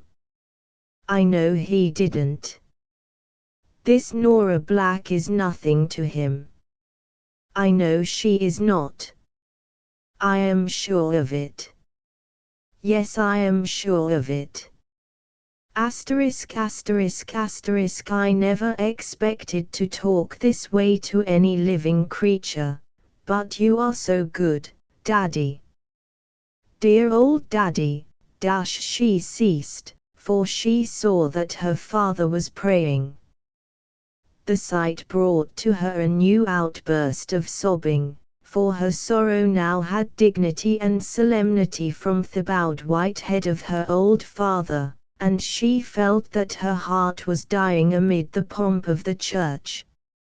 It was the last rites being performed at the deathbed. Into her ears came some imagining of the low melon choli chant of monks in a gloom. Finally her father arose. He kissed her on the brow. "Try to sleep, dear," he said. He turned out the gas and left the room. His thought was full of chastened emotion.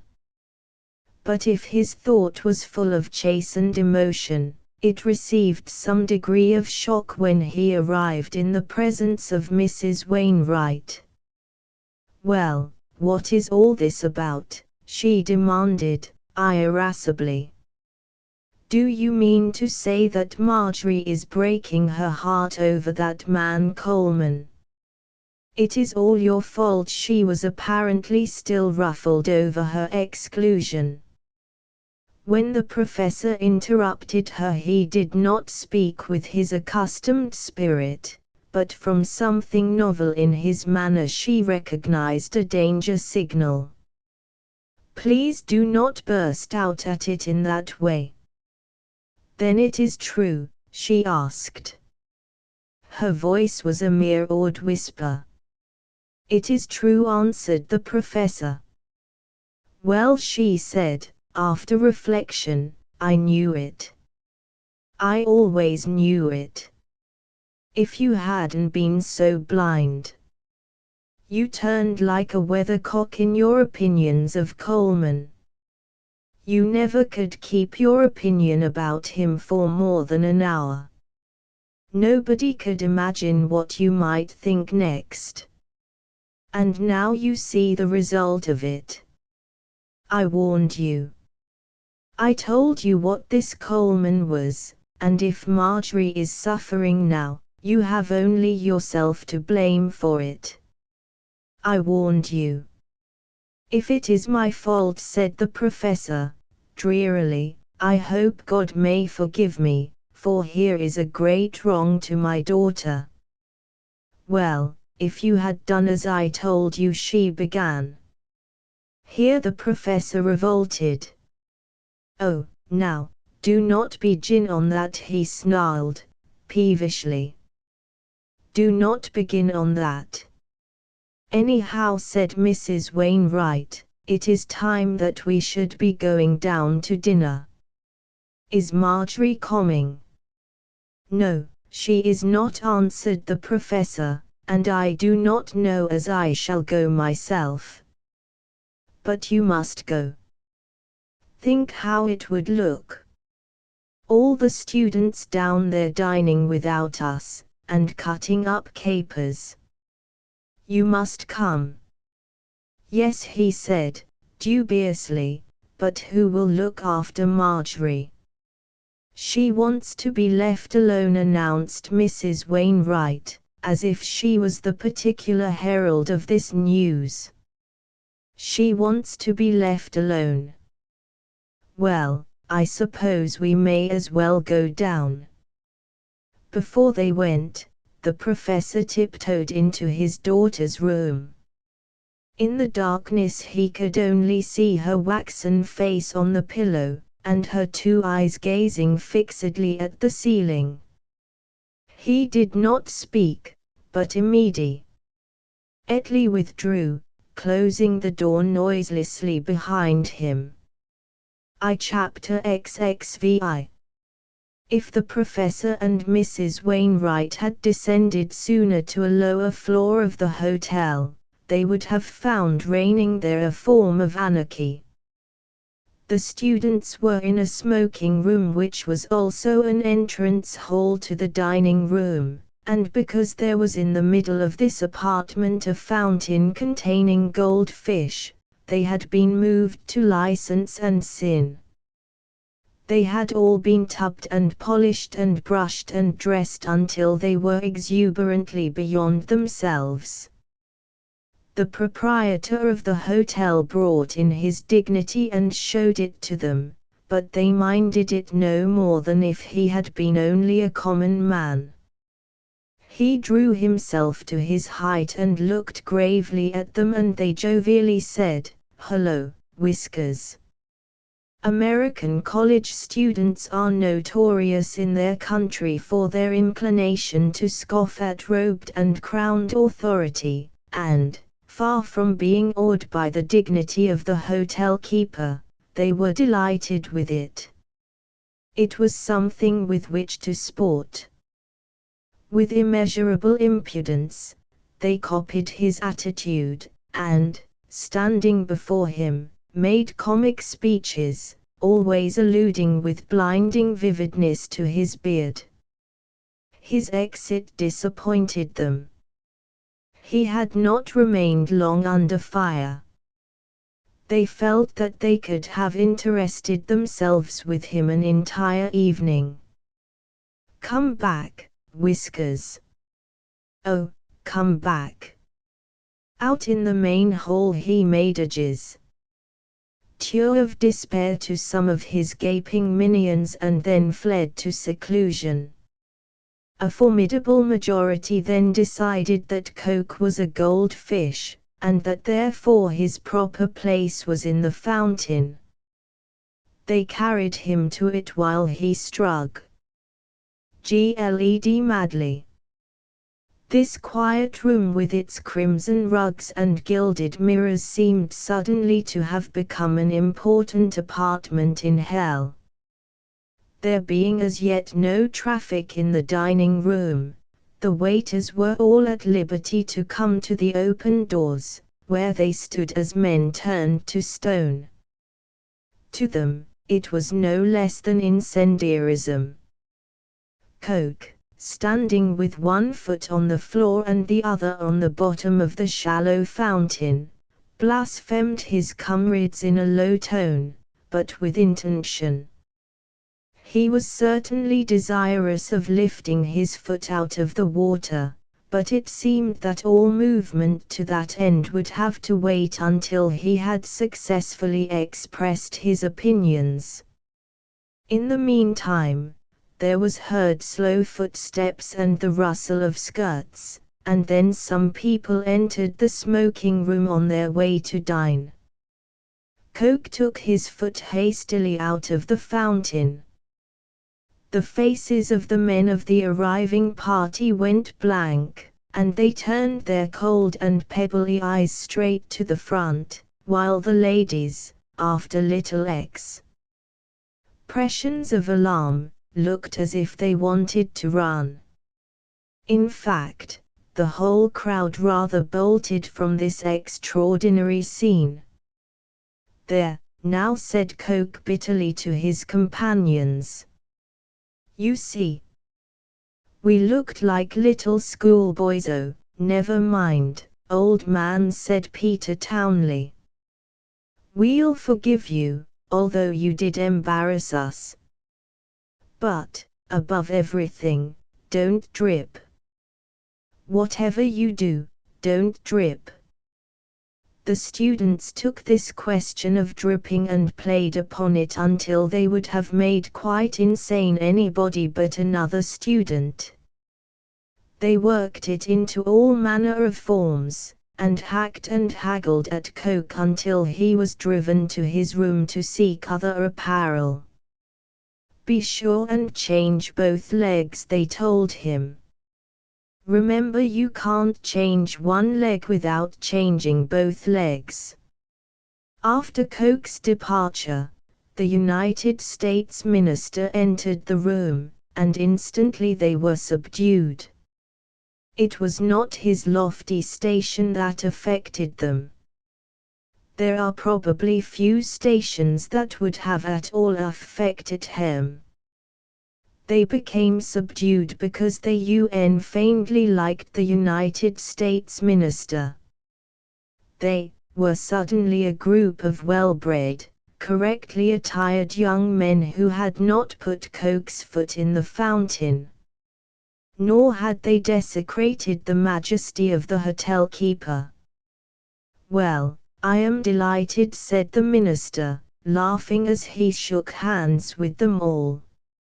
"I was not sure I would ever see you again. You are not to be trusted, and, good boys as you are, I'll be glad to see you once and forever over the boundary of my jurisdiction. Leave Greece, you vagabonds. However, I am truly delighted to see you all safe." "Thank you, sir," they said. "How in the world did you get out of it? You must be remarkable chaps. I thought you were in a hopeless position. I wired and cabled everywhere I could, but I could find out nothing." A correspondent said Peter Townley. "I don't know if you have met him. His name is Coleman. He found us." "Coleman?" asked the minister, quickly. "Yes, sir. He found us and brought us out safely." "Well, glory be to Coleman," exclaimed the minister, after a long sigh of surprise. "Glory be to Coleman. I never thought he could do it." The students were alert immediately. "Why, did you know about it, sir? Did he tell you he was coming after us?" "Of course. He came home here in Athens, and asked where you were. I told him you were in a peck of trouble. He acted quietly and somewhat queerly, and said that he would try to look you up. He said you were friends of his. I warned him against trying it." "Yes, I said it was impossible. I had no idea that he would really carry the thing out." "But didn't he tell you anything about this himself?" "No, sir," answered Peter Townley. "He never said much about it. I think he usually contended that it was mainly an accident." "It was no accident," said the minister, sharply. "When a man starts out to do a thing and does it, you can't say it is an accident." "I didn't say so, sir," said Peter Townley diffidently. "Quite true, quite true. You didn't, but this Coleman must be a man." "We think so, sir," said B, who was called Billy. "He certainly brought us through in style." "But how did he manage it?" cried the minister, keenly interested. "How did he do it?" "It is hard to say, sir. But he did it. He met us in the dead of night out near Nicopolis." "Yes, sir. And he hid us in a forest while a fight was going on, and then in the morning he brought us inside the Greek lines." "Oh, there is a lot to tell." Whereupon they told it, or as much as they could of it. In the end, the minister said, "Well, where are the Professor and Mrs. Wainwright? I want you all to dine with me tonight. I am dining in the public room, but you won't mind that after Epirus." "They should be down now, sir," answered a student. People were now coming rapidly to dinner, and presently the professor and Mrs. Wainwright appeared. The old man looked haggard and white. He accepted the minister's warm greeting with a strained, pathetic smile. "Thank you. We are glad to return safely." Once at dinner, the minister launched immediately into the subject of Coleman. He must be altogether a most remarkable man. When he told me, very quietly, that he was going to try to rescue you, I frankly warned him against any such attempt. I thought he would merely add one more to a party of suffering people. But the boys tell me that he did actually rescue you. "Yes, he did," said the professor. "It was a very gallant performance, and we are very grateful." "Of course," spoke Mrs. Wainwright, "we might have rescued ourselves. We were on the right road, and all we had to do was to keep going on." "Yes, but I understand," said the minister. "I understand he took you into a wood to protect you from that fight, and generally protected you from all kinds of trouble. It seems wonderful to me, not so much because it was done as because it was done by the man who, some time ago, calmly announced to me that he was going to do it." "Extraordinary." "Of course," said Mrs. Wainwright. "Oh, of course. And where is he now?" asked the minister suddenly. "Has he now left you to the mercies of civilization?"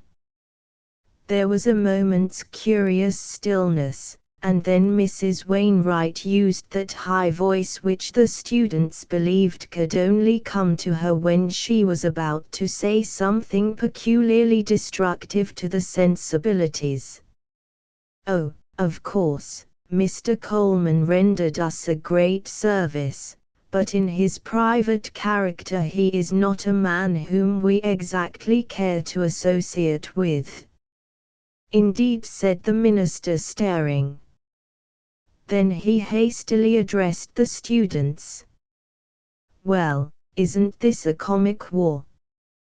Did you ever imagine war could be like this?" The professor remained looking at his wife with an air of stupefaction, as if she had opened up to him visions of imbecility of which he had not even dreamed. The students loyally began to chatter at the minister. "Yes, sir, it is a queer war.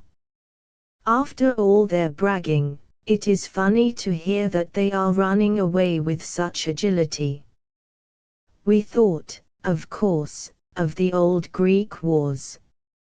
Later, the minister asked them all to his rooms for coffee and cigarettes, but the professor and Mrs. Wainwright apologetically retired to their own quarters.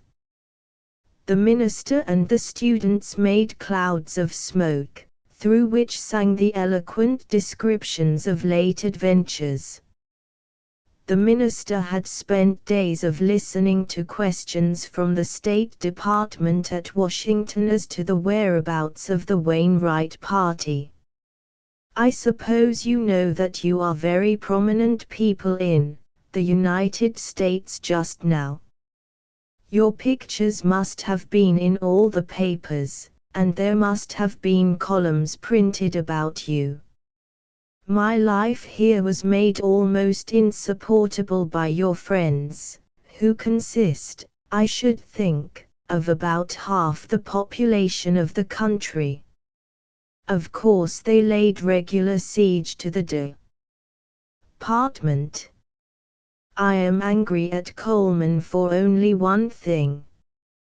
When he cabled the news of your rescue to his news paper from Malta, he should have also wired me, if only to relieve my failing mind. My first news of your escape was from Washington. Think of that. Coleman had us all on his hands at Arthur, said Peter Townley. He was a fairly busy man. I suppose so, said the minister. By the way, he asked bluntly, what is wrong with him? What did Mrs. Wainwright mean?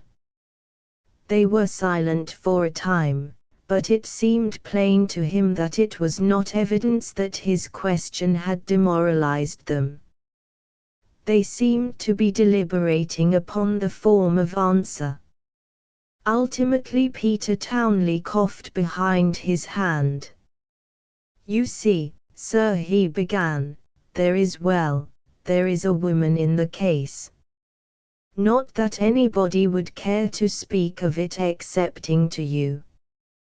But that is what is the cause of things, and then, you see, Mrs. Wainwright is well. He hesitated a moment and then completed his sentence in the ingenuous profanity of his age and condition. She is rather an extraordinary old bird. But who is the woman? Why, it is Nora Blake, the actress. Oh, cried the minister, enlightened. Her? Why, I saw her here. She was very beautiful, but she seemed harmless enough. She was somewhat confident, perhaps, but she did not alarm me. She called upon me, and I confess she seemed charming.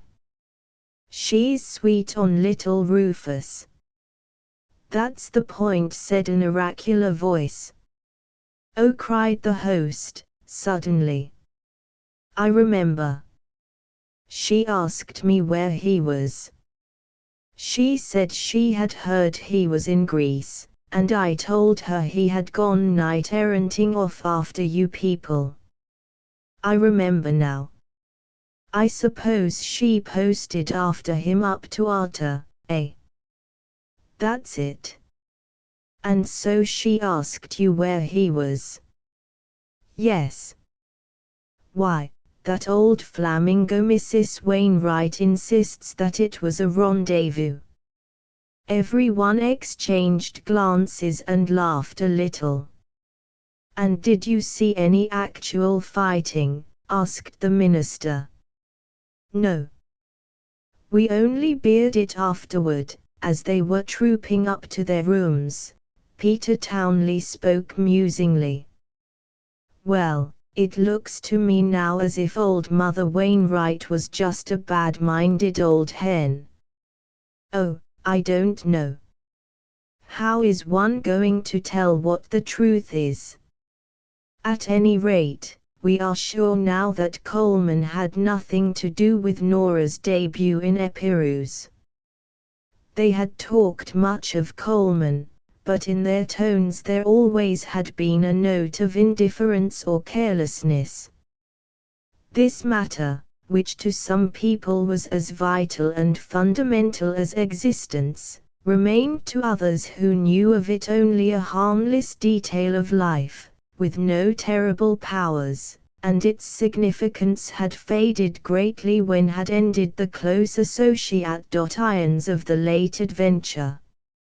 After dinner the professor had gone directly to his daughter's room. Apparently she had not moved. He knelt by the bedside again and took one of her hands. She was not weeping. She looked at him and smiled through the darkness. Daddy, I would like to die, she said. I think yes, I would like to die. For a long time the old man was silent, but he arose at last with a definite abruptness and said hoarsely, "Wait." Mrs. Wainwright was standing before her mirror with her elbows thrust out at angles above her head, while her fingers moved in a disarrangement of her hair. In the glass she saw a reflection of her husband coming from Marjorie's room, and his face was set with some kind of alarming purpose. She turned to watch him actually, but he walked toward the door into the corridor and did not in any wise heed her. "Harrison," she called. "Where are you going?" He turned a troubled face upon her, and, as if she had hailed him in his sleep, he vacantly said, "What? Where are you going?" she demanded with increasing trepidation. He dropped heavily into a chair. "Going," he repeated. She was angry. "Yes. Going. Where are you going?" "I am going," he answered. "I am going to see Rufus Coleman." Mrs. Wainwright gave voice to a muffled scream. "Not about Marjorie." "Yes," he said, "about Marjorie." It was now Mrs. Wainwright's turn to look at her husband with an air of stupefaction, as if he had opened up to her visions of imbecility of which she had not even dreamed. "About Marjorie," she gurgled. Then suddenly her wrath flamed out. "Well, upon my word, Harrison Wainwright, you are, of all men in the world, the most silly and stupid. You are absolutely beyond belief. Of all projects. And what do you think Marjorie would have to say of it if she knew it? I suppose you think she would like it. Why, I tell you she would keep her right hand in the fire until it was burned off before she would allow you to do such a thing." "She must never know it," responded the professor, in dull misery. "Then think of yourself. Think of the shame of it." "The shame of it?" The professor raised his eyes for an ironical glance at his wife. "Oh, I have thought of the shame of it." "And you'll accomplish nothing," cried Mrs. Wainwright. "You'll accomplish nothing. He'll only laugh at you. If he laughs at me, he will laugh at nothing but a poor, weak, unworldly old man. It is my duty to go." Mrs. Wainwright opened her mouth as if she was about to shriek. After choking a moment she said, "Your duty? Your duty to go and bend the knee to that man?" "Your duty?" "It is my duty to go," he repeated humbly. "If I can find even one chance for my daughter's happiness in a personal sacrifice. He can do no more than make me a little sadder." His wife evidently understood his humility as a tribute to her arguments and a clear indication that she had fatally undermined his original intention. "Oh, he would have made you sadder," she quoth grimly. "No fear." "Why, it was the most insane idea I ever heard of." The professor arose wearily. "Well, I must be going to this work. It is a thing to have ended quickly." There was something almost biblical in his manner. "Harrison," burst out his wife in amazed lamentation. "You are not really going to do it?" "Not really." "I am going to do it," he answered. "Well, there," ejaculated Mrs. Wainwright to the heavens. She was, so to speak, prostrate. "Well, there." As the professor passed out of the door she cried beseechingly but futilely after him, "Harrison." In a mechanical way she turned then back to the mirror and resumed the disarrangement of her hair. She addressed her image. Well, of all stupid creatures under the sun, men are the very worst. And her image said this to her even as she informed it, and afterward they stared at each other in a profound and tragic reception and acceptance of this great truth. Presently she began to consider the advisability of going to Margery with the whole story. Really, Harrison must not be allowed to go on blundering until the whole world heard that Margery was trying to break her heart over that common scamp of a Coleman. It seemed to be about time for her, Mrs. Wainwright, to come into the situation and mend matters. Chapter Kxville. When the professor arrived before Coleman's door, he paused a moment and looked at it. Previously, he could not have imagined that a simple door would ever so affect him. Every line of it seemed to express cold superiority and disdain.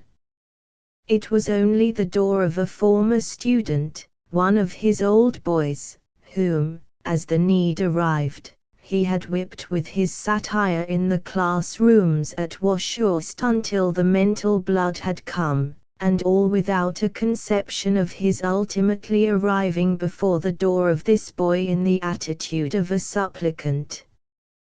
Hugh would not say it, Coleman probably would not say it, but they would both know it. A single thought of it made him feel like running away. He would never dare to knock on that door. It would be too monstrous. And even as he decided that he was afraid to knock, he knocked. Coleman's voice said, "Come in." The professor opened the door. The correspondent, without a coat, was seated at a paper-littered table. Near his elbow, upon another table, was a tray from which he had evidently dined and also a brandy bottle with several recumbent bottles of soda. Although he had so lately arrived at the hotel, he had contrived to diffuse his traps over the room in an organized disarray which represented a long and careless occupation if it did not represent the scene of a scuffle. His pipe was in his mouth. After a first murmur of surprise, he arose and reached in some haste for his coat. "Come in, Professor, come in," he cried, wriggling deeper into his jacket as he held out his hand. He had laid aside his pipe and had also been very successful in flinging a newspaper so that it hid the brandy and soda. This act was a feat of deference to the professor's well-known principles. "Won't you sit down, sir?" said Coleman cordially. His quick glance of surprise had been immediately suppressed and his manner was now as if the professor's call was a common matter. "Thank you, Mr. Coleman, yes, I will sit down," replied the old man. His hand shook as he laid it on the back of the chair and steadied himself down into it. "Thank you." Coleman looked at him with a great deal of expectation. "Mr. Coleman." "Yes, sir." He halted then and passed his hand over his face. His eyes did not seem to rest once upon Coleman, but they occupied themselves in furtive and frightened glances over the room. Coleman could make neither head nor tail of the affair. He would not have believed any man's statement that the professor could act in such an extraordinary fashion. "Yes, sir," he said again suggestively. The simple strategy resulted in a silence that was actually awkward. Coleman, despite his bewilderment, hastened into a preserving gossip. I've had a great many cables waiting for me for heaven knows how long, and others have been arriving in flocks tonight. You have no idea of the row in America, Professor. Why, everybody must have gone wild over the lost sheep.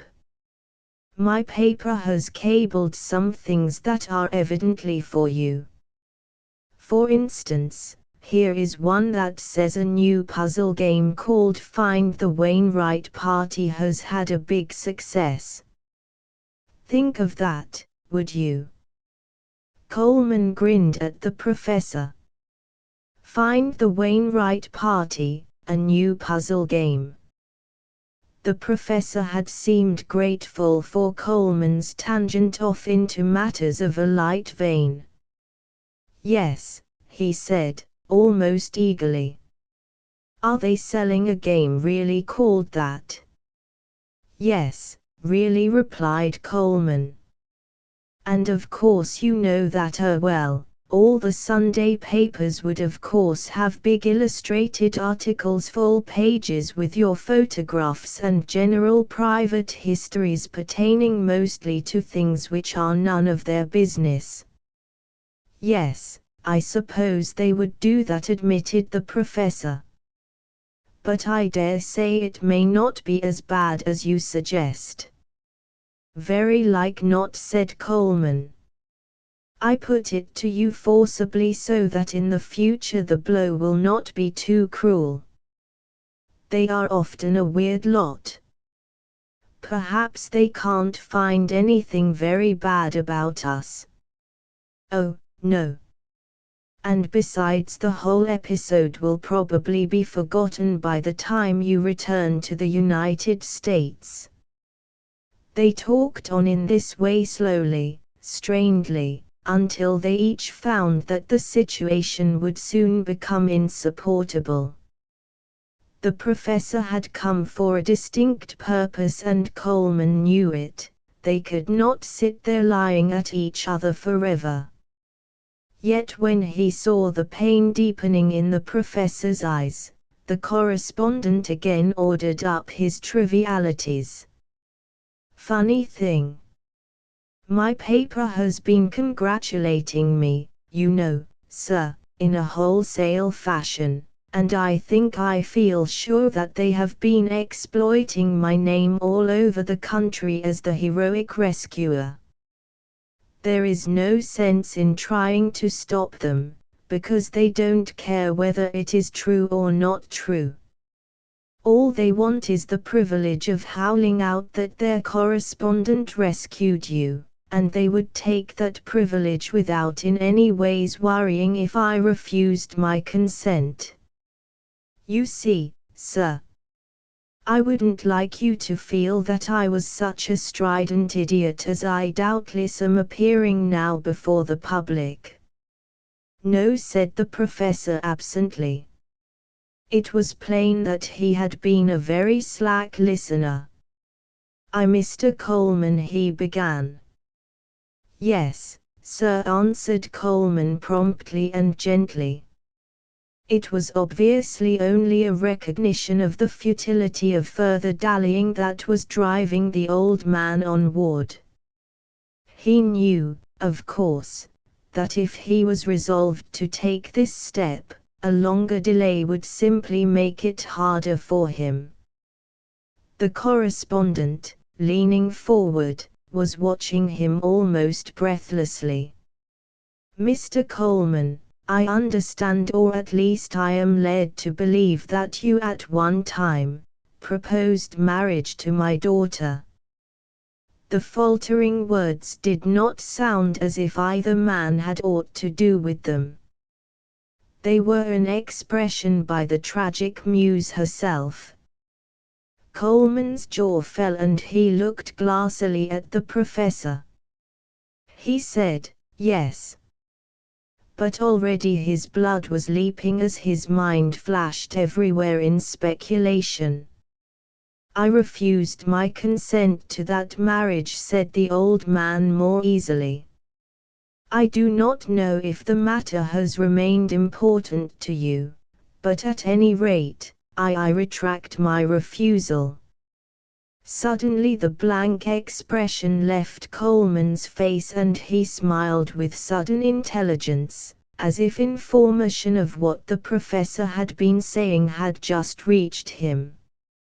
In this smile there was a sudden betrayal, too, of something keen and bitter which had lain hidden in the man's mind. He arose and made a step towards the professor and held out his hand. "Sir, I thank you from the bottom of my heart." And they both seemed to note with surprise that Coleman's voice had broken. The professor had arisen to receive Coleman's hand. His nerve was now of iron and he was very formal.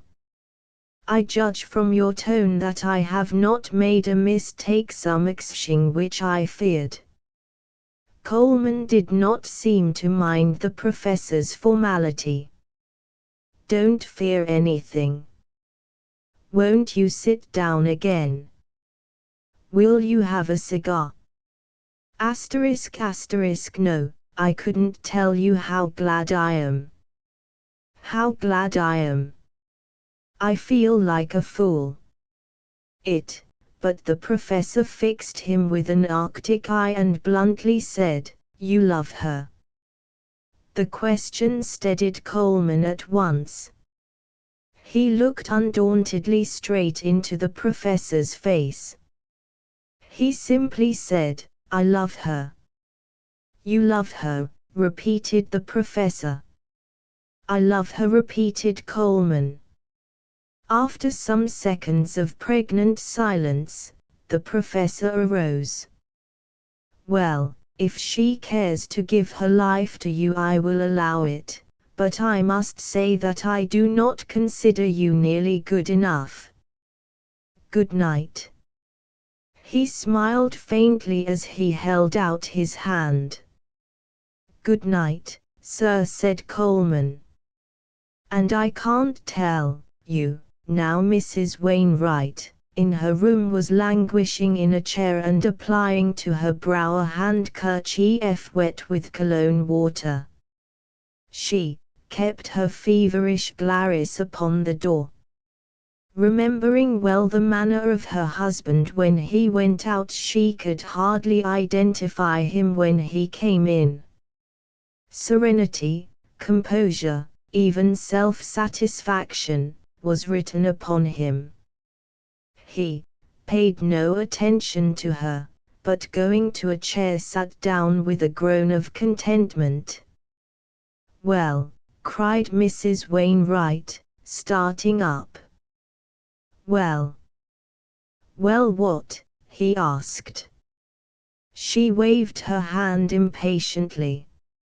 "Harrison, don't be absurd. You know perfectly well what I mean.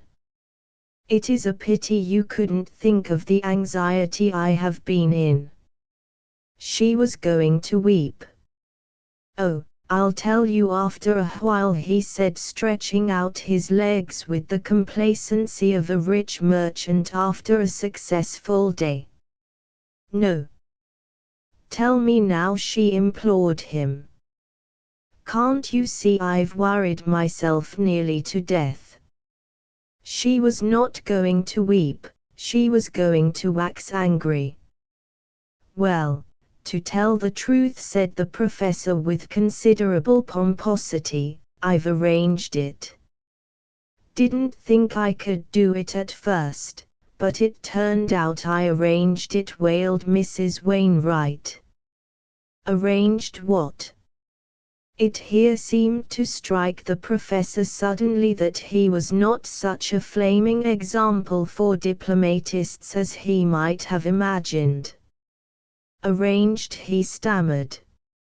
"Arranged? Arranged what?" "Why, I fixed it up." "Fixed what up?" It began the professor. Then he swelled with indignation. "Why, can't you understand anything at all? I fixed it. Fixed what? Fixed it. Fixed it with Coleman. Fixed what with Coleman? The professor's wrath now took control of him.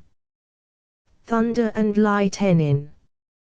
You seem to jump at the conclusion that I've made some horrible mistake. For goodness sake, give me credit for a particle of sense. What did you do? She asked in a sepulchral voice. Well, said the professor, in a burning defiance, I'll tell you what I did. I went to Coleman and told him that once, as he of course knew, I had refused his marriage with my daughter, but that now, said Mrs. Wainwright. But that now, continued the professor, I retracted that refusal. Mercy on us, cried Mrs. Wainwright, throwing herself back in the chair. Mercy on us. What fools men are.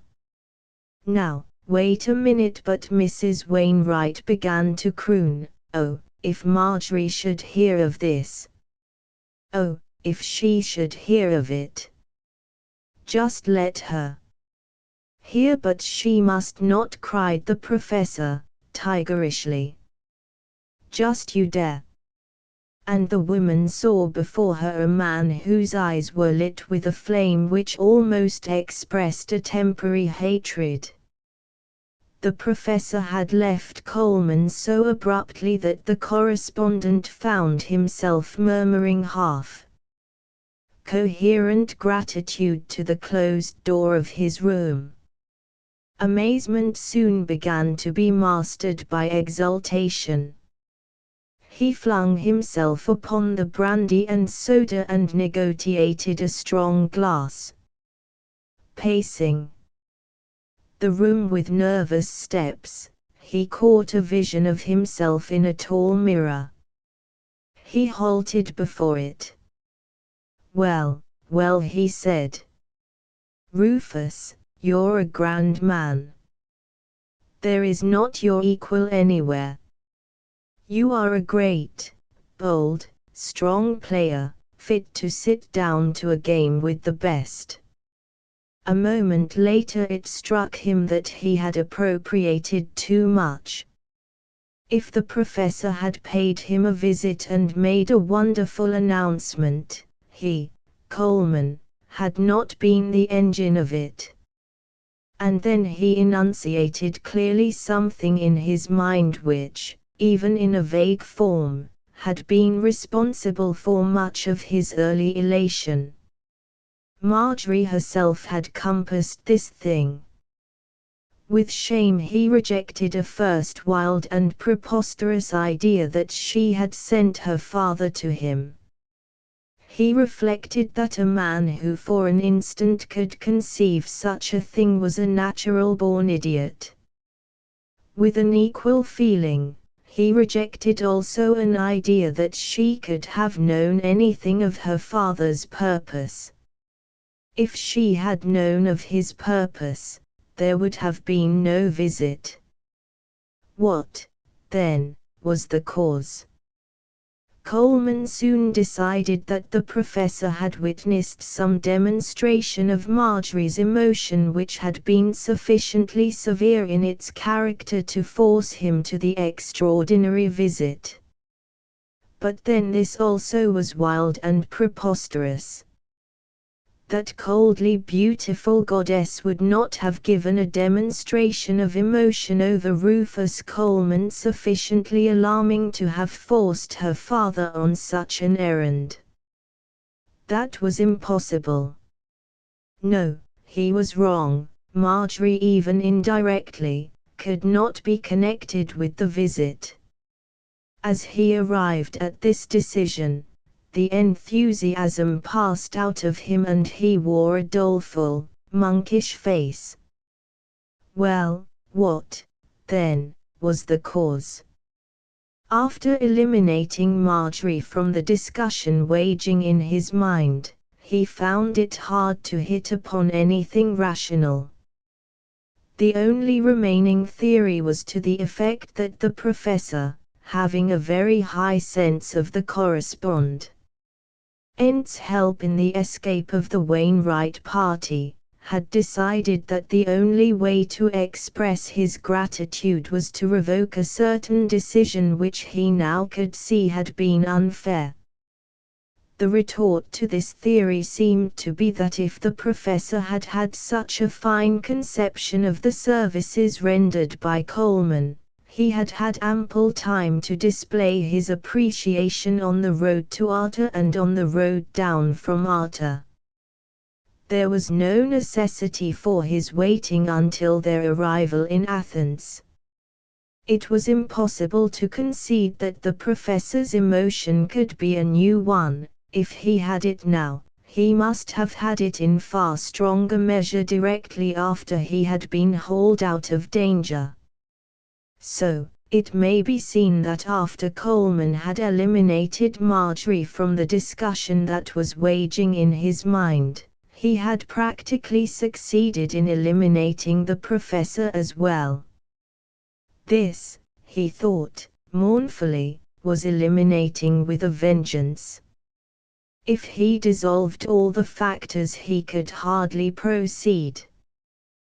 The mind of a lover moves in a circle, or at least on a more circular course than other minds, some of which at times even seem to move almost in a straight line.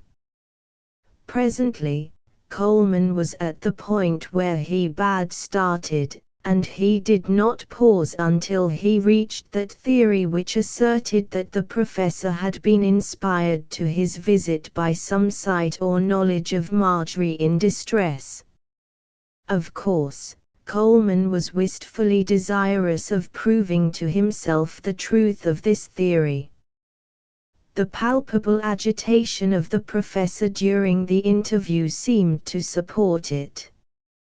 If he had come on a mere journey of conscience, he would have hardly appeared as a white and trembling old man. But then, said Coleman, he himself probably exaggerated this idea of the professor's appearance. It might have been that he was only sour and distressed over the performance of a very disagreeable duty.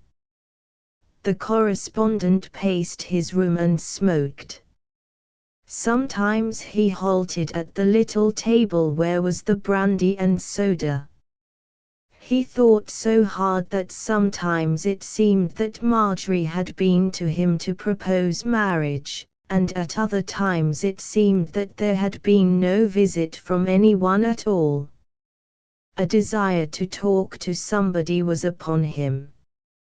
He strolled downstairs and into the smoking and reading rooms, hoping to see a man he knew, even if it were Coke. But the only occupants were two strangers, furiously debating the war. Passing the minister's room, Coleman saw that there was a light within, and he could not forbear knocking. He was bidden to enter, and opened the door upon the minister, carefully reading his Spectator fresh from London. He looked up and seemed very glad. "How are you?" he cried. "I was tremendously anxious to see you, do you know? I looked for you to dine with me tonight, but you were not down." "No, I had a great deal of work over the Wainwright affair. By the way, I want you to accept my personal thanks for that work. In a week more I would have gone demented and spent the rest of my life in some kind of a cage, shaking the bars and howling out State Department messages about the Wainwrights. You see, in my territory there are no missionaries to get into trouble, and I was living a life of undisturbed and innocent calm, ridiculing the sentiments of men from Smyrna and other interesting towns who maintained that the diplomatic service was exciting. However, when the Wainwright party got lost, my life at once became active. I was all but helpless, too, which was the worst of it. I suppose Terry at Constantinople must have got grandly stirred up, also. Pity he can't see you to thank you for saving him from probably going mad. By the way, he added, while looking keenly at Coleman, the Wainwrights don't seem to be smothering you with gratitude. Oh, as much as I deserve, sometimes more, answered Coleman. My exploit was more or less of a fake, you know. I was between the lines by accident, or through the efforts of that blockhead of a dragoman. I didn't intend it. And then, in the night, when we were waiting in the road because of a fight, they almost bunked into us. That's all. They tell it better, said the minister, severely. Especially the youngsters. Those kids got into a high old fight at a town up there beyond Agrianian. Tell you about that, did they? I thought not. Clever kids. You have noted that there are signs of a few bruises and scratches. Yes, but I didn't ask. Well, they are from the fight. It seems the people took us for Germans, and there was an awful palaver, which ended in a proper and handsome shindig. It raised the town, I tell you. The minister sighed in mock despair. Take these people home, will you? Or at any rate, conduct them out of the field of my responsibility. Now, they would like Italy immensely, I am sure. Coleman laughed, and they smoked for a time. That's a charming girl, Miss Wainwright, said the minister, musingly. And what a beauty! It does my exiled eyes good to see her. I suppose all those youngsters are madly in love with her. I don't see how they could help it. Yes, said Coleman, glumly. More than half of them. The minister seemed struck with a sudden thought. You ought to try to win that splendid prize yourself. The rescuer. Perseus. What more fitting? Coleman answered calmly, well, I think I'll take your advice. Chapter 8. The next morning Coleman awoke with a sign of a resolute decision on his face, as if it had been a development of his sleep. He would see Marjorie as soon as possible, see her despite any barbed wire entanglements which might be placed in the way by her mother, whom he regarded as his strenuous enemy. And he would ask Marjorie's hand in the presence of all Athens if it became necessary.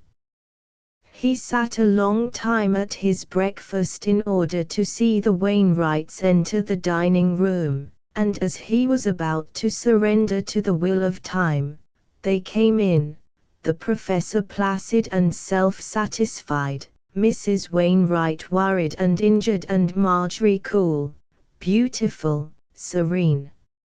If there had been any kind of a storm, there was no trace of it on the white brow of the girl. Coleman studied her closely but furtively while his mind spun around his circle of speculation.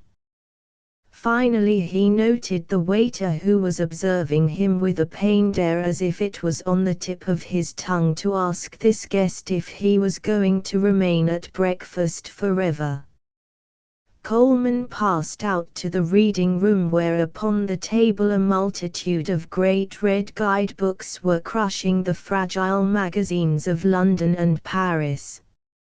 On the walls were various depressing maps with the name of a tourist agency luridly upon them, and there were also some pictures of hotels with their rates in francs printed beneath. The room was cold, dark, empty, with the trail of the tourist upon it. Coleman went to the picture of a hotel in Corfu and stared at it precisely as if he was interested. He was standing before it when he heard Marjorie's voice just without the door. "All right. I'll wait." He did not move for the reason that the hunter moves not when the unsuspecting deer approaches his hiding place. She entered rather quickly and was well toward the center of the room before she perceived Coleman. "Oh," she said and stopped. Then she spoke the immortal sentence, a sentence which, curiously enough, is common to the drama, to the novel, and to life. "I thought no one was here." She looked as if she was going to retreat, but it would have been hard to make such retreat graceful, and probably for this reason she stood her ground. Coleman immediately moved to a point between her and the door. "You are not going to run away from me, Marjorie Wainwright," he cried, angrily. "You at least owe it to me to tell me definitely that you don't love me, that you can't love me." She did not face him with all of her old spirit, but she faced him, and in her answer there was the old Marjorie. A most common question. "Do you ask all your feminine acquaintances that?" "I mean," he said. "I mean that I love you, and yesterday no. Today yes. Tomorrow who knows? Really, you ought to take some steps to know your own mind." "Know my own mind?" he retorted in a burst of indignation. "You mean you ought to take steps to know your own mind." "My own mind?" "You then?" She halted in acute confusion and all her face went pink. She had been far quicker than the man to define the scene. She lowered her head. "Let me past, please," but Coleman sturdily blocked the way and even took one of her struggling hands. Marjorie, and then his brain must have roared with 1,000 quick sentences, for they came tumbling out, one over the other. Her resistance to the grip of his fingers grew somewhat feeble. Once she raised her eyes in a quick glance at him. Then suddenly she wilted. She surrendered, she confessed without words. "Oh, Marjorie, thank God, thank God!" Peter Townley made a dramatic entrance on the gallop. He stopped, petrified. "Woo!" he cried. "My stars!" He turned and fled. But Coleman called after him in a low voice, intense with agitation. "Come back here, you young scoundrel! Come back here!" Peter returned, looking very sheepish. "I hadn't the slightest idea you." "Never mind that now. But look here, if you tell a single soul, particularly those other young scoundrels, I'll break." "I won't, Coleman. Honest, I won't." He was far more embarrassed than Coleman, and almost equally so with Marjorie. He was like a horse tugging at a tether. "I won't, Coleman. Honest." "Well, all right, then." Peter escaped. The professor and his wife were in their sitting room writing letters. The cablegrams had all been answered, but as the professor intended to prolong his journey homeward into a month of Paris and London, there remained the arduous duty of telling their friends at length exactly what had happened. There was considerable of the law of olden Greece in the professor's descriptions of their escape, and in those of Mrs. Wainwright there was much about the lack of hairpins and soap. Their heads were lowered over their writing when the door into the corridor opened and shut quickly, and upon looking up they saw in the room a radiant girl, a new Marjorie. She dropped to her knees by her father's chair and reached her arms to his neck. "Oh, Daddy! I'm happy, I'm so happy." "Why, what?" began the professor stupidly. "Oh, I am so happy, Daddy." Of course he could not be long in making his conclusion. The one who could give such joy to Marjorie was the one who, last night, gave her such grief. The professor was only a moment in understanding. He laid his hand tenderly upon her head. "Bless my soul," he murmured. And so he at the personal pronoun, Mrs. Wainwright lumbered frantically to her feet. "What?" she shouted. "Coleman." "Yes," answered Marjorie. "Coleman." As she spoke the name her eyes were shot with soft yet tropic flashes of light. Mrs. Wainwright dropped suddenly back into her chair. Well, of all things. The professor was stroking his daughter's hair, and although for a time after Mrs. Wainwright's outbreak there was little said, the old man and the girl seemed in gentle communion, she making him feel her happiness, he making her feel his appreciation. Providentially Mrs. Wainwright had been so stunned by the first blow that she was evidently rendered incapable of speech. "And are you sure you will be happy with him?" asked her father gently. "All my life long," she answered. "I am glad. I am glad," said the father, but even as he spoke a great sadness came to blend with his joy. The hour when he was to give this beautiful and beloved life into the keeping of another had been heralded by the God of the sexes, the ruthless God that devotes itself to the tearing of children from the parental arms and casting them amid the mysteries of an irretrievable wedlock. The thought filled him with solemnity. But in the dewy eyes of the girl there was no question. The world to her was a land of glowing promise. "I am glad," repeated the professor. The girl arose from her knees. "I must go away and think all about it," she said, smiling.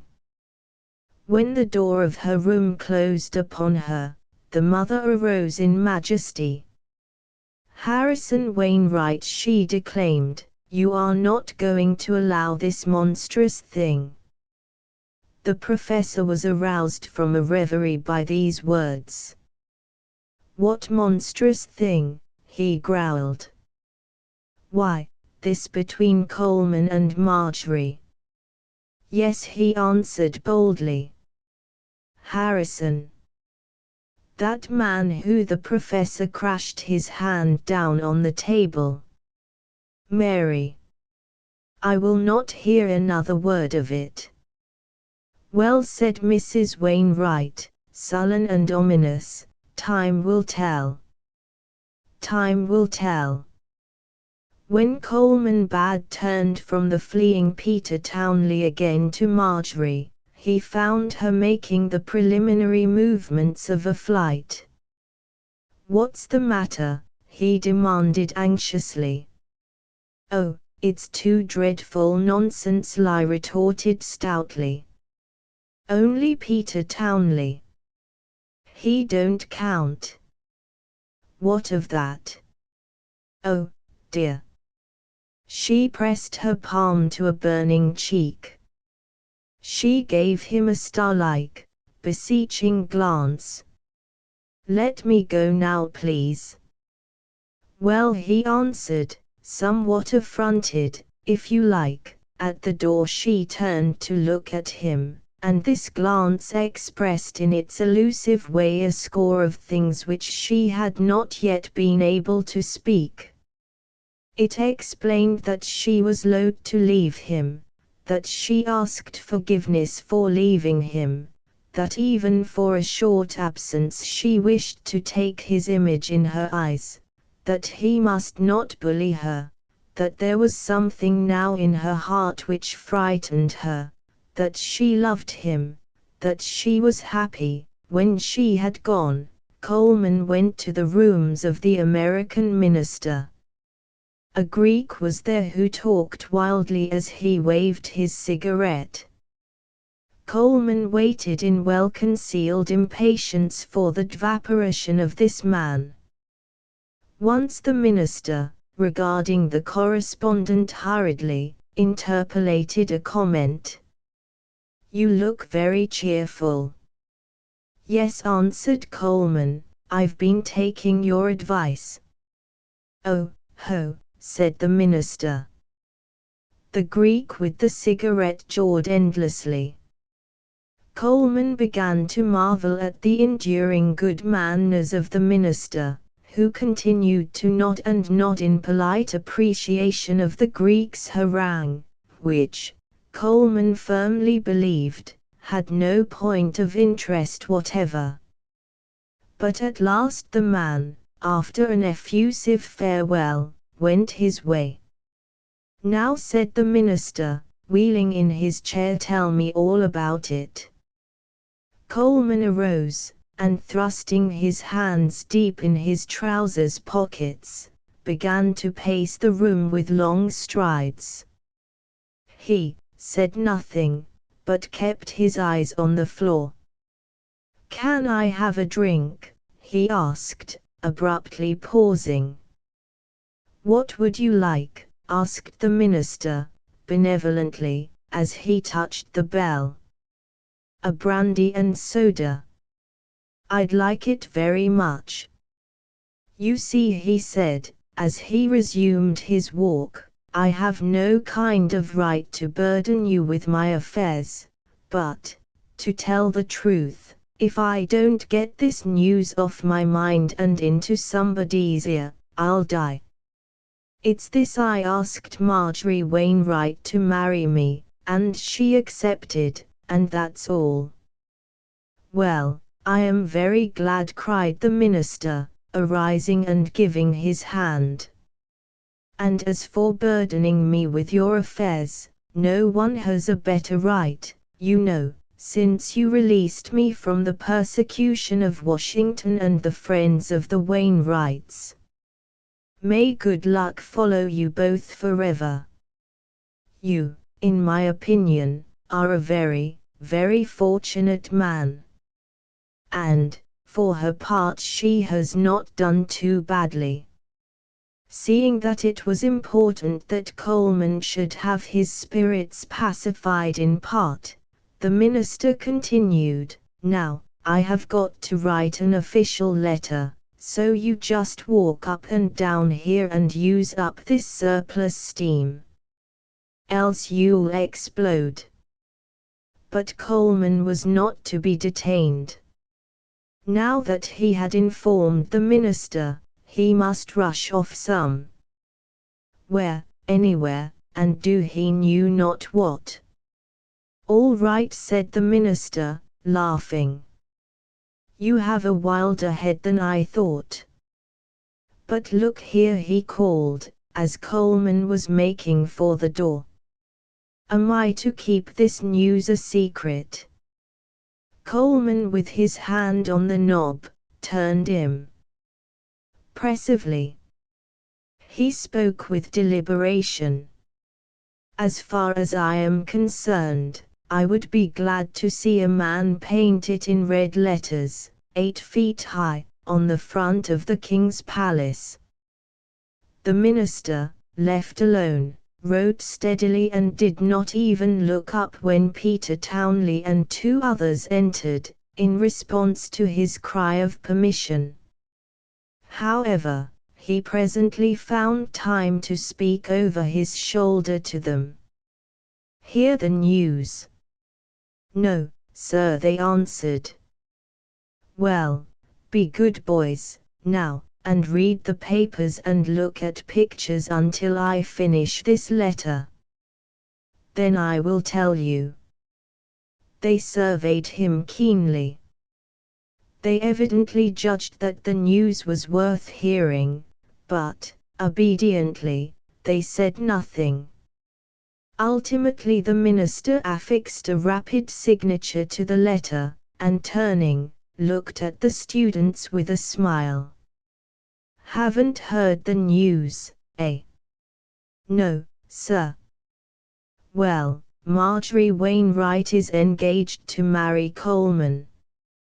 The minister was amazed to see the effect of this announcement upon the 3 students.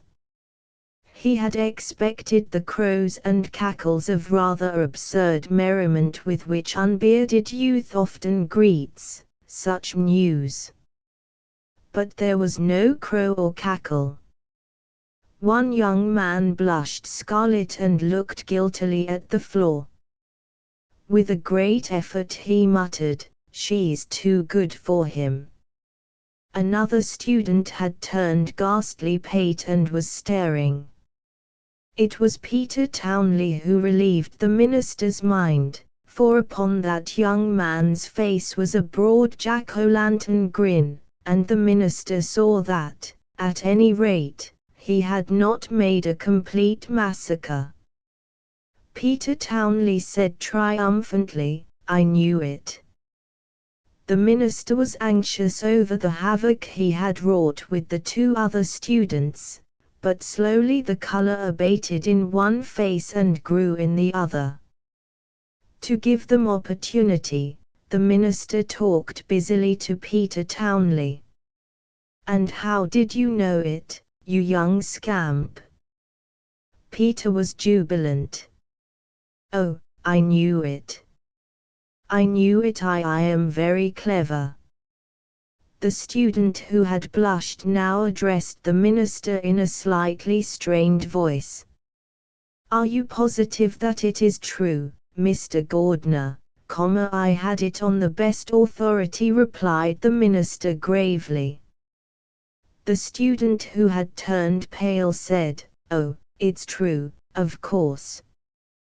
"Well," said crudely the one who had blushed, "she's a great sight too good for Coleman or anybody like him. That's all I've got to say." "Oh, Coleman is a good fellow," said Peter Townley, reproachfully. "You've no right to say that exactly. You don't know where you'd be now if it were not for Coleman." The response was, first, an angry gesture. "Oh, don't keep everlasting rubbing that in.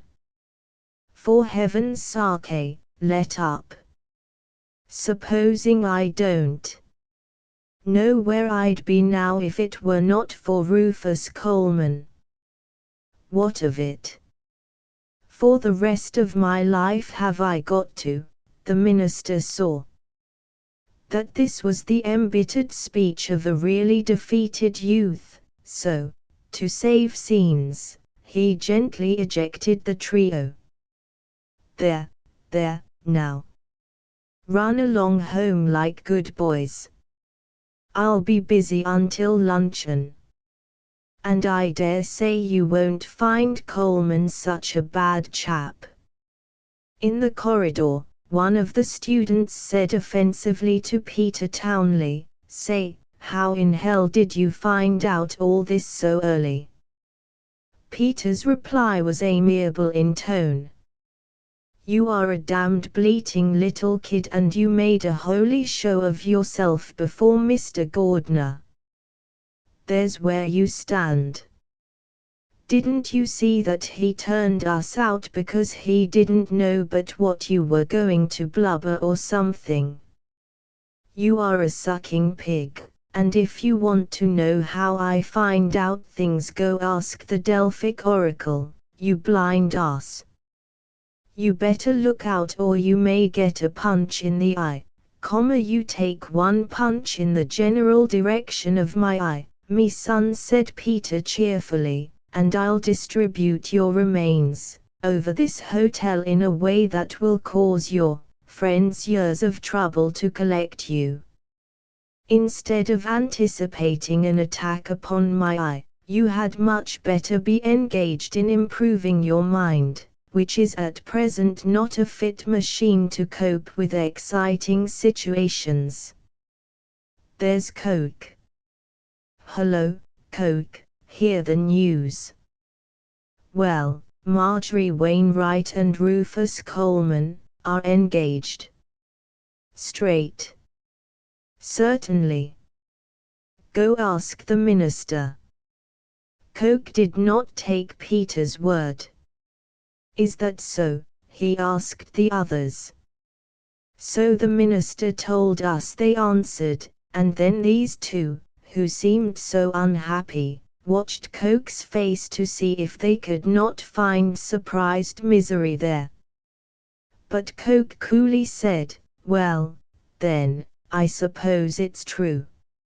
It soon became evident that the students did not care for each other's society. Peter Townley was probably an exception, but the others seemed to long for quiet corners. They were distrusting each other, and, in a boyish way, they were even capable of malignant things. Their excuses for separation were badly made. I think I'll go for a walk. I'm going upstairs to read. Well, so long, old man. So long. There was no heart to it. Peter Townley went to Coleman's door, where he knocked with noisy hilarity. Come in. The correspondent apparently had just come from the street, for his hat was on his head and a light topcoat was on his back. He was searching hurriedly through some papers. Hello, you young devil, what are you doing here? Peter's entrance was a somewhat elaborate comedy which Coleman watched in icy silence. Peter, after a long and impudent pantomime, halted abruptly and fixing Coleman with his eye demanded, Well? Well, what? Said Coleman, bristling a trifle. Is it true? Is what true? Is it true? Peter was extremely solemn. Say, me bucko, said Coleman suddenly, if you've come up here to twist the beard of the patriarch, don't you think you are running a chance? All right. I'll be good, said Peter, and he sat on the bed. But is it true? Is what true? What the whole hotel is saying. I haven't heard the hotel making any remarks lately. Been talking to the other buildings, I suppose. Well, I want to tell you that everybody knows that you and Marjorie have gone and got yourselves engaged, said Peter bluntly. And well? Asked Coleman imperturbably. Oh, nothing, replied Peter, waving his hand. Only I thought it might interest you. Coleman was silent for some time. He fingered his papers. At last he burst out joyously. And so they know it already, do they? Well, damn them, let them know it. But you didn't tell them yourself. Quoth Peter wrathfully. No. the minister told us. Then Coleman was again silent for a time, and Peter Townley sat on the bed reflectively looking at the ceiling. Funny thing, Marjorie way over here in Greece, and then you happening over here the way you did. It isn't funny at all. Why isn't it? Because, said Coleman impressively, that is why I came to Greece. It was all planned. See? Whoa, exclaimed Peter. This here is magic. No magic at all. Coleman displayed some complacence. No magic at all. Just pure, plain, whatever you choose to call it. Holy smoke, said Peter, admiring the situation. Why, this is plum romance, Coleman. I'm blowed if it isn't. Coleman was grinning with delight. He took a fresh cigar and his bright eyes looked at Peter through the smoke. Seems like it, don't it? Yes. Regular romance. Have a drink, my boy, just to celebrate my good luck. And be patient if I talk a great deal of my future. My head spins with it. He arose to pace the room, flinging out both arms in a great gesture. God! When I think yesterday was not like today, I wonder how I stood it. There was a knock at the door and a waiter left a note in Coleman's hand. Dear Rufus, we are going for a drive this afternoon at 3, and Mother wishes you to come, if you care to. I too wish it, if you care to. Yours, Marjorie.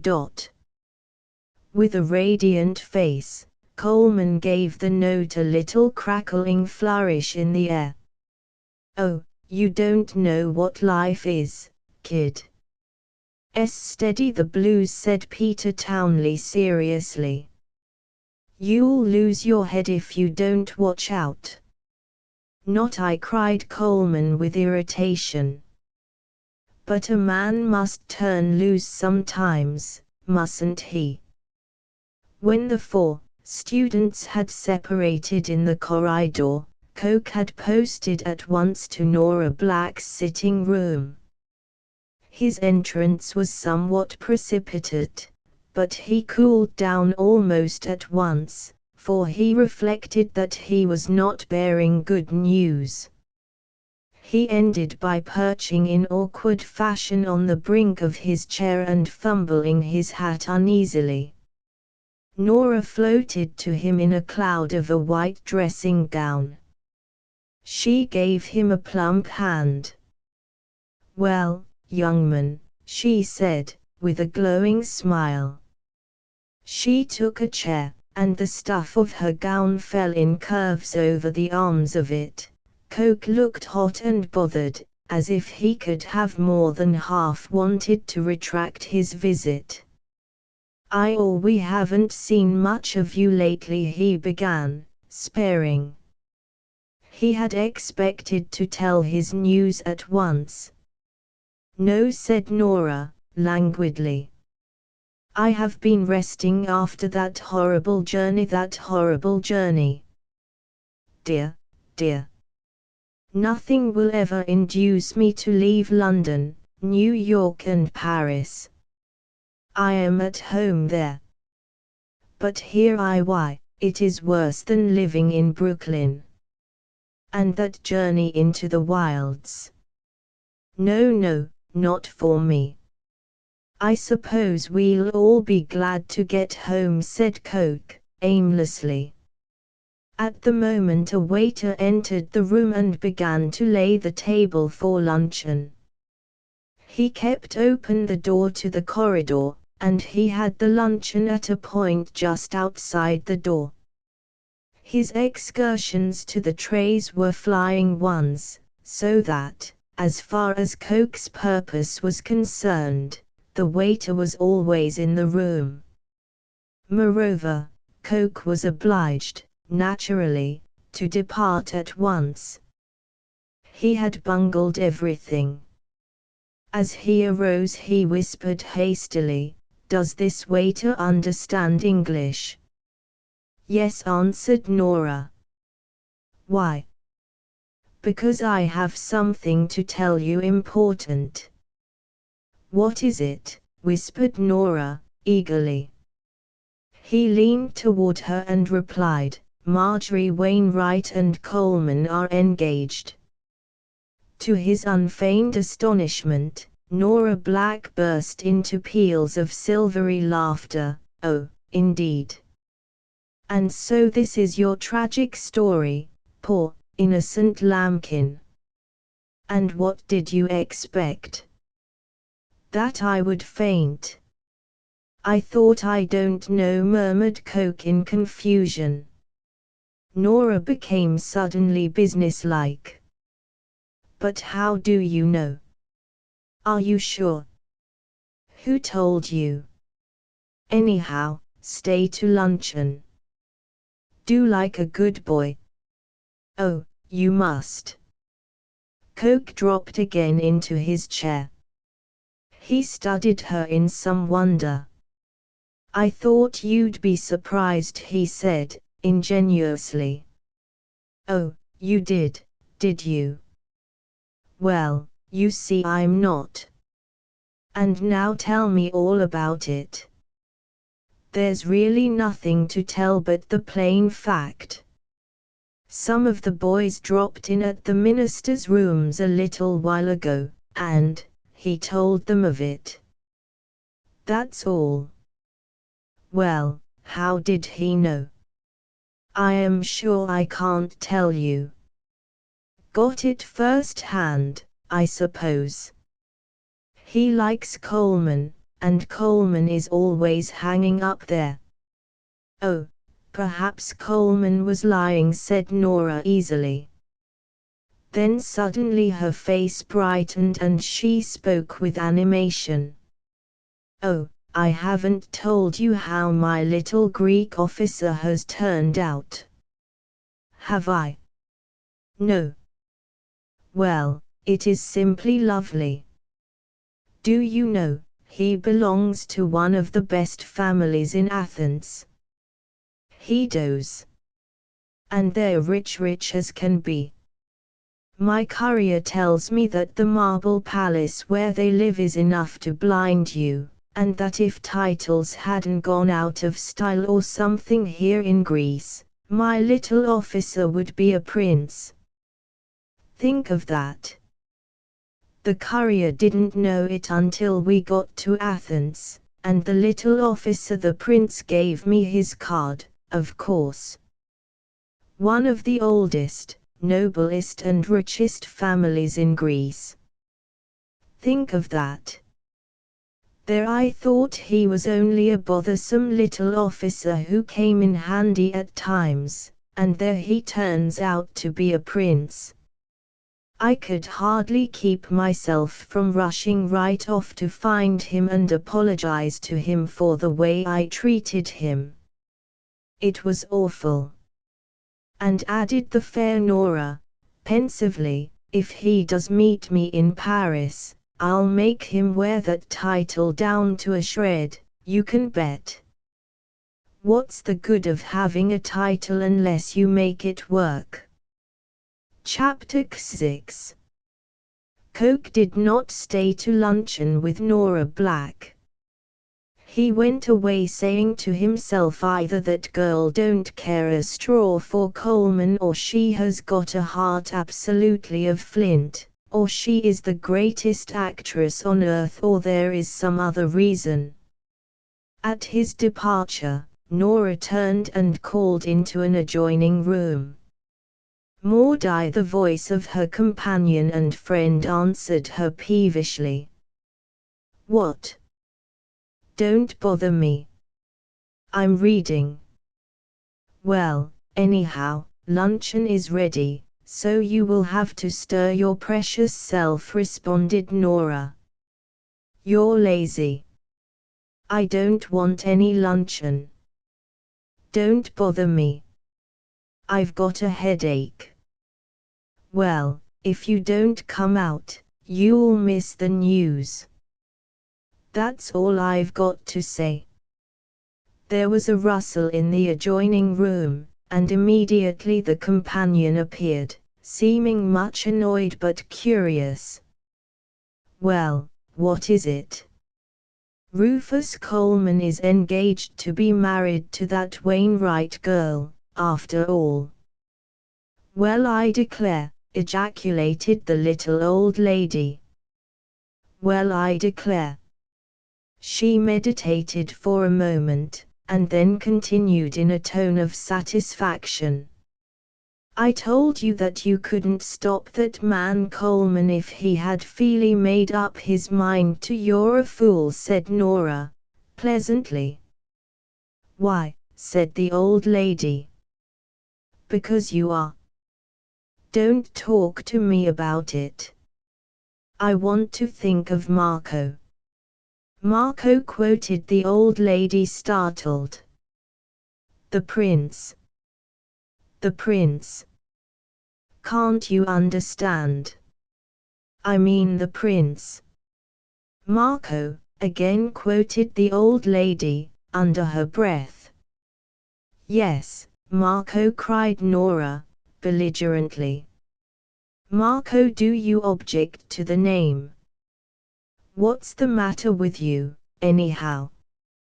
Well, rejoined the other, nodding her head wisely, he may be a prince, but I've always heard that these continental titles are no good in comparison to the English titles. Yes, but who told you so, eh?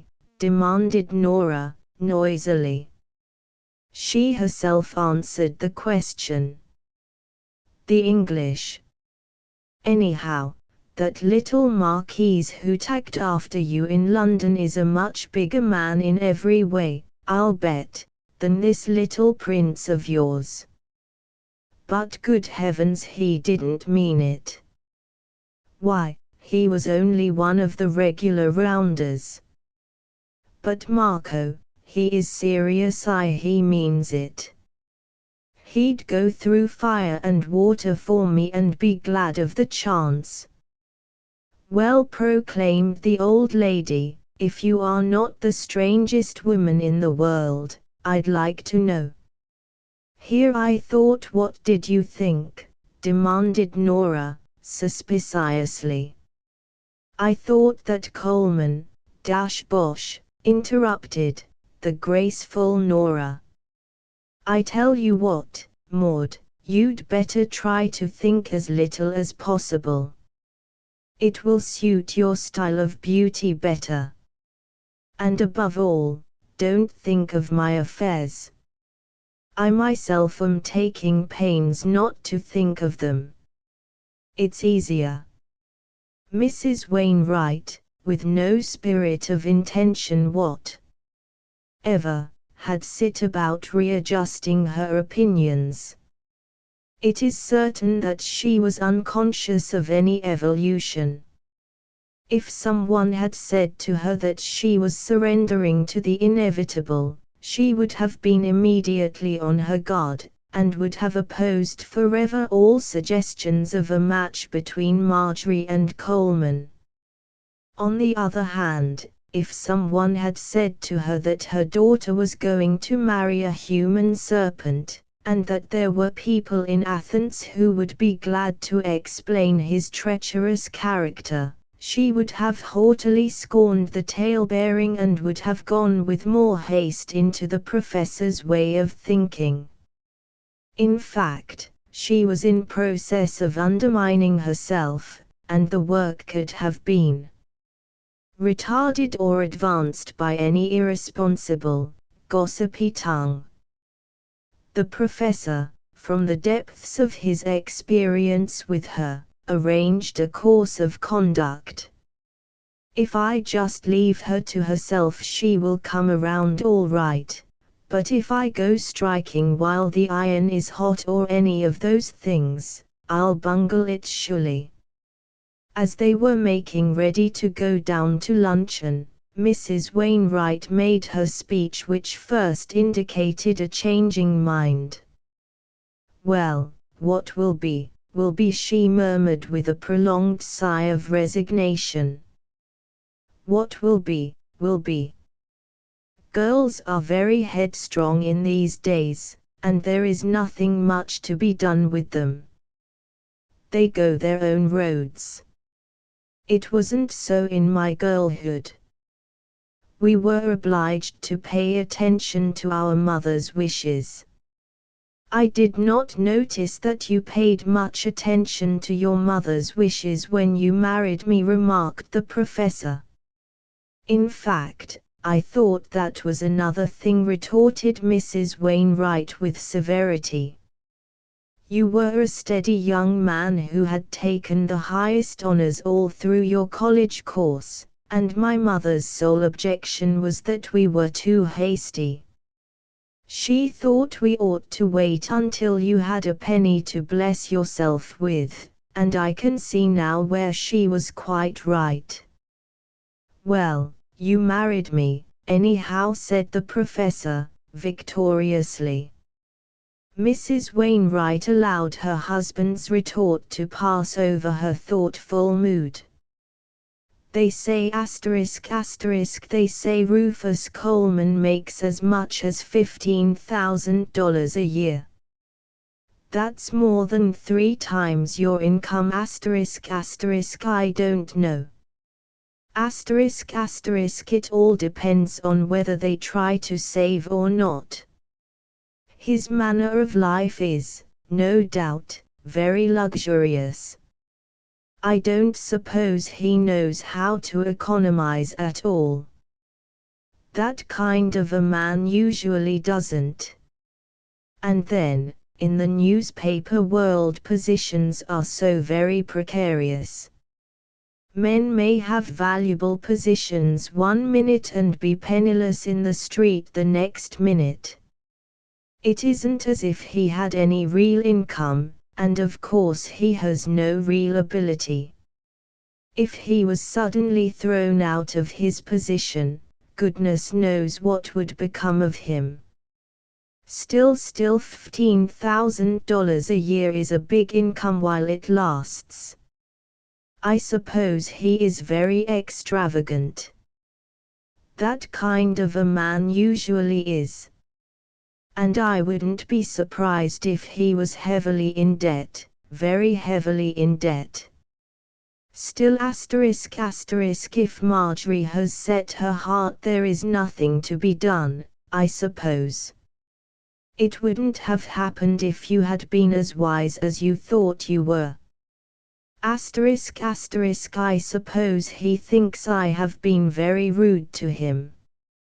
Well, sometimes I wasn't nearly so rude as I felt like being.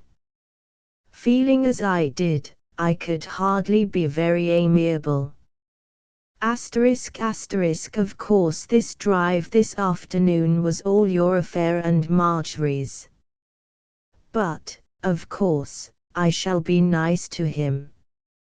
"And what of all this Nora Black business?" asked the professor, with a display of valor, but really with much trepidation.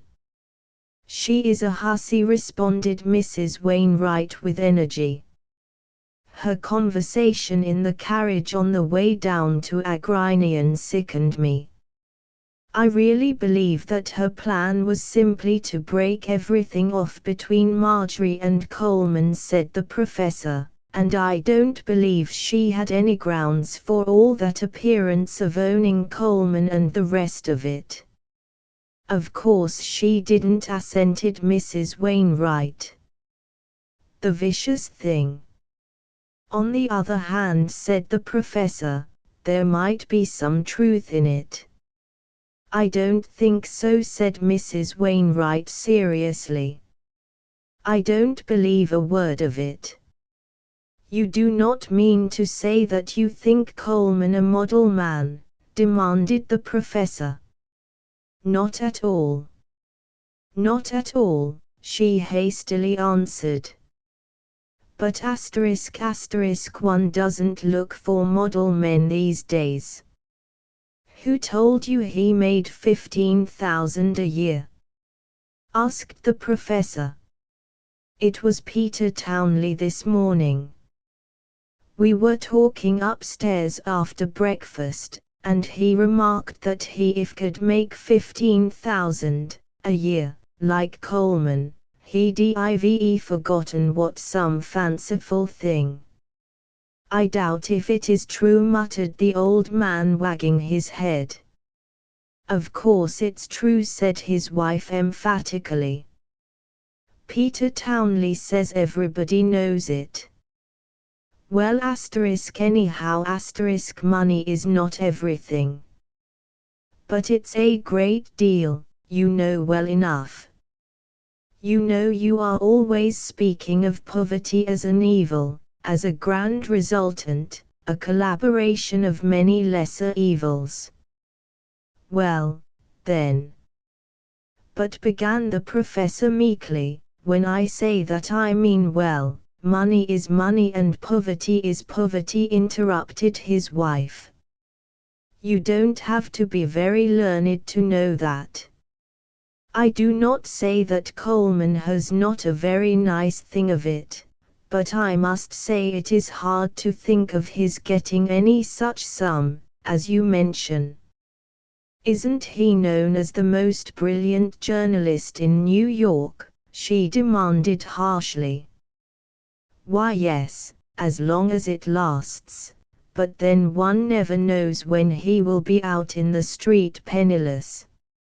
Of course he has no particular ability which would be marketable if he suddenly lost his present employment. Of course it is not as if he was a really talented young man. He might not be able to make his way at all in any new direction. I don't know about that, said Mrs. Wainwright in reflective protestation. I don't know about that. I think he would. I thought you said a moment ago, the professor spoke with an air of puzzled hesitancy. I thought you said a moment ago that he wouldn't succeed in anything but journalism. Mrs. Wainwright swam over the situation with a fine tranquility. Well, she answered musingly, if I did say that, I didn't mean it exactly. No, I suppose not, spoke the professor, and despite the necessity for caution he could not keep out of his voice a faint note of annoyance. Of course, continued the wife, Rufus Coleman is known everywhere as a brilliant man, a very brilliant man, and he even might do well in politics or something of that sort. I have a very poor opinion of that kind of a mind which does well in American politics, said the professor, speaking as a collegian, but I suppose there may be something in it. Well, at any rate, decided Mrs. Wainwright. At any rate, at that moment, Marjorie attired for luncheon and the drive entered from her room, and Mrs. Wainwright checked the expression of her important conclusion. Neither father or mother had ever seen her so glowing with triumphant beauty, a beauty which would carry the mind of a spectator far above physical appreciation into that realm of poetry where creatures of light move and are beautiful because they cannot know pain or a burden. It carried tears to the old father's eyes. He took her hands. Don't be too happy, my child, don't be too happy, he admonished her tremulously. It makes me afraid, it makes me afraid. Chapter XXX. It seems strange that the one who was the most hilarious over the engagement of Marjorie and Coleman should be Coleman's dragoman, who was indeed in a state bordering on transport. It is not known how he learned the glad tidings, but it is certain that he learned them before luncheon. He told all the visible employees of the hotel and allowed them to know that the betrothal really had been his handiwork. He had arranged it. He did not make quite clear how he had performed this feat, but at least he was perfectly frank in acknowledging it. When some of the students came down to luncheon, they saw him but could not decide what ailed him. He was in the main corridor of the hotel, grinning from ear to ear, and when he perceived the students he made signs to intimate that they possessed in common a joyous secret. "What's the matter with that idiot?" asked Coke morosely. "Looks as if his wheels were going around too fast." Peter Townley walked close to him and scanned him imperturbably, but with care. "What's up, Phidias?" The man made no articulate reply. He continued to grin and gesture. "Pain in o tummy. Mother dead.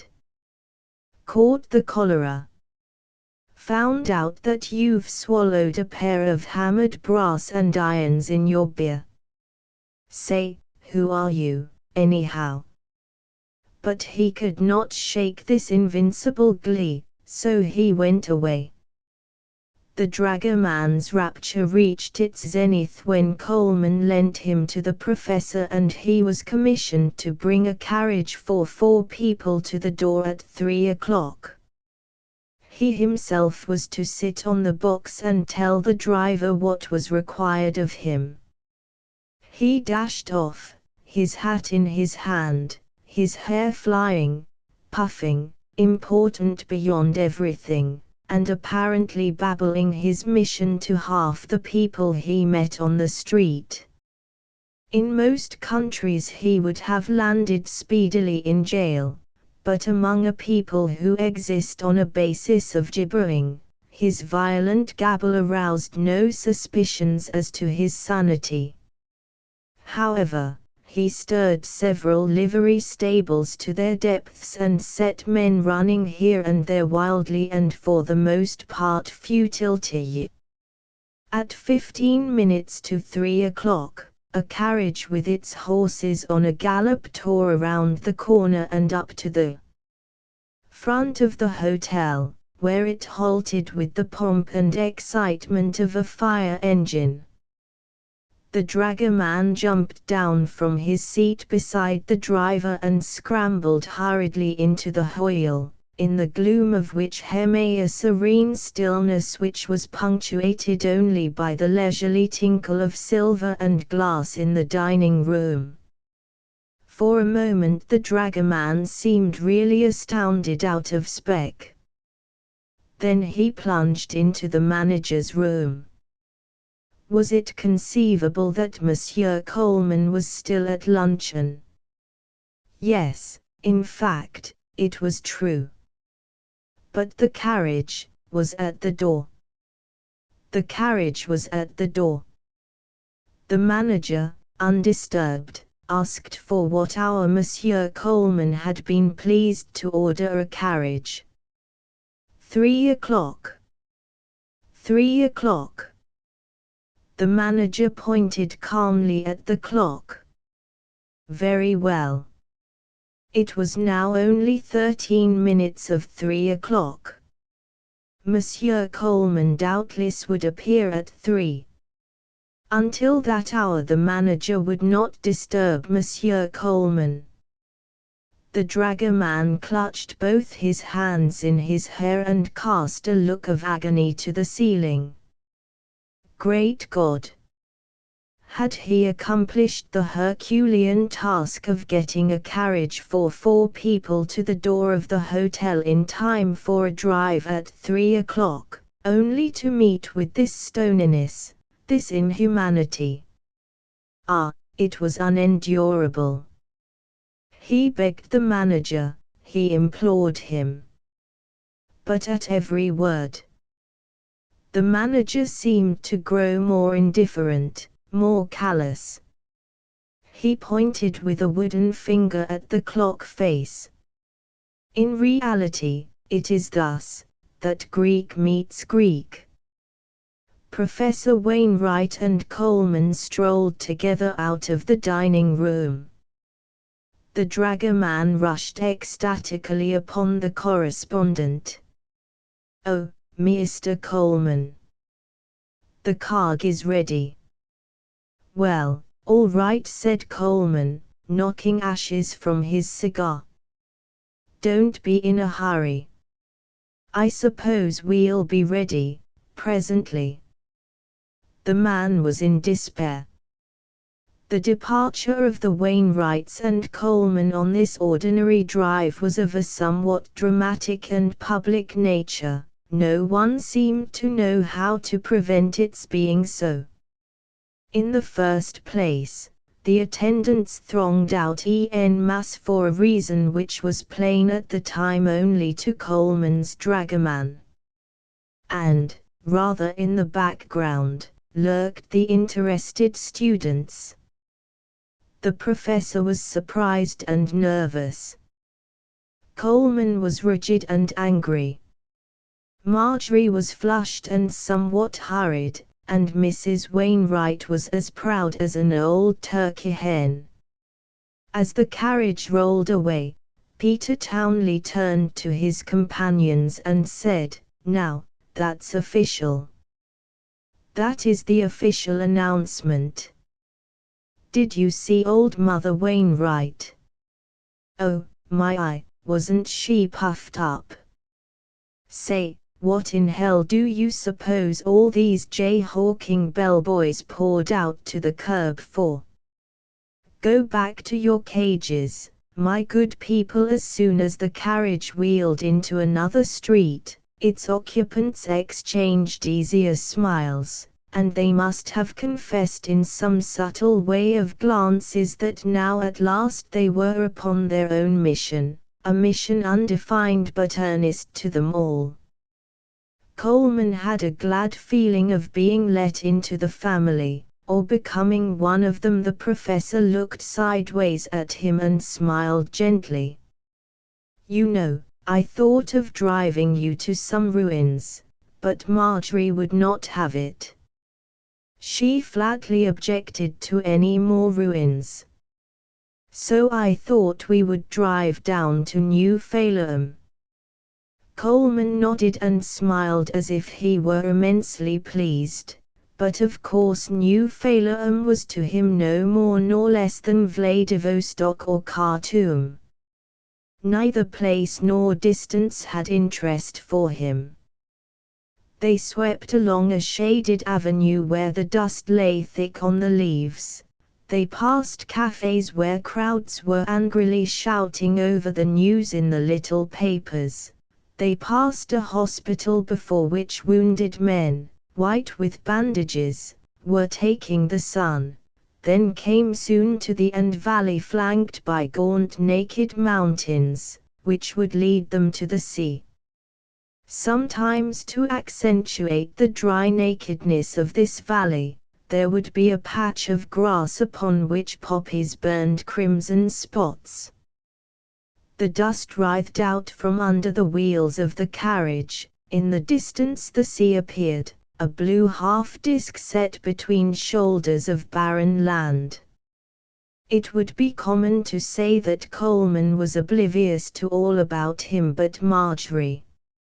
On the contrary, the parched land, the isolated flame of poppies, the cool air from the sea, all were keenly known to him, and they had developed an extraordinary power of blending sympathetically into his mood. Meanwhile the professor talked a great deal. And as a somewhat exhilarating detail, Coleman perceived that Miss Wainwright was beaming upon him. At New Faleham, a small collection of pale square villas, they left the carriage and strolled by the sea. The waves were snarling together like wolves amid the honeycomb rocks, and from where the blue plain sprang level to the horizon, came a strong cold breeze, the kind of a breeze which moves an exulting man or a parson to take off his hat and let his locks flutter and tug back from his brow. The professor and Mrs. Wainwright were left to themselves. Marjorie and Coleman did not speak for a time. It might have been that they did not quite know where to make a beginning. At last Marjorie asked, "What has become of your splendid horse?" "Oh, I've told the dragoman to have him sold as soon as he arrives," said Coleman absently. "Oh, I'm sorry ****, I liked that horse." "Why?" "Oh, because well, he was a fine." Then he, too, interrupted himself, for he saw plainly that they had not come to this place to talk about a horse. Thereat he made speech of matters which at least did not afford as many opportunities for coherency as would the horse. "Marjorie, it can't be true ****, is it true, dearest ****, I can hardly believe it. I know I'm not nearly good enough for you." "Good enough for me, dear. They all told me so, and they were right. Why, even the American minister said it. Everybody thinks it. Why, aren't they wretches to think of them saying such a thing?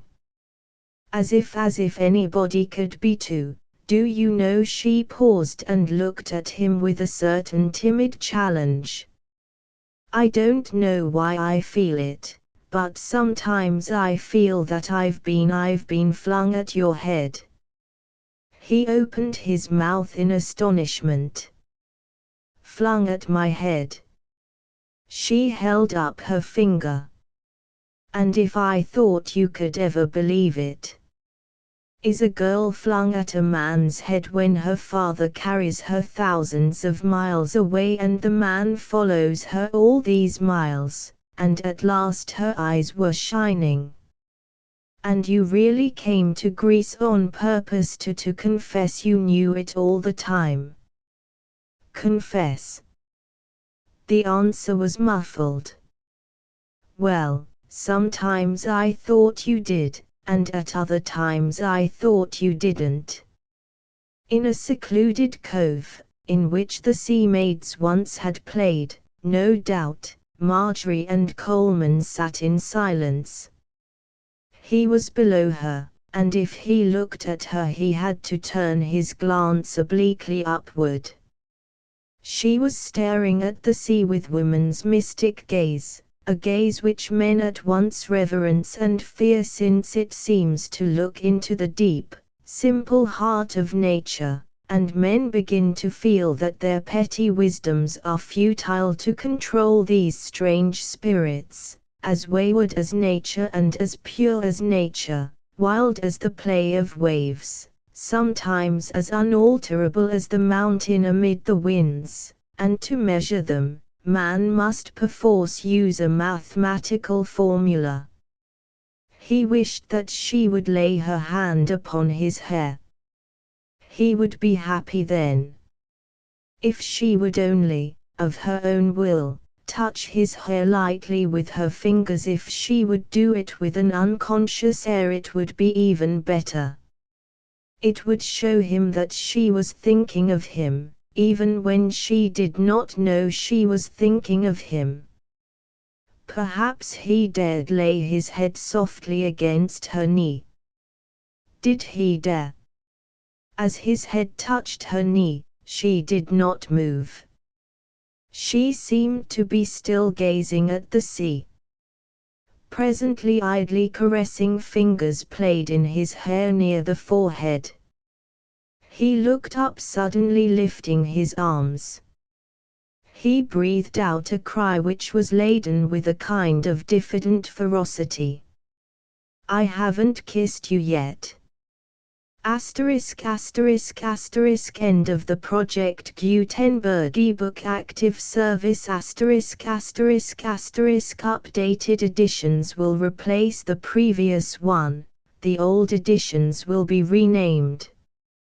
Creating the works from print editions not protected by U.S. copyright law means that no one owns a United States copyright in these works, so the Foundation, and you, can copy and distribute it in the United States without permission and without paying copyright royalties.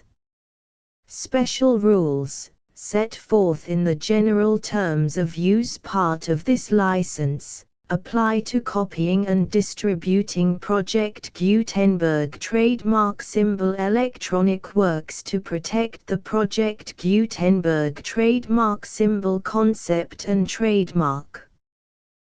Project Gutenberg is a registered trademark, and may not be used if you charge for an ebook, except by following the terms of the trademark license, including paying royalties for use of the Project Gutenberg trademark.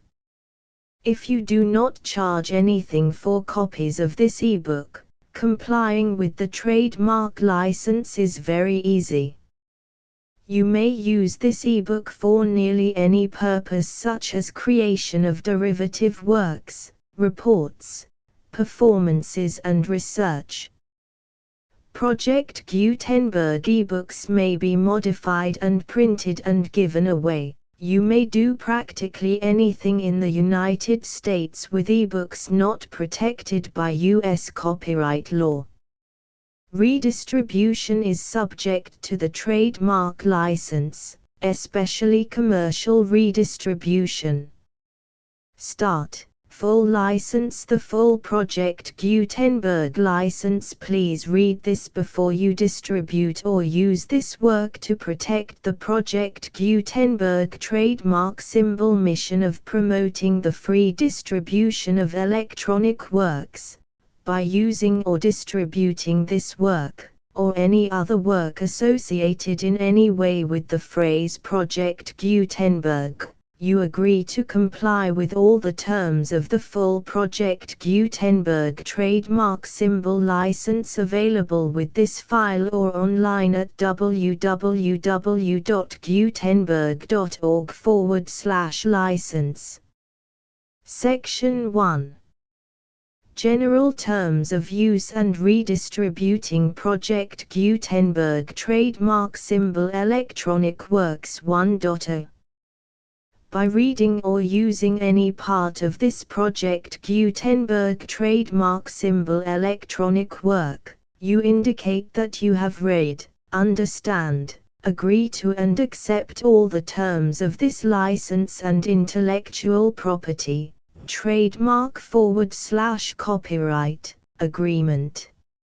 If you do not agree to abide by all the terms of this agreement, you must cease using and return or destroy all copies of Project Gutenberg trademark symbol electronic works in your possession. If you paid a fee for obtaining a copy of or access to a Project Gutenberg trademark symbol electronic work and you do not agree to be bound by the terms of this agreement, you may obtain a refund from the person or entity to whom you paid the fee as set forth in paragraph 1.e.8.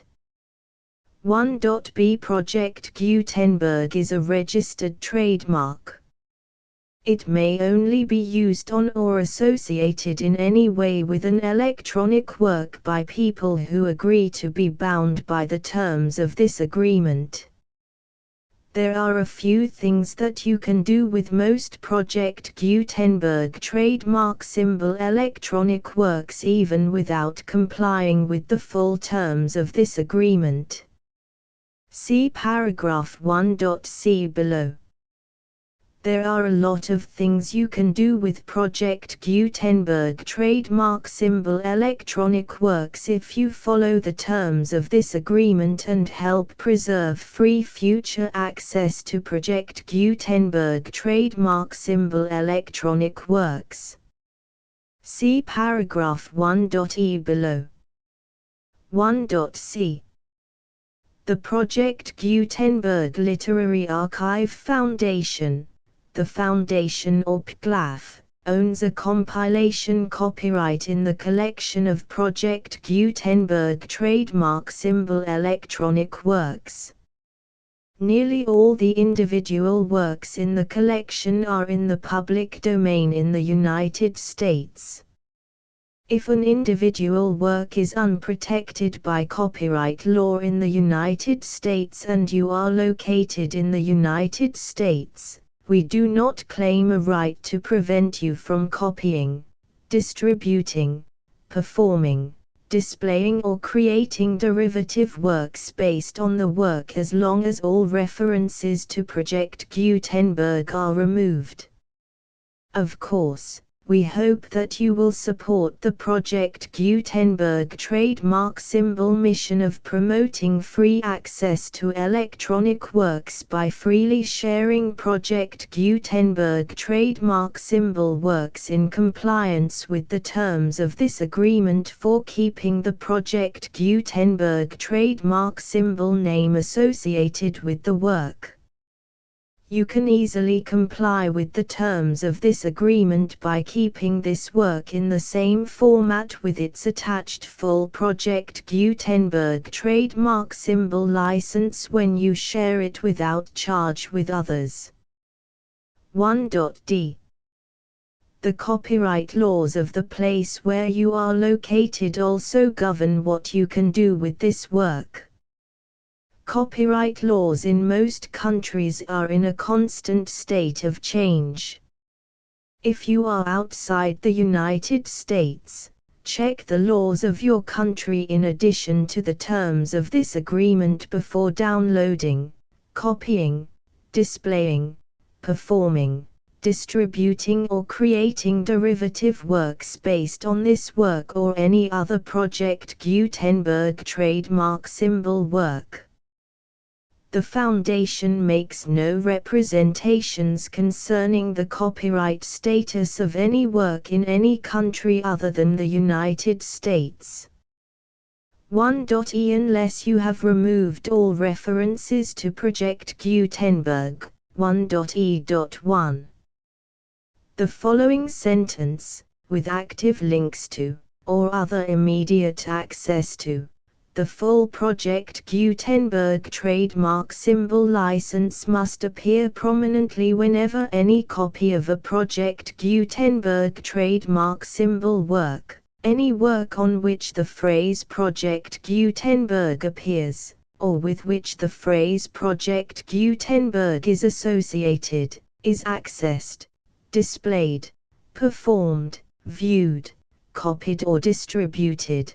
This ebook is for the use of anyone anywhere in the United States and most other parts of the world at no cost and with almost no restrictions whatsoever. You may copy it, give it away or reuse it under the terms of the Project Gutenberg license included with this ebook or online at www.gutenberg.org. If you are not located in the United States, you will have to check the laws of the country where you are located before using this ebook. 1.e.2. If an individual Project Gutenberg trademark symbol electronic work is derived from texts not protected by U.S. copyright law, does not contain a notice indicating that it is posted with permission of the copyright holder, the work can be copied and distributed to anyone in the United States without paying any fees or charges. If you are redistributing or providing access to a work with the phrase Project Gutenberg associated with or appearing on the work, you must comply either with the requirements of paragraphs 1.e.1 through 1.e.7 or obtain permission for the use of the work and the Project Gutenberg trademark symbol trademark as set forth in paragraphs 1.e.8 or 1.e.9. 1.e.3. If an individual Project Gutenberg trademark symbol electronic work is posted with the permission of the copyright holder, your use and distribution must comply with both paragraphs 1.e.1 through 1.e.7 and any additional terms imposed by the copyright holder.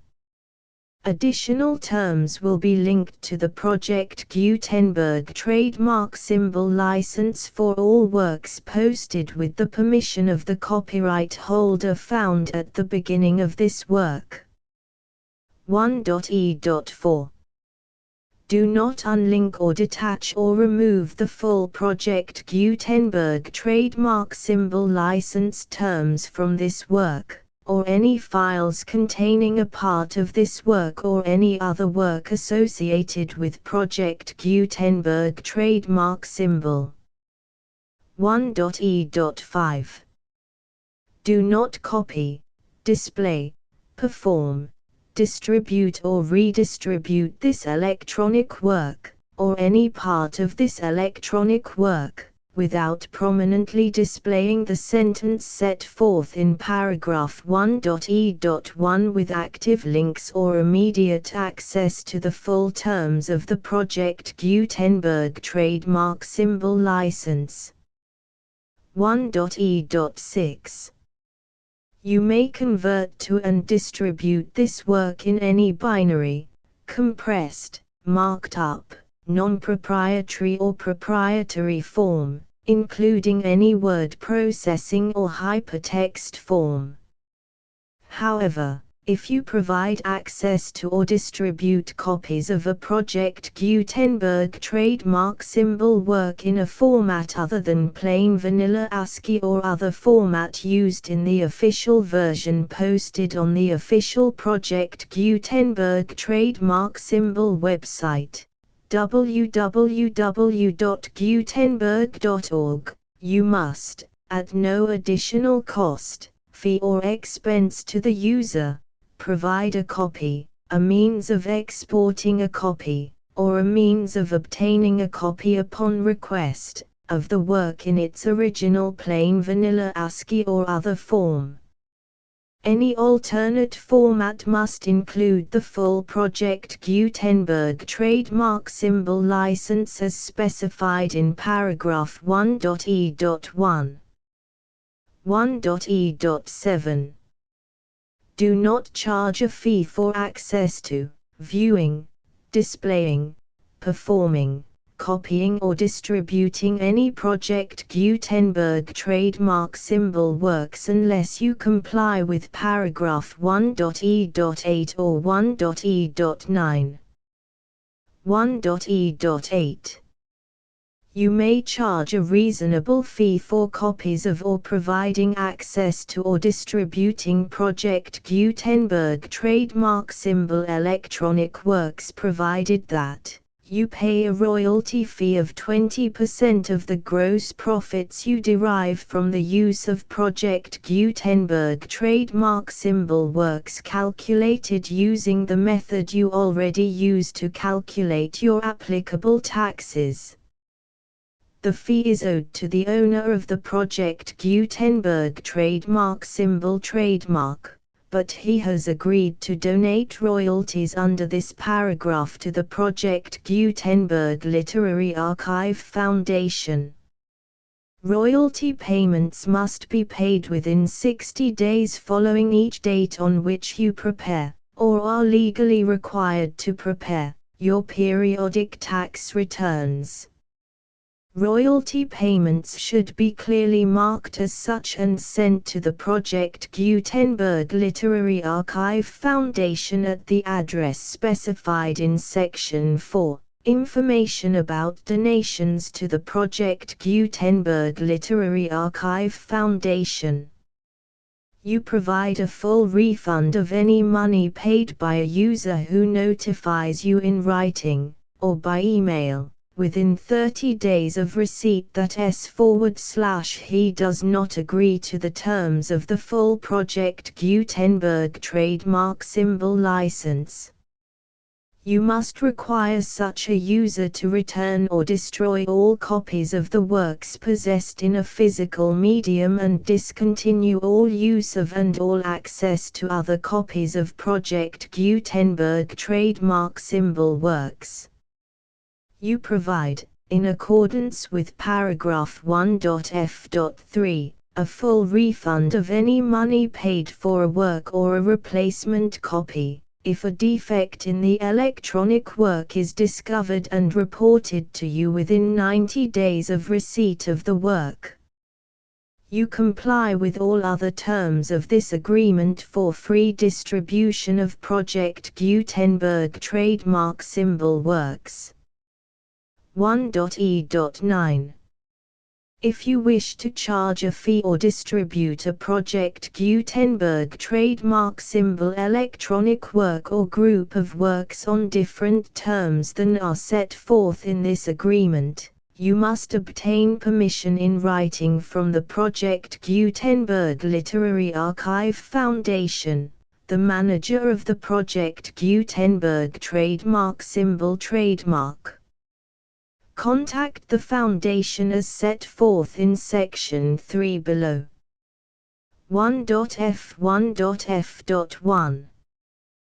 Project Gutenberg volunteers and employees expend considerable effort to identify, do copyright research on, transcribe and proofread works not protected by U.S. copyright law in creating the Project Gutenberg trademark symbol collection.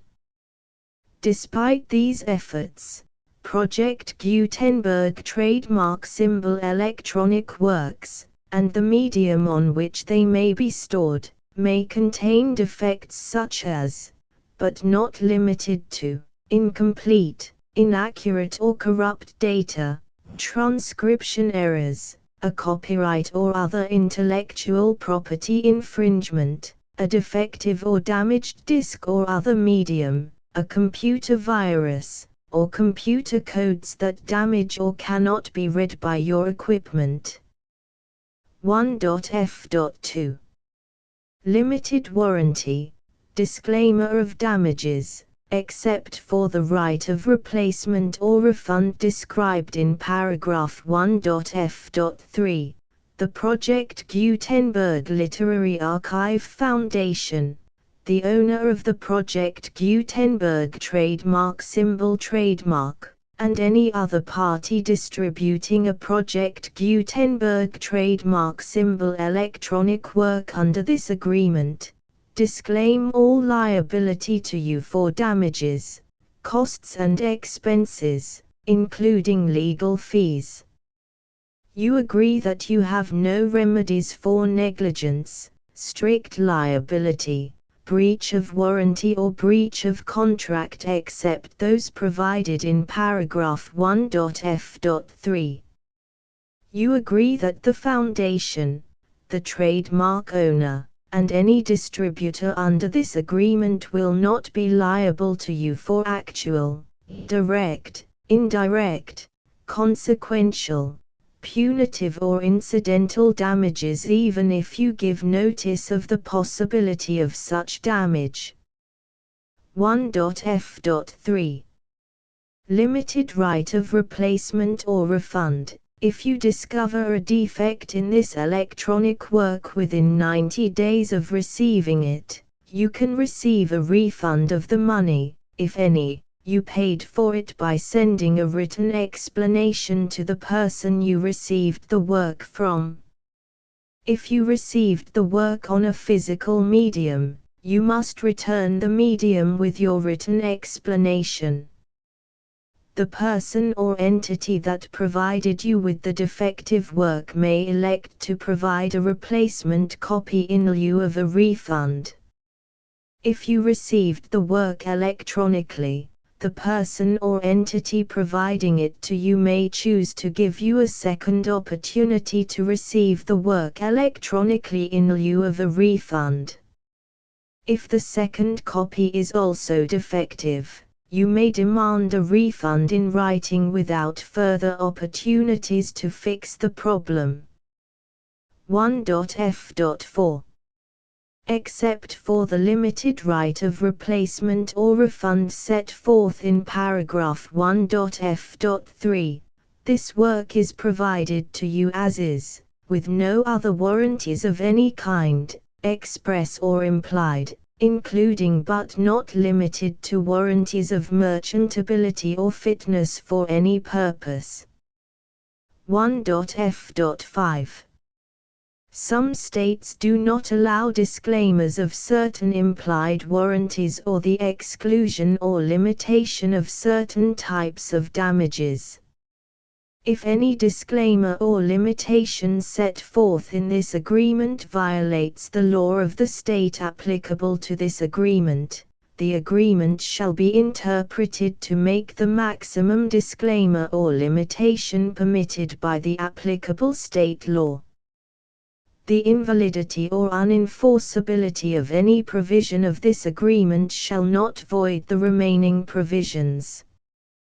1.f.6 Indemnity. You agree to indemnify and hold the foundation, the trademark owner, any agent or employee of the foundation, anyone providing copies of Project Gutenberg trademark symbol electronic works in accordance with this agreement, and any volunteers associated with the production, promotion and distribution of Project Gutenberg trademark symbol electronic works, harmless from all liability, costs and expenses, including legal fees, that arise directly or indirectly from any of the following which you do or cause to occur. A. Distribution of this or any Project Gutenberg trademark symbol work. B. Alteration, modification, or additions or deletions to any Project Gutenberg trademark symbol work, and C. Any defect you cause. Section 2. Information about the mission of Project Gutenberg trademark symbol. Project Gutenberg trademark symbol is synonymous with the free distribution of electronic works in formats readable by the widest variety of computers, including obsolete, old, middle-aged and new computers. It exists because of the efforts of hundreds of volunteers and donations from people in all walks of life. Volunteers and financial support to provide volunteers with the assistance they need are critical to reaching Project Gutenberg trademark symbol's goals and ensuring that the Project Gutenberg trademark symbol collection will remain freely available for generations to come. In 2001, the Project Gutenberg Literary Archive Foundation was created to provide a secure and permanent future for Project Gutenberg trademark symbol and future generations. To learn more about the Project Gutenberg Literary Archive Foundation and how your efforts and donations can help, see sections 3 and 4 and the Foundation information page at www.gutenberg.org. Section 3. Information about the Project Gutenberg Literary Archive Foundation. The Project Gutenberg Literary Archive Foundation is a non-profit 501(c)(3) educational corporation organized under the laws of the state of Mississippi and granted tax-exempt status by the Internal Revenue Service. The foundation's EIN or Federal Tax Identification Number is 64-6221541. Contributions to the Project Gutenberg Literary Archive Foundation are tax-deductible to the full extent permitted by U.S. federal laws and your state's laws. The Foundation's business office is located at 809 North 1500 West, Salt Lake City, UT 84116, 801-596-1887. Email contact links and up-to-date contact information can be found at the Foundation's website and official page at www.gutenberg.org/contact section 4. Information about donations to the Project Gutenberg Literary Archive Foundation. Project Gutenberg trademark symbol depends upon and cannot survive without widespread public support and donations to carry out its mission of increasing the number of public domain and licensed works that can be freely distributed in machine-readable form accessible by the widest array of equipment including outdated equipment. Many small donations, $1 to $5,000, are particularly important to maintaining tax-exempt status with the IRS. The Foundation is committed to complying with the laws regulating charities and charitable donations in all 50 states of the United States. Compliance requirements are not uniform and it takes a considerable effort, much paperwork and many fees to meet and keep up with these requirements. We do not solicit donations in locations where we have not received written confirmation of compliance. To send donations or determine the status of compliance for any particular state, visit www.gutenberg.org/donate. While we cannot and do not solicit contributions from states where we have not met the solicitation requirements, we know of no prohibition against accepting unsolicited donations from donors in such states who approach us with offers to donate. International donations are gratefully accepted, but we cannot make any statements concerning tax treatment of donations received from outside the United States. U.S. laws alone swamp our small staff. Please check the Project Gutenberg web pages for current donation methods and addresses. Donations are accepted in a number of other ways including checks, online payments and credit card donations. To donate, please visit www.gutenberg.org/donate. Section 5. General information about Project Gutenberg trademark symbol Electronic Works. Professor Michael S. Hart was the originator of the Project Gutenberg trademark symbol concept of a library of electronic works that could be freely shared with anyone.